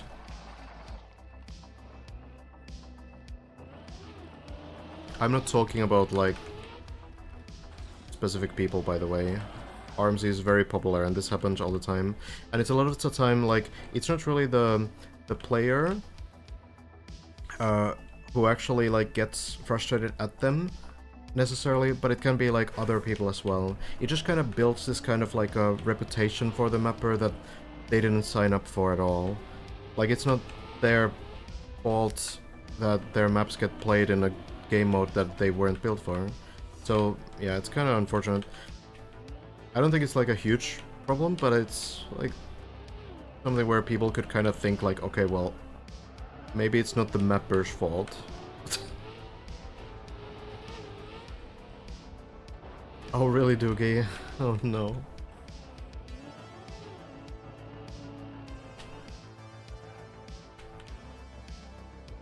Like, I have had mappers come to me and say that they're considering, like, quitting mapping because they receive, like, toxic messages. People flaming them because of things like this, which is really, really sad. So that kind of concerns me.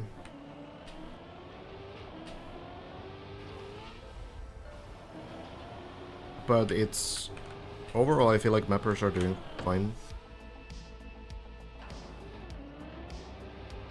I feel like the biggest problem for mappers right now is that the developers of the game are changing surfaces and blocks randomly without asking or warning anyone.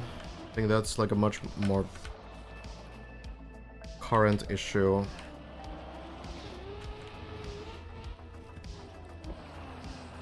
Okay, I'm actually not doing this. I got the wet wheels. Yeah, I wish mappers had a way to report that to Nadio as well, yeah. But there's really, like... there's no, like, protection or, like, any kind of way to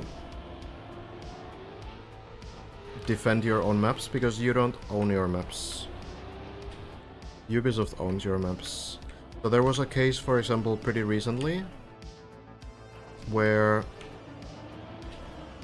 one mapper's map was stolen. So essentially, someone just took the same map, saved it in their own name, and threw it out there in the public. And this was reported then to Nadio. And they basically said, like, okay, well,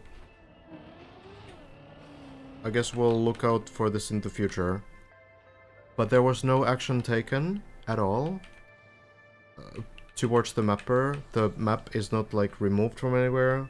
They didn't, like, actually do anything. It was just, like, good to know kind of thing. And, like, what their stance is basically what they've said before, like a couple years ago. They've commented on, like, a similar thing, like stealing other players, other mappers' maps. What the stance was that there's no stealing because mappers don't own the maps. There's no copyrights. So yeah, sure, I mean, I get it. In a legal sense, you know, I can't sue someone if they save my map in their own name. But I would hope that they would be a little bit more, like, caring if these kinds of things happen, and not just say, like, oh, it's not illegal, stop talking to us. Like, it seems like they're just afraid of, like, a lawsuit or something, and not really caring about the mappers themselves and these kinds of topics. I'm struggling.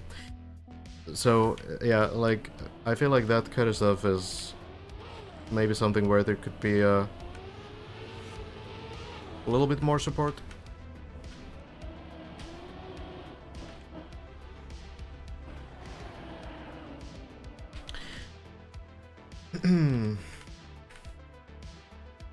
Like, maybe they could, like, ban people who blatantly, like, just take someone else's map and resave it and publish it. Like, you know, maybe they could do that.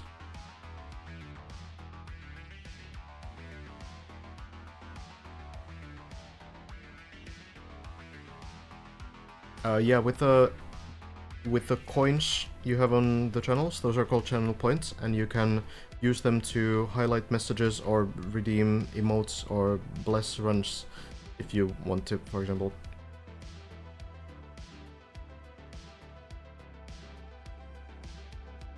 Oh yeah, I'm not talking about Deep Dip 2, by the way. This is a completely different thing. Deep Dip 2 is going really great in the mapper sense, I think. Hello, Woxenko. Are there more very good, maybe possible finishers of TD2, but they're not trying to do it? Gwen and Skandir, I think both have like exams and stuff. So yeah, they might be ones to eventually finish this, especially Skandir. We'll see. Even stolen levels on Mario Maker got taken down. Yeah, I mean that would be like the bare minimum. I feel that would be nice to do.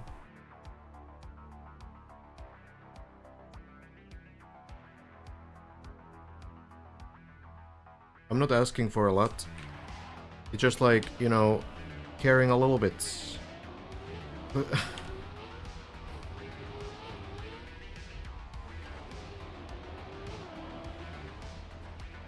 Skandir is super good at this kind of stuff.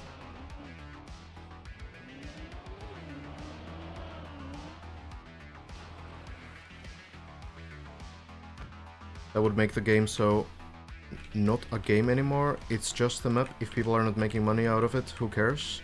Well, I mean, the people care who spend hundreds of hours creating the maps, right? It's your own creative expression, self-expression. So it's like the same thing as, like, from like a creator standpoint, it would be the same thing as, you know, you make a song, someone else takes that song, publishes it in their own name. Sure, from a legal standpoint it's different, but like it kind of sucks. Sure, it won't, like, well, it can change anything. It can change the amount of people that that, you know, play the original map. It can give like false sort of understanding of who actually built the map. There's like a lot of you know, stuff into it. Not everything is about money.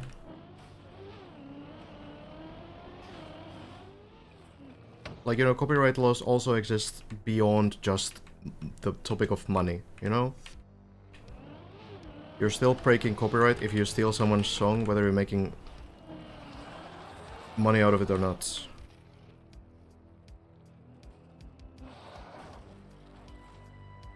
So there's more to it. Yo, Sparkling. Where's Alcon right now? Topic basically is that you as a mapper don't really, like, own your maps. And there's not really much you can do, or much that anyone will do if someone, for example, steals your maps, publishes them in their own name.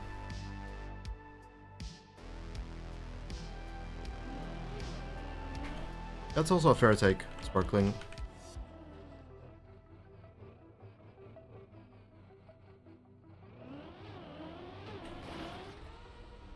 Yeah, Bren is the only one to do the jump with the dirt ice. Yep. Elcon at 8? Okay, yeah, we're gonna tune into that when it gets a little bit higher. Tommy's taking a break from TD2. A well-deserved one as well. Grinded like crazy for so long. Surely this will end. Nice. I'm gonna build a huge map called More. It's gonna be a story-driven endurance map. Nice. Sounds good, Valse. Let me know how it goes. One man. I do think maps are art, yes. And like, you know, you don't need to look far to... Like, you don't even need to go back like many days in like tracks of the day to kind of see what it means for maps to be art. We could show the classic ones though, from last year. The Neo Cupra maps.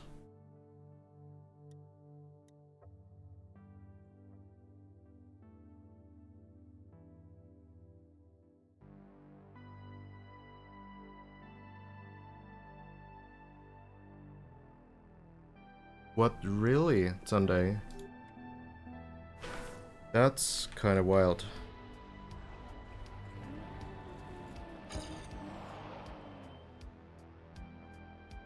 That is crazy. It's so unfortunate if you couldn't get it sorted. Here's a map. Something you can do in Trackmania.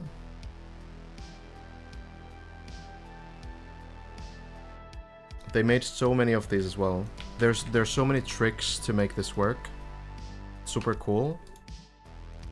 And there's like different designs that they did for this Neo Cupra project.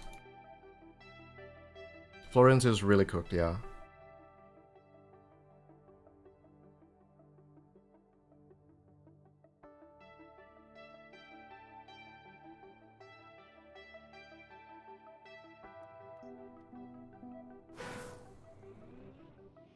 This one as well.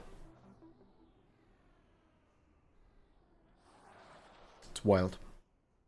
Like, to be able to do something like this, and also, you need to fit this into the 6 megabyte file size, which now has been increased to 7 megabytes, but it was 6 megabytes in the past. So, like, to be able to optimize a map like this and make it work as a Trackmania map, it is wild. Like, this is a true art form, creating maps like this. Like an underwater section here as well.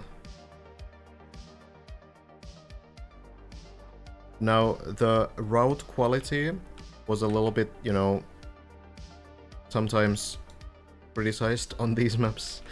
But there's no doubt that the visual look of these maps is incredible. It's crazy. There was also like an Assassin's Creed themed map. I don't remember when that was exactly. Sometime like last summer.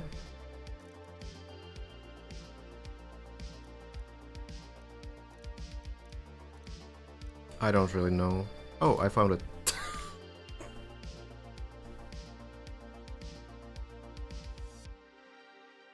I'm so good.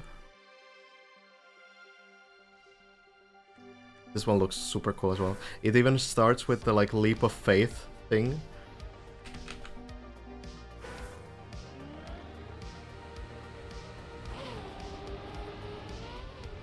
Like, you know, this is all just custom stuff and texture mod and everything else. Like, it's super, super difficult to create something like this.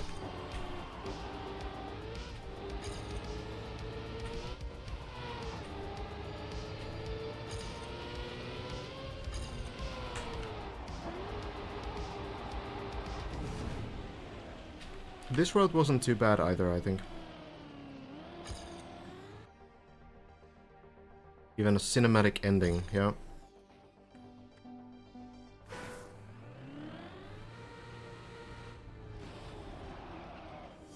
Oh, really, Sunday? Oh, that's crazy. God damn. Maybe you should ask about that again. That is so painful. Sorry, dude. Oh, was there a shortcut here? Oh. There's like really cool elements, like, you know, having a couple layers of like this fog that creates this cool sort of lighting effect. So much stuff, you know? It's very clever. Even like these kinds of elements are just multiple layers on top of each other to save file size and stuff. So yeah, it's very well built, and all the like, you know, the skybox and everything else. Everything's so optimized.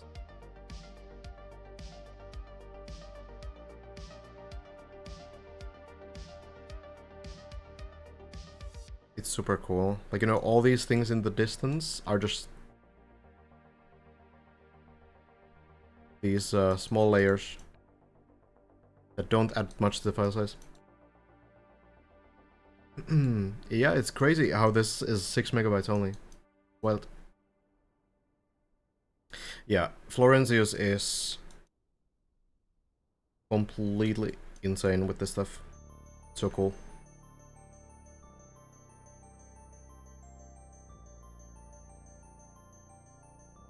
Don't even find the route anymore. Here.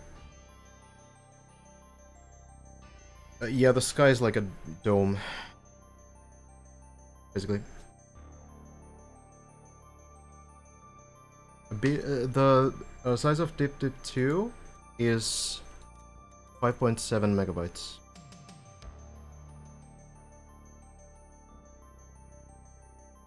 It's like that drawing of a horse where one part is beautifully drawn and the other side is drawn by a kid. Yeah, that's kind of it. I mean, the routes are okay, but like they lack the sort of same level of polish as the scenery.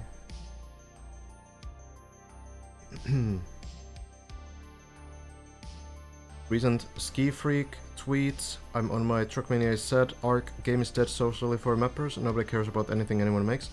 I mean, I don't think that's entirely true. Like, you just need to find smaller communities that you can share your work with. It's true that, like, the full sort of picture of Trackmania, like, yeah, sure, mappers are rarely talked about, and usually we experience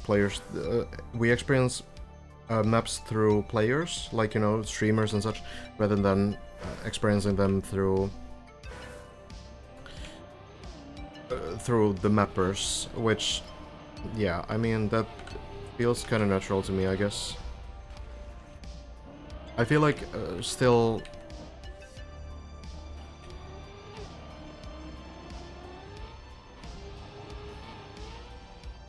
even though the meta is very much dominated by like the you know, cup of the day type maps, like the fast learnable maps and stuff, and you know, big projects and competitive maps and hard maps do get kind of like ignored.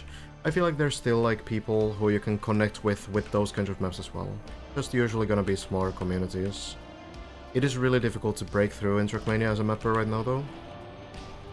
You need to build something like very special or build like a lot of maps within a certain style. Not allowing many custom blocks helps a lot in keeping file size down in DD2. Yeah. The flip side is the, you know, landing bugs and such, but I think overall you did well.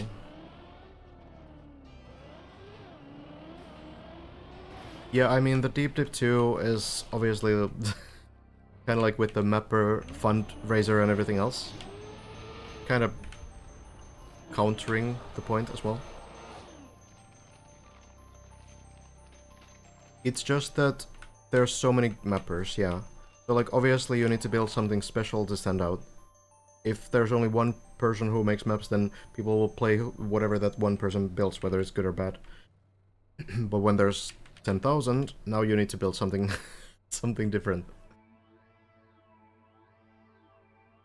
Oh, thank you, Sunday. I'll check it after stream.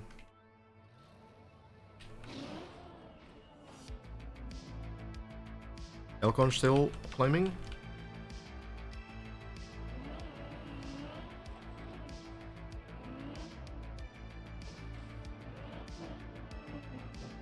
And also, I don't really know if the game is like socially dead for mappers. Like, it's true that Trackmania Exchange, I suppose, like used to have more like comments and stuff, more discussions.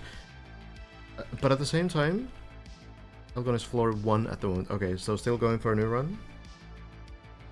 At the same time, I feel like we have these all, like, all of these kinds of different communities, like TMA. We have mapping teams. It feels like there's new mapping teams pretty often as well. And you know, different communities make their own campaigns and such. Well, I'm really bad at this now. So I don't really think there's like a huge problem there. You just need to connect with like a smaller community. There isn't like a big, sort of huge, like games-wide mapper community. That's true. But I don't know if there needs to be.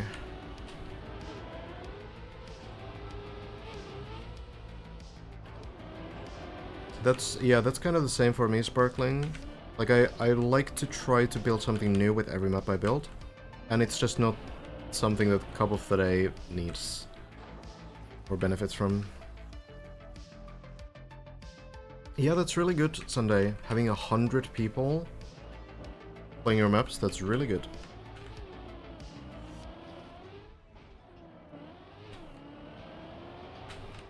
Oops.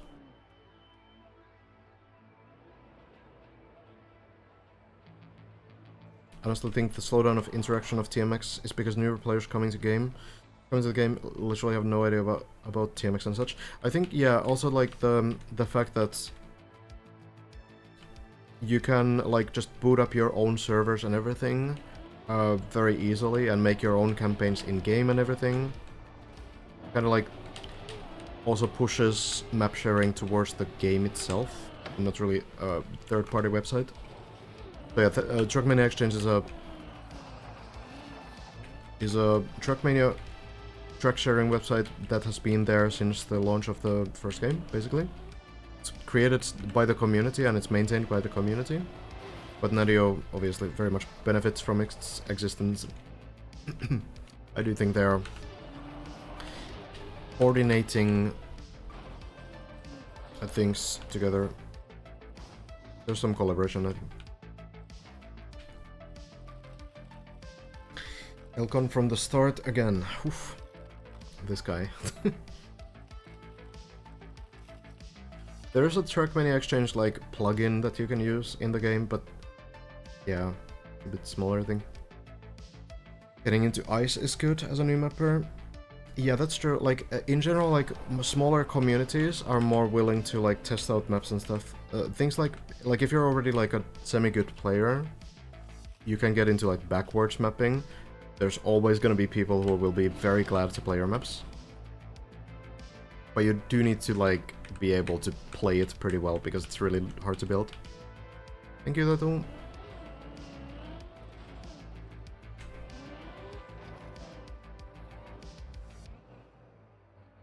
Yeah, the Cup of the Day format definitely like favors like the fast learning maps, obviously, and I feel like we should maybe have like a campaign of the week or campaign of the month to balance that out. You could have like different styles showcased in the main menu, you know, it would be more maps to play for the community and not a lot of maintenance for Nadio. Because the community would still, you know, build those maps. If we did Cup of the Day every second day, I feel like that would cause another problem where there's so many Cup of the Day maps being built that are high quality that then a lot of mappers would be left out in that case too. I feel like it's really just adding like more ways for different types of mappers to be showcased.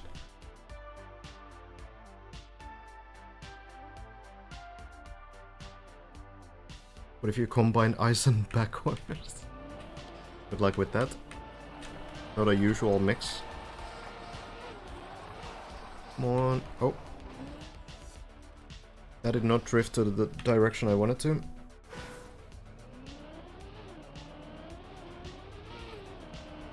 Cup of the Day is the best way for your map to be showcased, yes.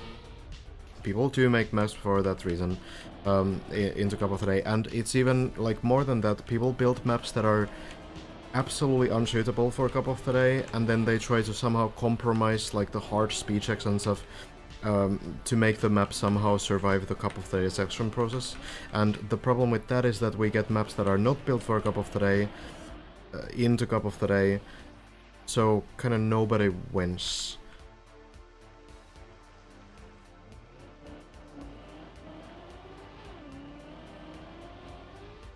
It's like oftentimes maps that are sure finishable by new players, but not really enjoyable by new players because they still have like speed checks and some weird recoveries and stuff like that.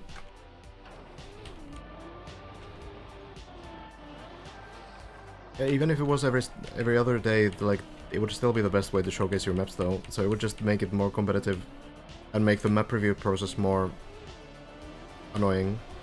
Because the issue right now is that on the map review server, you need other players to give your map a rating. And that rating is already like 4.6 out of 5 stars to be considered for Jack of the Day. It is kind of ridiculous. So like, I don't really know if we had even less maps, the threshold would probably be like 4.9 out of 5 stars. And that's not really great. Because then like, one person voting your map can completely ruin it, which is already possible.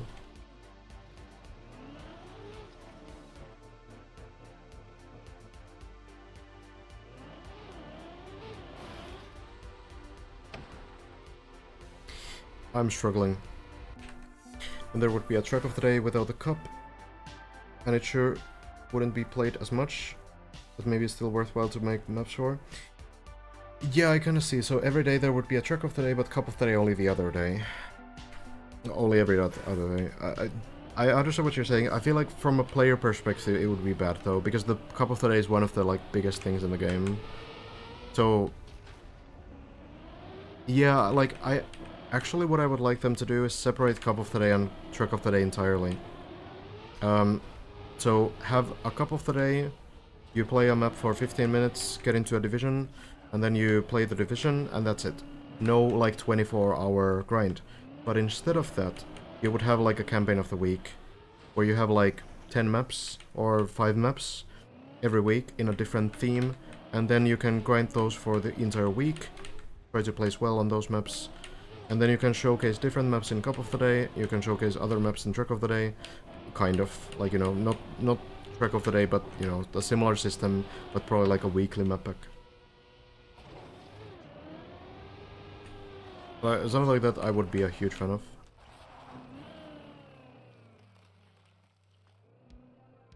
Yeah, like you would have like full speed week, and then you would have like, I don't know, deep dip week, whatever. You can have whatever you want, because the players will also have more time to practice, so you can have longer maps, you can have harder maps. Of course not like super insanely difficult stuff. Still needs to be player base friendly.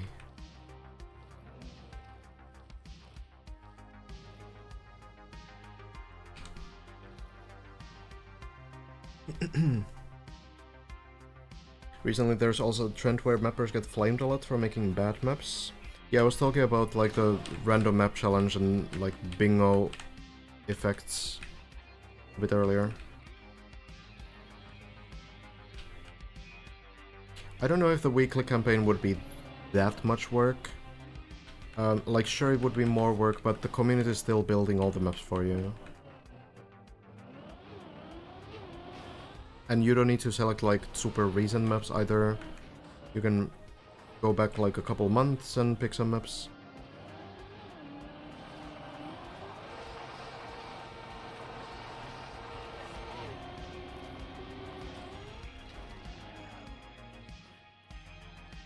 I mean, I guess, yeah, it would be nice if they were themed, yeah. Any hints for the first jump into water from the quarter pipe? You need a good amount of speed. What I noticed on the quarter pipe jumps is that usually I feel like I need to jump like much higher off the quarter pipe, but actually like you can jump off pretty low. One thing that I try to do myself is try to find a line by like paying attention to where I jumped from the first time, and then going like in a slightly different spot the second time, and then comparing those two and give like good visual cues on the quarter pipe.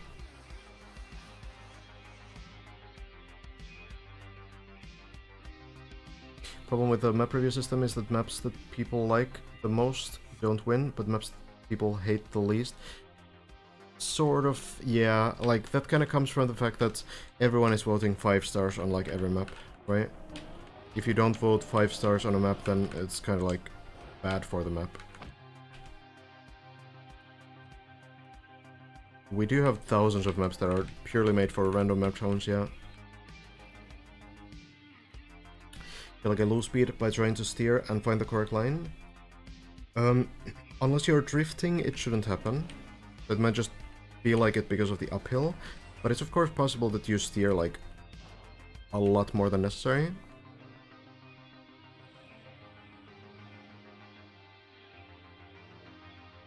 But yeah, you can pay attention to whether you get skid marks or not. If you get skid marks, that means that you're drifting.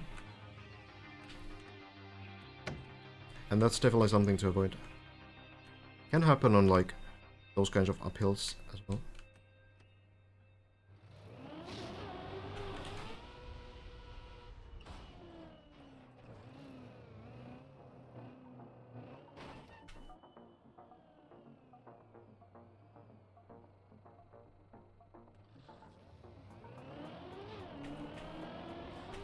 Whoops. Okay, maybe I'm a bit too tired for this as well. I guess Alcon might be grinding for the whole night or something. It's hard to say. I can show the quarter pipe though.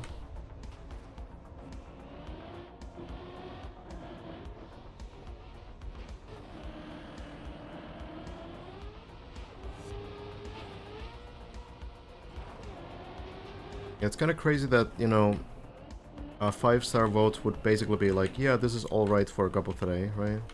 Kind of interesting. So yeah, like, I kind of jump off from maybe just below the shadow.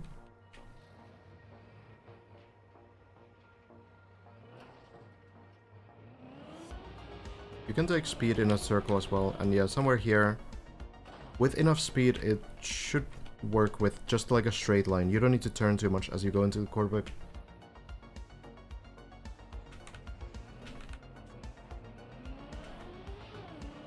Getting the speed can be a little tricky though. Maybe I don't have Elcon's durability. Elcon is getting a lot of adrenaline from the competition though. Elcon is not 17, he's like 20 something. Pretty sure.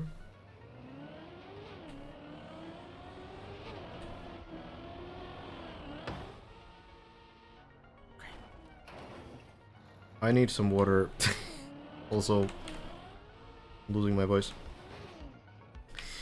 I kind of want to wait for one more Elcon run. Where is he currently? 656 meters. Okay. Let me get some water. We'll follow this Elcon run. Hopefully it makes it to the higher floors. And we can try it, but I'll get some hydration. I'll be back in just a minute.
Okay,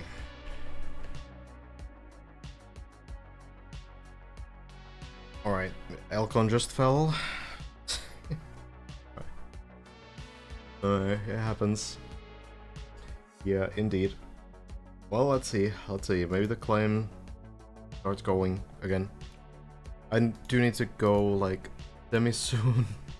So if this next run doesn't work for Elcon, then maybe we need to call it a day.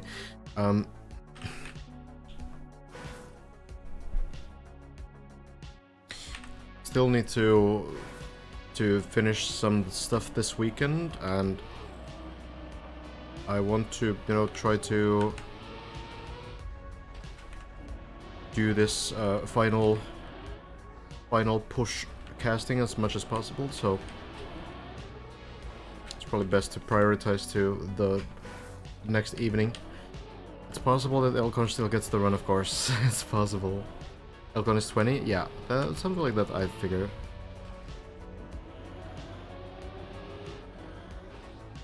Okay, I'm doing super bad as well, though. Alright, let's focus a little bit. Try to get a run going.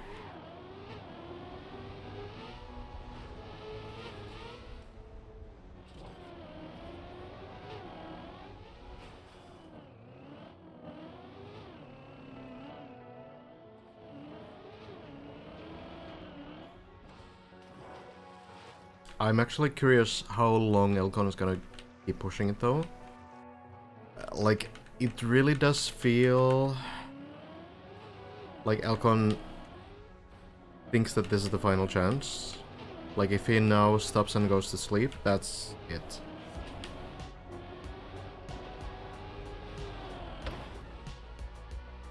Could even be that Lars manages to do something tomorrow. I think he goes for 5 more hours. That could be actually possible. Definitely worried about Bren. Was already worried about Bren last night. Oh. Terrible line.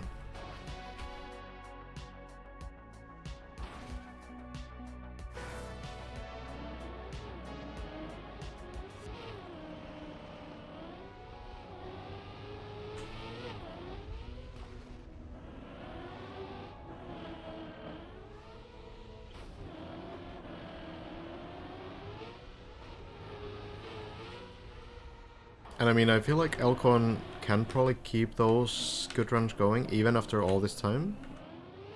I don't think it's impossible, but it's definitely like less efficient than it would be if Elcon got some rest and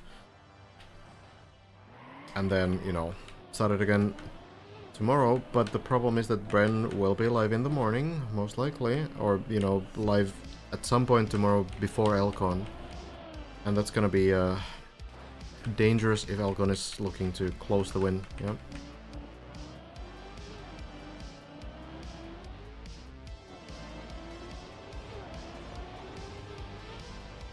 I need more than a quick sleep, honestly.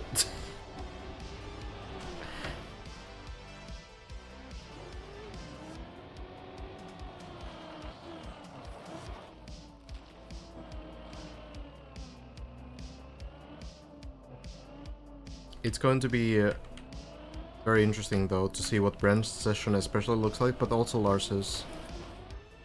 If Elcon doesn't manage to get the runs going. Hello, Rob. For a while, can't see other ghosts when selected in the scoreboard. You need to delete your profile.gpx and do all settings again. I haven't heard of that. You might want to ask on the Trackmania Discord.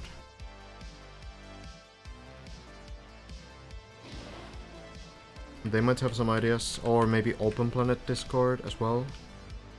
They often know a bunch about this kind of stuff.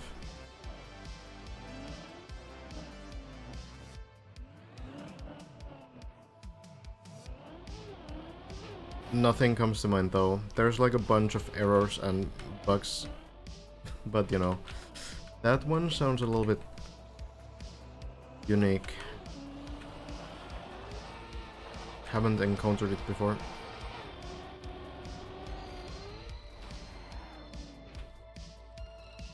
Bren will probably...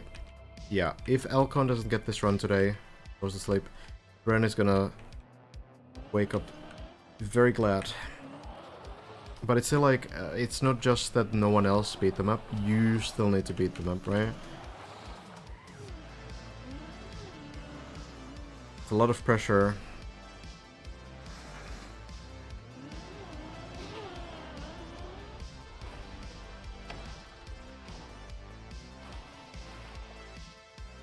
Elcon has officially reached the floor, nice. Which one? Any info on that? No info on that? Gotcha. Thank you.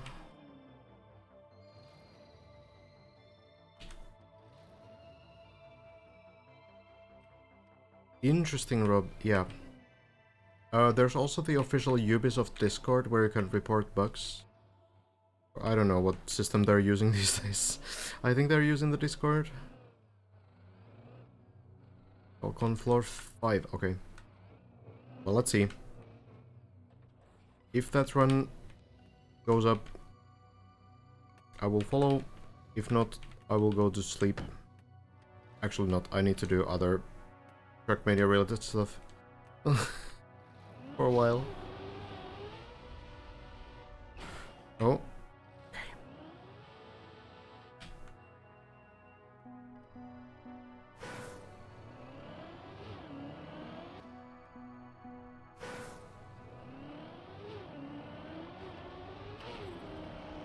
Finishing core this night.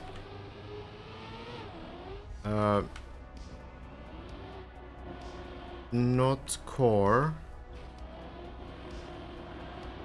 I don't think I can actually reveal what I'm working on.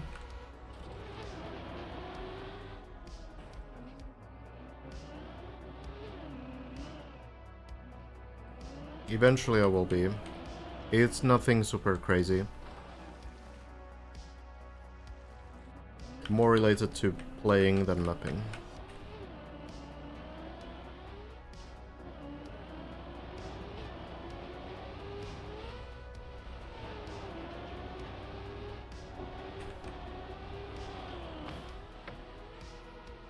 Everything you would do on stream before because of deep dip, you're doing off stream. Well, no, these things I would need to do off stream as well. Like, you know, for example, building my finished Trackmania campaign map that I already released with the campaign. That had to be done off stream anyway, so it's not really like a case of lost time, but it is pretty exhausting. Come on, not turtling again. Started playing Trackmania, I've done the training and the campaign as well as some of the recent couple of day maps. What do I do next?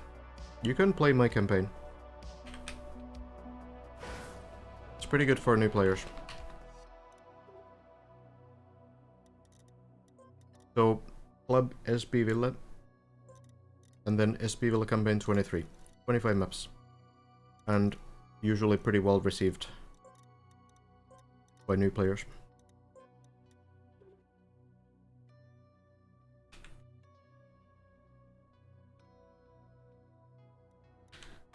I don't know how beginner-friendly bums maps are.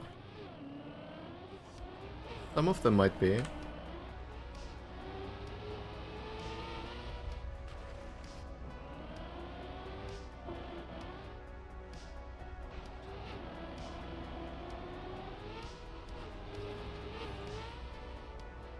Doing the first ice map right now? Oh, good luck. It's a little tricky, but it only has 2 ice slides on purpose.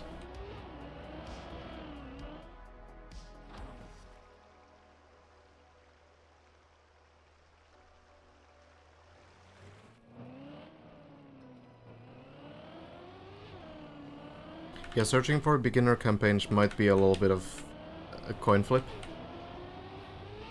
Not everyone understands what it means to have like a beginner map. And oftentimes the maps are just very weird. Teki already at 43 out of 50 finishes in Keki. Oof.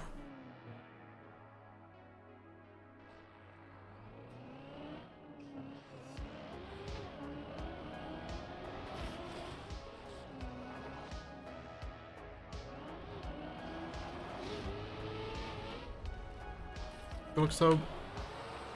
Yeah, Teki seems to be doing really nicely. How's Simo doing? Usually Simo does really well, but now he's playing kind of on and off, I guess, on the dip and on the Kage season. There's a jump I thoroughly don't understand how shallow dip floor 2. Can you explain? It's the jump up to the bowl before the jump to floor 3. It's a bit of a tricky one, and it's causing me trouble on this map too. What I'm noticing is that you have to jump like much earlier on the quarter pipe than you think. So my guess is that you don't get enough distance for the jump.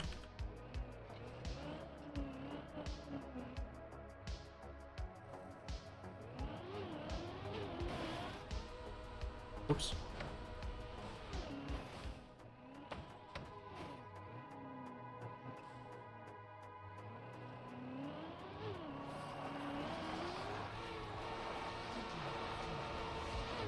Oh. Oh, okay, slide up. You fly off to the right. So you need like a pretty straight line. Like basically the car's line should be like already going towards the jump. So you just drive straight. You don't want to do like a flip to the right, like a directional input. You just basically press forward and leave around this point. Somewhere here. Around like the halfway point, maybe a bit past of the quarter pipe. But yeah, you want like a straight line, basically. You don't want to do like a diagonal line like this if you're flying to the right side.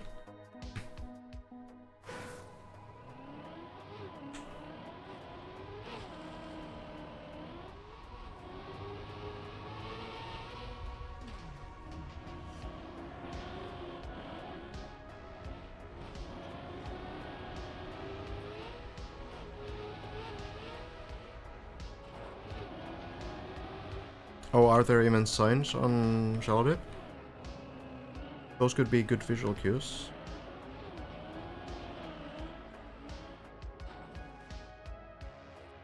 Shallow dip was really fun. Very well built experience.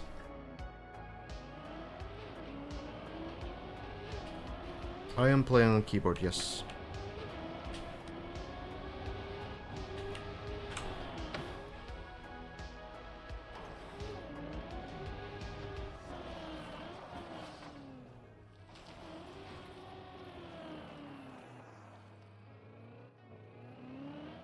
Yeah, the consistency is super important. 6 fire.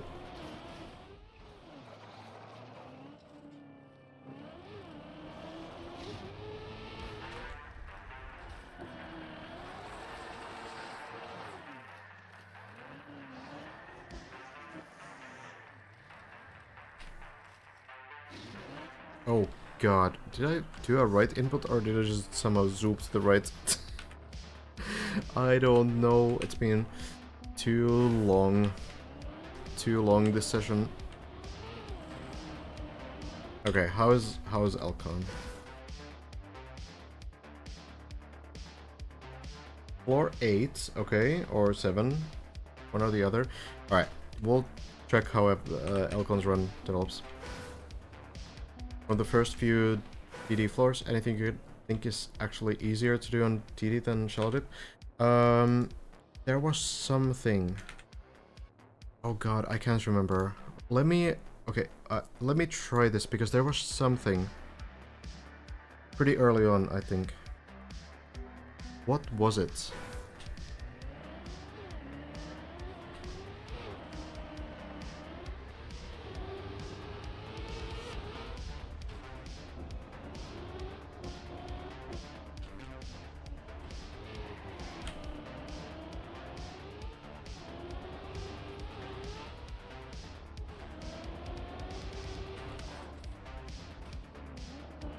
Oh, I think this... Yeah, I think honestly this quarter pipe jump is harder than on deep dip. Yeah, I remember there was something here.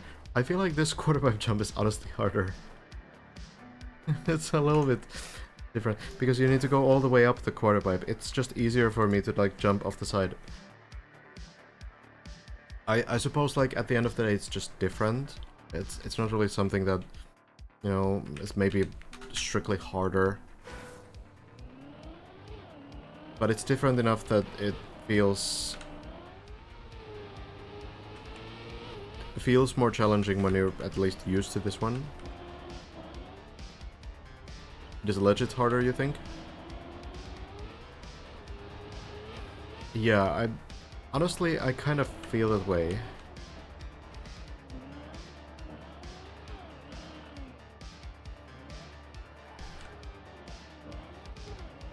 I think it's just difficult to make an easier version of that without doing something like that.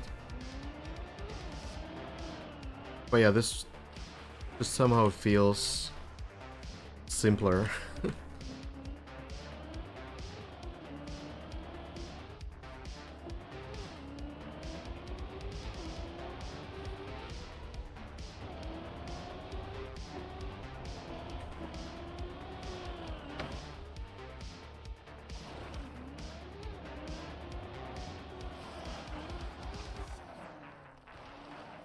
Jump 3 is harder, they put a sign right in the way. Yeah, stuff like that could complicate things, of course.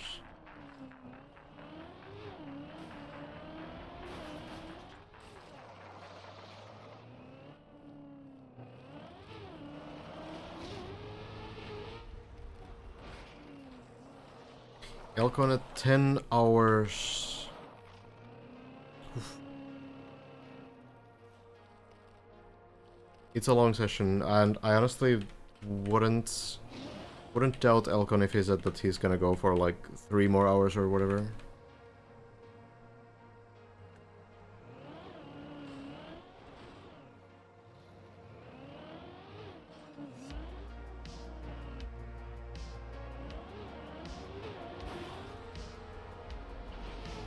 It really seems like he's looking for that win.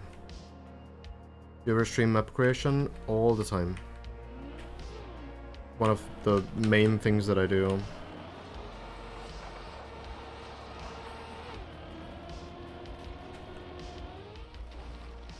Outside of the deep dip stuff. Yeah, I think everyone's kind of with this, like, now or never mentality. Alcon said he would do a 24-hour session when he tied Brent's world record a few days ago. 24-hour session, I'm not sure how that would work. If he has the endurance and, you know, thinks that he is able to actually, like, stay focused, I don't know. At least taking, like, a nap would sound reasonable.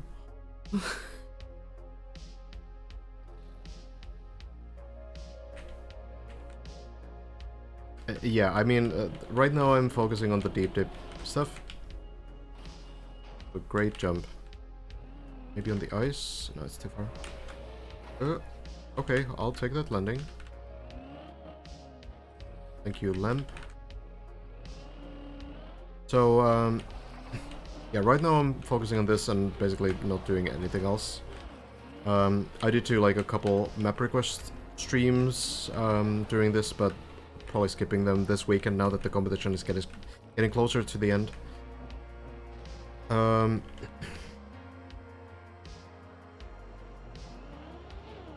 But usually I do play Cup of the Day occasionally.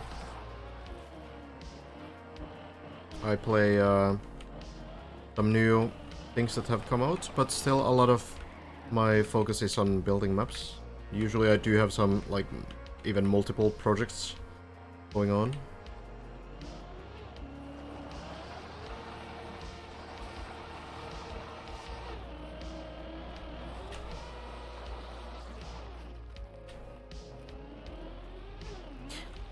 No matter how good you are at the game, I don't think you can play for 24 hours straight and not face any kind of, like, loss of focus during that. Like, that's just not human. And, you know, even with the jokes that, you know, Elcon is not human, whatever, it's still not, like, that's not something that people can do. That's not to say, by the way, that it's impossible to finish the map when you're unfocused, but you will be less efficient.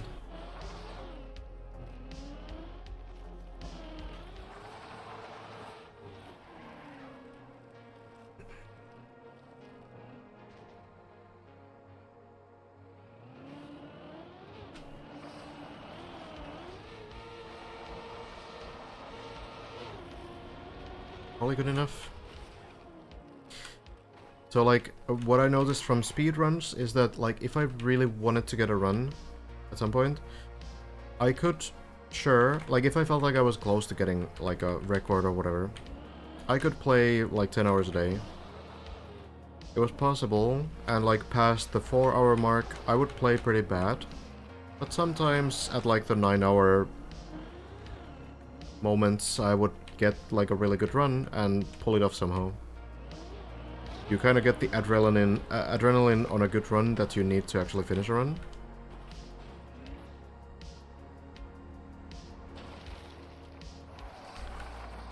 Okay.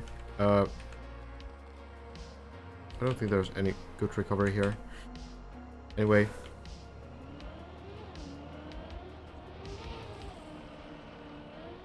But you will get like much less efficient. Like in the first 4 hours or so, you will be the most efficient. And after that, like, it's possible that you get like a god run and the adrenaline keeps you awake and focused enough to pull off that run as well. But you will have way fewer attempts like that than in the first few hours of the session.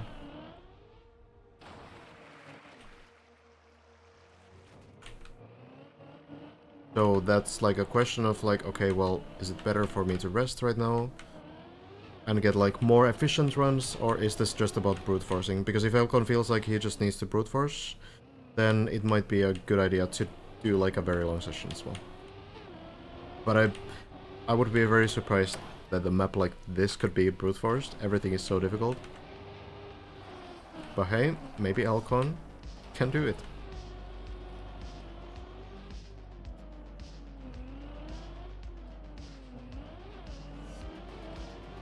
Elcon can do a lot of things that surprise me in this video game. Elcon on floor 11, okay. Let's check in on floor 12. Oh.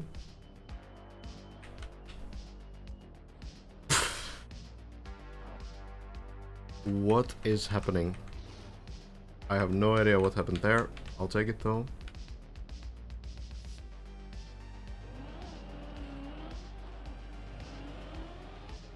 Guys, relax in chat, please.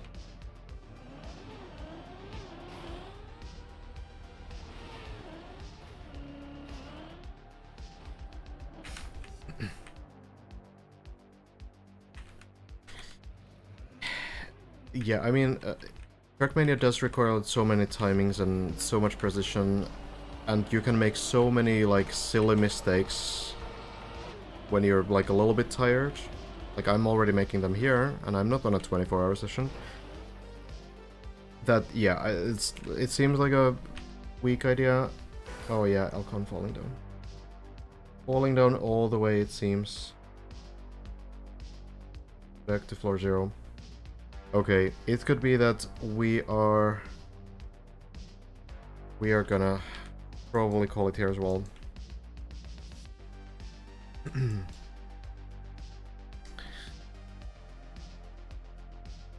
So Elcon, yeah, falling down here. Tough one. Well, I mean, Elcon, I think still has like a, honestly, has a chance to get the run done. But I suppose Elcon now offline. Okay. Well, that kind of confirms it then. I feel like Elcon also feels that, okay, it's not really going that well. Getting some rest. So I think we will do the same. We will do the same. Has been a great day though. Pretty wild. Pretty wild to experience this kind of a battle for first place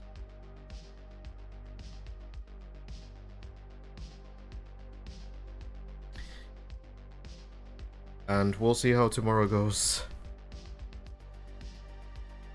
Might be very similar as well.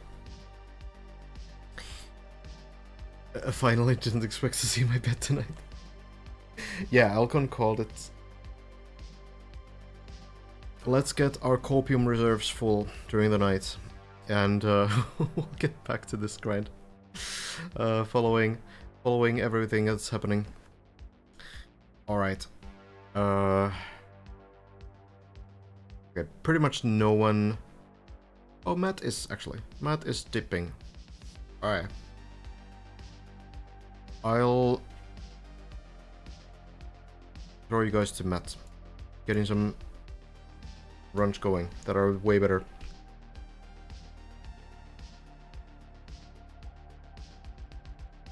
Oh, no worries, Cliff. Glad to hear. Yeah, maybe Bren will be live soon as well. We'll see, and it could be a busy morning, and I will miss all of it. But you know, yeah, Alcon did end apparently. So, but you know, I can't be here, you know, 24 hours a day all the time. That's not really viable. So we need to pick our battles in a sense. So we'll get some rest and check again tomorrow, start of the evening, and hope that